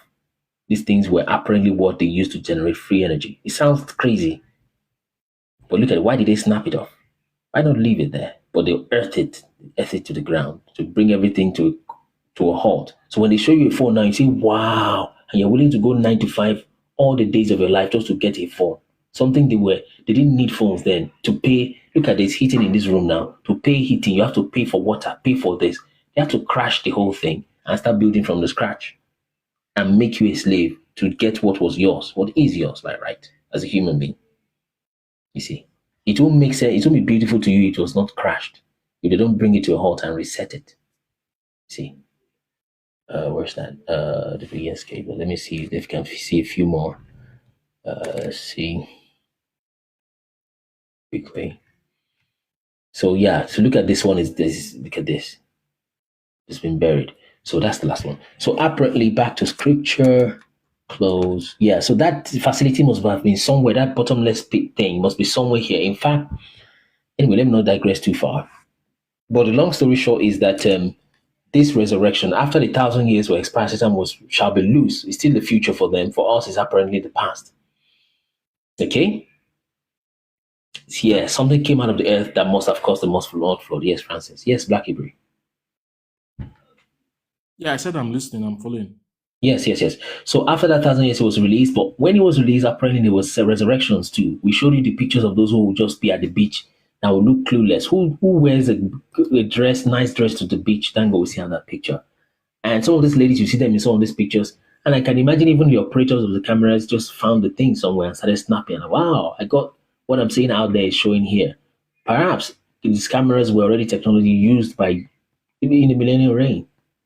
You see. Because I wonder who's even taking those pictures, but maybe some guy just discovered the thing, he's pressing the stuff and it's popping out pictures. I can tell that thing probably won't use battery. It will be a simple mechanical stuff. Yeah, my brother. A quick one. I was seeing a history video, like based on research. A man was saying that the technology that existed during that era, we in this our generation have not seen it. What existed in that era, we've not seen anything close to it. Yeah. Of course. It's very, very far. And when we see it, you'll be like, wow. And these guys won't let you, they will just close the thing up. But because of how blessed nature is, people will discover that there's a way you can take water and use it as fuel for a car. They will kill the guy's vision and choke it. If you talk about it, say, it's just conspiracy theory. Why is it that there's a little oil crisis and all the whole world is more or less grounded? Right, anyway. So you see some of these ladies, you can tell they don't have a clue. They are more or less people that just, maybe the water brought them out from, the dead will give up the sea, that is, the sea rather will give up the dead that is in them. And they just stayed out on the beach to dry up their dresses. And somebody there is found cameras, begin to take pictures. You see a lady like this, right? Maybe this is the dress she was buried in. You see, maybe they were on a ship and the ship capsized during the millennial reign or some point in time. You see? And they'll stay in this beach until they are dried up. And we just have multiple of those pictures somewhere and they're popping up now. And you see this lady sit on the sand. How does a gentle lady here, I don't know what they call it. A lady sit and you are on gown and you sit there on the sand. Most ladies wouldn't do that. Okay, there is a movie called The Strangers, yeah. So most ladies wouldn't do that. Sorry, sir. In that movie, I know they can't deceive those that God has opened their eyes. In that movie, some people were taken from a particular era and they found themselves in the new era. And they were all surprised. They started asking people, what year are we in? What year are we in? So I don't think that idea came from anywhere, yeah. Exactly. And the thing, when you watch those kind of movies, something inside you will resonate. It will feel like the truth. Because these Satanists, they went to pick part of the truth somewhere right? And they just show you and that's what they did with the scriptures also. They brought it to Africa. It will resonate with you, and they use it to deceive people and to coin them. You understand? Anyway, so that's it. So you see a lady sit in the sand. How does a lady sit with you have got blouse on, gown on, and you're sitting with your body on the sand? The toddler or something. And who comes to the beach this way? They're probably drying off. They just resurrected a few moments. And perhaps they resurrect with the language also. But this is about the time again when in Europe people were pooing in the street, and the streets were so messy. You can see those videos all over on TikTok. Anyway, let me quickly wrap it up to Oduduwa, because we're still going to the other timeline question that the brother asked. So long story short, Satan was released, resurrection took place at the same time. How is it to deceive people who just wake up and they don't know if it is a memory, if it is a dream, they don't know where they are, but they know there is this Moses and the memory is faint. The Bible would have brought all of that to them in an instant. Like, exactly, yes, this is here. What's the name of that river? They check, okay, there's a name written there. Oh, okay, I'm in the land of Japheth. Oh, yeah. No, immediately they started putting them in mental asylums. That's when mental asylums became very popular. You see, you start saying any of such things that the agents of Satan then don't want people to know, telling them about the kingdom of Yeshua, whom he hates so much, you are put here. And when you keep putting so many adults in the mental asylum, what happens to children? Many orphans were in that period. You see. So all of these things are the things that characterize that period and the buildings around that time. We have covered all these things in the interview with 91 podcast, so you can go watch it. So so I think that explains how we have Oduduwa, the millennial, the question rather that Black Hebrew was going to ask that is not asked yet. Why we don't have the story of Jesus? Okay, it's probably because the people that were holding the Oduduwa story just resurrected, and all they witnessed was the Oduduwa time, was the Abraham time, the original first Oduduwa at the first time. You see. And that's why we have that. But even despite that, we still have story of Moremi, like I said, and Oyigi and Ella, and the virgin birth, the Yoruba cosmology. So let me show you another one real quick. To answer the question about how do we have the Vatican telling us who the Roman, they tell us a complete story of, there's literally a list of all the Roman emperors. From the first is Augustus, I think, and they continue like that, Tiberius, Caligula, whatnot, Nero. Just before Nero was Vespasian and Titus and Nero, and then you have Hadrian. They have it up until 1400. Okay, it's complete. But bro, that's part of the deception, like you guessed, Black Hebrew. How do you deceive people that much? And my question is, how come it is the Vatican that has told us that they're telling us world history? How come it is the same Vatican that has a vault? Listen to this. Underground vault of books that is about 27 miles long of shelves of books. I didn't say the Vatican is 27 miles big, right? The books that are in the Vatican archives is 27 miles long of shelves of books. And not just that, if that's the books and you tell us, oh, that's the books we read and we summarize it to you as history, that would have been different. But those are books they will not let anybody touch, except you are studying some PhD in theology, and of course you probably won't be from Africa, and there will be some other roadblocks to keep you from coming there. And when you eventually get there and that is part of your project, there are some books they still won't show you. You see, and the same person is coming out and saying, you know what, we have the perfect, complete history, and they're telling us everything. Really, that's a contradiction of that condition there. It means you are really lying. If you are really telling us the truth, then show us what you have locked up on that ground there. That's perhaps when this guy was released from hell, from his prison, bottomless pit. He just started taking books, burning books, keeping books, doing this, doing that, and kept all knowledge, and then begin to launch out his deception. So this is the thing. So truly, you will have, all the kings or emperors, and supposedly the Roman empire survived since the days of Jesus till 1400. That's crazy. And they keep saying the thing is falling, and it keeps rising and falling and rising, and it didn't die for a whole 1,000 years. You see, they said the Roman Empire was destroyed around 200 and something AD. There was something happened around 400 AD, and it refused to just go out. And technology has just been constant, the same thing. But anyway, this is the way I explain it, that everything that happens after Yeshua, right? Up until these ones we can see on camera, like those women there, And the Tartarian building. Where's the women picture? It should be on the website. Okay. Where is it? Let's see if we can quickly catch it. Yes. So everything that happened since after Yeshua up until this that we can see on camera that this is a person. Okay. This is Tartarian building. All right. I can see this one. Okay. So everything in between that, bro, you have to take it with a pinch of salt, no matter how nice, including the story of what's the guy's name? Muhammad, 600 AD. Okay. Everything within that, that's in our timeline. I don't know if this is in public yet, but I rarely open this document in public. But then everything after this Yeshua time till when we have camera, we can see and say, this is camera, this is human being, okay, this is building. Bro, everything within that range, take it with a pinch of salt. So that's why I said this whole purple region, we called it questionable mainstream history. That's it. Yeah, read it, understand it, including the Spanish Inquisition. And that follows a little bit. And again, that raises the question that, okay, if that was happening within Jesus' millennial reign, how come Jesus is allowing, allowing his people, right, to be enslaved like that, to be treated in the auto de fe? Are you there? You were saying something. Yes, I'm just corroborating what you're saying. Yeah, exactly.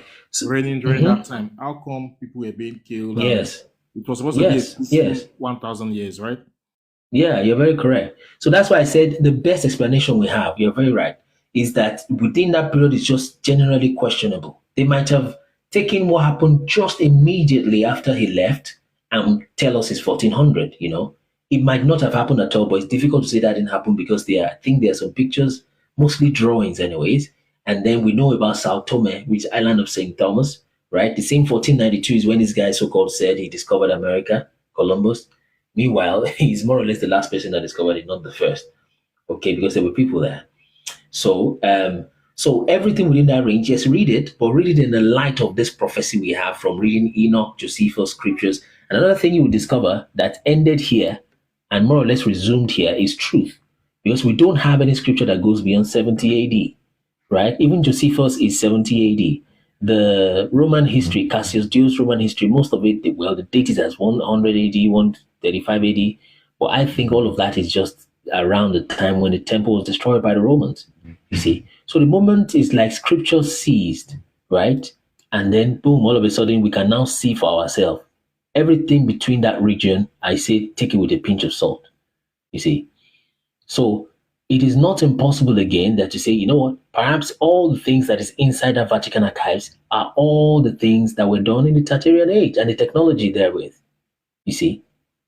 So all of those things perhaps is what is in the Vatican archives. So all Satan is doing is to take the kingdom that was destroyed here, right? And more or less in quote, to resurrect that kingdom and tell you and literally replace everything Yeshua and the saints have done and call it Roman Empire or Roman Catholic Church exploit. That's what it did.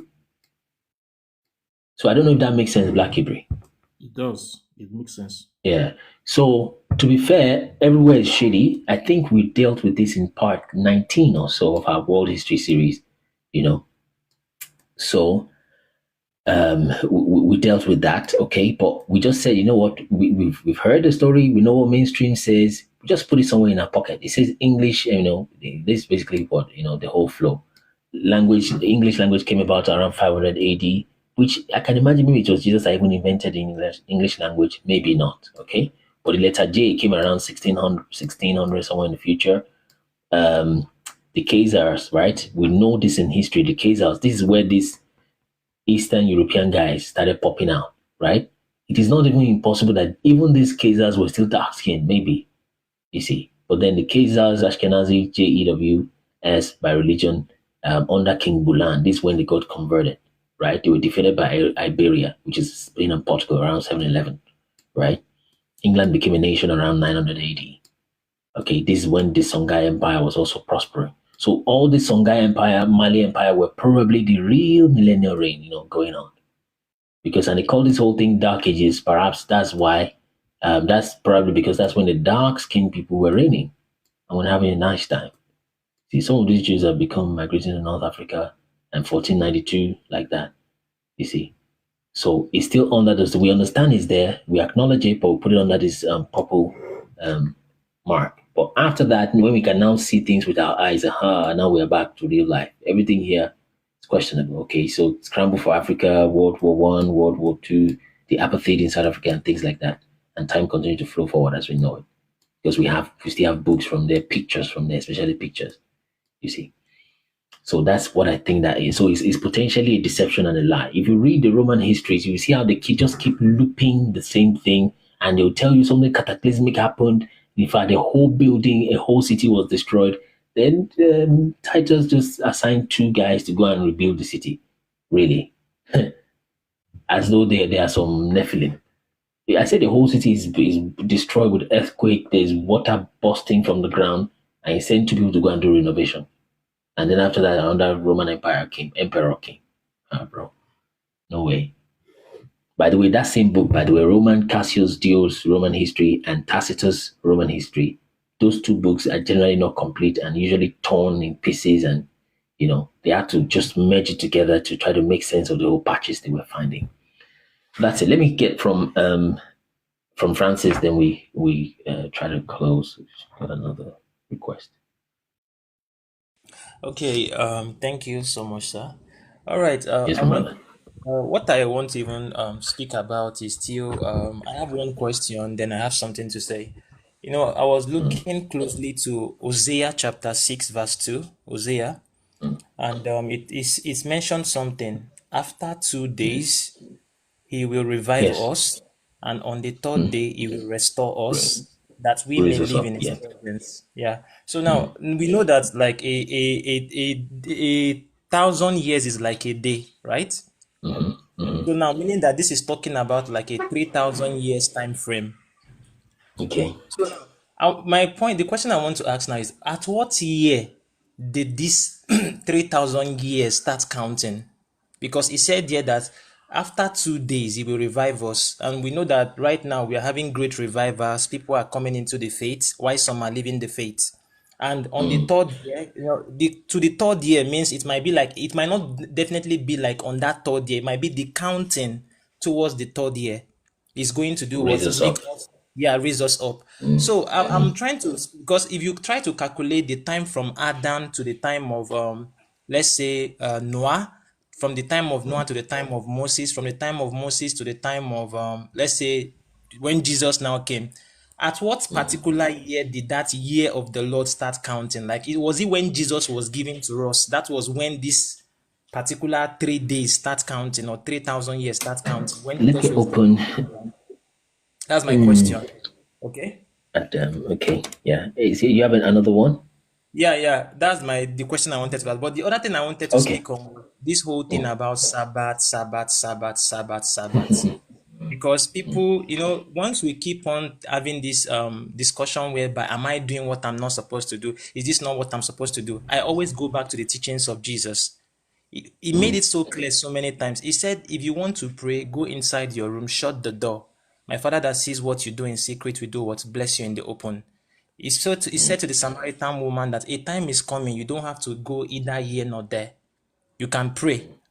And God is seeking for true worshippers, those that worship him in spirit and in truth. And while I've been on different platforms, they were talking about this Sabbath day. Some are saying that people that don't keep the Sabbath day will go to hell. This and that. No, they've deceived us. Some are even saying that no, Sunday is not the day for going to church. This and this, that and that.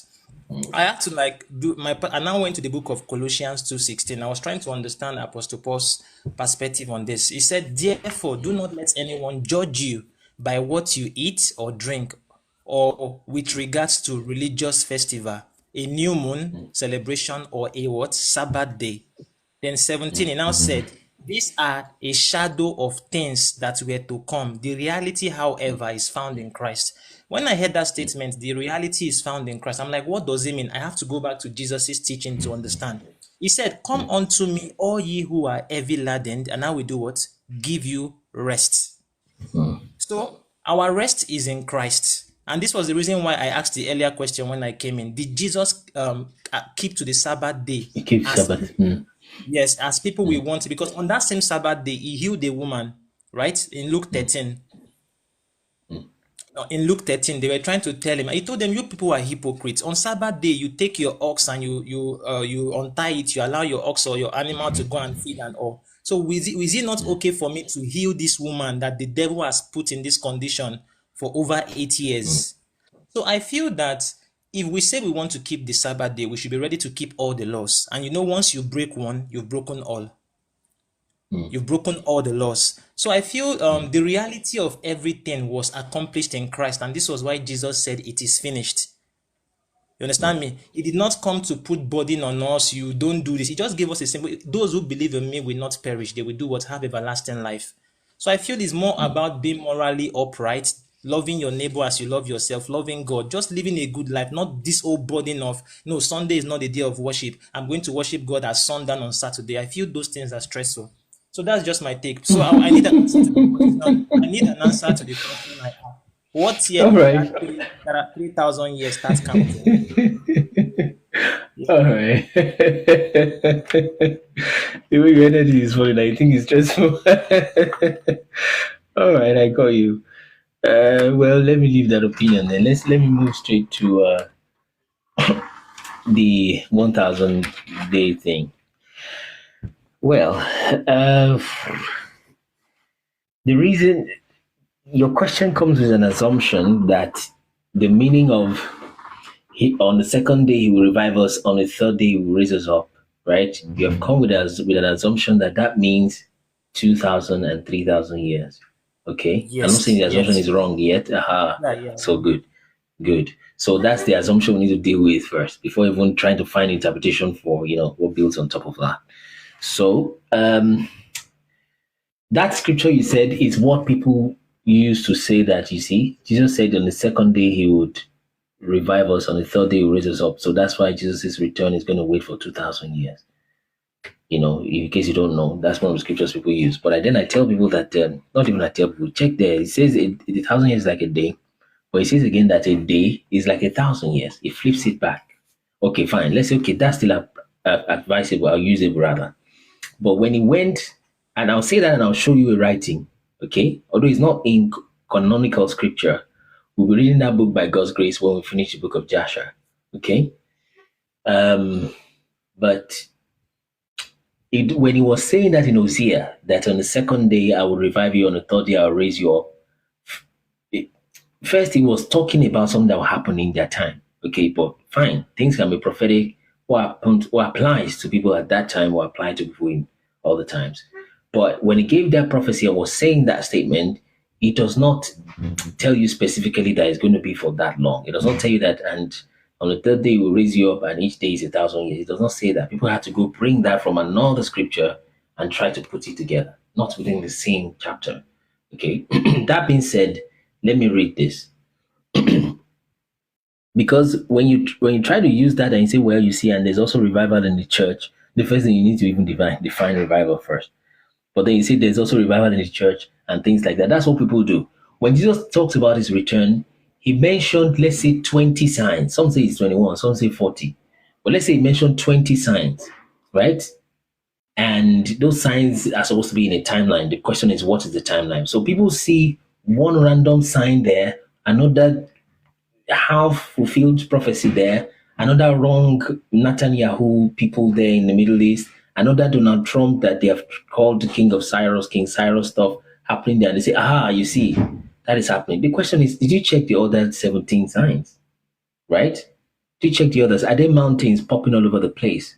Right? Are there, which other one did he say? Is the sun getting darkened? Is the sun breathing out fire? Some say, you see, it's climate change. That's the sun breathing out fire. The climate change is even a hoax altogether, you see. So you need to consider all the signs, or let's even say, to be fair, 15 out of the 20. Let's say the other 5 is difficult to pin, right? But you just pick 1 or 2 or 3, then you try to force it, because that's what Scofield taught them with his commentary Bible, or these other guys that brought about this rapture theology. Okay? So to say there's revival, consider how many times and how many people must have had revivals in the time of Jesus till now. So that is not sufficient. Oh, well, there's wars and rumors of wars. Do you know how many wars, based on mainstream history or otherwise, that has occurred since the time Yeshua left until now? So you can't just pick, okay, there's war there, okay, there's this there, da, da, da, da, da, and boom. No, you need to check the whole thing, you see. So, and then when we checked, within the time when it looks like Jesus said he will return, which is when we think he returned, right? Which is around 70 AD. Around that time, check Roman histories. Like I said, they were seeing giants flying in the sky. And this is not a scripture. This is a Roman history book that if perhaps maybe you're doing a master's in Roman history, you need to read that book at some point, right? They were hearing trumpets being blown. They saw the sign of a sword. When you start adding the book of Josephus to it, you start seeing that. But that being said, let me read the book that talks about prophecy. This is the book, the first and second book of Adam and Eve. That's the title of this book, okay? I think it's a good book to read, and we would probably, if God permits, we'll be reading it after we're done with the book of Joshua. We'll read the book of Joshua right now. That's where we're at. Okay, so look at this. To show you that a day is like 1,000 years, this is probably where this will fit. It's too tiny. I don't know how to make it. So let me just read from here. I hope you can see. This is the first and second book of Adam and Eve. So this is the first one, the first book of Adam and Eve, chapter 3, verse 1. God said to Adam, this is after Adam left the garden. He was sent out of the garden, more or less. Okay. So, and God said to Adam, I have ordained on this earth days and years. You and your descendants shall live and walk in them until the days and years are fulfilled. Okay. When I shall send the word that created you, okay, and against which you have transgressed. I was literally reading this yesterday. Against which you have transgressed, okay, the word that made you, see, it's using capital W, which is right. That word that made you, all right, that made you come out of the garden, okay, and that have raised you when you were fallen. There was a time Adam literally fell at the gate of Eden when it was coming out because there was an angel there. Anyway, so yes, the word that will again save you when the 5.5 days are fulfilled. So he said this same word will be the one to save you. That's the word you sinned against. You see. But when Adam heard these words, and a lot of things happened to Adam, his body physical structure changed. His eyes became mortal and fleshy. And that eyes, by the way, is still better than our own. Because he still lived 930 years. But he used to see angels. And that's when all of those things happen. All that devolution take place. You see, as against evolution. But when Adam heard these words from God, and the great 5.5 days, he has qualified it as great. But let's keep reading. He did not understand the meaning of them. For Adam was thinking there would be only 5.5 days for him until the end of the world. You see. So he thought the end of the world, whatever you call it, is going to come after 5.5 days, less than a week. This was just after he stepped out of the garden. So he's like, okay, before next week. Okay, well, oh God, that's very short. But okay, I don't know what you're doing. And Adam cried and prayed to God to explain it to him. Right? Then God, in his mercy for Adam, who was made after his own image and likeness, explained to him. In other words, God does not owe us an explanation. I know that sounds harsh, but it doesn't owe you an explanation. So for God to be telling us these things today, that, you know what, let me just let you guys know. This rapture thing you guys have been shouting for like 3, 5, 10 decades. That thing is happening a long time. Let me just tell you that. That's mercy is showing us. You see, that's if what we are saying in this ministry is true, by the way. It may not be true. But that's mercy right there. Look at, just like you are asking, you want to know. And the whole thing is confusion. I also prayed, God, I want to know these things. And I don't think he showed it just for my sake, by the way. But then showed us to us in our ministry. He said, then God, in his mercy for Adam, who made him after his own image, explained to him that these were 5,500 years. You see, and how one, capital O, would then come and save him and his descendants. You see. So it's 5,000, and he said it's 5.5 days, but within the same context, the same chapter, it tells you that 5.5 days is 5,500 years. So now let's go to timeline. Let me see if there's anything else to read here. Let's just leave that. We'll be reading this book soon, by the way, by God's grace, if God permits us. We'll read it in public. Let's go to the timeline. If you combine many sources, right? Combine Josephus, no, this is not where we want to be. Let's go to this. Okay, combine Josephus, combine many sources, right? Let me try to show you something in the book of Josephus. Okay, to show you how we know that 5,500 falls just about the time when Antiquities of the Jews, yes, when Yeshua was born. Okay, that's when the word was sent. He said the word will come. Yeshua is that word. You see, Yoruba cosmology will call him Allah, right? Omo Yigi, that was born of a virgin. So there's something that people would easily miss, and this key and this secret is in the table of contents, like the most unassuming place. It's in the table of contents. Now, the table of contents of the book of Josephus is not like most books where the table of contents is written by the company or whatever, or the publishing company. Josephus is such a scribe, same time he's a warrior and all of that, that he wrote the table of content by himself. Okay, but look at this. He said the book one, it contains about 22 books, by the way, within this volume called the Antiquities of the Jews. So the book one, it tells you the length of time for each of the book and the section of time it was describing right from creation. Okay, so if we take the years here, he said book one containing the interval of 3,833 years from creation to the death of Isaac. He said that's how long that is. Book two, interval of 228 years from the death of Isaac to the exodus out of Egypt. So if you keep taking this and keep adding it up until, I can't show you that calculation now, it's somewhere within our video. By the way, all of these things is on our website in the 22-part world history series. Okay? If you add this up, okay, you can't, you need to go to our video to add that up, but maybe I show you. Anyway, we've done it. You either believe it or not, or go look for it and do it yourself. You need to close. Okay? So, but the point is, if you take all of that and add it up, it's not perfectly exactly spot on, right? But it puts you at, as against mainstream, by the way, because mainstream will tell you it is 4,000 years BC, and that's why we put 4,000 also here. This, yeah. So we show you the mainstream timeline. It tells you it's 4,000 BC, but apparently the world was not created in 4,000 BC. It was around 5,700 BC, thereabout. That's your year 1 AM, 1 Anno Mundo, you see. But they've messed up the BC and the AD the whole time. He said he would change the times, and he also changed the laws. You and I were discussing about laws some moments ago.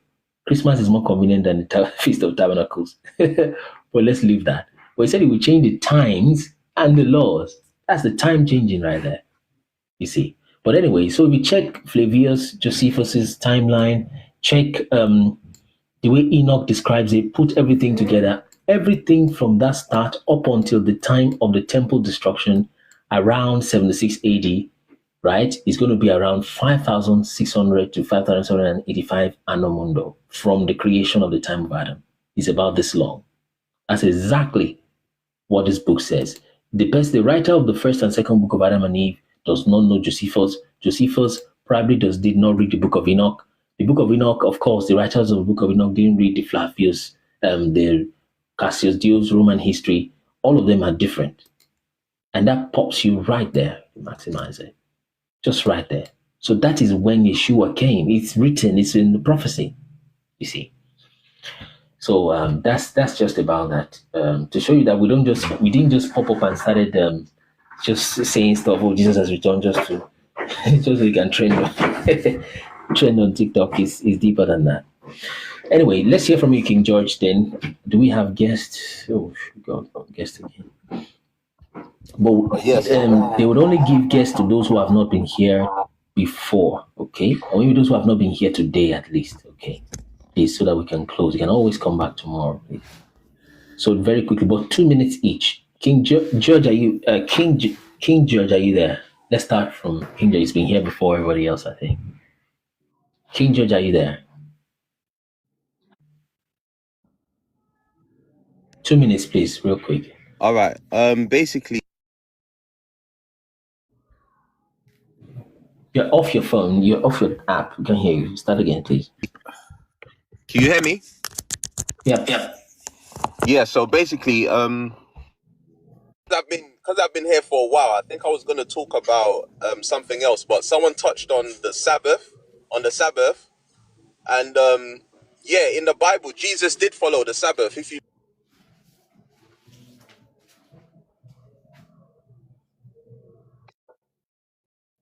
can look at that, he goes into the synagogue and does Sabbath. And I was going to talk about, I think it was the hollow earth. Okay. I think, yeah, I said something to you about the hollow earth. And this guy that was in the military called Admiral Byrd, his name was Admiral Byrd. I think he wrote a book called The Secret Diary of Admiral Byrd. And he talks about going towards, I think it's the North or the South Pole, whichever one it was. And it was just calling me back to what something that I heard you say, you know, about where you think Christ might be or something like this, you know. And he talks about going into, like, there's a whole world there and, you know, all of these things, you know, stuff like that. Yeah. It's quite interesting. It's yes, it is. Yeah. Admiral Byrd. And lastly, where people were talking about should we be following the laws and stuff. Well, it's quite obvious. It's quite obvious because today, obviously, we follow different laws anyway.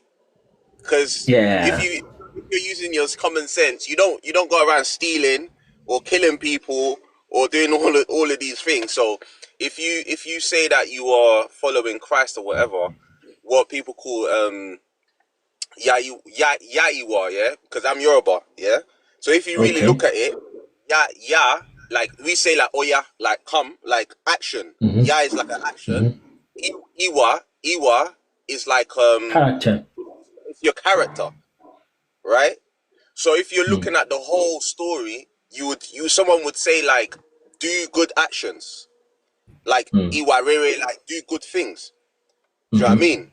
Which it kind of lines up with the commandments. What is the good things you should be doing? Which are obviously the commandments that the world that we live in, the Western world now that we live in, kind of say they live on. We know they don't really live on it to the fullest. But we are in the knowledge of things. This is the guideline that we should be living by. Because if we don't have no laws, then we're lawless. Then we're kind of on the satanic side of things. You know, doing as you want. I think the mantra of the satanist people is like, do as thy will. Crowley. Yeah, do as thy will. Do you know what I mean? Just do whatever you want, you know, whatever, without any laws. So we have to live by laws. And what other laws is best except from obviously the one given by so yeah, that's it anyway. I see. Yeah, thank you so much for that, King George. So it's I don't know how to approach it with Francis, but I found that, like he said, he said the Sabbath, etc., stressful. So, but the thing is, I discovered that the more you try to say, okay, those laws are not necessary, we're just following Christ, you would just discover you will almost always end up in the hands of Rome, right? Because you would do Christmas, you would always want to do, you would not go to school or work on a holiday, would you? Right? And some of those holidays are Halloween, for example, right? Come on. That Halloween should be the time when it should not the days Feast of Tabernacles around October, thereabout. Or Feast of Weeks, you see. That's when they do their Halloween thing. So you would always fall in their hands. And by the way, Holy Day is supposed to be, that holiday is perhaps from holy days. So you will do their will. You would do what you would observe one law one way or the other. That's just how it is. And if you're not careful, this same philosophy, or let me say doctrine of bodies, which I sometimes call hypergrace, or I call it perverted grace, they usually tend to victimize good works. Someone will say, but why not do this? And they victimize that, they make that look evil. Or someone does evil, they're like, okay, God's grace covers that. So these things are sometimes difficult to correct because you might hurt the, what's it called now? The wheat while trying to take care of the tares, you see, because you're dealing with perversion is a very, very tricky thing. You can hardly say it without getting to a point where it sounds like you're almost blasphemous. So am I saying now that you get saved by good works? I'm not saying that. When you discover how they attack good works, you see a minister come up and say, you know what, I think this and this and that, and pastors should not sleep with their church members. And they say, why can he be so self-righteous? He wasn't talking to you. He was just giving a general statement. But your conscience won't let you be quiet because you know that he's got something that you can never have back. Then you enjoy your grace, then you enjoy God's forgiveness. But they will attack him and say, how can he say that? That's pride. We are under Christ. All of us are under Christ. All of us are under the blood of Jesus. And maybe sometimes also the person was a little bit proud, maybe the way they said it. But then you will discover that these same doctrines tend to victimize good works. Somebody is doing good deeds. Good deeds are good deeds, for crying out loud, right? That's why it's called good deeds. Is the person proud of the good deeds? Maybe then they need to change, yeah. But good works are good, right? It's as simple as that. Then you discover that before you go too far in that doctrine, you begin to see that everything is upside down. Then you see that it's people that are dressing half naked, men that are breaking the laws of their own fathers. Let's even leave the Hebrew laws yet. Wearing earrings, a man wearing nose rings, and all that, and say, well, God looks at the heart. And you see that's the people they're trying to push forward.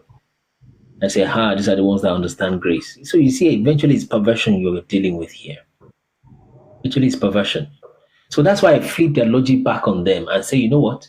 If God is so gracious according to your theology and will forgive anybody doing any sort of perversion, in fact, before you know it, homosexuals are even included in this thing. One of the so-called pastors in America have said one time, I'm paraphrasing, I don't know the story, but he's saying, well, God should have made this thing so simple. He shouldn't have made two genders. I mean, now it's so hard for all of us. Why is it so hard? And that's a pastor speaking, right? Afro, have you heard that before? You're going to say something? Just a moment, I'll get to you, Afro. Just give me a moment. Common sense, is this something you have heard before? This LGBT something? Yes. Yeah. So I know the pastor himself. I know the pastor you're talking about. There's one currently right now. There's one currently right now. He's wearing he used to come up with shoes, with women's shoes, with leggings and a high heel. To come an American pastor, right? To come and preach on the American pastor right now. Don't what I will do is to get the name and I'll send you the name. I'll DM the name for you. Don't send me the name. I don't even want to see it. So there's something that I want to say. But just one thing before you start. Just a moment. I think Afro came before you, okay? So I was just trying to get if I was if I really had that story right or not. So like I said, you must fulfill one law or the other. So you discover that this doctrine tends to victimize good works. Just say something righteous and you say, you know what? I think we should begin to repent. If you're living with somebody else's husband, you shouldn't be doing it in the first place. You're living with somebody else's husband, somebody else's wife, you should leave that. And you should go back to your home and build your home. They will victimize that. That is law. No, she's saying that because she has such a nice life and she has already had one husband. She's making those who are having divorce feel bad. Abba. She's just telling you the normal thing. So they victimize truth, make you look like you're evil. She's not lucky to have one husband. She stayed with the one husband. And she's not making you feel bad. She's just saying the truth. You can't control how you're feeling. Now, of course, that's why I say these things are a little bit difficult to correct. You see? Of course, someone can come up and try to be self-righteous and there's somebody who's divorced in the congregation she wants to get back at, and the only way she's not mentioning the person's name. People do stuff like that. But does that then make it right to have multiple sexual partners and have 10, 5, 15 divorces? Of course not. You see? So that thing that Francis was saying, I understand the basic idea of it, but that thing is already entering the borders of where you get to where somebody is telling you God made life complex by just making it two sexes. That he should have made it up to at least 3. We can start from 3 or something like that. I was just paraphrasing, So that's the kind of problem you get into, you see. So so they just don't love good works. They don't like it because it judges them, their heart, and all you need to do. Someone said, so that thing you said rubbed me the wrong way, like you're rubbing the cat. I think most times the hair or the fur of cats sleep, okay, and they are along a certain direction. So if you're rubbing the cat in the wrong way like this, it can be pulling up the fur. So the way I say it is that if what I'm saying is rubbing you the wrong way, then just change your position. Then the same rubbing will not be the right way. It's your position that is making it look like it's rubbing the wrong way. It is wrong to be sleeping with somebody else's wife. It's just wrong. It's common sense. If the husband gets you there, it's going to kill you. Or vice versa, of course. So, but when you say is that self righteousness, that is self holiness, is just being proud. Is it because God helped you? You go ask for God's help and then God will help you. You want something, T? Okay. So that's the way it is. So let me quickly hear from Afro. The laws are not grievous. There is that, yes, the laws are not grievous, which is a ha. And Francis is like, the thing is stressful, which is almost blasphemy. If you had to put you on a hot seat, Francis, you're trying to say the law of the Most High. And I find it difficult in my mind that Jesus came to undo what the Most High started right from Genesis, right? Well, if in the new heaven and new earth, then they stop the Sabbath because there will be no more night. Okay, that's kind of, but it just came and we just undo. The Sabbath was there from the creation. The meaning, the starting of the Sabbath was that he worked for 6 days. On the seventh day, he rested. That's how the Sabbath started. And it helps you keep count. But if you don't do the Sabbath, you will usually inevitably do Gentile festivals, which are usually worship of demons. Afro, let's go. 2 minutes, please, Afro. Oh, okay, good afternoon. Yes, afternoon, my brother. Yeah. They are talking about the laws. I want to ask you, who made those laws? Tell me. Who made those laws? Because to me, I feel like I'm a Christian. Let me just say an ex-Christian. So to me, I feel like the laws are made by humans. Because most of this Bible, it's human being that actually wrote the Bible. Whatever book that you are calling biblical book, every author has his own book. So I feel like everybody understand something. Maybe even me and you can read the same textbook, the same book, or by the same author, and we have our own different kind of knowledge that we bring out from the book. Anytime I'm sharing my own idea, we find somewhere where you can contradict me, where me too I can contradict you. But we still read the same book, but we just apply our own personal knowledge, philosophy.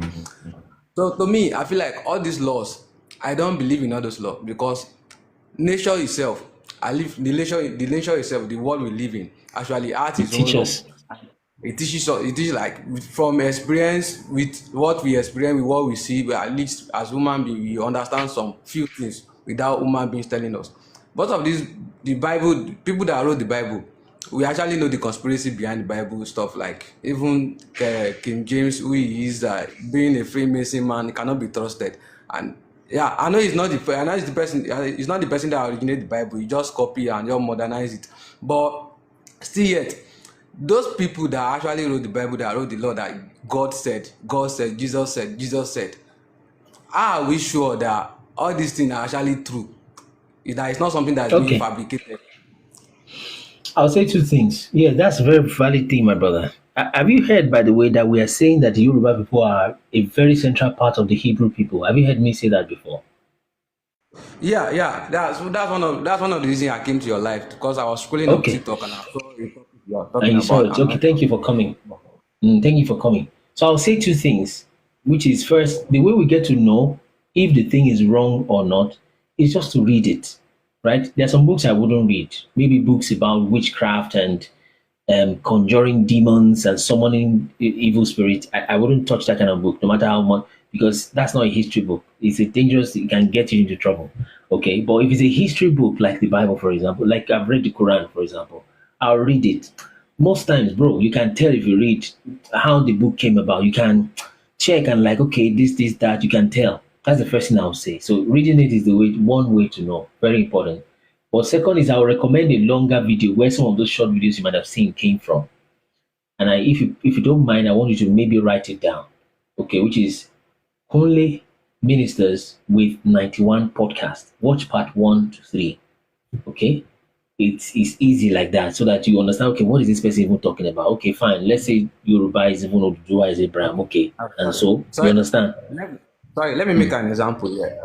Now, I know you understand about Yoruba divination. Sure, you get, like, let's just say Ifa divination. Ifa divination is not something like history that I will need to listen or need to read. Now, yeah, people study Ifa actually, sure, you get. But there is this thing that actually, that you can see that this thing is real. You can feel it like in your own reality. It's not like a folk tale or fairy tales or folklore that somebody need to tell you that this thing is like, because a lot of things, even though archaeologists that go to some site to go and do some archaeologist work to go and do some findings, like you can like one archaeologist in Nigeria actually that he went to this Bashiba grave, like I think it's in Nigeria, but like yeah, he came out and said that he said that thing is not true, that you cannot confirm.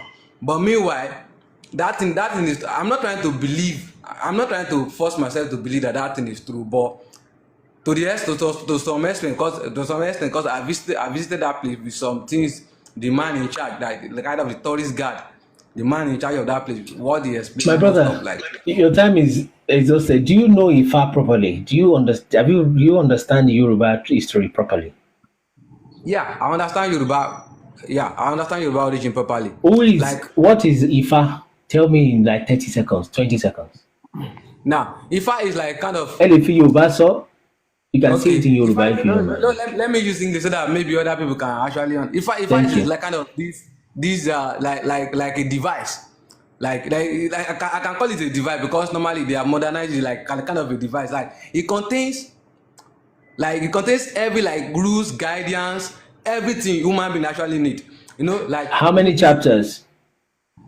I can't tell you how many chapters because I've not read it through, because my family, like one of like I hear from Ondo State, Akure precisely. Like my family, like we have these Ifa stuff like, in our house. Though because you know that because of civilization, most of the young children growing up, they feel like normally they've already like demonized the stuff, so they feel like and most of my parents, they are going to church. They don't allow us to go close to all those things. But me, while growing up, now I get to understand because me, I was a Christian. And I've experienced some level of spirituality and stuff. Okay. So I can tell you that those things, this Ifa stuff that people are feeling like is demonic or stuff, I feel like to me is like kind of ultimate stuff that like you can need as human being, like something that you can go to ask questions. Do you know who Orunmila is? 20 seconds. Orunmila, no, I don't know who he is. I've never met him. I've never, based on what our forefather passed down telling us about Orunmila. So that's the knowledge. So that's I can't say I will accept everything they told me about Orunmila. But the few things that Orunmila, like, because we have some archaeologists evidence that this man actually exists, especially in Yoruba land, you know that he exists. Okay, I think that's fine. Just go watch those interviews. Do you know who? Last question. You know who Orunmila handed over to when he left, based on Yoruba cosmology? That one I don't know. So go watch that interview, part 1 to 3, because most people don't know Christianity very much. At the same time, they don't even know their own history very much.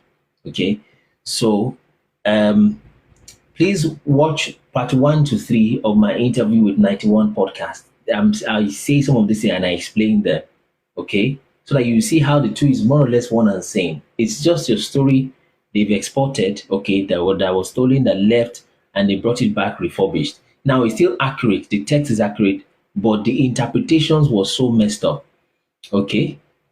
The interpretation is so messed up, okay. So Dele said Ifa is one of Yoruba's ancestors. No, Ifa is the word.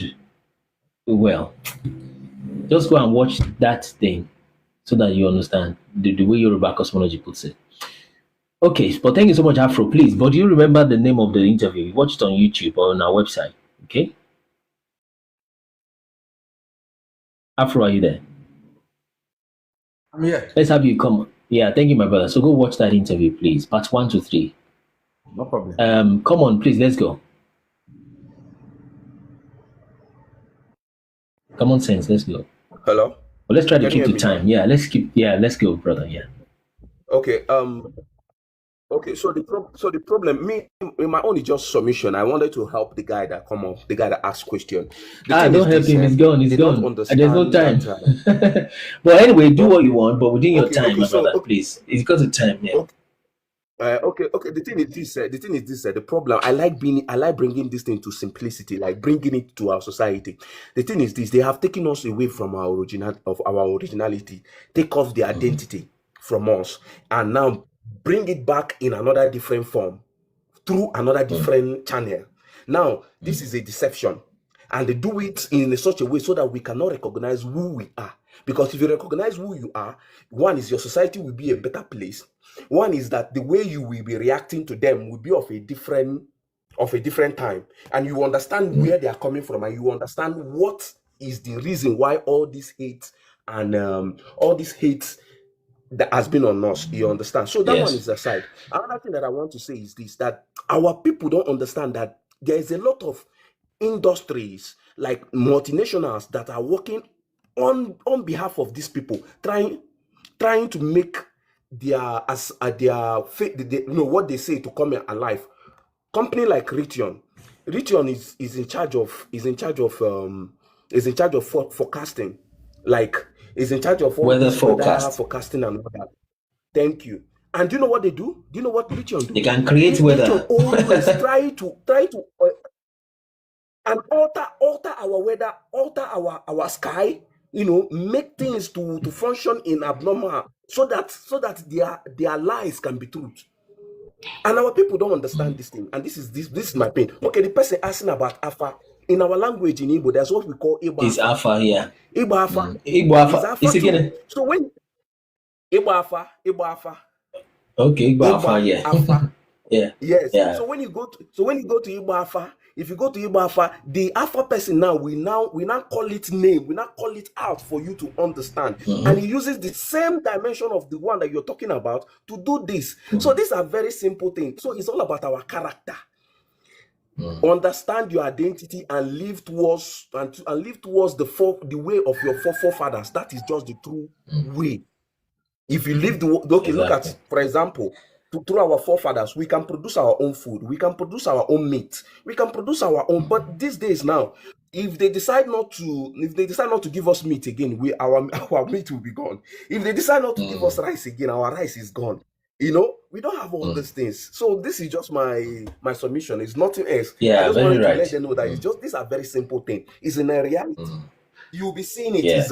It's real. So me following you up, I know that you are just saying the truth, because I've been investigating on this thing. Until I found your video. So that's just it. So that's just my submission. Nothing much. Yeah, thank you so much, my brother. Thank you. Common sense. Thank you. Yeah, thank you. Yeah, so that's it. It's called different things in different different demographies and different cultures. I'll get to you, Tosin. So, and that's how they call it in Igbo. It's Afa, call it Ifa in Yoruba. In fact, they get it to, even the Chinese have a different name for it. So, but the bottom line, that the thing it keeps telling you is to live right. See, your thoughts, your words, your actions should be same. Don't be hypocritical, right? Stay in truth. So, and these are basic things that you should know. Even your parents should teach you as a child. So, does that mean all the details of the doctrines are wrong? No. But it feels like to say that you don't have any matter bothering yourself with doctrine when you have not solved basic things. You're still, just messing up basic principles of life, right? If they bring that same you into doctrine, you will mess it up. You see. So matters of doctrine I think they should be esoteric. Okay. This is somebody you are showing just basic global politics. This one wants to invade you because he says he wants to save Christian. Okay, just common sense. How much does it take to fuel a jet? Well, 15,000 pounds. Okay, just one way to get. Yes. How many jets is he bringing? Is it the old woman in Ilorin that couldn't work that will pay his jet fuel? You can tell maybe there's something in intention. That's common sense, right? So these are some things, on basic things people should know. You should know how to wake up and brush your teeth. It's after you wake up, brush your teeth, have a meal, then you go to class and they teach you about spirituality, right? But if you don't even know, you're still arguing if you're supposed to stay in bed, not brush your teeth, and then we are trying to tell you about, that's like casting pearl before swine. You see, putting the cart before the horse. So it wouldn't work. It wouldn't work. All right, let's hear from you, Oluwatos, in 2 minutes, please, real quick. We need to close. Okay. I just wanted to add to a discussion on grant. So I stumbled on a video on TikTok, and then the lady is an Isheshe worshiper. I'm a Christian. And then she was talking about how we eulogize God. That we know that all of this is part of our culture. So there's a particular gospel singer. She has a song and she was saying, Inoloju, Inolenu, Songiri Lagiri. And that woman was like, do you know that's Shango? actually. And then when we eulogize them, do we know that they actually answer us? Do we know that they answer us? So I don't know is it that we do not understand our language enough, or is there a problem with our generation, Christians of our generation? Because we demonize those things and say, oh, those things are not good, but they are inside of us. It's our culture. So I just wanted to, help shed light. Is it that we do not know, or we are ignorant of our culture, or... Yeah, it's a mix of things. You're right. Have you watched that interview, interview that I had with 91 Podcast? Not yet, but I did watch the Abrahamo. Okay, the movie. Okay, so you can watch part 1 to 3 of my interview with 91 Podcast. Just write that down. That one is free, of course, on YouTube. So it's just like I said, the same way you take crude oil, bring it back as petrol, take skin, leather, bring it back as expensive bags, take cocoa, bring it back as chocolate. Most times the product they're bringing back is usually poisonous, or at least expensive, if not poisonous altogether. So the same way your story has been exported, now is brought back as, well, the Bible is still correct, generally speaking, the text, but the interpretation has been so terribly messed up. Right. Okay, and most of it is the so-called New Testament stuff, okay? So that being said, we found out, for example, just like we're saying, is like this Oduduwa person must be Abraham, okay, or at least Oduduwa the first, you see. And like the Shango you mentioned, now we're discovering that it happens to be Simeon. Simeon, okay. See? I was even likening him to Elisha. I wasn't sure because of the fire concept around it. Yeah, I understand. And the way we came to that conclusion is not just to say, well, because of fire, Elijah did fire, so Shango is going to be Elijah, period. We didn't work through it that way. Okay. The way we went through it is, before we state something officially like that, like I usually say, we make sure there's at least 3 to 4 or even 5 witnesses. Although the scripture says at the mouth of 2 or 3 witnesses, a matter shall be established.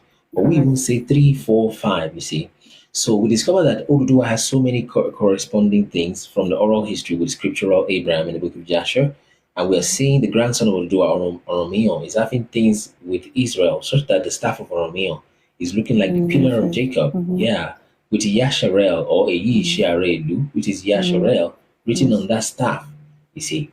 And then we discover there is a son of Oromio called Shango, and Shango at a point wanted to conquer part of his enemies rather, that the enemy still thought he was still their friend, and then he sent his emissaries that, well, there's this thing we do in our culture, we do incisions on our body just to look for beautification.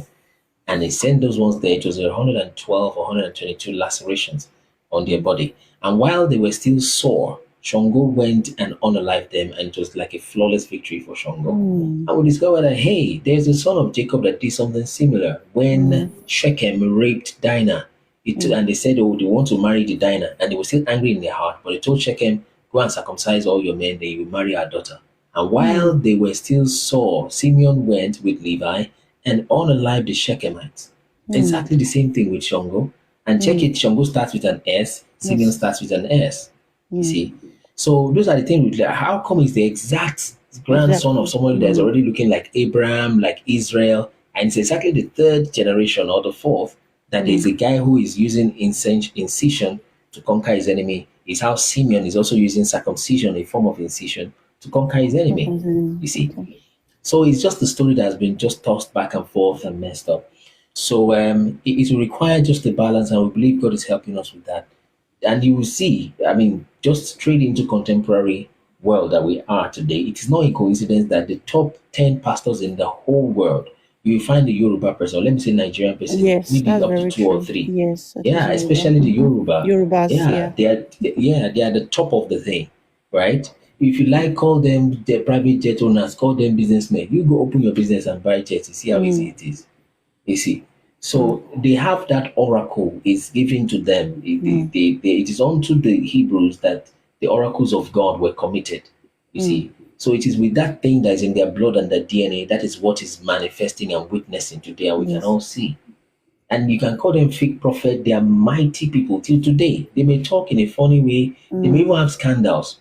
But there are people in Nigeria, these guys are not joking. They are not using, there is a fake miracle stuff. But there are people that I've seen myself, that would tell people things. And it's not like they have done it in India, they've done it in Pakistan, in China, well, maybe not China because they won't allow gospel as such. They've done it in the US, they've done it in Canada. If it was just somewhere in Wari, they are just doing it, saying maybe this is a Facebook prophecy. Yeah. But these men travel nation to nation. Yes. They give accurate prophecy. They raise people from the wheelchairs, thousands of people. Yes. Because that thing is in their DNA. They are not. Babalola is another one. I mean, it's just not recorded. You see, so he's just amazing. There are times the man will literally levitate. It sounds like, but watch this, my sister. If you bring the book God's Generals to Christian of today, they will take God's Generals before they consider Babalola. Why? Colonization. Colonization. So the minimum thing we can do, that this will do for people, for Christians as we know it, is to decolonize their Christianity. Yes. You have, what God's Generals are you looking for in the US? We're not diminishing those in the US. They've got some stuff. Yes. But because on the head of the seven mountains, political, as it were, it's not like I follow the doctrine as such, just using it as an analogy. Yes. Doctrine of mountain of politics, of the family, of religion, as it were, mountain of art and media, all of those mountains for Nigeria and Africans, the top of it is always a whitish person. Why? So we're saying, okay, at least this religious one, let's sit down there and say, you know what? By the way, part of the highest revenue generated in Nigeria right now is from tourism and religious travels. People coming there, almost like another Jerusalem, coming for this conference, coming for that Congress, all over the world. You see, despite the insecurity, but to manufacture airplane, maybe that's not their specialty. But you see the spiritual thing. That's the thing. NSPPD, yeah, they had to interview. Yeah, something like that. Yes, you know, they had to interview. What's going on? Is there something? Because it's inside of us. It is. You know, we are the you get chosen on people. TikTok. It's very easy for us to worship God. It's very blatant. easy. It comes. It's like it's inside of us. It's not Yes. Lord. We don't force Yes. Check TikTok today and you see they just see a young person that is supposed to be a teenager saying crap or useless thing. Check TikTok today. It is Africans you will see praying. Yes. Say, let me give you a prophecy. Right? It's a young guy, young girl. There's one I even saw that was I think it's in the US. I don't know if it's a joke but I don't think it was. She was like this bikini. She was wearing bikini to pray, and she's an American. Or she's a black American. So the question is, how many black Chinese? Now she was probably even born in America, that person, or somewhere outside of Africa. She's called herself. I think people nickname her Bikini Prophetess or something. But she will wear clothes that are almost like skimpy. But the point is, our expression is still spiritual, regardless. Yes. So the point is, how many Chinese girls of our age do you see just praying to one God on TikTok?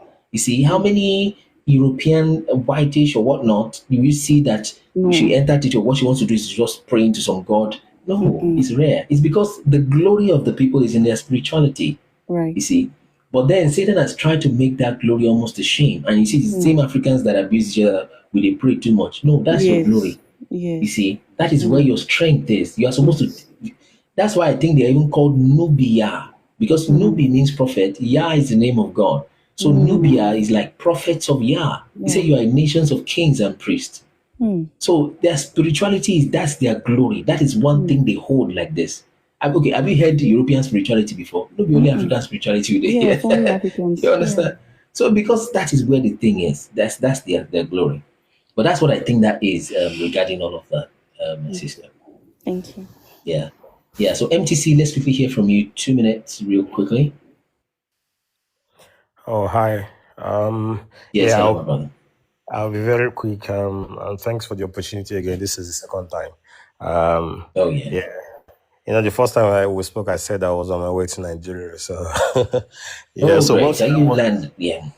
yeah. So one thing I was trying to say, especially to the other guy that spoke about the Queen Sheba's tomb, I'm so fascinated about that site, and I want us, like everybody listening now, to say one thing that has really helped me is where your mind is, it will literally connect you to, the people that would help you in life. Because in the last 2-3 years, I've been researching about this, our spirituality, our own stuff here in Africa, and that led me to some of your videos. I'm an IT guy. I work with APIs. Whatever you think you're at right now, let's say you want to quickly, I need a TV. You open your Instagram and you see an advert for a TV. That's API working. I work with that a Oh lot. yeah. I was so thinking, okay, I need a concrete evidence to say whatever I'm thinking right now, that I'm not thinking crazy. And that led me to some of your videos. I opened TikTok, boom, and you popped up. And since then, I have been following. So about that Queen Sheba thing, look, archaeologists are part of the game. And that's the fact. That is what I've seen. They are part of the game. And if you see how heavily they've been excavating our ancestors in Egypt, it's like every year they keep, we discovered a mummy. No. Okay, let us excavate King James' tomb. Let's excavate some of the ancestors you sell to us. Let's excavate them. Let's see if we're still going to find how we preserved our own ancestors. But no, they won't let us, but they are coming into Africa. And I was telling my wife, I said, the only reason they've not really excavated, especially West Africa or Nigeria, is because our ancestors are powerful. You can't just go to Shango's visit and say you want to go and excavate, you'll die. It's as simple as that. And that's the people we are. That's how powerful we are. But these people don't. I was reading a post on Twitter yesterday, and somebody said, "Oh, he relocated to the UK, and his mind was, oh, people are always saying, oh, you get to the UK and do care job." He said, "No, I don't want to be a care. I want to be an IT guy." And this guy achieved it in like 3 years. That is how powerful our mind is. But they've demonized everything we believe in, and then say, oh, these things won't work. We just go to church and pray and pray and pray. Look, we've been praying for over 30, 40 years. We are praying amiss. The Bible even says, if we pray amiss, there's no result. So we are praying amiss. We are praying through the wrong channel. And God is just there sitting outside that, look at you people. You are my people, but the way you're praying to me. If you see how the Israelites dress, I'm from another north. There's this our traditional clothes. It's so similar to what the Israelites are. Even this church Don Jazzy goes to. The way they dress. You see, we love music. And the only thing that picks God up, like that makes him stand up, that swells his head, is praise and worship. And that's what we do in Africa. We don't just stand there and sing one praise song. No, we dance, we reference God. That is who we are. Especially about that Biliki Susongbo, your teachings have made me align, because I was offered that place to turn it around into like a tourist site.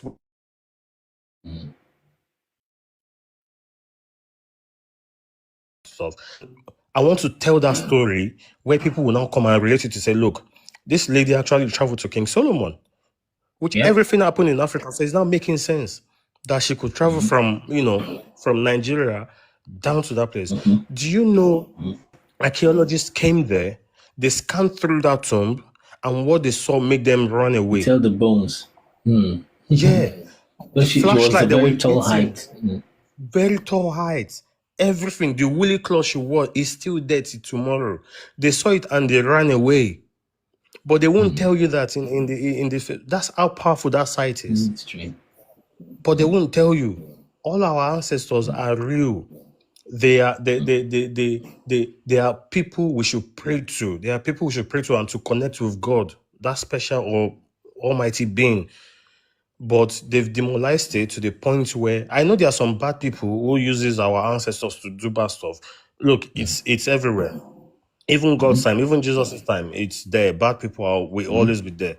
So you now use that on your own to, start finding your way towards this. And I just want to implore people, like, let's just keep spreading this word. These things are real. They are. Look at the Obugad one you mentioned. I started researching about it, which is not even far from my village. I'm going to try visit there. Let them go there and excavate. If they won't find the man's remain there, 100%.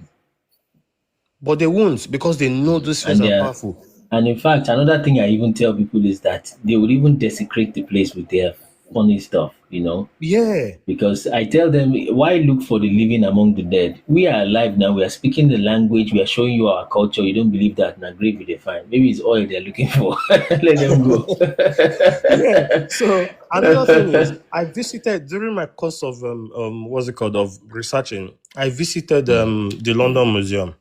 If our ancestors are not real, why are they keeping most of our gods in their museum? Go to London Museum there. I live in London.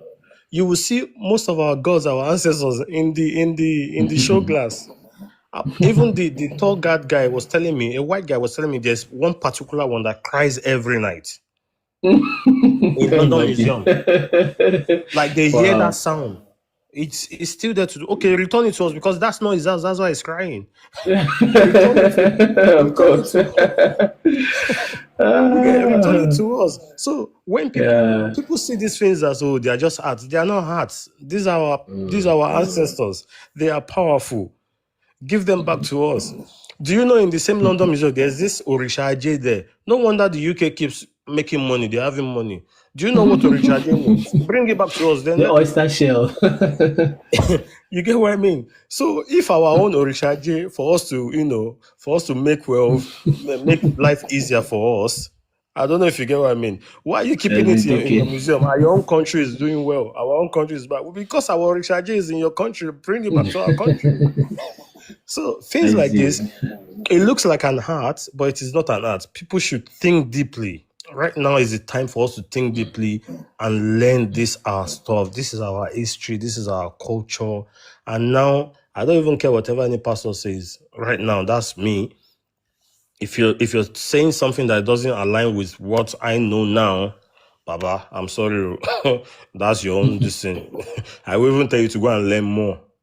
So people just need to go and look. And I just pray that everything aligns with this Billy Kisun Sungbo side. There's so many. You can keep your. In fact, you can even keep the plan secret so that when you're done, that's when we. That's why I don't. This is the first time I'm mentioning it. Yeah, and my account is like a burner account, so nobody knows who is talking anyway. So, Thank you so much for. Wow, thank you so much for that. So that's it. It's just the way it is. So thank you so much, everybody, for coming. You give it a thought how Osoyi might be the same as Laban's God that could talk. Yeah, very possible. Black Hebrew, very, very possible. You see, so these are the kind of conversations that we begin to consider things and all, So like that Osoyi now, you can then maybe, which may be very funny, but Black Hebrew, you can help on that angle.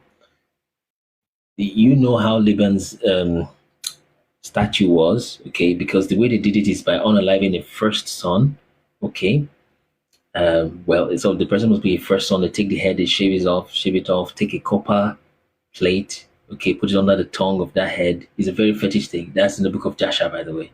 So if you can check Osoyi and maybe research, maybe a little YouTube, Google search might help. How they make Osoyi, or how they create that apparatus, more or less. Then you might be surprised you see some similarities, then you can tell. Of which that one is of course, idol, right? 100% idol. You see, of which to me, that's one little way to distinguish between which one is actually the real Abraham. Because you will hear us pray, the God of Abraham, Isaac, and Jacob. You see. So tell me, are Christians also not worshiping ancestors? So they're not praying to Abraham, they're praying to the God of Abraham. You see, so it's always there. That genealogy is important. So check a little bit how the Osoyi thing is made, just on the surface. Although because that is inside of darkness, so don't need too much of that. But just maybe make a link, right? The way it's described in Jasher is what I just told you. You can always find it there. I'm sure you know where to find it. And then the Osoyi, just check how do they make Osoyi? How do they create the deity thing? I tell you, it might be similar. And discover that that's it. And they will ask it to talk to them, it was going to tell Laban where Jacob had gone.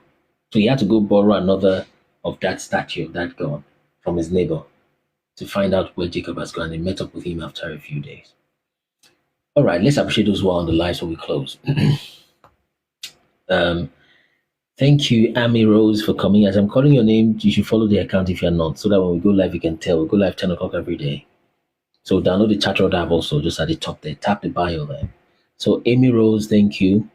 AVA, thanks for joining. KNV, thank you. Tate, thank you. Kathleen, Mama G, D Tobsy, Prince Olaito, that's Praise Band. Thank you, Delecta. Thank you for God So Loved the World. Thank you, Rika Mensa.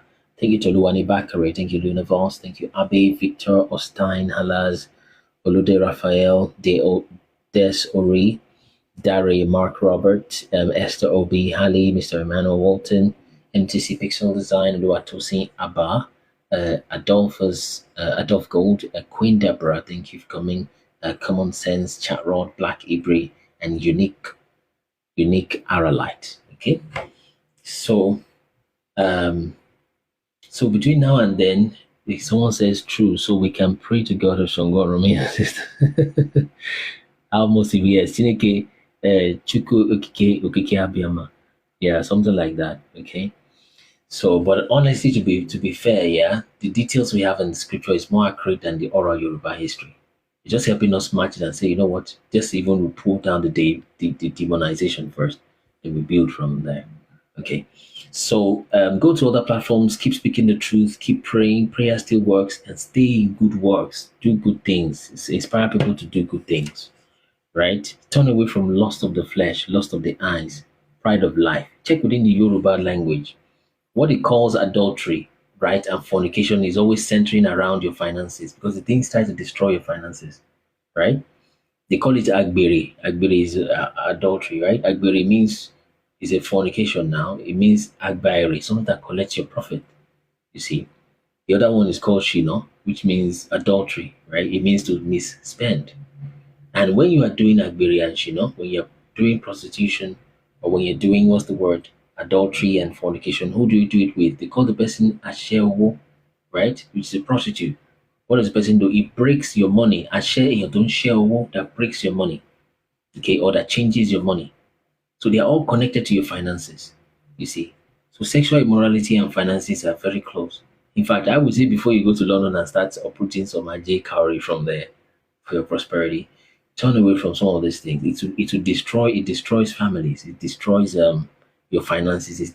So is it people that are calling that have such deep names for fornication and adultery and prostitution that you start teaching godliness? They know it is inside their culture. It's in the words. It's inside the words, right? Agbaere, she no, she owono, right? Ashe owo, she owo. It's inside the words and the language. They're not the ones you teach how to don't sleep with somebody else's wife. They know that. They know that. Okay, so let's stay away from such things. This is not a matter of. So is it where I took you now is too deep than to be talking about what do they call that thing? Talking about his grace, his works, his life, his what are you saying? Something the Greeks taught you, something you cannot say in your language. Oh yeah, teach me the great doctrine and use Yoruba to teach it. You can't do it. This one is Ginoskos, this one is Japoskos, this one is what are you Ginoskos? It's Greek, something you are saying. You understand? This is something your mother has told you. Why are you complicating matters? It's a very simple matter. So so thanks all for coming. During that time, let's till tomorrow, 10 o'clock. Let's stay in the light and truth. God bless you. Love you all. We'll see you tomorrow, 10 o'clock UK time, every day. So by the way, you can leave here and go to YouTube. We are live on YouTube every single day, 24/7. So please, if you still feel like going on with this, what's it called? Conversations, just pop on YouTube. In fact, you'll probably find a more interesting conversation than this, and live and guests and all that going on there live right now as I speak. So please go there. You can ask questions there; they'll be answered like real time. Or you can only type to ask you questions on YouTube. But we're on YouTube 24/7 every day. Watch the movie, watch the interviews. Have a great life. God bless you. Yeah, going on YouTube. Thank you so much. Yeah, Tosin, you can also go there to ask anything. God bless you. 1st of November, 2020.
Check 1, 2.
And request.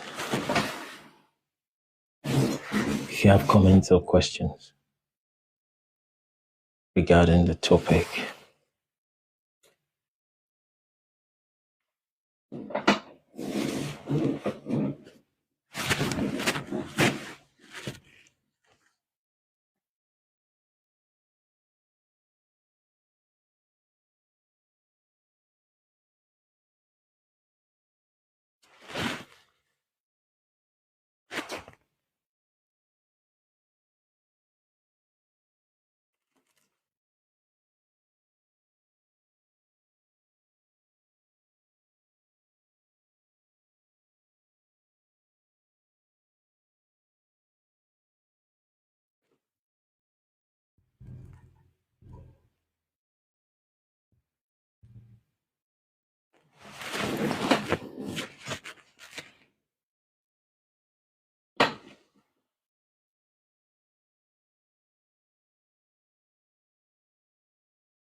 okay, we're reading Jubilees chapter 24.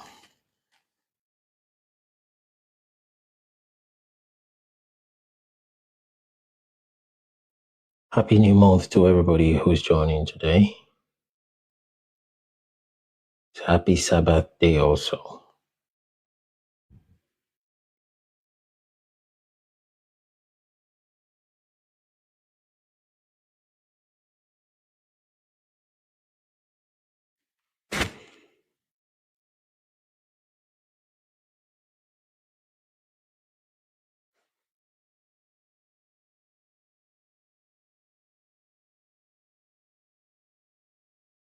Please, let's keep tapping to get to 1K.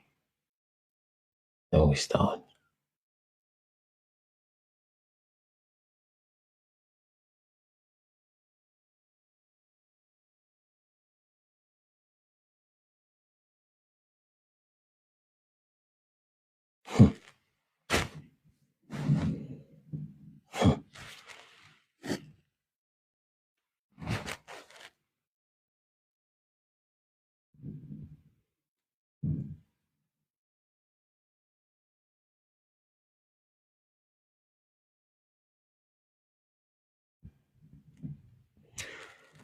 There's something about the melanin that Satan hates very terribly and is at the same time afraid of.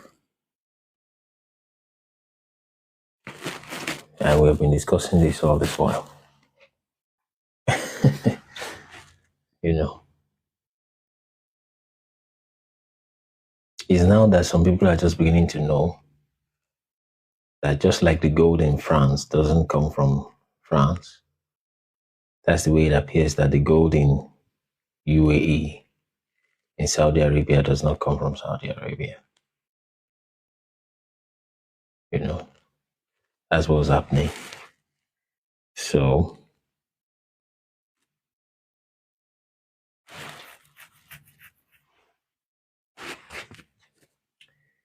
it's interesting. Let's pray. Jubilees 24. We thank you, our Most High Yahweh. As we read your words, let them change our hearts to draw us more to the direction of your purpose for our lives. We give you thanks, our God. In the name of Yeshua, your Son, we've prayed. Amen. Jubilees 24. And it came to pass after the death of Abraham that Yahweh blessed Isaac his son.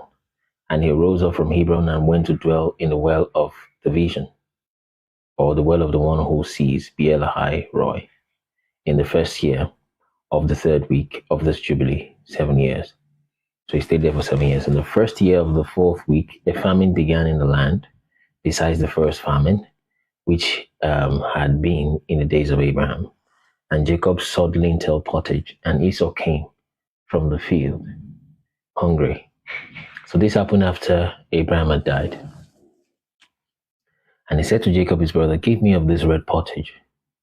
So there was a famine at that time. By the book of Joshua, we know also that Esau literally just came back from killing Nimrod at this time, according to the book of Joshua. Yes, morning Kadosh. But there was also famine. Give me of this red pottage. And Jacob said to him, sell to me your,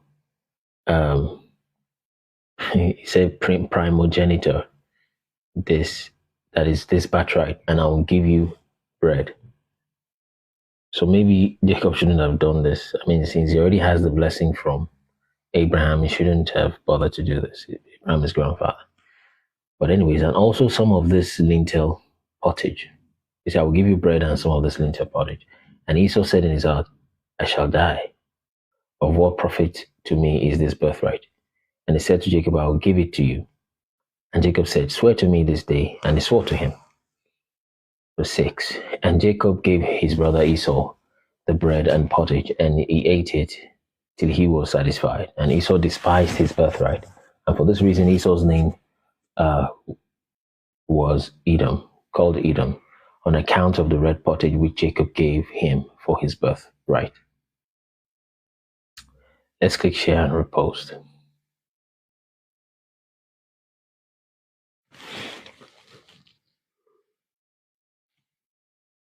And Jacob became the elder, and Esau was brought down from his dignity. This is an angel saying this.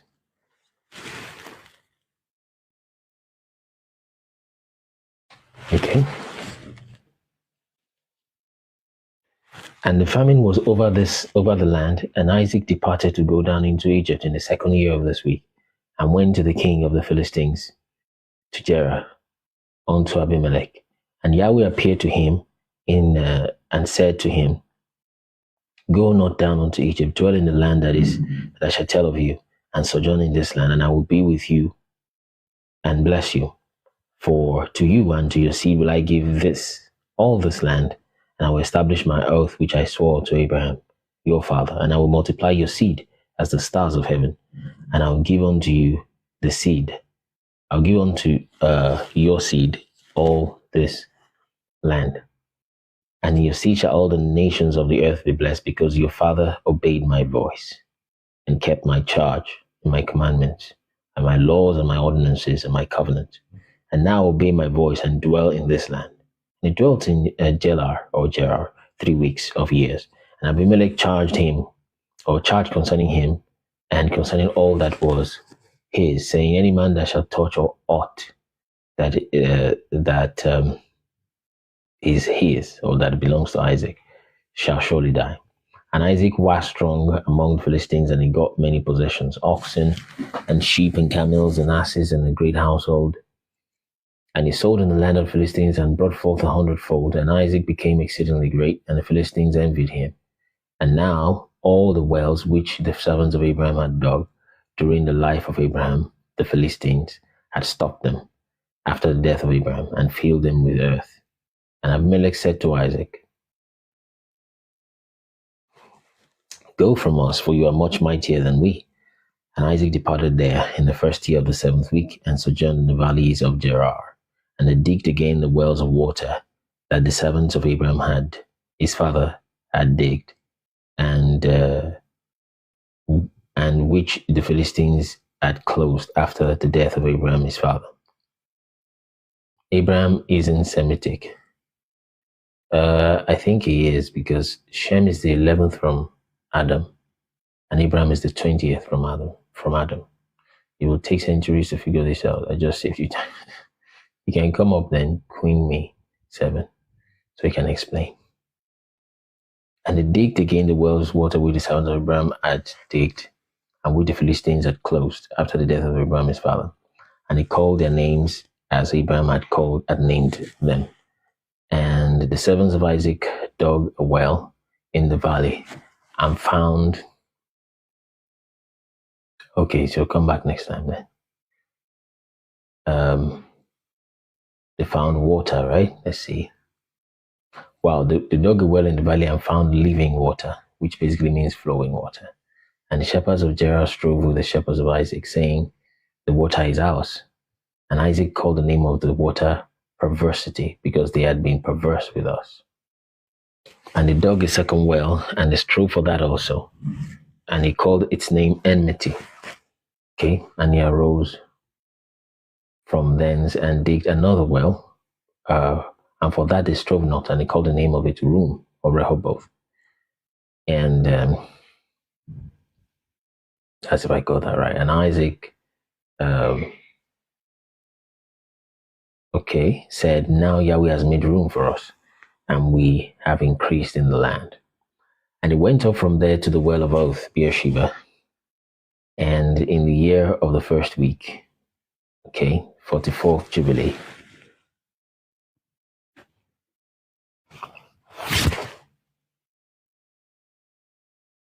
and Yahweh appeared to him that night, and on the new month of the first month, and said to him, I am Yahweh the Almighty of Abraham your father.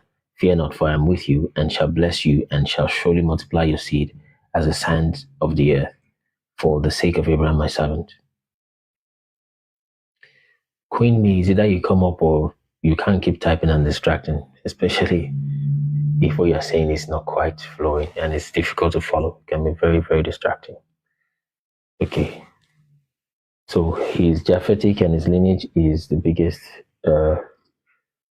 thingy. So just come. If you can't come up, you said it's late here. So just come back on the day you can come up and talk. Or if you can come up now, then that's good. After we're reading scripture, we attend to it. So and he built an altar there. I'm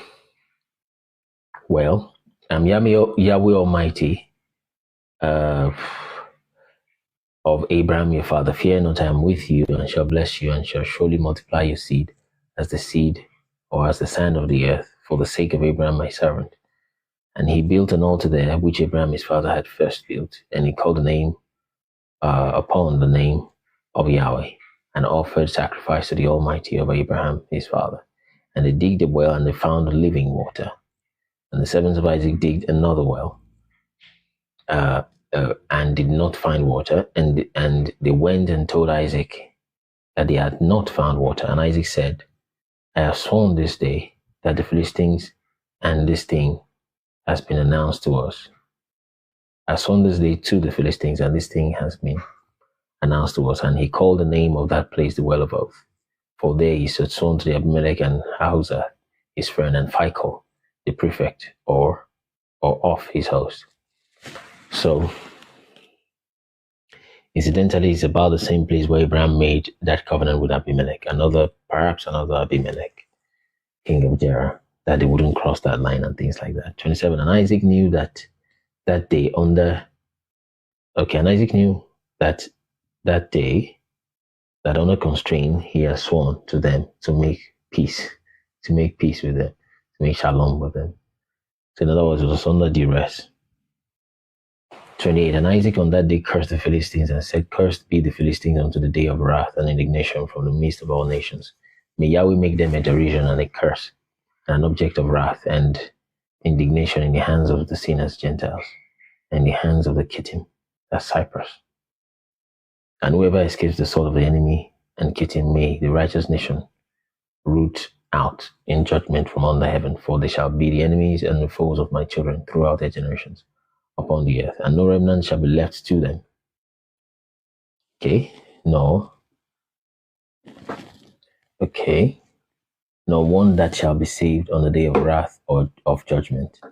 Many times this day of wrath they are referring to will be times when there will be war. Okay, most times that's what it refers to. Let's keep reading.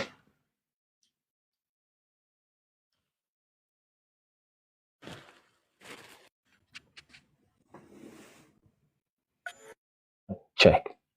Yes, still on.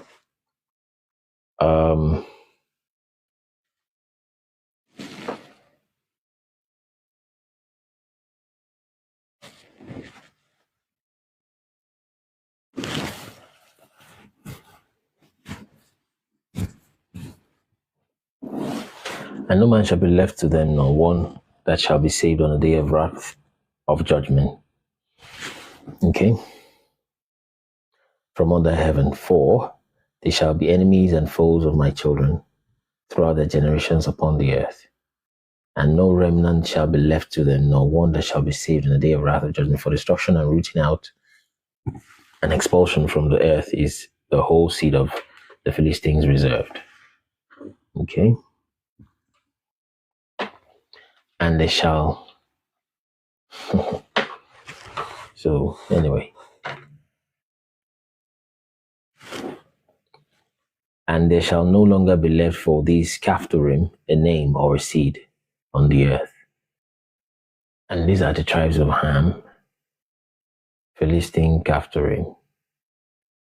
For though he ascended unto heaven, there shall he be brought down. And though he make himself strong on earth, there shall he be dragged forth. And though he hide himself among the nations, even from there shall he be rooted out. And though he descended into Sheol, there also shall his condemnation be great. And there shall not be given, and there also he shall have no peace. Okay, 2 more verses before we finish. Then you can come up if you have questions and things like that. Otherwise, we can continue. If he go into captivity by the hands of those that seek his life, shall they slay him on the way, and neither name nor seed shall be left to him on all the earth. For into eternal malediction shall he depart. Look at what the angel then said. And thus is it written and engraved concerning him on the heavenly tablet, to do to him on the day of judgment, so that he may be rooted out of the earth. So the angels worked with what Isaac said.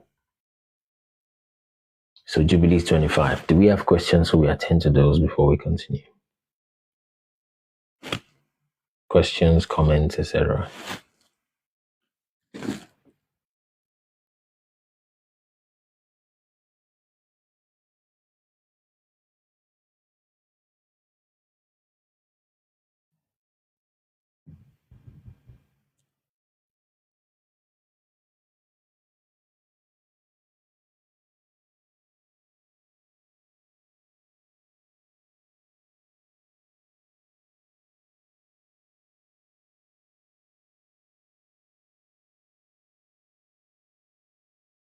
Okay, so we just dropped that in the comment section. Request as a guest if you have comments or questions. All right. Since we've finished one chapter. Jubilees 25. And in the second year, so those things were happening concurrently. While their father were digging wells, there was farming. Esau was just coming back from killing Nimrod. At the same time, Jacob was deceiving his brother. All of that was happening. And the second year of this week, in this Jubilee, Rebekah called Jacob her son and spoke to him, saying, "My son, do not take a wife of the daughters of Canaan, as Esau your brother, who took him 2 wives of the daughters of Canaan." Okay?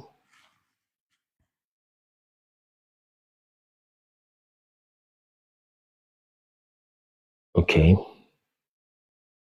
For they have embittered my soul, and with all their unclean deeds. Okay. For all their deeds are fornication and lust, and there is no righteousness with them, for their deeds are evil. So it's not impossible that they were adulterous women. And I, my son, love you exceedingly, and my heart and my affection bless you every hour of the day and watch of the night. And now, my son, hearken to my voice and to the will of your mother, and do not take you a wife of the daughters of this land, but only of the house of my father and my father's kindred, and you shall take you a wife of the house of my father, and the Most High Yahweh will bless you. And you and your children shall be a righteous generation and a Kodesh seed, a holy seed. And then spoke Jacob to Rebekah, replying his mother, and said to her, "Behold, mother, I am 9 weeks of years." So that's 63 years old. And I neither know nor have I touched any woman. Okay, so he was a virgin even up till 63 years old. Nor have I betrothed myself to any, nor even think of taking me a wife of the daughters of Canaan. For I remember, mother, the words of Abraham our father, for he commanded me not to take a wife from the daughters of Canaan, but to take me a wife from the seed of my father's house and from my kindred. And I have heard before that the daughters have been born to Laban, your brother. And I have set my heart on them to take a wife from amongst them. Okay? So he has not even seen them, but because of faith, he's ready to take a wife, because it's not just about what he can see with his physical eyes. Okay? For this reason, I have guarded myself in my spirit against sinning or being corrupted in all my ways throughout the days of my life. For with regards to lust and fornication, Abraham, my father, gave me many commands. Yes, he did. And despite all that he had commanded me, these 22 years, my brother has striven with me. Okay? And spoken frequently to me and said, "My brother, take to a wife a sister of my 2 wives." So he wants him to marry the sisters of his own wife, of his wife. But I refuse to do as he has done. I swear before you, mother, that all the days of my life I will not take me a wife from daughters of the seed of Canaan, and I will not act wickedly as my brother has done. Fear not, mother. Be assured that I shall do your will and walk in uprightness and not corrupt my ways forever. And thereupon she lifted up her face to heaven and extended her fingers, the fingers of her hands, and opened her mouth and blessed the Most High Yahweh, who has created the heaven and earth. And she gave him thanks and praise. And she said, "Blessed be Yahweh Almighty. May his Kodesh name, holy name, be blessed forever and ever, who has given me Jacob as a pure son." So you see, it's God that gives you these children. Sometimes raising a child doesn't change much.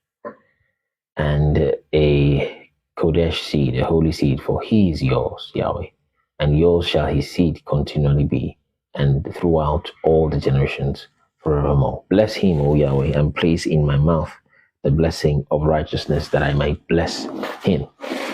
And that hour, when the spirit of righteousness descended into her.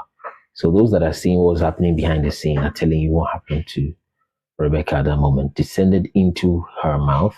She placed both her hands upon the head of Jacob and said, "Blessed are you, Okay, Yahweh of righteousness and sovereign ruler of the ages, and may he bless you beyond all the generations of men. May he give you, my son, the path of righteousness, and reveal righteousness to your seed.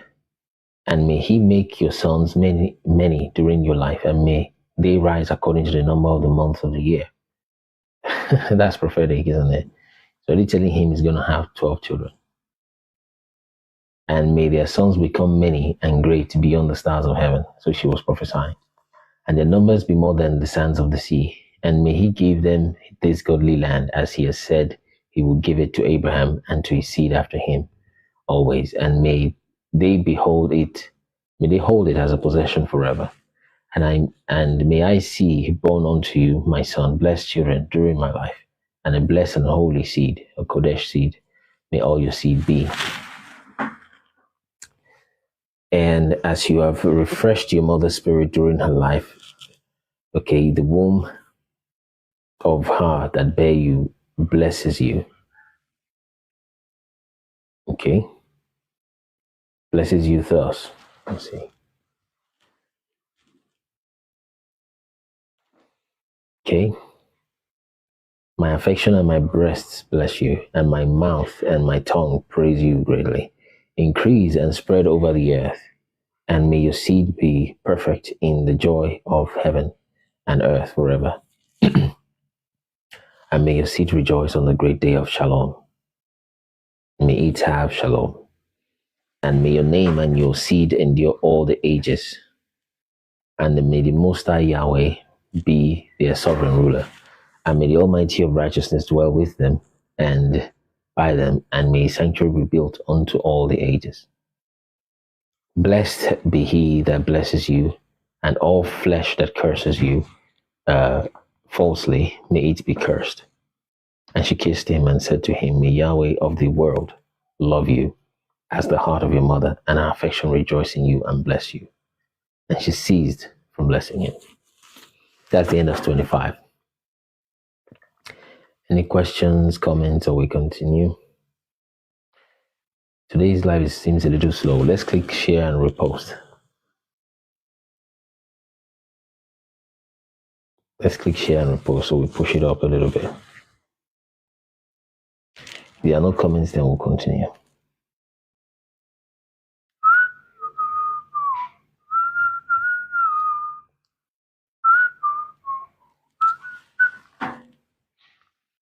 Jubilees 26.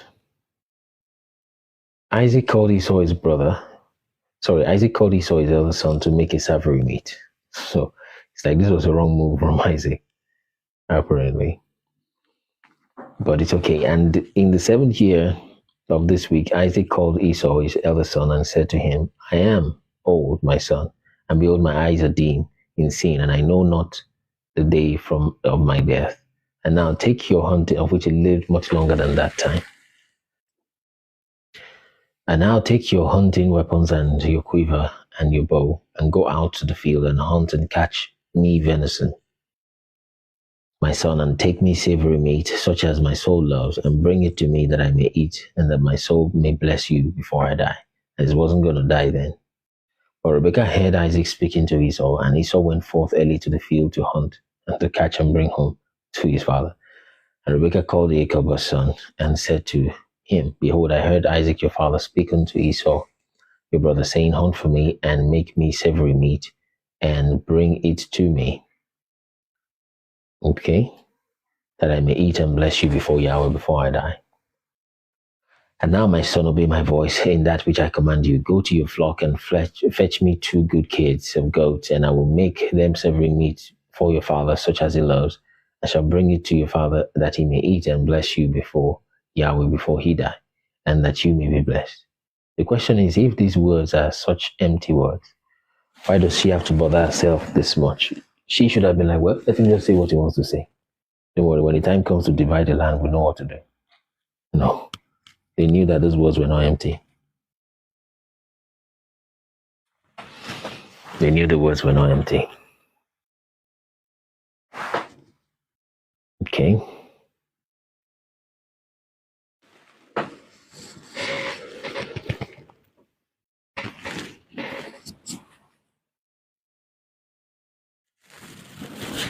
And Jacob said to Rebekah his mother, Mother, I shall not withhold anything which my father would eat and which would please him.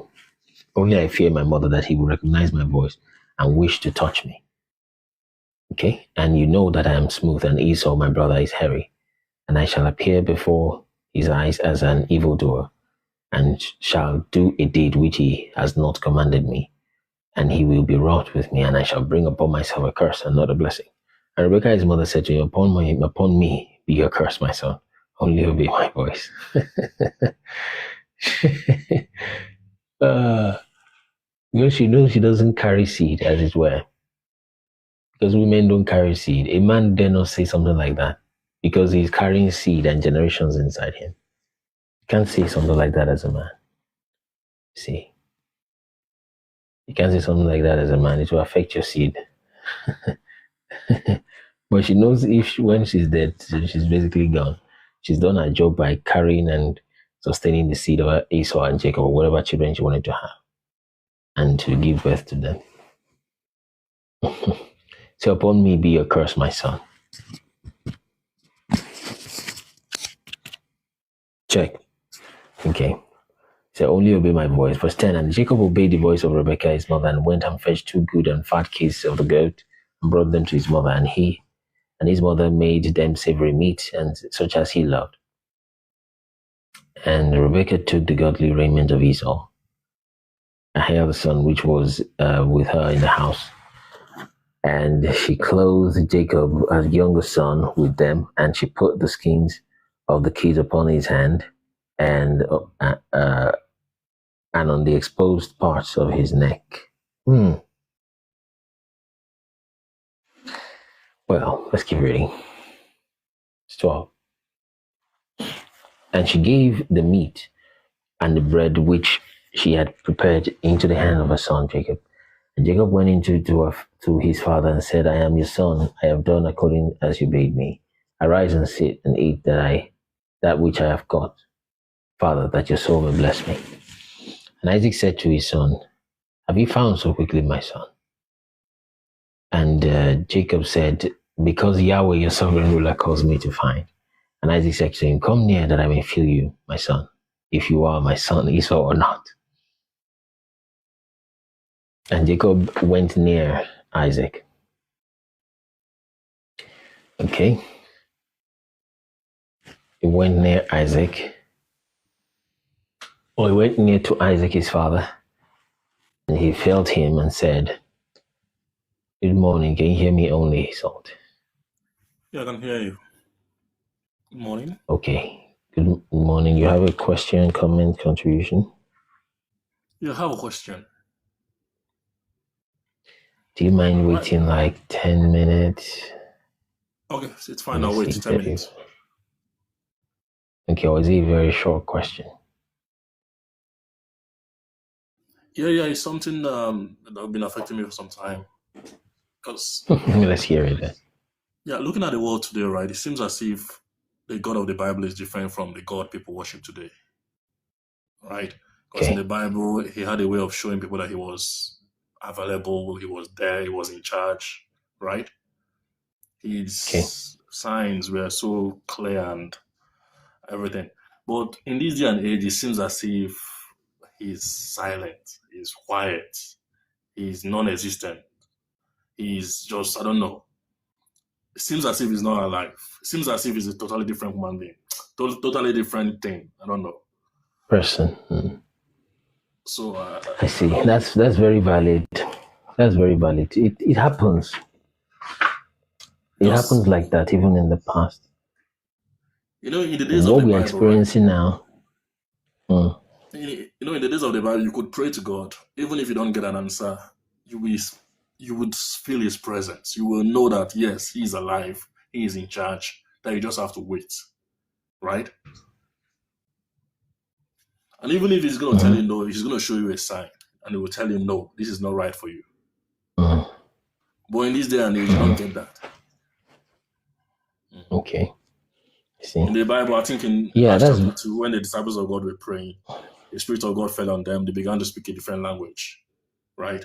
In this day and age, such thing, it's like, I'm close to 40 right now. I've never experienced such thing. So I don't know. I see. Yeah. Bottom line, so how do we know that God is alive? Yeah, that's a valid question.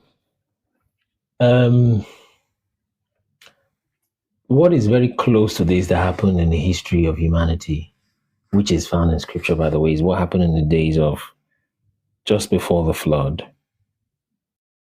Although the way I explained it to myself yesterday, because I had the same, well, not the same exact same question.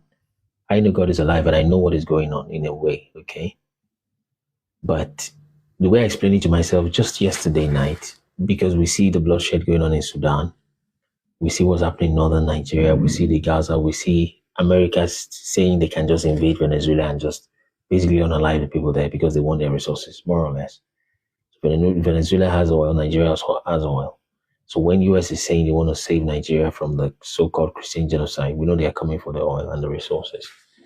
And they're basically saying they can do this. And people like Klaus Schwab are still walking on the earth, you know, and Bill Gates that are pushing for population reduction, which is a lie that we are overpopulated. It's not so.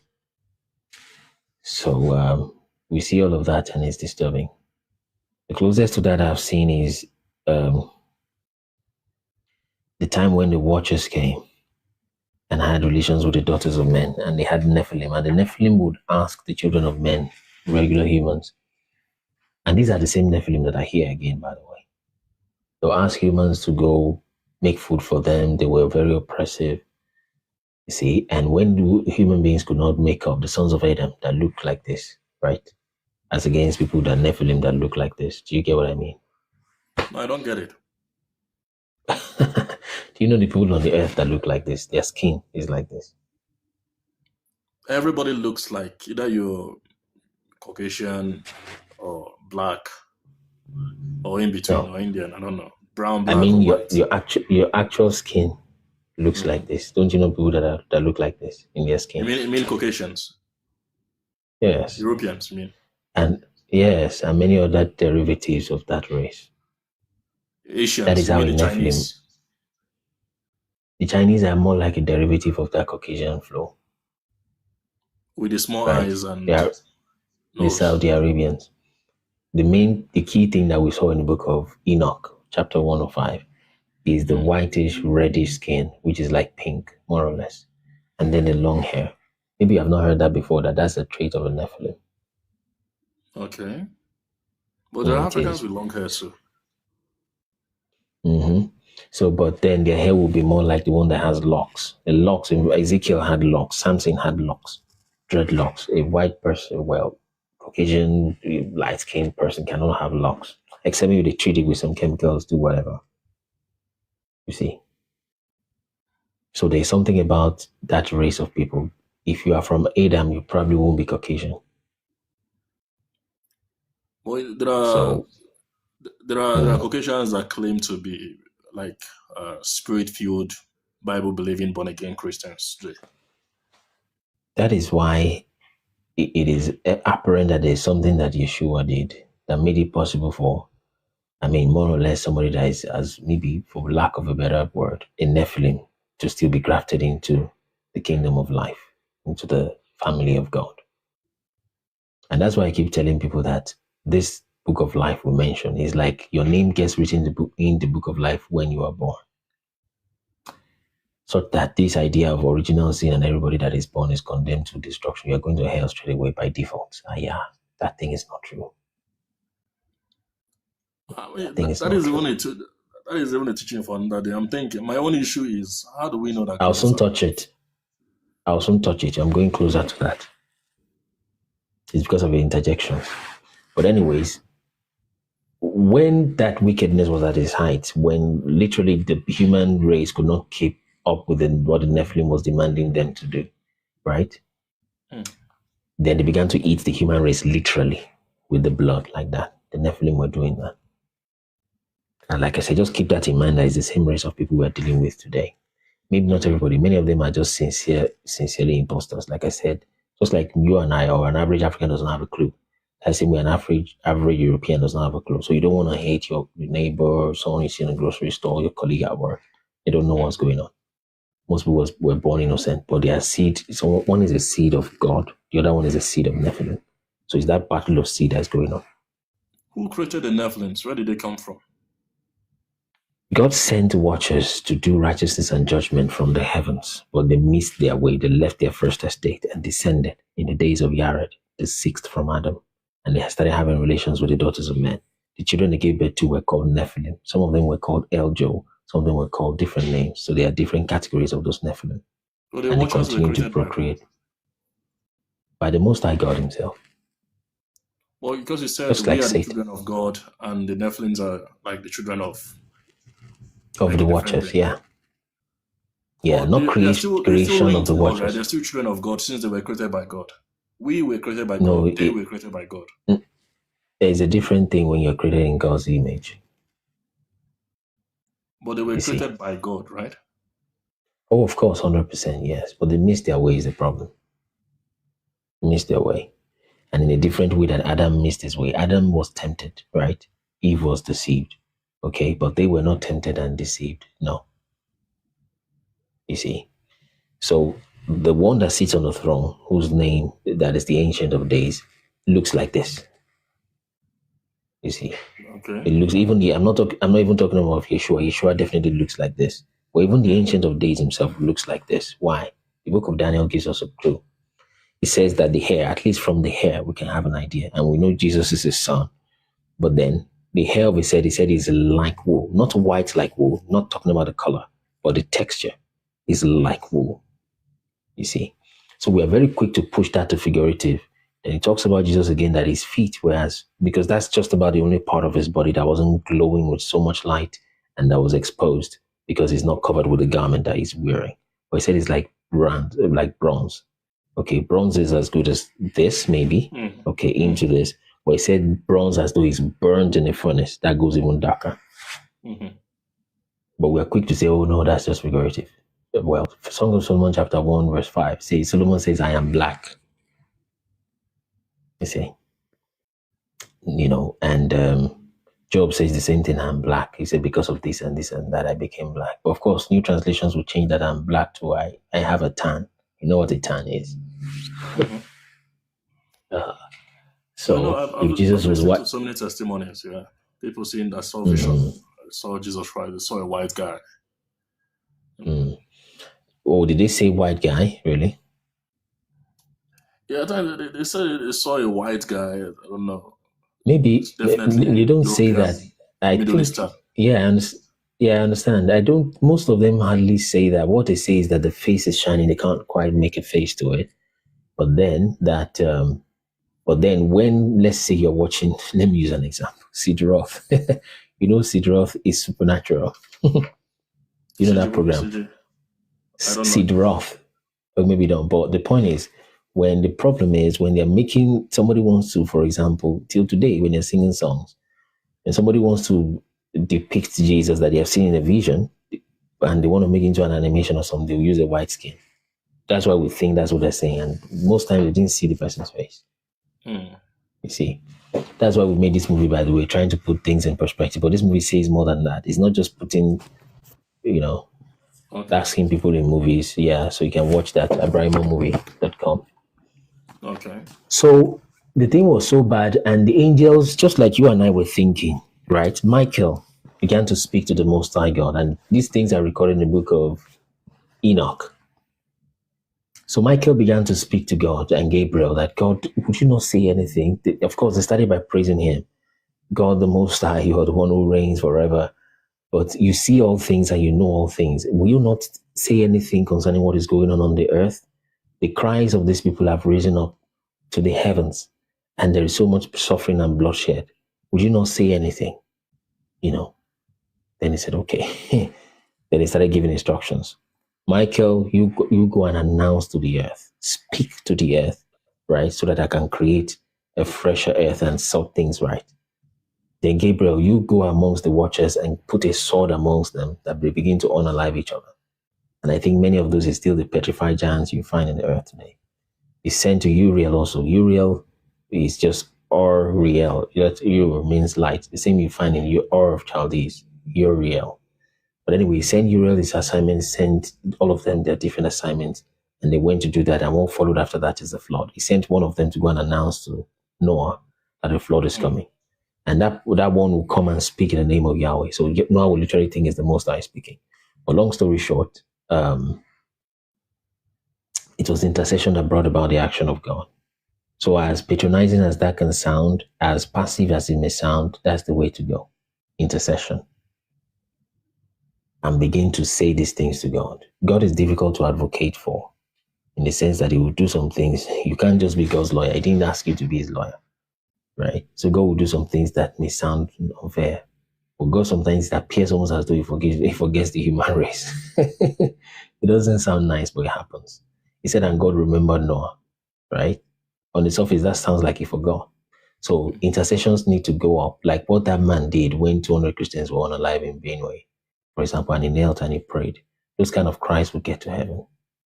So while we're doing that, we try our best, we work with our armed forces, we do this, but there's too many things going on in the world you can't control. It's just, you just can't control it. You can just watch it and cry. If you, or if you can't cry, you pray. You know, those that don't know how to pray just get into despair, but they can't do it. And even Europeans know this, because the Nephilim themselves are not nice over their own children or their descendants. You watch videos now that people are saying, what's the point? You just get, you got giving birth to, you go to college. After that, you go to, high school. After that, if you don't get good grades, you don't go ahead. You go to college, you get a loan for that. And then after that, you don't get a job because you don't have experience. And then you have to go get experience. And then eventually you get a good job and you go buy a mortgage, £250,000 house. And you pay that till you're 60. And when you're 60, you say, well, let's live 10 more years. And for no 10 more years, you have to sell your house to go to a care home because you're already getting old. So, but at least you have all the need, right? You have the basic need of life. It's still structured. I understand. You can survive and be happy. Well, they're not happy really, because really what technology and science seems to have come to prove is that no matter how much you manipulate this physical realm, you still need that spiritual touch of God in your heart. And you're right. That's why I said one time that there's no rat race in West Africa. You see, where you have rat race is really in Europe. In Africa, there's no rat race. It's a rat trap. You can't even run in the first place. You get what I'm saying? So it's in the Western world, they have a rat race. At least they're still running on a hamster wheel, right? You know what a hamster wheel is? Yes. So they're still able to run. At least there's still some mobility, and they're complaining. But in Africa, it's a rat trap. You get trapped, you can die in just the snap of a finger. God is looking. I understand one thing, right? God is looking from a distance, like you said. His time, he knows his thoughts are his thoughts, right? I don't know his mind. I don't know his thoughts. So the thing is it possible for God to give us like a sign that he is still in charge, that he is still alive? I just want to, is it possible? Is there any way to experience something extraordinary, out of the ordinary? How far have you pushed? I've done prayers, fasted, try to obey the teachings of Christ. Yeah, apart from even obedience just one thing, Sally, just a moment. Can I contribute to just a moment? Thoughts? Okay. Just a moment, Sally. So, I think you may need to push further. God is not a nice God, okay? It doesn't mean he's not a good God. But what I mean by nice is not the nice kind of vanilla thing you hear the Americans preach, or even Nigerians now. Africans are beginning to preach. He's not a nice God. That's why there's this advert that will just pop on your screen. God doesn't care where you come from. He loves you. He knows the color of he knows how many hair strands are in your eyebrows. Cares what you take for breakfast. I wonder, is this the same God who is counting your own eyebrows because you're an American, that is watching people being killed in Sudan? The thing doesn't fit into one plate, you see. So God is not the nice vanilla God you hear about. You hear, oh, this is this child again. I think they came yesterday. I think you're 15 years old, Ella. Ella, I think you need to be 18, but just hang on, then I'll probably bring you back up again. So God is not that nice vanilla ice cream person. It is not so. But I can tell you that there is a way you can push. Of course, don't push beyond your limit. and there's balance to it. So, but if you push, there's a way you can literally induce things in the physical, and it's just like electromagnetic induction. If you take a magnet and a metal that is a ferrous metal or ferromagnetic metal, and you keep inducing like that, after a while the metal will become magnetic. We can literally engineer things in the physical realm, and the spiritual realm has to respond to you. You see, they have to respond. So people you can do that. People have done that by study. They just keep studying something and they break into the supernatural, and they've been trying to build this thing. They've been trying to work on the software for months, sometimes for years. And the guy just backs off and goes to sleep. He's just on his own. He's left his family because of the work. And then he has a vision, you see. So the angels have to respond to him somehow. So we can push and break that. So, but what I can say, like a consolation, because to be fair, a problem understood, right? They say a problem shared is a problem half solved. But the same other side of the same coin is to say a problem understood is a problem kind of half solved in a sense, because you feel Catholicism said the meaning of nice is someone tries to please everyone, and that's not God. Very true. So, yes, you can come up, Miss Naomi Winters. God doesn't even have to please anyone. We just need a sign that he's alive. Yeah, I know. I don't need so God the best to I can offer you at this point in time. I just need can I to say know that something? he's I want alive. to respond to him. One moment, Sally. Just give me 60 more seconds. Thank you, Sally. So what the best I can offer now is that, did you know, which I think is a sign in that sense. It's a sign in that sense. But did you know that Jesus has returned, as far as we know, based on our research? Have you heard that before? Sorry, repeat. I didn't hear you. Have you heard that the rapture has taken place? Have you heard that before? No. Yeah, I hear people talking about rapture. The pastor say the rapture will take place different dates and nothing happens. I don't know. Rapture is people going up in the sky, right? Like people going up. Yes. I am telling you that we have found in our ministry that this thing called rapture happened a long time ago, around 70 AD. Okay? And after the rapture, we have even had the millennial reign already in our past. Okay? And where we're at now is a short season where Satan is released. Another thing I can't defend God on. I don't know why you have to release Satan. But then when he released him, he released him and he started deceiving the world. Okay, so let me quickly make a match so I can attend to Sally.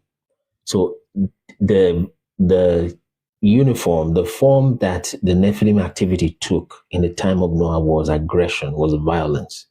But just the same magnitude of what their activity is taking now is deception. Very, very deep, landsliding deception to the very deepest depth is what they are doing right now. So, and it's because it's a time that they have been given, as it were. And they decided to use that time for deception. Maybe God gave them for a different reason, but they're using it for deception, and that's what we're going through. And what is coming next is the Gog and Magog war. So maybe if someone like you understands that, that helps you to be like, okay, God is not so missing in action as it may seem to be. So we'll touch on that version. Sally, please, let me hear from you. Well, please correct me if I'm wrong, because after like you said, what did you call it again? The thing you said that happened. Rapture. The rapture, yes. After the rapture, why do we still have death and birth? Why are people still giving birth and dying? Because it doesn't make sense. Yeah, good question. I understand. The reason is because just like the movies people have watched, they just assume Jesus is whitish. Some of them even see visions, and because they have watched so many white Jesus movies, they just think in their head that what they saw was a white man. It's not impossible that happens to people. It's the same way that people have been taught to think after the so-called rapture, people are taken off. The next thing is sweet by and by. Everybody is this one goes to hell, this one goes to heaven or where or whatnot, and everybody's happy. At the end, everybody becomes like angels of heaven. It's not so. It's there in the book of Revelation. Because after rapture, it talks about millennial reign. And after the millennial reign, it says Satan will be released. So people will still die and live and die. So those that will not die again are the ones that were resurrected. The disciples that were resurrected. They said, you reign with me. Is the other saints, Abraham, David, Moses, that rose up, all the saints that rose up and was now reigning on the earth. Have you heard about Tartaria before? No. Okay, so we'll talk on that after a while. So to answer your question, it's not a teaching in the Bible that after rapture, then everybody is perfect, fixed, goodbye. So people mistake rapture with the white throne judgment, and they mistake the millennial reign with the new heaven and the new earth. They are different. There's literally 1,000 years plus But between those two dispensations. well, Sally it's has not been possible waiting. I for us don't to want know to. that God is alive.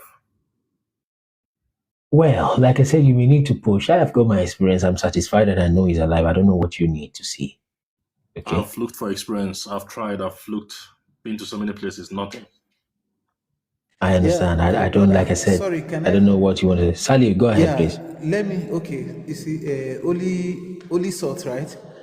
Yes. You know, first of all, let me just give you my own. Like, because you say you want a proof that God is really there.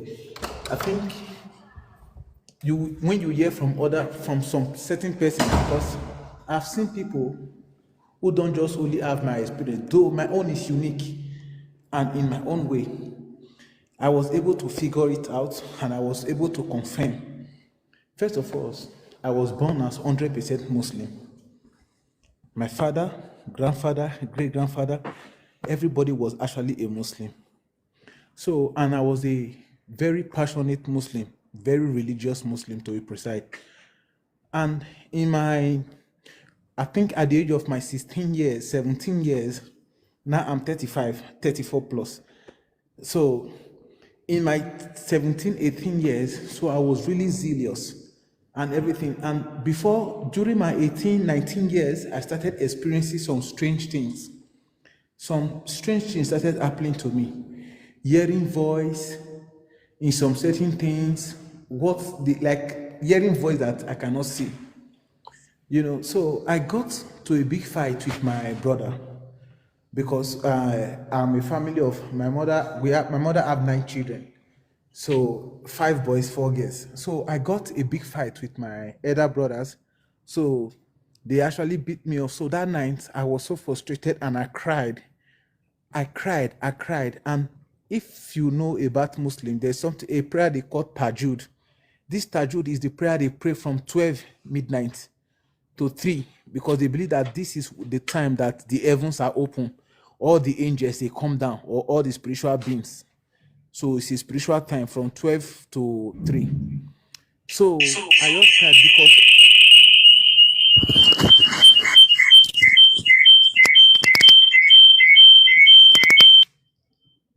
good. So actually, because that day I just cried, I was just like, God, I want to really know if you are real. I want to really know if you are real. Is it the Islamic way or the Christian way? Because this is a young Muslim man, vibrant Muslim, who is asking this question, which is me. Because I also got challenged with a friend who was a Christian. He happens to be in secondary school in my time too. So he told me that, do you think Allah is real? If you think Allah is real, why don't you go and pray in your secret place? Pray and tell Jesus to reveal himself to you to know if Jesus is God or if Allah is God. At least no father will deny their children. No father will ever do like, okay, like you cannot give birth to a child. You are alive and the child know that you are alive and the child want to hear from you, say, no, you cannot hear my voice or you cannot talk to me. You may not see the child, but at least there will be a sign or you will hear something. He will speak to you to say, oh, my son, yes, I am here. So that night I had a big fight with my brothers. I was praying. As I was praying in the Islamic way. Please don't get me wrong. I was praying in the Islamic way using the 99 names of Allah with the tesubah, like the rosary, kind of the Islamic rosary. I was just praying. I think I prayed till around 2 something in the night. Then I fell asleep. When I fell asleep, then in my dream, it was not a dream, it was a revelation. But now, let me put it as a dream then. But now I know it's a revelation. I was just on the street side, on the, like, you know, the kind of passage house, all those kind of village, rural areas in Nigeria. So I was just walking. Then this man was not a white man. He was a dark-skinned man with white robes. And he came. He said, oh, my son. He called me. He said, oh, come, take. I said, He said, take this water. I am giving it to you. Take it and go and bath. I said, why are you giving me water to go and bath? He said, because I am Jesus. I am telling you in a very plain, heaven and earth bear me witness of whatever I'm telling you. He said, I am Jesus. Take this water and go and bath, that your sins are forgiven. In that dream. Then I just took the water. As soon as I took the water and I was going, then I woke up. You know, when you are sleeping in the parlor or in the room, and when the light goes off, like you are watching a TV in Nigeria, in the middle of the night, when the light goes off, you look like a flashing bright light just left you in your presence. When I opened my eye, it was like a flashing bright light of a person just left me. And I was alone in the parlor then. So I woke up. Then from there, after that encounter, I started hearing voice talking to me. Started hearing voice talking to me. I was into music. I was going to the studio, creating my own songs and everything. But this voice started talking to me. He said, now, that you want to really know me, you want to really serve me, don't you think that music will be a distraction? The voice I'm hearing, I cannot see anybody. Because at this time, it looked as if I was going mad. So there was this friend of mine who invited me to church. But me, what should I go and do in church? I have Qurans in my head. Despite this encounter, because me, I was taught as a Muslim that when you even try to entertain anything, preaching of a Christian is a crime. Yeah, it's an abomination. Because why? We have been taught in the Islamic world that Aram, this is Aram, but we have been taught in the Islamic world that Christians are how will I put it? They are not God's people. They are deceived by Satan. Christians are being deceived by Satan. That Allah does not have a son, He does not have a wife. He said that's what they say. Kulu Allahu Ahad, Allahu Samad, wa lam yalid wa lam yulad wa lam yakul lahu kufuwan ahad. So so it means Allah does not have father, He does not have mother, He does not have son, He is self alone, and only His prophets, only His beloved prophet whom He loves so much, which is they put it as their prophet Muhammad. Then they will not say, may peace be upon him, which is sallallahu alaihi wasallam. So now, when I started encountering all these things, then I went to a church, a Catholic church to be precise. I don't know if anybody lives in Benin or you are from Edo State and you live in the place of University of Benin, which is Uniben. By a Wasota Junction, there is a Catholic church called St. Patrick. It's a very old, popular Catholic church, St. Patrick. I went to that church. When I went to that church and my entering of the gate, then I saw people bowing down. You know, if you know the place popularly, when you get there, you bow down to the cross direct inside the church. You bow down, like do the sign of the Father, Son, and the Holy Spirit there. So when I wanted to do it, then this voice told me, say, don't do it. Because this is not from me. I'm telling you, this is me I'm still a Muslim. At this time I'm talking to you, I'm still a Muslim. Because I have not really confessed Jesus Christ as my Lord and personal Savior.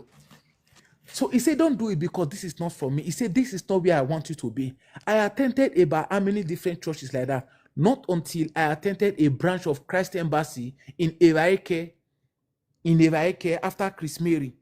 I attended a Christ Embassy. That was where I finally confessed Jesus Christ as my Lord and personal Savior. And after that, I was not even going to that church. In the streets in Chris Mary where we parked to, that was when this voice was so echo. And he told me again, he said, now that you really want to serve me, don't you think that this your music career would be a distraction? So because this time I've already confessed Jesus Christ as my Lord and personal Savior, I said, okay, yes, now I want to serve you. Which church should I go? He just told me, he said, I should walk down to my junction. This thing, I'm telling you, I've never walked down to my junction before. We just parked there, not even up to 2 days. He said, I should walk down to my junction. When I walk down, by your right, that means there's no mistake. He said, by your right, he said, there is a church there, I should go there. I never knew. I just obeyed. I carried the clothes I was washing. I poured the water away. Then I just moved. In the evening, like I was just walking. When I walked, I saw a church, and the church is Church of God Mission. This Archbishop Bensi Dausa's church, one of the branch there. So I saw that they were doing their midweek service. When I got there, the way they were praising God, pastor was preaching. Now I know that it's the Holy Spirit that was talking to me. So all these things, after that encounter, I started that church. Before you know, I had this passion of teaching. I want to know about Jesus. I just want to read the Bible. I want to know about Jesus. That is all. I don't care about anything. I was not there for miracle, for prosperity, or for anything, just for me to know about Jesus.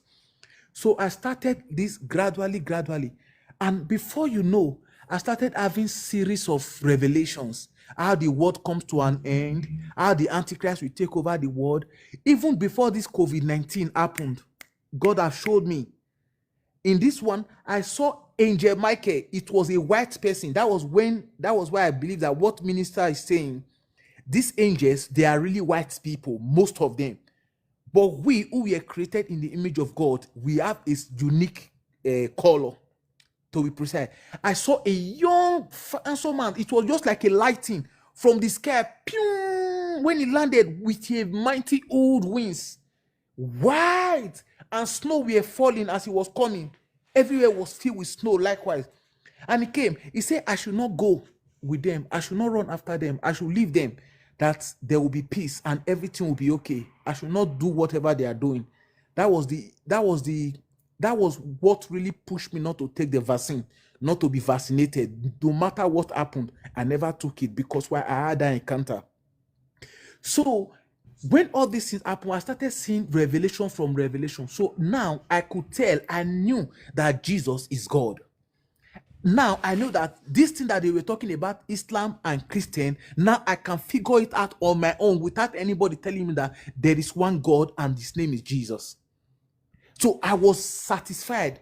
Everything I was looking for and everything, now I could see that this is the Lord Jesus Christ and he is the only God in heaven and on earth.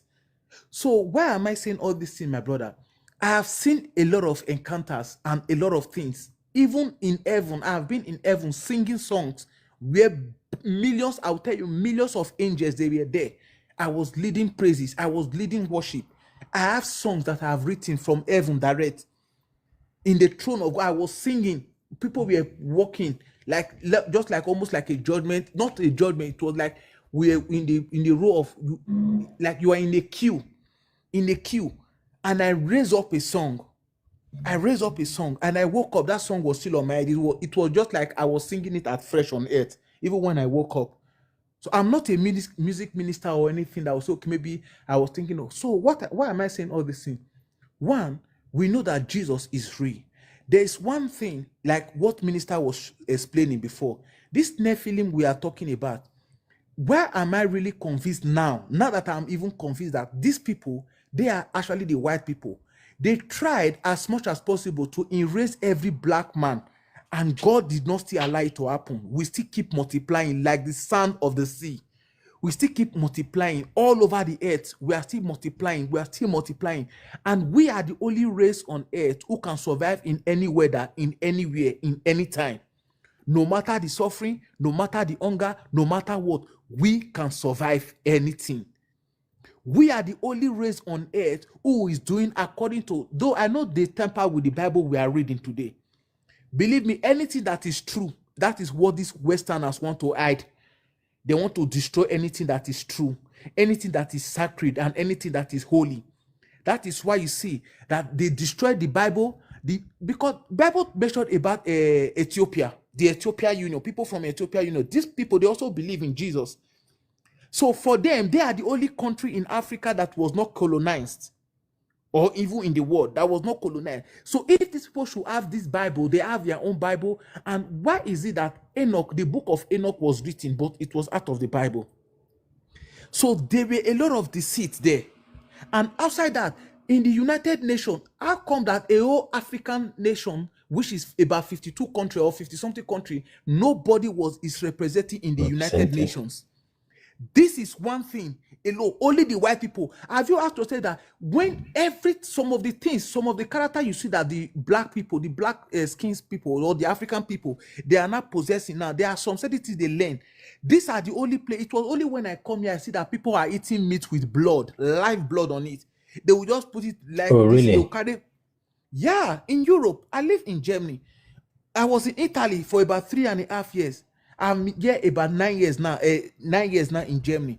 You see them, they will just take the meat with blood, they will just put it in back of stamp and remove it again. You will be cutting the meat, you will see blood flowing out, and they will be using fork to eat it.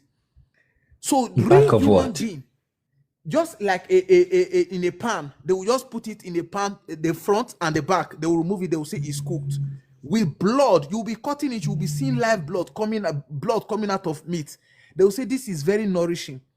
This is not nourishing because these people, they are not fully human. Because full human, the Bible told us that even in the old time, in the Jewish or the Israelite, they were roasting goats. They will roast it very well to make sure that even God instructed that they should roast it, that they should make sure that there is no blood on it. Roast it, eat it to the bone. Don't break the bone. And the only way you can eat meat completely without breaking the bone and every flesh of that meat will go out is when you cook the meat properly. The meat will the flesh will automatically separate from the bone. So this is one thing. So when you look at this thing, you see African today, we are African. You don't see any African nation who have created a car, who have technology of having a car, who have technology of creating everything.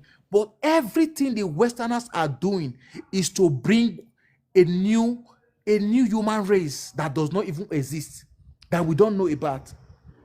They are trying to open portals for themselves so that because they have peoples outside us, they have other world that they want to unite them with this human race. They want to unite them with us because these people, they have another agenda. That's why you see that they try to bring everything that the Bible is against. They look at it to be normal. Equally, the mark of the beast that we are talking about, it will come through technology, and they are the one that own this technology. These people, they have the knowledge, they can create weapons to destroy every human race. So these are not natural technology. These are technology God did not really give to his children because he was not planning war for his children. But these people, they have something different in them. They have something different in them. They have an agenda that they want to carry out. So until they get that agenda, they can never be satisfied. Have you asked yourself, every weapon we have today, apart from even cutlass and those things that we are using to farm, to put food on our table, we do not have all those kind of weapons. You can never hear that anything was invented that is so dangerous to human or that will be a threat to human was invented in Africa. You hardly get that. But I'll tell you the honest truth, we are the most gullible creation on earth. We love God. That is why you see that false prophet arise. They even arise from us too. Because why? The Satan himself, devil himself, he knew that these are children of God. They love God. So he will do everything to make us counterfeit. People, Israelis or anything, they are not being persecuted like Africans all over the world. Africans are hated all over the world. All over the planet, they are hated. Sir. Yeah. True. It's been 15 minutes. There. But my thing is, I just want to be sure that God is in charge, that God is still there. Just but like I think in it's chapter 2, right? But I think it's giving you quite. But I think Sally is really giving you quite a wonderful testimony. So it's for you to get yours that is next now, isn't it? But the thing he's giving, but I don't even want God to come in my dream. I want him to come in public, just like he did in Acts chapter 2. Okay, Acts 2. You know, was it really if you want to encounter, if you want to In Acts encounter chapter God 2, in that the way, disciples of God were praying on the day of Pentecost in the synagogue. yeah. Okay, if you And want the to Spirit of God encounter fell God on in them. such way, if you want to let's hold on, encounter let's- God in such way, Okay, go ahead. me, I received the Holy Spirit by I speak in tongues. I received the Holy Spirit not in Nigeria, even in Ghana. I Not just received in it in tongue, Ghana. in another man's language. A new language that you've never spoken before. Good. Let's say Now, you are you English see- speaking man, right? And for the very Okay, first let's time, do it this way. Sally, let me respond to this since you have taken. Well, thank you so much. That's such a wonderful testimony. Over time, is likely when the time gets to it. We keep posting out things that go on in our live sessions. So it's likely to be one of the things we'll post, which is your testimony, brilliant one, and that's very bold also. So let me try to take this one from Only Salt. So something public. How public do you want it to be? Let's even see. Maybe where 2 or 3 are gathered is there. no, I mean something very public, like maybe that can be caught with a camera, something like that. This very gathering at this very point in time, right here and now, it's public enough. No, this is online stuff. We can do CGI. No, it's if God see, it's just like you speaking my mother tongue for the very first time, here and now. That will prove my point. I will hands up. No, hands up to what end? To say that, okay, should not be because possible. I just want to know that God is Sally, Do you know why Sally, it should not hold be on. possible? The reality is that I'm starting to have Sally, just like Thomas in the Bible. Sally, hold on. Please, Sally, hold on. hold on. Sorry, please, Minister. Just 1 second. Okay. Just 1 minute. I will not take more than 1 minute. You see, the reason why it will not be possible, just like you giving birth to a child or a wife, your wife is pregnant. Now you already know that there is a child there.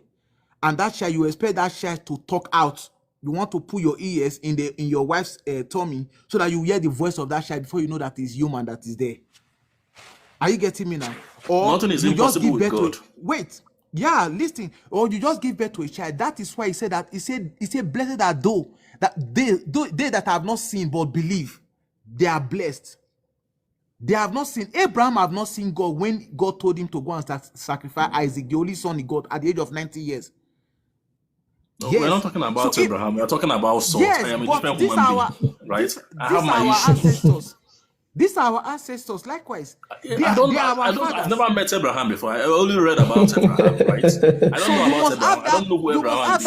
I don't know how he relationship. looks. There must be. You have to build a relationship. Like if I want to be your best friend, I will be able to lend you all the money I have in my account. Then we have to have that kind of relationship that will make me to trust you, or that will make me to know that okay, this guy is reliable. Even when I have only 10 euros in my account, I can give you the 10 euros. So there have to be a relationship between you and God for God to reveal himself to you or for him to confirm some certain thing. But when you are asking him to show this, that is only that. No, you don't need to have a relationship with somebody for you to know that person is that is an unbelief. But you cannot have a relationship. You cannot just know somebody that you don't know. Sally, let me respond. What are you saying? Repeat what you just said. Sally, let me repeat. Let me attend. You can unmute Sally. Let me try to attend to salt, so only salt, so that we can. Yeah, so what we might do is sorry for interrupting you again. I just want, if it's possible, for what happened in Acts chapter 2. I think the first 5 verses, you get the picture of what happened in Acts, right? Mighty rushing wind.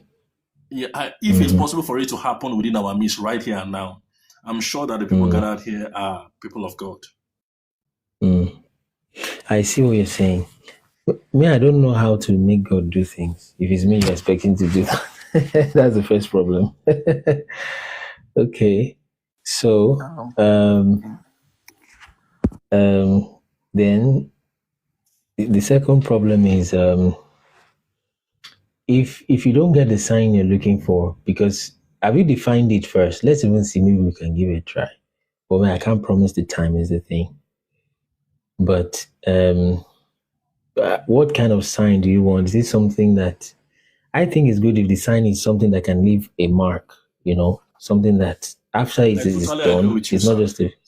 I totally agree with you. So after, I would like to use, if God could use me as a scapegoat, right? Let's say if maybe he would grant me with blindness for 1 hour. I'll be blind for 1 hour on this TikTok live. I will lose my ability to see. But if you're blind, and you see again, the people won't believe you after you start to see. If I'm blind right now, it's going to get record. Okay, let's say, in fact, I'm willing. If it happens, let me continue to be blind till I die. What if people say, well, the guy just went to I will wrong? be an evangelist. A lot of people know that I can see right now. I'm in the house right now. I'm in the living room. My children are in the other room. My wife is the one in the house. She can testify that I can see. And I can see you guys right now. If I suddenly go blind because of what I've just said right now, this show is being recorded, I think. So, let's see. But then that will prove to you God exists. Then you preach his word, right? Or what would you do next? It will even go beyond proving just to me. Yeah, because right now, if this show is being recorded, so people can testify. I think it's you. I think it's you. Because I've been calling the names of people here because I can see their names. I understand. That's fine. I think it is you it will prove to the most, not to everybody, because someone just gave you an experience they had. They didn't have to die or go blind, but you didn't believe. You see the problem? There is no evidence for his experience because it happened in his dream. Dreams are not real. No, they are physical. They are physical ones where he's telling you places he has visited, and he was told that he can probably, take you He to his visited house those and tell you. places in his dream, right? No, in the physical. He said he went He to said he heaven. heard the voice. Reality. No, Heaven was he heard. heaven was different, but in reality, there are places I went to that the Spirit of God was speaking to me. Nobody Literally was told saying, him to I go was to. You know not that the Spirit of anybody, God I is was speaking alone. to you. Good. That's the Like problem. you said, in Salt, the Acts, hold in the on. book of Acts. Salt, let me mute everybody. Just relax. Life coach, hold on, relax. Just relax. Sorry, let me hear you only, Salt. So do you remember that he said there are places he heard? Because I want to tell you that even if you try to, if you get so lucky that you even get what you're asking for, good, bad, or ugly, you may just be the only person convincing yourself. You see? So he said the place he has heard, he was told to move this way, that way, and he found places, and he literally met people there in service and things like that. But you are like, that's still not good enough. So don't be. I mean, you may not be able to convince anybody else, even with something as glaring as blindness, based on My what you objective is mentioned. not even to convince anybody else because my soul To is at convince risk. yourself. Right? I don't want to How is end in it the at wrong risk? place. Are you sure? Right. How are you sure your soul is at risk? Are you saying you believe Because in I'm hell? starting to have doubts, right? Because God, my prayer has never been answered. I go to church, I see people testify a lot, but I don't know why my case is different. God has never for once answered my prayers, right? He has never for once made himself known in any way, shape, or form. He doesn't respond when you say anything to him. You can pray from now to tomorrow, he will never say anything to you. He's just quiet. The only relationship I have with God is when I read the Bible and I heard about the good things God did in the Bible and the lives he touched.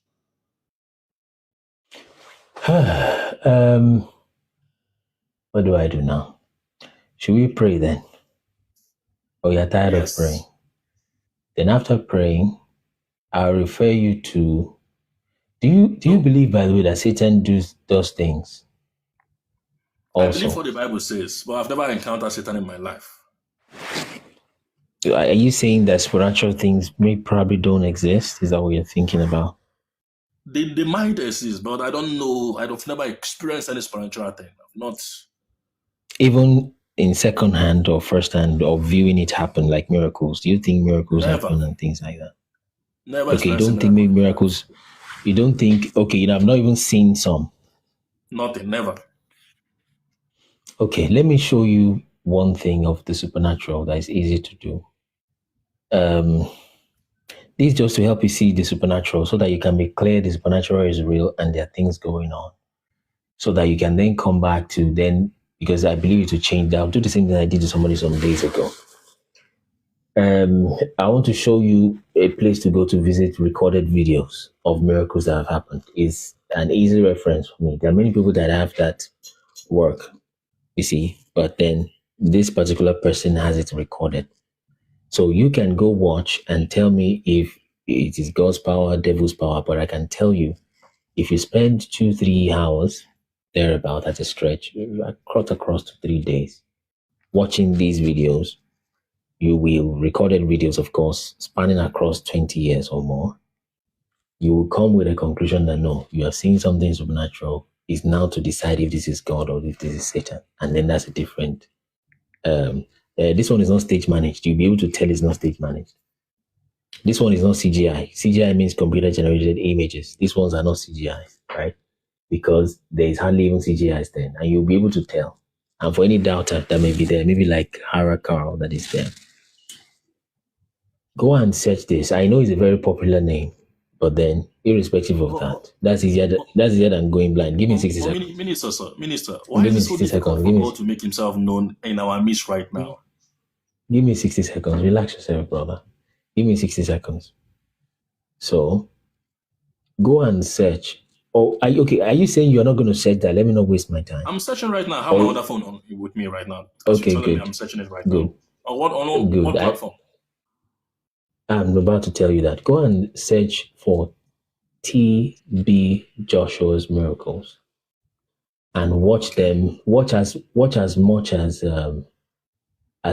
let me say 5 hours. I used to be a member there. Were you at the synagogue? Yes. So on several Did you occasions. see Yes. Did you see the miracles? They were not miracles. Okay. So what about the videos? Tell me more then. What about the videos we see online? I hear people talking, people like, I see something like, I remember this popular Nigerian actor that we said, Mike, right? It was not, it seems as if he was not himself, but I thought it was acting. I'm not going to lie to you. Oh, but you were not there in that service, were you? No, I watched the service from home, right? But I thought it was acting because I visited there myself and they prayed for me and nothing happened. What were you praying for? Is it something you can share? The same thing I'm praying for right now. I just need an encounter. I just need to know that God is alive.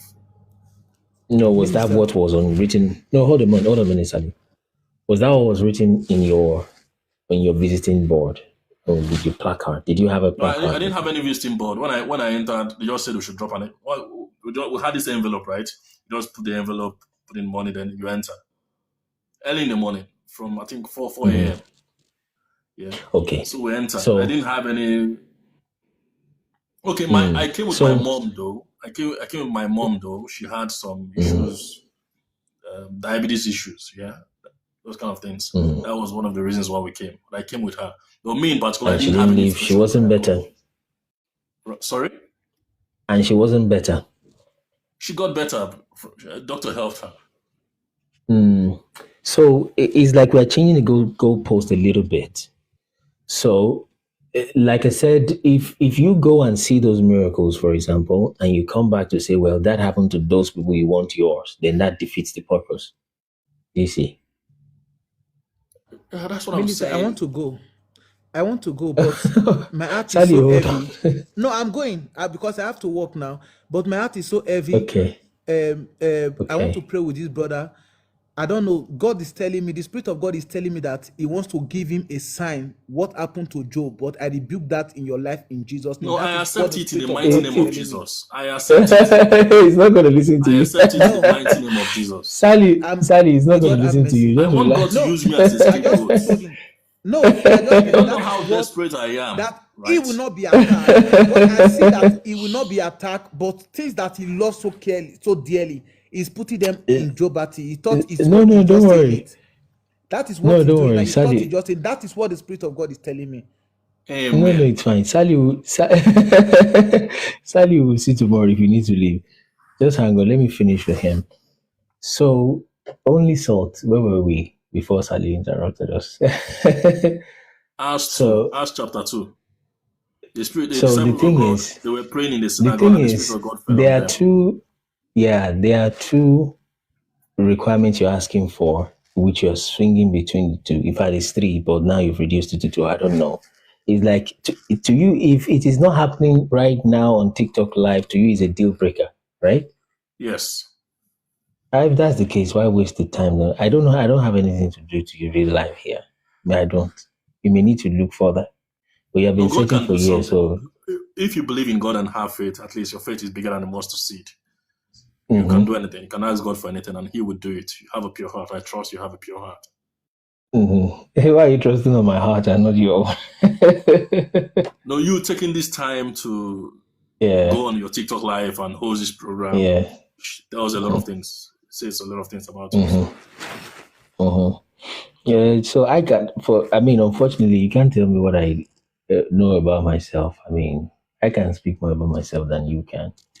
So I would say there's nothing I can do on this live right away, right now. Right? I can convince you. I'm not able to move the hand of God that way, unfortunately, for your request. So that's a deal breaker, isn't it? Yeah, but I just need what happened in the Bible to happen, to repeat itself here. I'm not requesting for something magical, right? The people of God were praying. The Spirit of God fell on them. They were speaking in a different language, in a strange language, in a language they've never spoken before. And there were people around them, right? They were not even part of them. They were not even believers. They heard them speaking their own mother tongue. That is an extraordinary thing. That is it. That is indeed. So I am saying I can't guarantee that. It's like this is please. just a moment, Miss Naomi. I'll still let you speak with only salt. Please just give me some more time. Thank you. So I just want to quickly, to be able to settle, that request so that it may not be. So do you understand that it's not something I can grant? It's not something I can move God's hand to grant. Why not? Right? So I'm not sure. I'm not sure. The Bible says, ask and you shall receive. Mm-hmm. Seek and you shall find. Uh-huh. Mm-hmm. And knock and it to be opened unto you. Exactly. So I'm sure that if we put our heads together right now and sincerely pray to God, God will make himself known. Why don't you think you can do that alone? You have tried and it has not worked. Failed. Numerous occasions failed. So it's not something I can grant you, unfortunately. No, Allah. Miss good morning. You understand? So I know it may be disappointing, but I mean, you've been trying for perhaps decades, so this one is not about to discourage you anyways. You understand? So if it has to be right here, right now, that's it's not something I can work with. But Miss Naomi, you've got salt now, only salt. You can speak with him. But I don't think it will yield much results, but you can try. I'm just trying to make a point to him. I know he believes in God, and then I just at a time I was in that kind of predicament where he finds himself now. My parents were idol worshippers, and then I got out and I became a Christian by virtue of going on holidays when I was about 10 years old, and they put me in the church. They removed my earrings, and it just went on and on again, and I didn't go back to my parents again. And I started to cram the Sunday school pamphlets. I could read all the Sunday school pamphlets for a particular quarter, that's 3 or 4 months. I could just do a lot of things on my own by, but by the encounter I've had with the church. And it went on and on. But I had a particular issue right from when I became a teenager, that every time I was in my time, the whole world will have to gather because of the pain I was going through. In fact, the monthly time. Yeah, I had regular appointments with the doctors. They know me. Once they see me, they know. I didn't need to say anything because my body will have changed. My leg is crumbled. I cannot walk. I cannot eat. I cannot remember anything, even my name. I'll just be there like a dummy. And then it continued for a very long time. And then I was praying. In fact, I went to 21 days fasting and prayer without food, severally, 10 days. Wow. Immediately I break that fast, it becomes worse. And this had always been my only problem. I was intelligent. I had no problem with anybody, with my keeping my holy life and all of that. So the thing I want to tell us about God, I'm going to tell you how I overcome, which might not be acceptable to most Christians.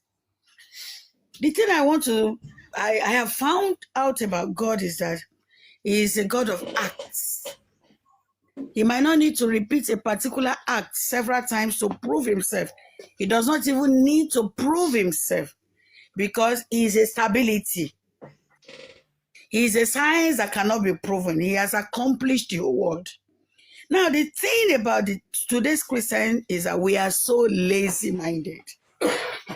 We are just looking for some miracles here and there.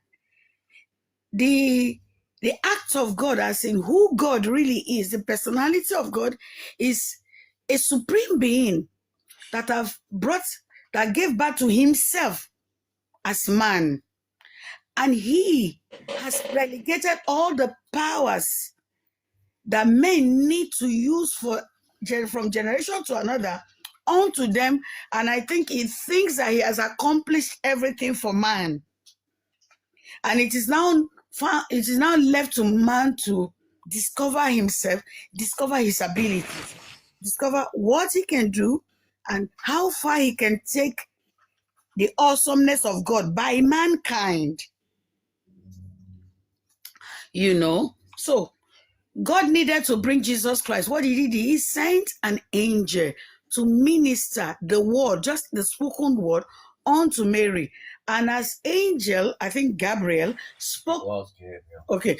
As angel Gabriel spoke those words, blessed are thou amongst women, there was a kick in the womb of Mary, kind of, to show that the word have become flesh.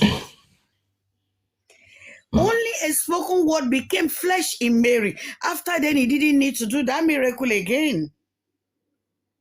Now, in the time of the Acts that he is talking about, Acts of the Apostle, he wanted a descent of the Holy Spirit.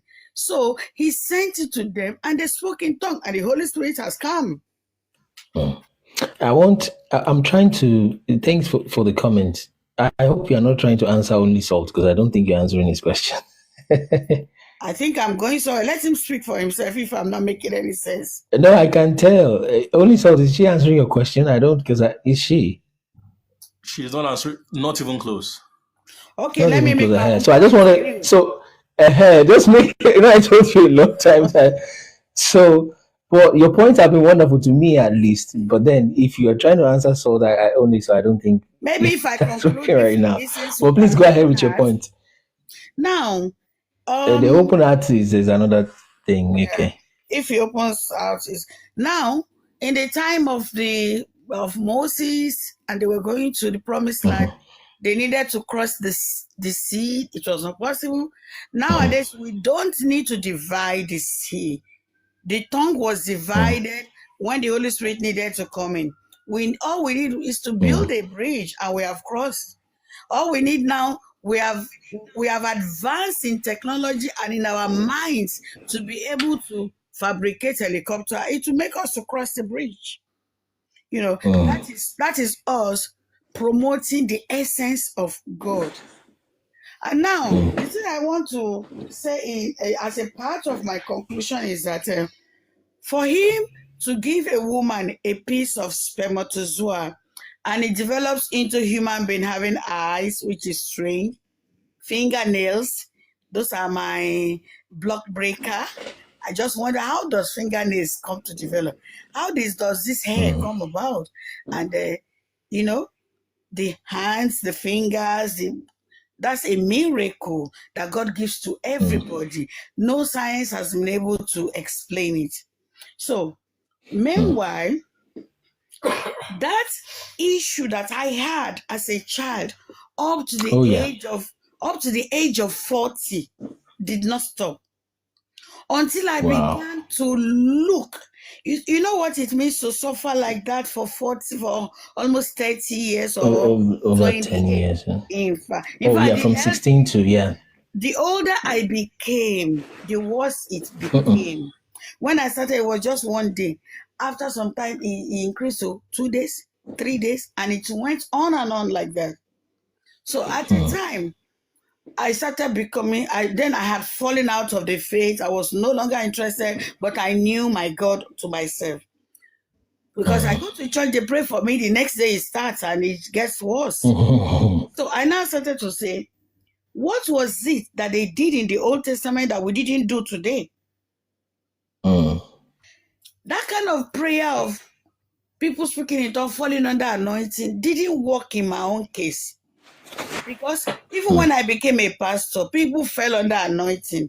And I'm a very practical person. I'm very practical. I want to make it real. When they come back the next week for the vigil, I said, after you had fallen and you have rolled yourself everywhere, do you have a testimony for me? They said, no. Then I said to myself, God cannot be in this particular ministry that I'm doing. These people couldn't have been falling down without me laying hands on them. And they come back the next week and they said they didn't experience anything. Nothing changed. The one looking for the child, that the child got missing, didn't see the child. The one that was pregnant, no. I started to look at things. And then it came to me that the Bible practice was actually of the Old Testament was actually the African practice which God gave to them until they married that practice with Baal. Yeah, and the thing became perverted. I'm sure women want to hear that testimony. How did is it something that is I still now there now, or started is getting to, better, yeah, I now started or to, you took something? I just started to look at my dreams. A few days before that thing comes, I will have this line of dreams. I started to look for what deities did my grandfather and my fathers worship to have incurred this deity that is afflicting me, because that was an affliction, an oppression. So I now began to suspect all the deities that I know that my father worshipped. In the morning, he wakes up, he grinds native chalk, he puts some salt in it, he puts it on his left finger and goes to the rising of the sun and blows it there. And on Sunday, there's this dream I always have. In Jesus' name, couldn't take it away. Because the Sunday was supposed to be the day they worship the sun god. And late in the night, late in the evening, when the moon was going to come out or the sun was going in, he has other things he does. He thinks he's protecting his family, but he was selling our soul out to idolatry, to be afflicted. My mom on her own was a princess of the water goddess. If you saw me swimming in the ocean in my dream, oh my God, my legs would have turned to fins. Oh yeah. And I wake up and I say, who am I? And then after this time, when I became 40, I said, now a fool at 40 is a fool forever. What can I do? I began to say, okay, what is it that brought this kind of dream into my life on a daily basis? What is it that makes me to do my period in this manner? I started to address them. I started to look at the deities. I started to look at what the deities like and what the deities forbid. I began to marry these things together, and these things left me on their own. So that's revelation and deliverance, isn't it? Thank you. I didn't need to do any fasting. So what I'm trying to tell him is that the way God administers to you is different from the way he administers to me. You will have to find God by yourself, not because we pray together, not because you went to a church, not because there is a man of God somewhere. Because he is your maker, you must look for him in your own way, by your own self. The ways that are acceptable to him, not the ways that, because he said, these are the generation of them that seek you, O God of Jacob. The people that he's going to speak to, the people that he's going to find, the people that will see him will be the ones that are looking for him in truth and in spirit. Genuinely, because they want to look for him, not because they want to test his power. They have a need. They want him to solve that need on their own, you know. I consulted a lot of other people that were not Christians, and I said, these are problems I have. They will say, go and do this. Go and give chalk to this. Go and give blood to this. I knew, even though I wasn't going to church, that is not a way out. So I left them. But I went to register for herbology, and I began to learn about herbs, and I began to study about planetary bodies, and I began to study about elementary bodies. And I was able to marry these things together and use them to stop this pain and all these bad, evil dreams that came from the devil himself, you know. Wow. And I don't want to I don't want to keep you for too long because well, it may sound funny, but then anyway, I'm sure people that this is meant for, they're hearing it, and I'm sure even Salt himself is hearing, because sincerity is very important also. But then it's that's such a wonderful testimony, and that's literally deliverance, because these things usually needs revelation. Otherwise, the person will just be shooting in the dark, and especially for a person that has a problem, maybe not a manifestation situation like only Salt situation. I mean, just be shooting in the darkness, and the evil thing will stay in the